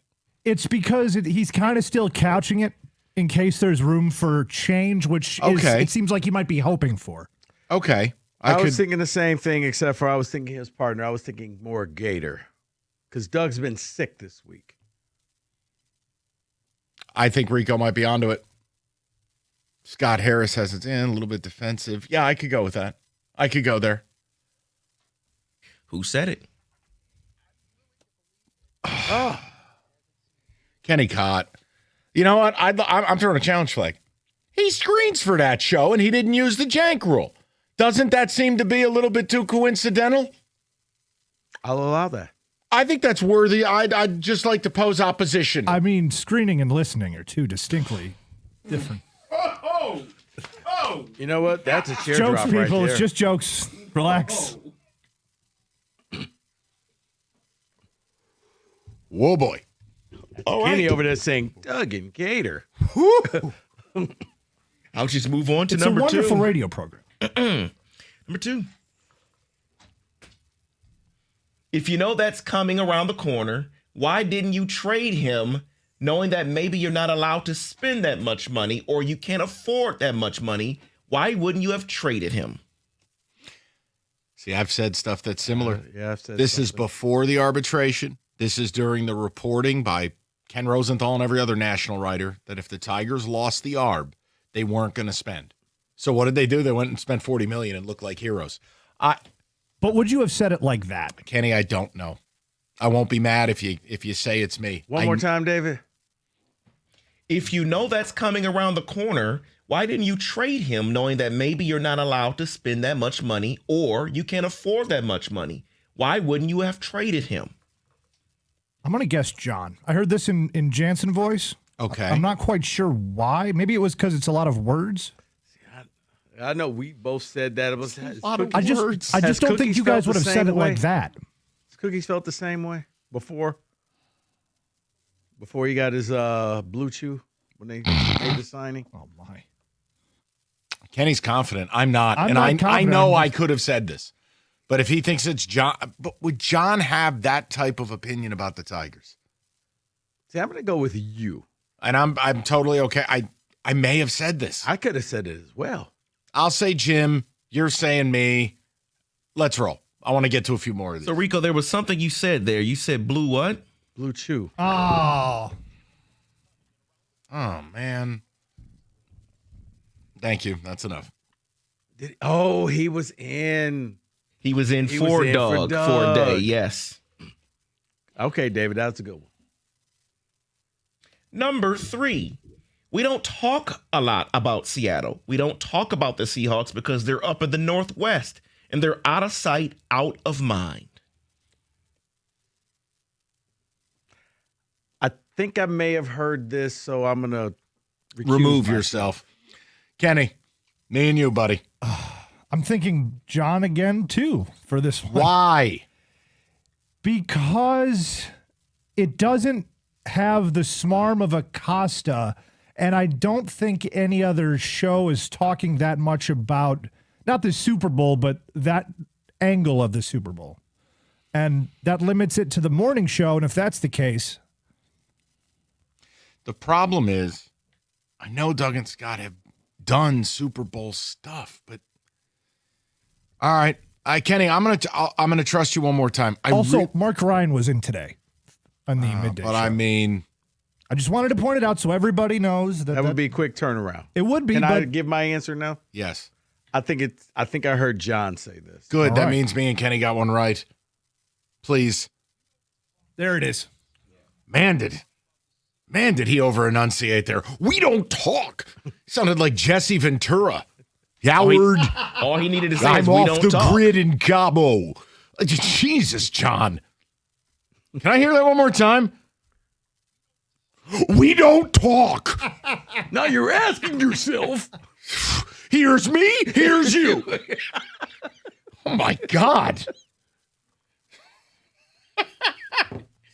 All right, let's move it along. Number 4. I've said it before and I say it again. Playoff basketball is different. Every possession, the guys are going hard compared to what they do in the regular season. It's just a fact. Rico Beard. Rico, did you say this? We've definitely talked about playoff basketball in those terms. I think I did. I said Rico Beard, like as my guess. Oh, I thought you were calling for Rico to it was answer. immediate, like Rico Beard. Yeah. I think I heard him say this. Yeah, I think so, too. You want to roll with this? Yes, let's go, Rico.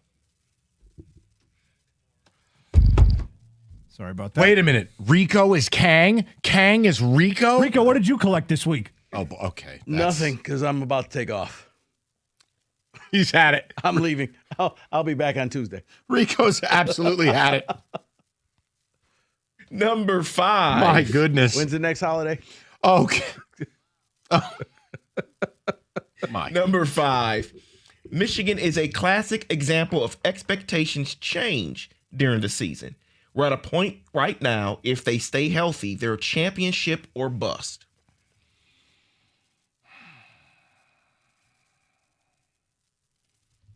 Classic example.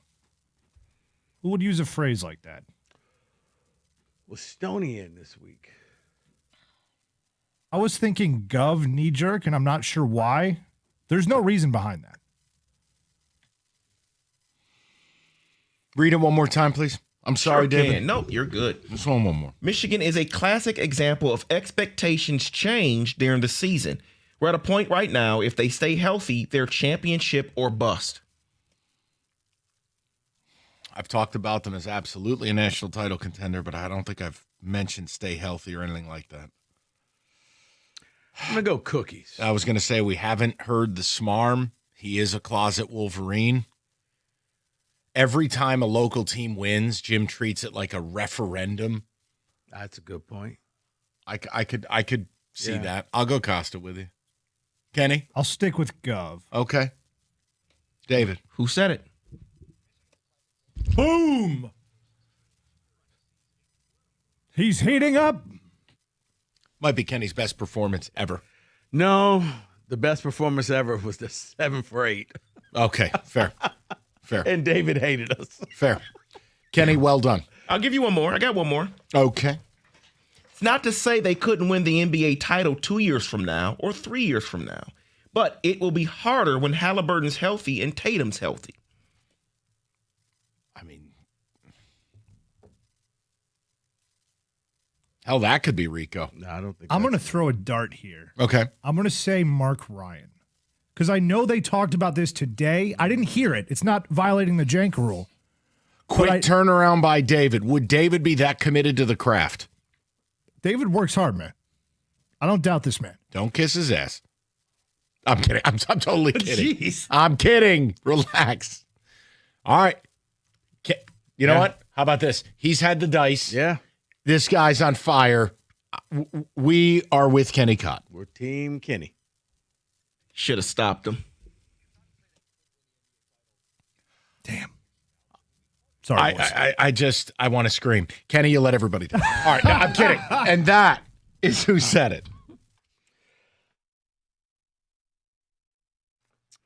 When Team USA is on, you can almost see the moment it happens, that spark when a kid starts believing they could be next. Now, while Xfinity can't guarantee that, they can guarantee something that's just as important. Your internet price won't change for 5 years. No contracts, no commitment. So while your kid is ordering new gear online, streaming highlight reels, or video chatting with coaches, your Xfinity internet price won't budge. And who knows, by the time the next Olympic Winter Games roll around, your kid could be getting fitted for their very own Team USA uniform. And guess what? You'll still be paying the same price for reliable Wi-Fi.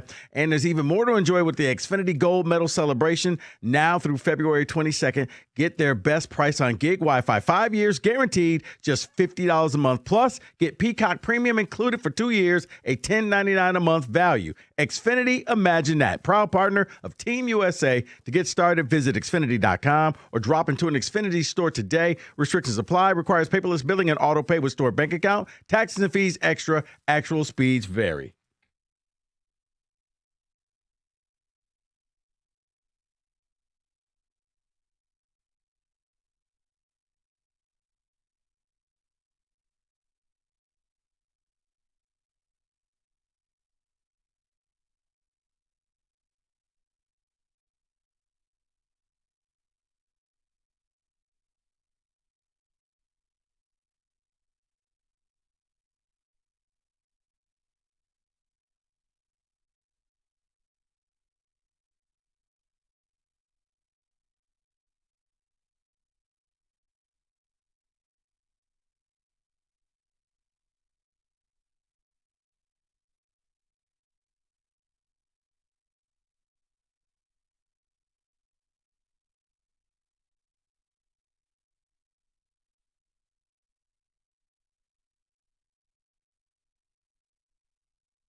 Okay, we're going to have some fun because I do have best and worst Super Bowl moments, best versions of the game, worst versions. We'll get to it at 5 o'clock.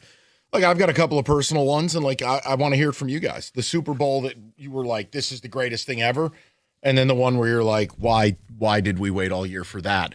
But David, if you wanted, it's up to you. I have the top 10 non-pizza Super Bowl menu items. I think this is controversial. Okay, now this is courtesy of DraftKings.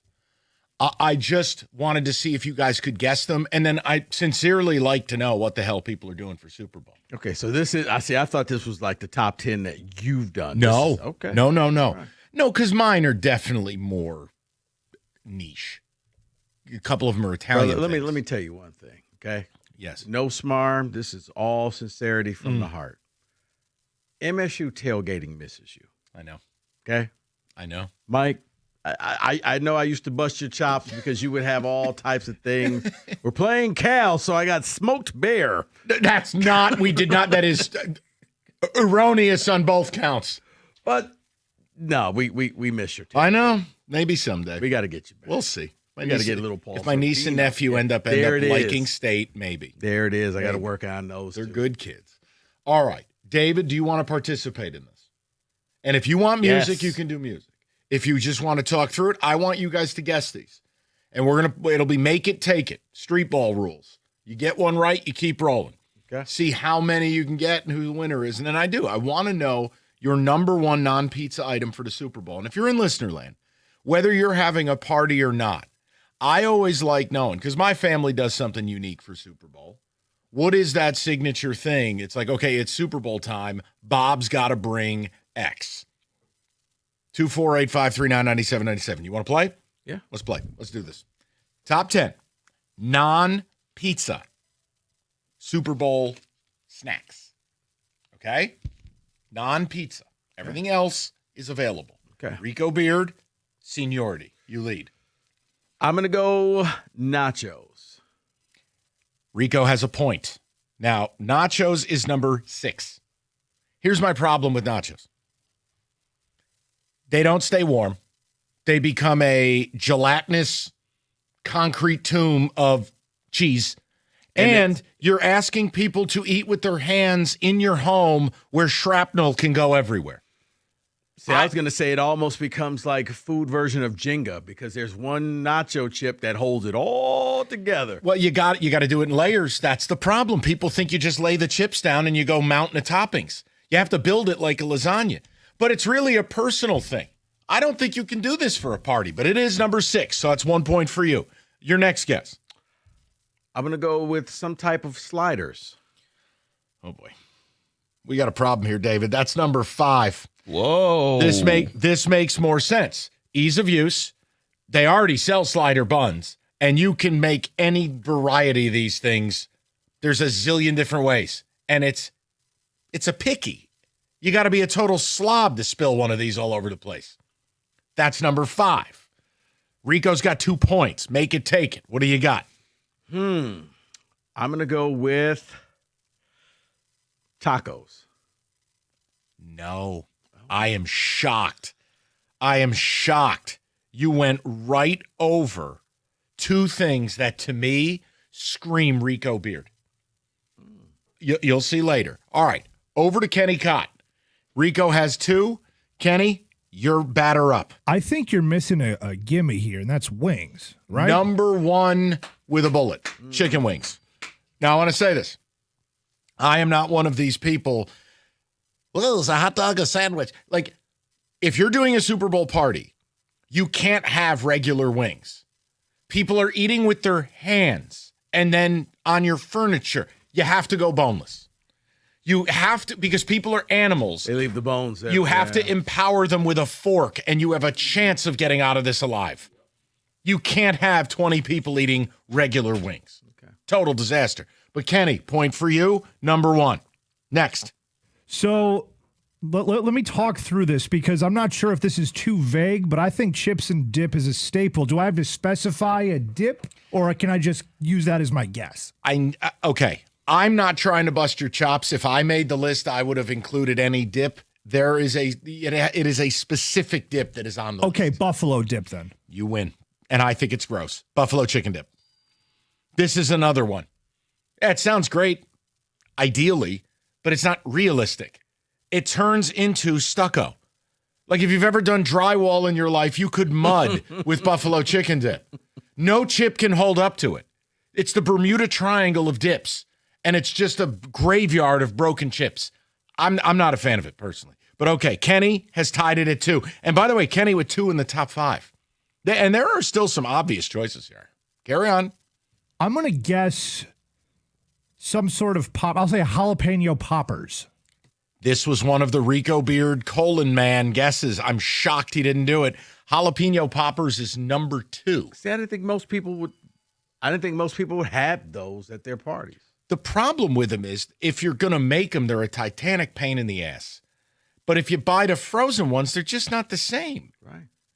They're like little bread bombs. And then if you make them and, one person eats them, it's like, okay, then what was the point? So there you go. Okay, so Kenny is up 3-2.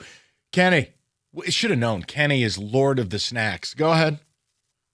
I'm going to guess, because you asked me to specify dips, Mm-hmm.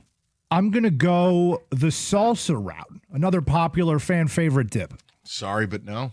Salsa did not make it. Kenny's up 3-2. Back over to Rico Beard. Oh, David's not playing? Oh, David. David's DJing. You all are going crazy. Go. You two are Lord of the snacks. No, David's DJing and being sarcastic drop guy. No, it's fine. Okay. I was prepared for David. I was trying to think of, okay.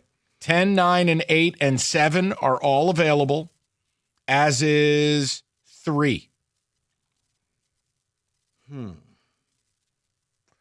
I can't believe he hasn't guessed one of these. Meatballs. No, not ethnically insensitive. I meant by things you like.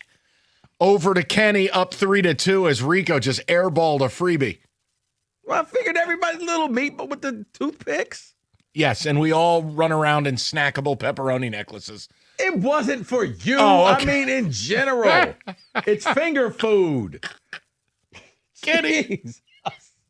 I'm going to go with the other dip that I was thinking of in queso. I feel like everyone is. No, Kenny, there are no more dips on this list. I'm a dip guy. Okay, well, then you're out of luck. Over to Rico, trailing 3-2. Sandwiches. No. Over to Kenny. Holy hell, you are missing something that is so Rico. Can we get a hint? I'm out of ideas. I already gave you one. It's very Rico. Man. Something spicy. Oh. Rico, go ahead. If you got it, go ahead. You Chili. can jump. Yes, Rico Beard, number 8, chili or chili bar. Tied up at 3. Rico, take it, make it. Oh, man. Kenny, this is getting difficult. You want hints? Yes. I'll give you some hints. We got one is a chain restaurant Italian appetizer. Breadsticks. No, over to Kenny. An Italian restaurant appetizer. I said meatballs. I said breadsticks. David, please, if you want to laugh at us, you can. Please help us if you have something. I never even got to the rest of the hints. These guys are killing me. Spicy meatball. That was already guessed. No, Rico guessed that. There are 3 of these left. Come on, I believe in you guys. I believe a lot less than you do. Okay, we'll go in descending order, all right? So number 10, the item I was trying to tell you was mozzarella sticks. Again, a myth. They're good for 3 minutes, and then they turn into basically sticks of chalk. Oh, I got one. What about the stupid veggie platter? People like that. No. Number 9 is controversial because I don't know that I've ever seen this at a Super Bowl party. Egg rolls. Yeah, I would have never guessed that. Well, I was going to give a hint for it. Now, number 7, I'm shocked at. I really thought one of you two would have gotten this. And Kenny strikes me as a truther of this item. There you go. Hot dogs? No, hold on. Wow. I believe we would see Kenny crushing these on Super Bowl Sunday. Potato skins. Kenny strikes me as potato skin. Oddly enough, I find potato skins to be overrated. Okay. And the last one, we do get to Kenny's true love affair. And while he does have a roller, this is the mini variety, pigs in a blanket. That came in at number 3. I want to know your favorite. I want to know what you're making on Super Bowl Sunday because mine is not on that list. And I know pizza's the most popular thing. Mine is not on that list, though. What is the go-to for Super Bowl for you? I'd say probably some type of a slider. So sliders. Okay. Kenny, what is yours? Now, I know a couple were on here. What is the Kenny Cotton non-negotiable? Non-negotiable. It was my first guess. Wings, of course. But you're by yourself for Super Bowl? Yeah, as of now, that's the plan. Then you will have regular wings. Yeah, I'll probably try to order some flats. I like flats. Okay, and he's an elitist. We got an aristocrat over here. See, for me, and it's just family tradition. It goes all the way back to when I was a kid. It's Stromboli or garbage bread. Yes, there you go.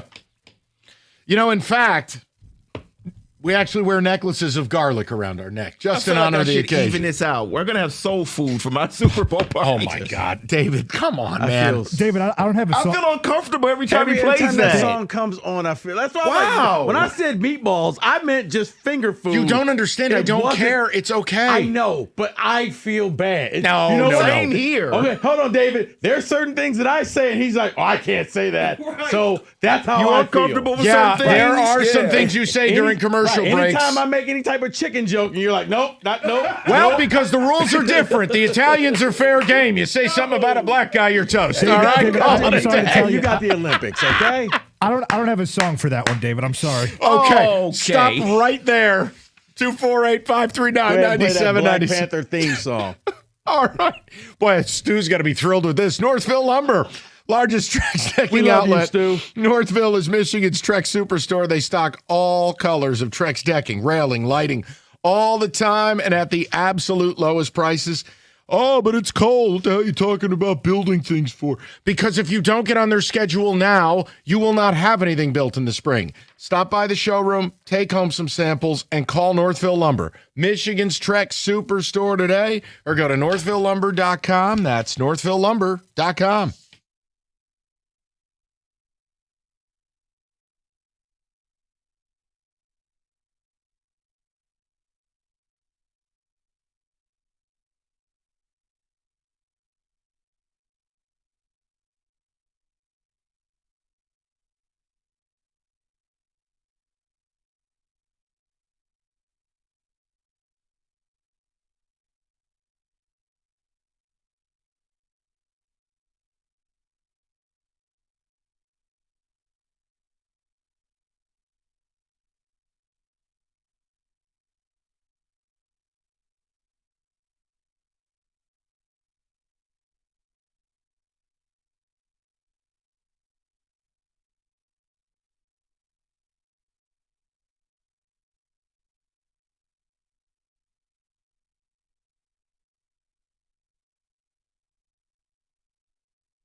All right, we talked a lot about kind of Super Bowl stuff. So if you missed anything, use that Odyssey Rewind. As Kenny and I were tied at 3-3. I'm okay with that, Kenny. I don't know, but I'll share a shared victory with you. yeah, you know Good what? by me. Yeah, we'll share what we picked. How about that? I feel like I've had a good day today with Who Said It. I did pretty well. We tied for first with this game. Pretty good. Yeah, you're on fire today. David, any text? Text communications. From Damon, today's show with you guys is more entertaining than the game this Sunday, keeping me in stitches. That's the whole deal. Just trying to have fun because there is no amount of serious football conversation anybody cares about. Tom Brady is all of us. We are all Tom Brady. No dog in the fight. This game lacks juice. Queso with chili peppers and chorizo, someone says. Oh, God, help me. I'd be dead. Oh, that's a Rico deal. No doubt. I'm shocked you didn't guess chili. I'm shocked you're not making chili for the Super Bowl. I might. You know, because here's the thing. Most people don't like spicy foods like that. So that's why I'm thinking, right? Yeah, it would never be on there. Yeah, if it were me, absolutely. But or like that dip with the queso and the chorizo. Oh man, that's fantastic. But it's a very acquired taste. Rico, what are you getting into? What's your menu look like? I said I don't know. But now I'm thinking maybe I do go chili. I'm gonna have to make the Stromboli. I don't think Big G's doing it this year. My daddy has no interest in this game. He's like, I don't know. The Giants have destroyed that man. Dang, man. Even with Harbaugh. He's just listen. Next year's optimism has nothing to do with the pain of this year. Okay. I think he's tapped out. He's done. I am making buffalo chicken dip using the pre-cooked rotisserie chicken from the grocery store. My mom hates it, but she's going to have to deal with it this night. Hey, look, man, it's free country. Do your thing. That is something I do not understand, the buffalo chicken dip. If you want buffalo chicken, just get a damn chicken wing. What are we talking about? I don't need a dip. You've overcomplicated this. Well, I mean, I guess you can have it with chips. And this is a Super Bowl that I wouldn't invest too much into a gigantic spread because chances are you're going to get bored. Yes, David. Someone is saying you might as well just call the boneless just chicken nuggets. Dude, okay, fine. Fine. You're the great Gatsby. You're an aristocrat. The point I'm making is if you're having a party, your home, unless you don't respect your home and you're just a pig and you don't care if people just bleep all over your floor, chicken wings are a horrendous idea for a party.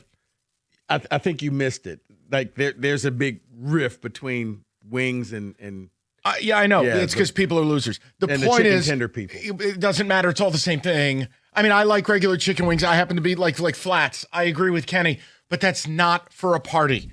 Your home will be in shambles because people are slobs. I got you.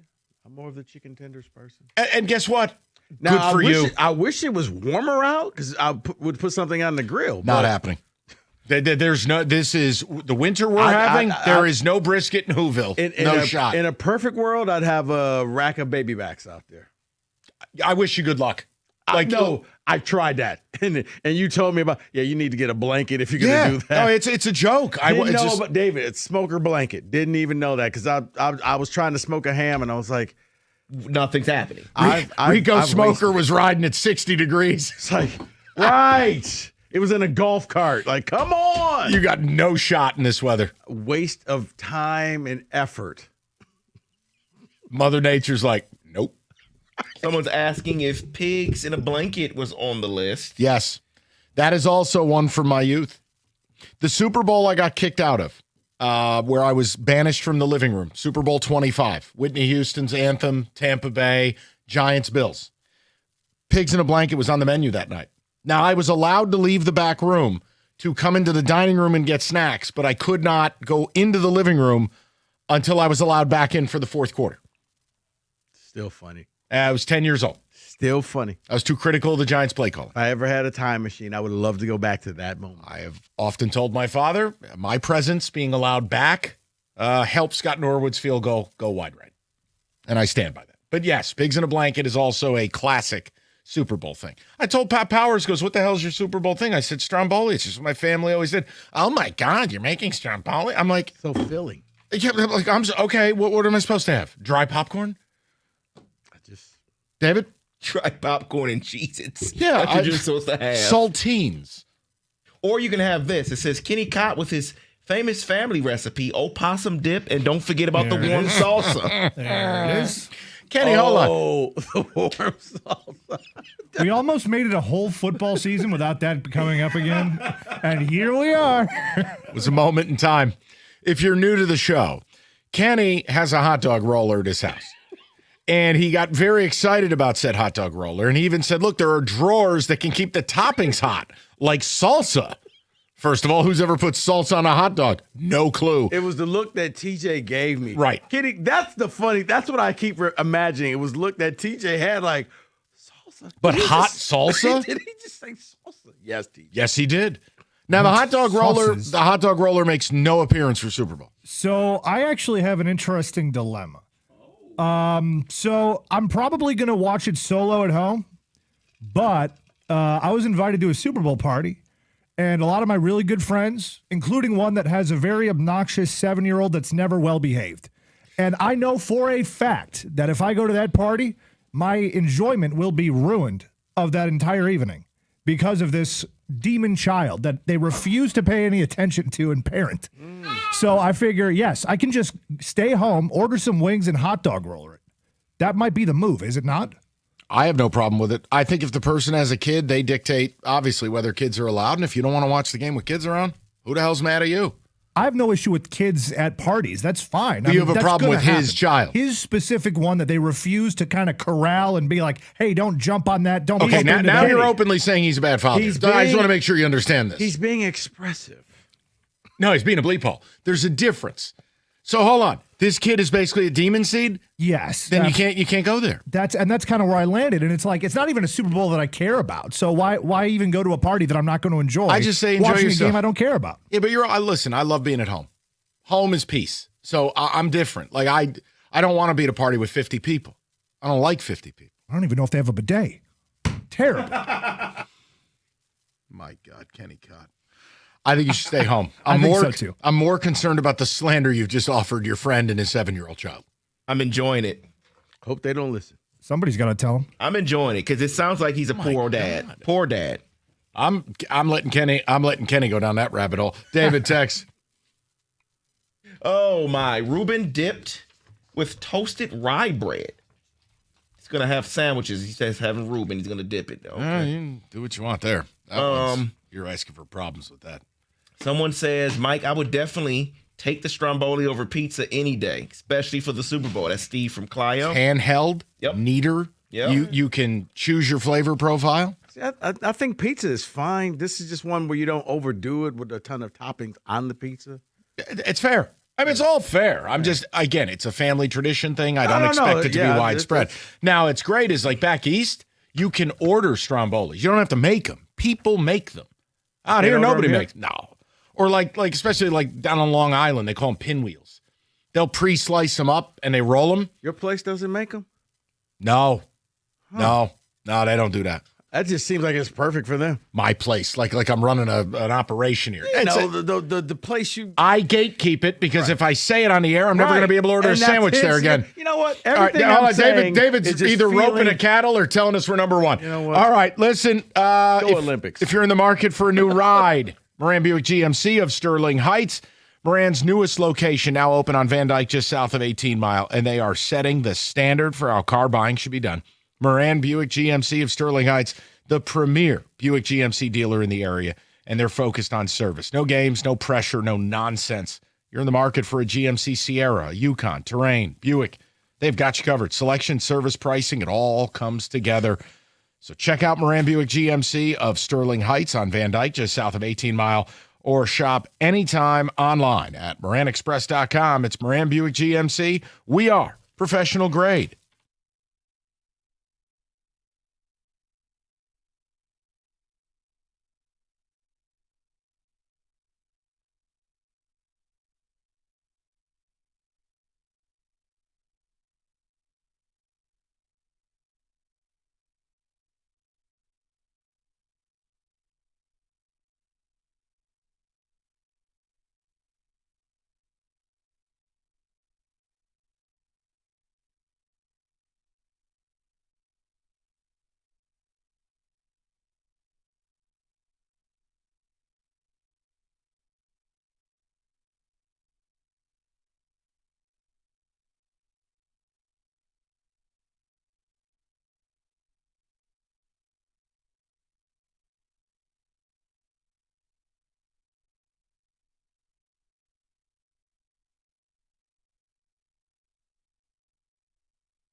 for the final time this year, an absolute classic, the Prop Bet Casino. No? We're not doing the prop bet? What are we doing? We got something new? Back by popular demand. Oh, God, what is this? Back by popular demand, my friends. Yes or no. A game show in which I ask you all questions. No. That you answer yes or no, and then I assign you points based on your answer.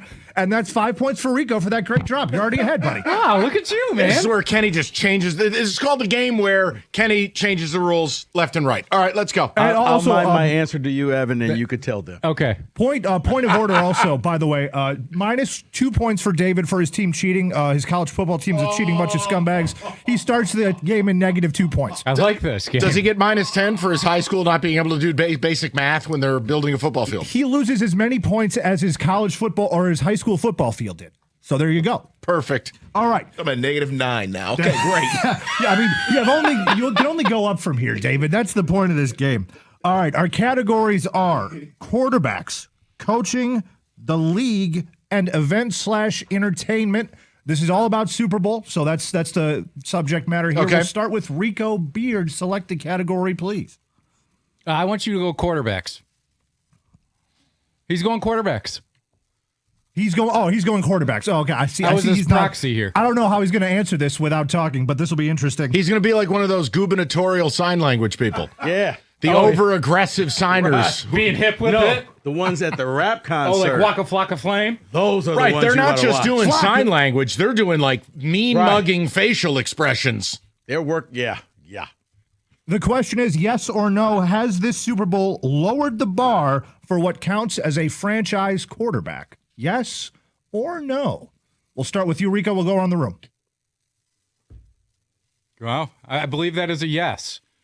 Is there reasons, or are we just going to make this the shortest segment ever? Wait, He did said the turn up like Darius Miles. No, you said it's either yes or no. Right, and then you explain your answer because this is not a one-word question. I thought you We had a played bunch of this game questions. before, Rico. This is not new. You said answer yes or no. And then I said, explain your answer. You know what? Well, this is the worst blitz ever. No, it's not. It can be totally saved. All right. Explain yourself. Because yes, is it the worst for franchise quarterbacks? One, we don't know if Drake May is going to be that franchise quarterback. And two, Sam Darnold, I don't think people would ever classify him as a franchise quarterback. I don't think it changes his thing, so I'm going to go with no. I think a few years ago, the reigning, defending MVP led the league in interceptions and won the Super Bowl. Kind of sounds like the quarterback this year that's going to win the Super Bowl. Yeah, I'll say it's still pedigree, top 5 pick, well thought of kid. And there's always been an occasional off-brand quarterback to make a Super Bowl. I'll say status quo plays. I'll also go no, because just because it's a fluke year doesn't mean that every other year doesn't matter. So it still matters for quarterbacks. So that's going to be a point for everybody. And 2 points for Rico because I liked his answer the best. And then minus 3 points for Rico for trying to submarine the whole segment. Say answer yes or no.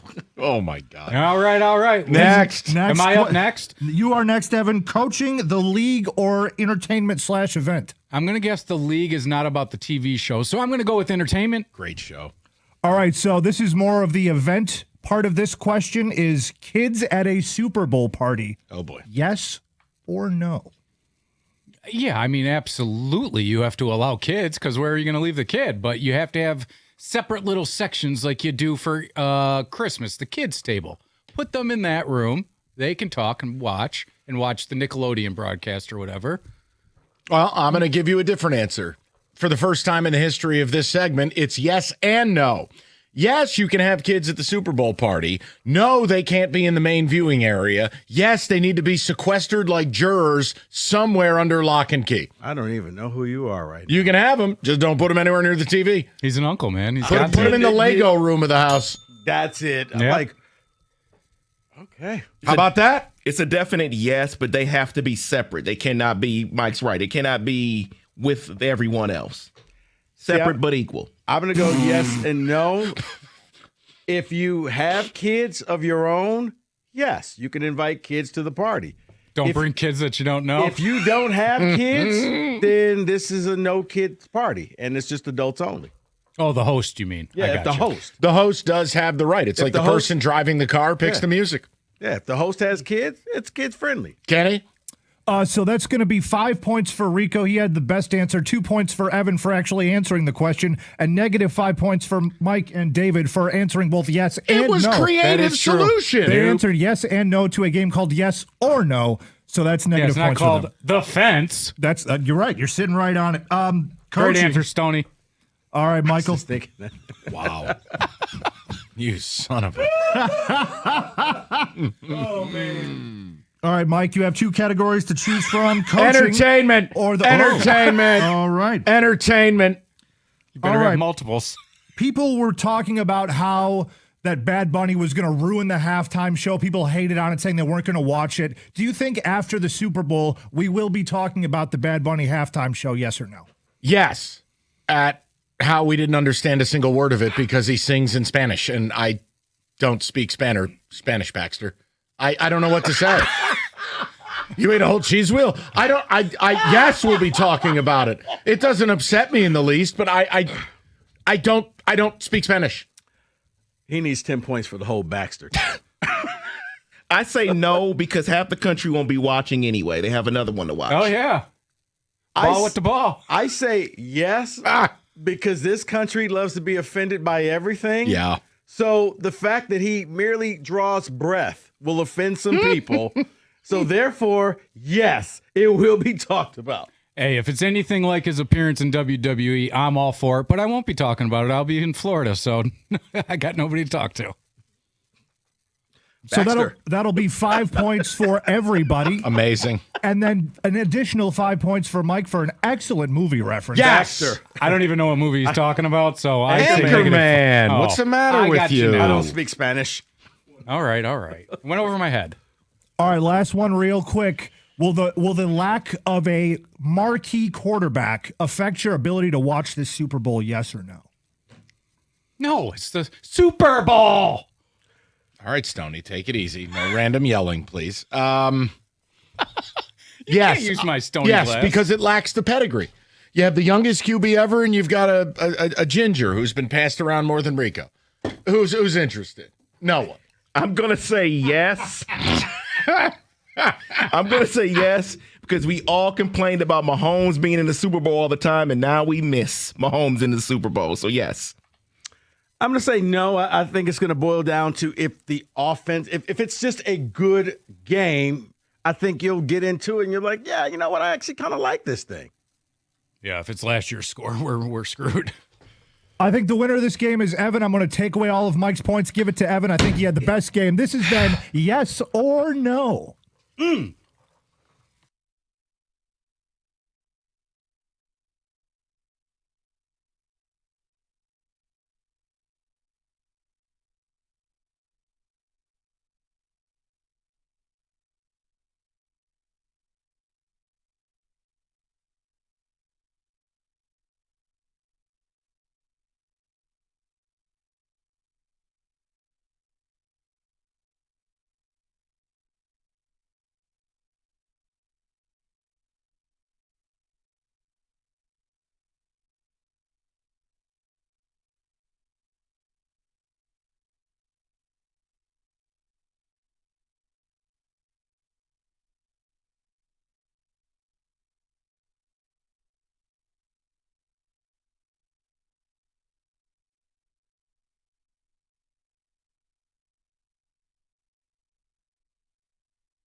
Pistons and Knicks will run it back for the second time this season tonight. Both teams could be without some of their key pieces. Pistons.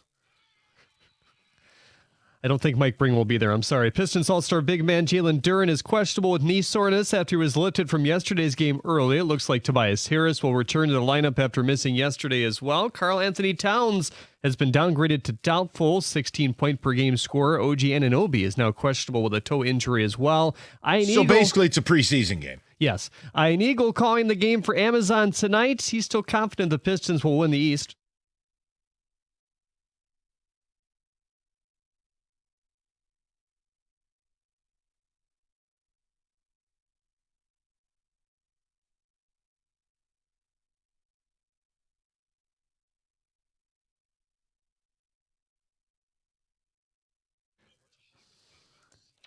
You can hear more of my interview with Ian on the pregame show right here on 705. Michigan State has ruled out guard Divine Ikuchukwu for the rest of the season. He averaged 16 minutes this season, shooting 44% from three. He's expected to have surgery next week on his foot. Izzo said he's had a come to Jesus meeting with Jeremy Fears yesterday after his kick on the Minnesota player. Former Michigan defensive line coach Lou Esposito has officially departed to coach with the Ravens, and Cowboys receiver CeeDee Lamb says he's willing to restructure his contract to make way for a George Pickens return if necessary. At the Corwell House Sports Desk, I'm Jeremy Otto.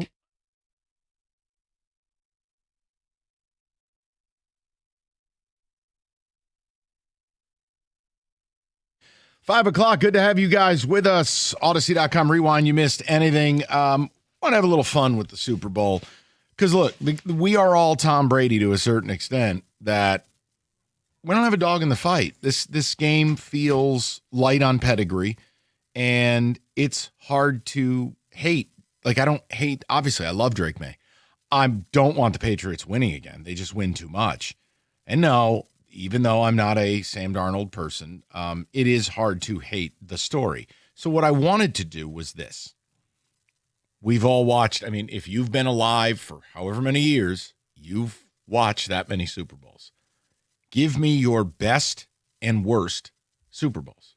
Now, when it comes to worst, it's interesting in this town is that there is no Lions losing a Super Bowl to draw upon where it would kill the topic. Mm-hmm. No, the worst Super Bowl is going to be the game you were most excited for that simply delivered the least.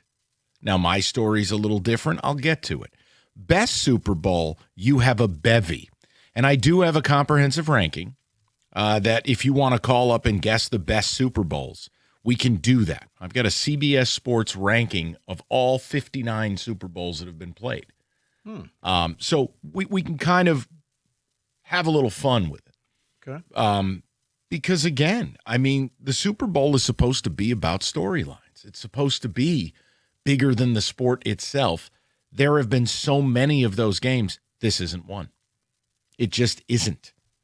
So I wanted to certainly talk with you guys about it, but I do want to kind of talk to the people. 248-539-9797. Give me your best Super Bowl memory and give me your worst. My best Super Bowl memory, probably 89. Niners. It's a long time ago. I know. Well, you said, hey. I know. The Joe Montana in that John Candy in the stands. I still can't believe that's what he said in the huddle. No, they all said that's exactly what he said in the huddle. Like, because he saw everybody was all hyped up, and he was like, hey, calm down. Hey, as a matter of fact, there's John Candy. And they were like, what? And then they looked and was like, hey, that is. And they went and scored. John Taylor. That was the Bengals, Boomer Esiason. Yeah. Was it 88, 89? Yeah. Okay. Let me see where that ranks. Hold on. Let's have some fun for a second, because that was a score in the last, minute of the game? Is that correct? Yeah. So it's not top 5, which is interesting. I would have thought it was. It's not 6. It's not 7. I'm looking, buddy. Hold on one second. Up, Chiefs, Niners. We're not going to talk about that one. That hurts. That's okay. It comes in at number 10, Super Bowl 23, Niners 20, Bengals 16. Where's Chiefs, Niners? 9? Chiefs, Niners was the overtime game. 2024, 25-22. It comes in at number 8. Here's the thing. If I didn't care for either team, it was an entertaining game, especially as it progressed in the second half. My best Super Bowl that doesn't involve the Giants it's still Super Bowl 43. 2009, Steelers 27, Cardinals 23. You had James Harrison with no time on the clock going 100 yards. You had Larry Fitzgerald going 80 yards right up the middle of the field. And then you had peak Roethlisberger to Santonio Holmes with one of the 5 best catches in the history of the Super Bowl to win the game. I thought Super Bowl 43 was incredible. You had the pedigree of the Steelers. You had the upstart Cardinals with Kurt Warner, 2.0. He had bombed out with the Giants. Eli took his job. It had been almost a decade since he played for the Rams. Like, it had all the storylines, all the sizzle. The game delivered. High scoring, too. You got to 50 points in a Super Bowl. And last-minute drama. That to me, is the best one I've seen. Yeah, that was a really good Super Bowl. And see, the two that I picked wasn't a ton of scoring, so maybe it'll be the same here. But what's that? The Titans. I really wanted McNair to get that Super Bowl in 2000. Okay, so that game, 99, 2000 season. That game came in at number 7. 2000, 23-16. Was it Kevin Dyson who reached the ball out? Yes. Yeah, and Mike Jones tackled him. Yeah. And that was the Rams before they went to the ridiculous gold helmets and pants. That was number 7. See, that one was the best one for me. Because yes, I remember the, Elway helicopter Super Bowl and all of that stuff. And even the 95, I believe 95 Cowboy Steelers, 96, I'm sorry. Cowboy Steelers, I remember that one. But this one, I remember everything vividly. Everything about that game. Steve McNair with the running ability that he had in that game. It was outstanding. And the fact that I was a freshman in high school and I was so excited to go back to school that next day and be like, okay, let's talk about this. And I was the only one that was excited about it. I'm like, oh, now what do you guys think is number 1 on the list? Oh, number 1. Want to venture a guess? I can give hints if need be. I don't know that this was number 1, but where does the Brady comeback rank? Because that's my favorite one. 28-3. Yeah. The James White, that is number 3. Okay, top 5. 2017. Not bad. Super Bowl, what is it? 52. Pats 34, Atlanta 28. The 28-3. If Shanahan just ran the ball, it doesn't happen. The catch by Julio Jones, all of it. I'm not even a big Brady fan, but it felt like you were watching history. That's the only not reason I number like 1. that so much. That's number 3. Chiefs, Phillies? No. I mean, Chiefs, Eagles? So you want it? What would Chiefs, Eagles, this was 38-35 a couple of years ago? Hold on. I apologize, guys. I just got to find this. 25-22. Hold on. Man, no, didn't make the top 10, brother. Wow. It didn't. I mean, here it is. Chiefs, Eagles, 38-35 from 2023 comes in at 13.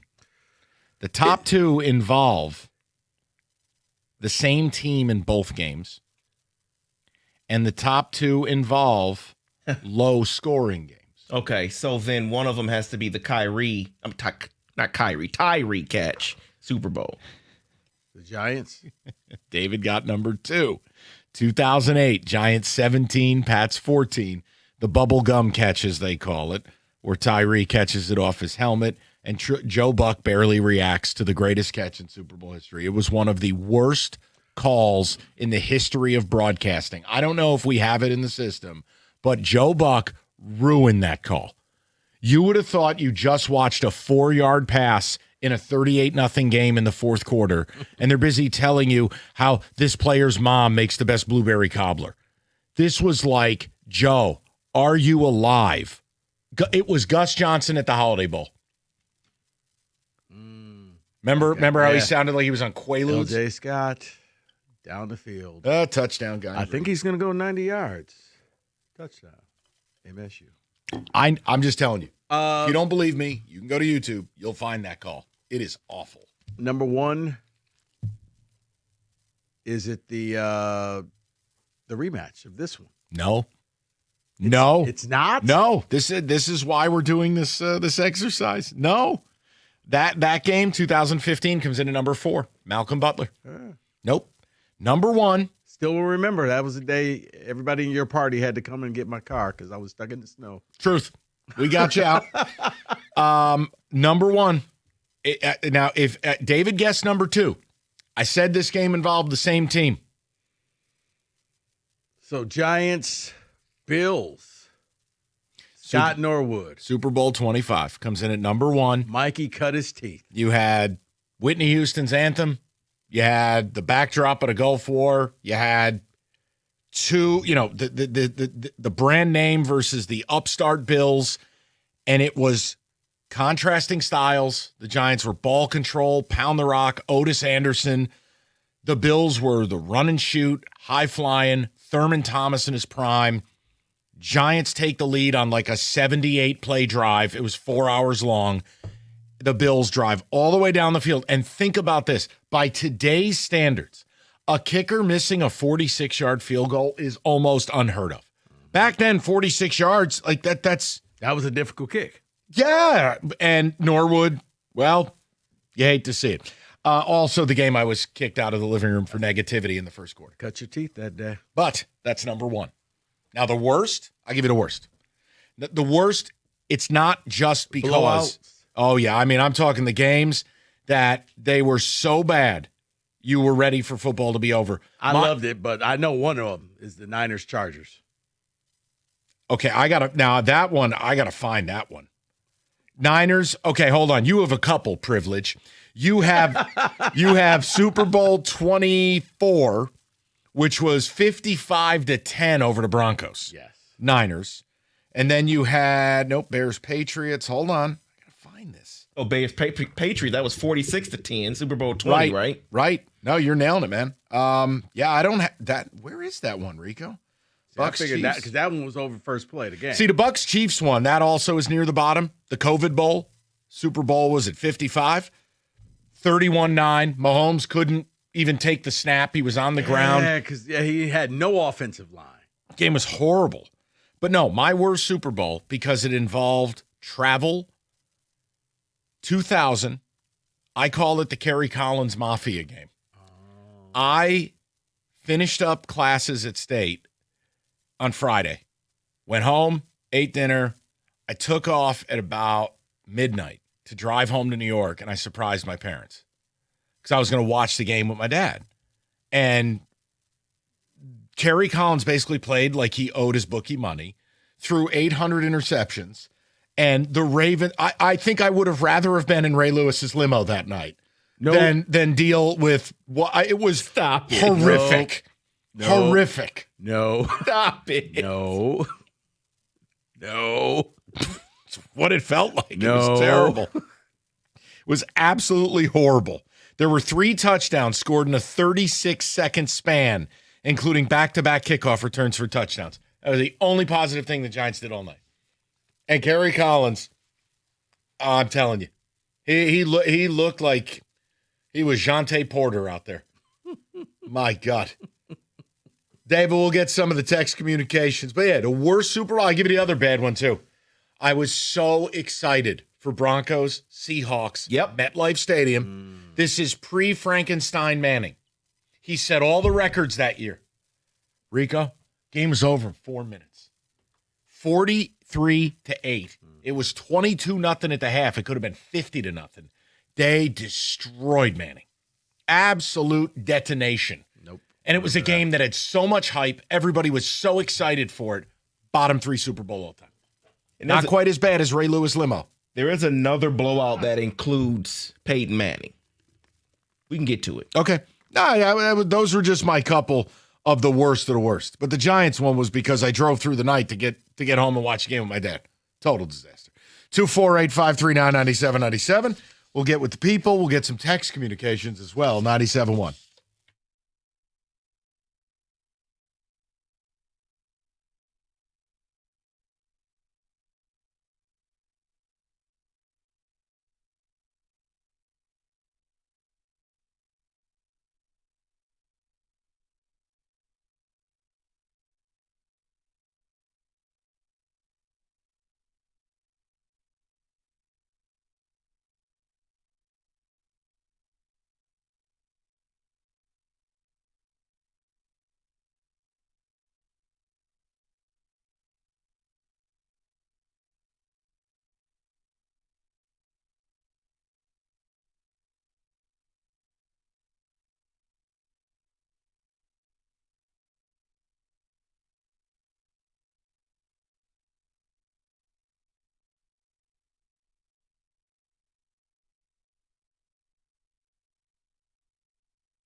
248-539-9797. What's your best?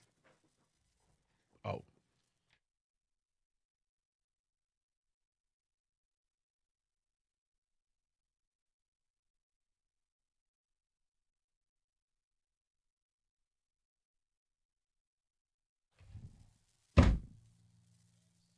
That's one of the great plays in Super Bowl history. That's what Joe Buck gave us. I mean, factually correct, but yeah, it's caught. Not how it's caught. It's caught. Yeah, if you didn't see it, you were thinking, oh, it was just a regular catch. Terrible. No, it wasn't. Terrible. All right, David. You're obviously, I know you're going to say Super Bowl 43 for your best Super Bowl. Because now, No, my best one was the Titans Rams. Okay, so non-Steelers, you go Titans Rams. Worst. The worst one, and the NFL really tried their best. They did not even use a Roman numeral for this Super Bowl because the Roman numeral was an L. And they didn't want that out there for the production of Super Bowl 50. Kind of like that Lions cap. Yeah, they didn't want that promo out there and say, oh, it's a Super Bowl L. Ha, ha, ha, ha. Well, it became Super Bowl L because the Broncos won 24-10 against the Carolina Panthers. Panthers showed no life. That was the end of Cam Newton because he decided not to die for a ball, all of this stuff. And it was just it was built up all year to be, here we go, we're celebrating 50. And it was that. And instead of them using the L, it became the nail for the game. The crazy part, you're right, though, is that really did, fair or unfair, it defined Cam Newton. Yep. I mean, he has to answer for that forever. It made no sense why he didn't dive for it. He said he made a business decision, but it cost him because he's soft, he's this, he's that, and that one play. And the Super Bowl can define you, man. It'll make you a hero or a zero. Yeah. David? Worst Super Bowl was Rams Patriots, 13-3 with one Sony Michel touchdown from Boston, and that was a snooze Game was fest. awful. No, you're right. And again, it was Brady. It's Belichick. You had the upstart Rams with Jared Goff off the controversy of the Saints game and that PI. That game was melatonin. Mm-hmm. That game was horrendous. Huh. Man, I just thought about it. Yeah, a lot of people. Cam, Scott Norwood. I don't think he ever recovered. But you know what it's been better at, seemingly, is there was a time. A little before your time was Jackie Smith. Oh, good Lord. Hall of Famer, but he'll always be known. He's got to be the sickest man alive. As the guy who dropped the touchdown. Mid-'80s to like 2000. There was about a 15-year run where I felt like 13 of the games were blowouts. Oh, no. Disasters. You're right, because between that time, it was a coronation. It was the NFC. The NFC title game was the Super Bowl. And the Cowboys, 49ers, exactly. Or it was the Giants, or it was the Redskins at the time. Like, whoever won that game, the Super Bowl was just your coronation. That was just who's going to Disney World, because the AFC was not going to come close. Whether it was the Bills, whether it was the Broncos, they just took beating after beating. Someone says the best Super Bowl was the Super Bowl where the Saints beat the Colts. Tracy Porter intercepts the Manning for a pick six. And that was that game. That was the onside kick game. Yes, it was. Yeah. And again, feel-good story where you had the Saints, who are basically just the Lions with, better team colors, and they finally had got there. Like, they finally had a shot to do this. And it was Manning's Colts. See, this is where this Super Bowl really falls short. It doesn't have... Well, maybe it'll be like the one where the lights went out. Speaking of New Orleans, where Beyonce apparently used up too much energy at the halftime show. You blew that game. You had no business losing. The lights went out. You had no business losing. It was like Fan Man. Okay, you had no business losing that. It was like Fan Man. You disrupted the flow. There's a pattern of the Niners making but losing Super Bowls. There is a strong pattern of that. David? Yeah. Cardinals, Steelers. Cardinals, Steelers has to be number one. Super Bowl 43. Number one for me. That game was amazing. Yeah, Buffalo Bills versus New York Giants. Scott Norwood wide right. That was the best for him. It was, and again, it's a day gone by where a 20-19 game will be entertaining. And again, the Giants had to try to keep the Bills off the field. That Bills offense That was like when Joe Tiller brought basketball on grass to the Big Ten. And the Giants went on this long, it was like a 15-play drive to retake that lead. And you know a game that non-Niner game was the Philly game when they beat New England, the Philly special? The Nick Foles game. Yeah. And that was after Vitae gave up 11 pressures in the game and Bob Quinn handed him a contract with the Lions. I'm going, did anyone watch this tape? Did anyone watch Super Bowl? Gave up 11 pressures by himself. Anybody? Howla Bodie Odie Yabba Dabba Doodah Vitae, whatever the hell his name was. That guy stinks.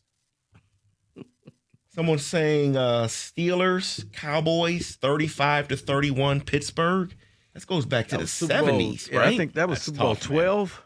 That was Super Bowl, yes. Super Bowl 13, I'm sorry. Oh, okay. Super Bowl 13. Oh, close enough. 1979. That's a long time ago. It's crazy, too, is when you look at some of the older Super Bowls, David, how big the point spreads were. I mean, like that Giants, that Super Bowl, because San Francisco handed the Giants the victory in San Francisco. Thank you, Roger Craig. He fumbled the ball when they were trying to run the clock out. Hall of Famer, Roger Craig. Bills were laying 7.5. You don't know how much I hate you. I don't make the news. I just report the news. Sorry. Someone says, Joe Buck also butchered arguably the greatest game in World Series history, where David Freese game in 2011.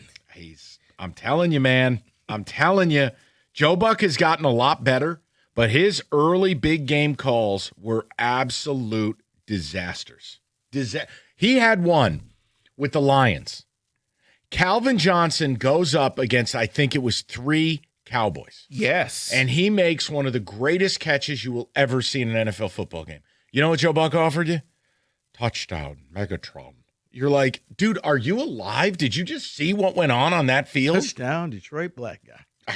Basically, that's what it felt like. It was absolutely abysmal. Someone says the best Super Bowl, Nick Foles defeating Tom Brady. With the Philly special as well. But see, that's the thing. Like Nick Foles is Sam Darnold, is Jeff Hostetler, is Rex Grossman, is Brad Johnson. Like once every 15 years, one of these tomato cans makes a Super Bowl. So next year we get back to status quo. That would, well, I tell you, the NFL hopes so. Well, it won't be Mahomes because I don't know when he's going to be back. Maybe Josh Allen. Josh Allen still has to be the sickest man right now. Like this was my time. It was never going to be this easy. I said it to you when I was watching the title game, weekend. All I could think about was the Bills. I'm watching New England and Denver, where I got Jared Stidham. If they just take a sack and take the 3, they win the game. Yeah. Game was horrible. Yeah, but, it's all lined up for you, and then you do nothing and you don't get it. All right, here's that drive, by the way. Now, think about this in today's world. The Giants are down 12-3 in the second quarter. I get kicked out of the room for negativity. The Giants go on a 9-minute and 49-second drive that covered 75 yards. How? In today's game? Then, how about this one? Otis Anderson, 21 carries for 101 yards. That was viewed as like an explosive game. I was about to say, so they went on the that MSU drive against Iowa. Yes. Where they just went to, we're just going to kill the fourth quarter. Same thing, man. I'm telling you. David, go ahead, buddy. Sorry. Says, sorry to tell you this, Michael, but I absolutely love watching that 2000 Ravens defense. Top 2 defense all time, along with the 85 Bears. You don't have to apologize. There's no crying over spilled milk. I will just tell you once again, Ray Lewis's limo over watching that game. When you drove 10.5 hours to surprise your dad to watch the game, yeah, that was basically a flesh wound. You can't top the disappointment of that. It was terrible. Or what? That's all that slander. Okay, I'll tell you. I earned that. I earned that. I have to accept that. And then I have to read this text communication coming through. Super Bowl 1 was electric. That is signed Rico Lamar Beard. Well, actually, that 3, that Joe Namath, I'm telling you. Will you read something? He guaranteed it. Read. Well, you know what? Here's the beauty of this weekend. I could be watching the big game in my basement, done for me by Matrix Basements. Guys, they can do the same thing for you. You've heard me talk about this. And now, if you go to matrixbasements.com, you'll see they're offering a Build Now, Pay Later program. What does that mean? It means you don't have to wait for your dream space. 0 interest, 0 payments until the year 2028. So, yeah, if you go right now and you get that free consultation and the setup, they could take a totally unfinished basement like mine and have you all set for opening day. Maybe if you call right now, you can get in for the NCAA tournament, but you'll be watching the playoffs and all of those things in your brand new basement. Matrix Basements will deliver your dream space. And the payments, build now, pay later, absolutely 0 interest and 0 payments until 2028. Build now, pay later, and enjoy your beautiful new basement sooner.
All right, final football Friday. It's almost in the books. If you're thinking about the big game, FanDuel loads a profit boost for everybody. And this time it's first quarter markets. This is a Jim Costa special. It's not my specialty. So whether you think Seattle gets off to an early start or not, you'll have profit boost to play. It is FanDuel. It is the official home of Super Bowl 60 with more betting markets than any other sports book. 21 and up, present Michigan. Opt-in is required. Bonus issued as non-withdrawable profit boost tokens. Restrictions apply, including any token expiration and max wager amount. See terms, sportsbook.fanduel.com. And if you have a gambling problem, call 1-800-GAMBLER.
All right, we kind of had a Super Bowl preview today.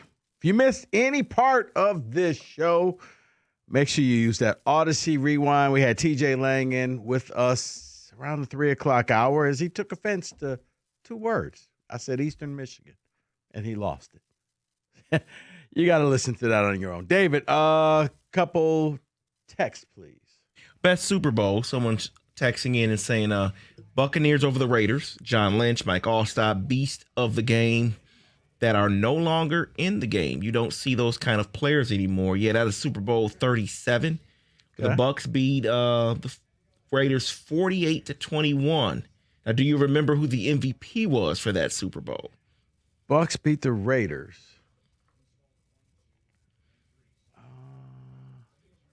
It was at Qualcomm Stadium, San Diego, which is now no longer. I don't know. Who was the MVP? This one was a non-QB, non-offense. It was defense. Dexter Jackson, defensive back for the Tampa Bay Buccaneers. Okay.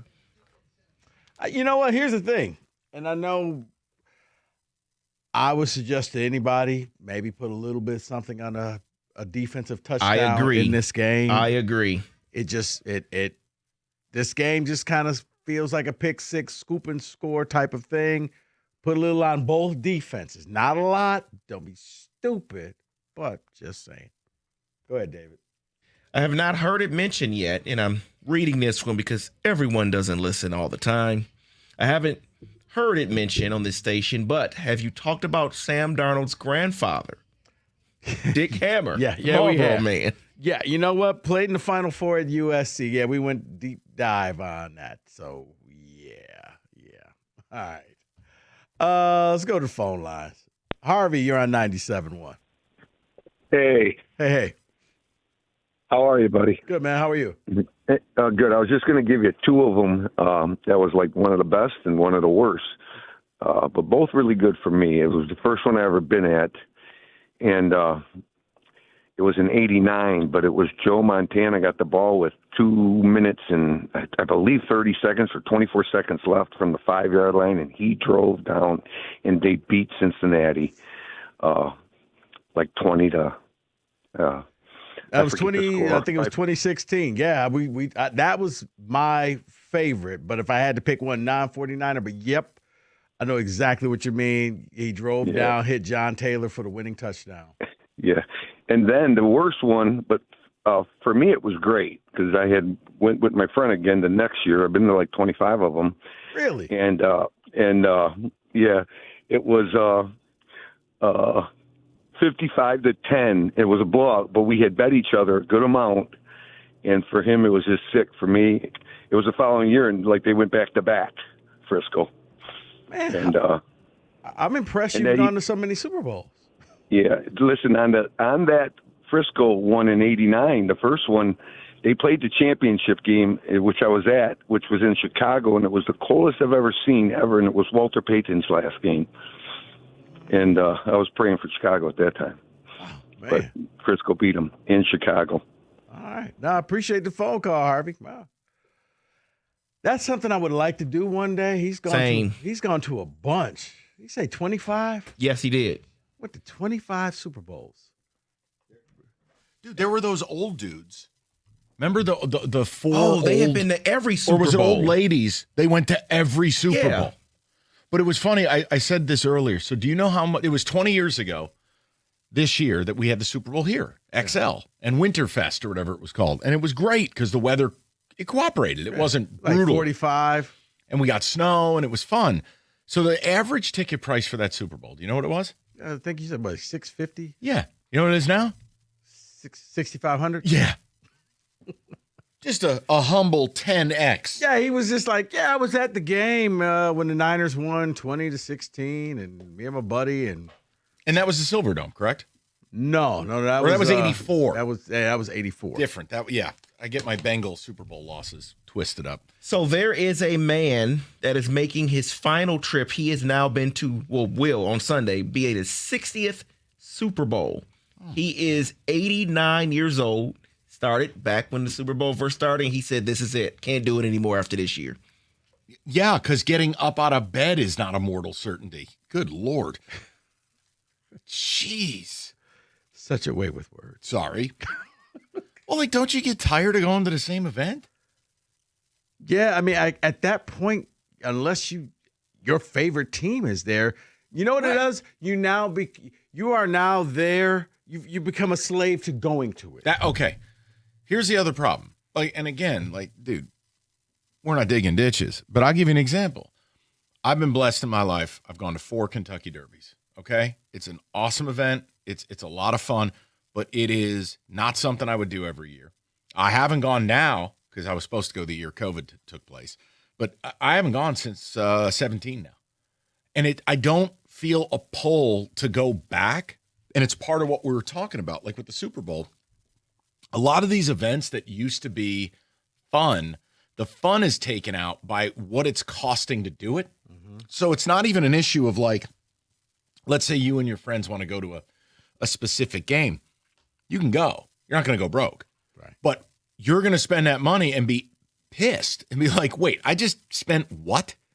Like, that's what the Derby's turned into. Those Super Bowl pricings are the same thing as the Kentucky Derby. No, I get so it, I don't feel a need to go back. And then you hear David with these texts of like, I've gone to 60 straight Super Bowls. Right. Like, what? Right, because it's like the streak. I can't break the streak. Oh, You're I can not break the having streak. fun, but you just have to say, well, I went to 40 in a row. So I have to make a quick correction. It's a 3-pack. They travel as friends. One of them is giving it up. The other 2, who are also the same age, will try it again next year. You're pressing on with it. Yeah. Okay. We going down to LCA? Yeah. Jeff Rieger down at LCA. What's up, boys? How we doing? Wojo is here. He's talking to the Alaskan Assassin as we speak. Trajan Langdon speaking to the media, and Wojo's on it. Yeah, it should be a short convo. Hey, how's that trade deadline?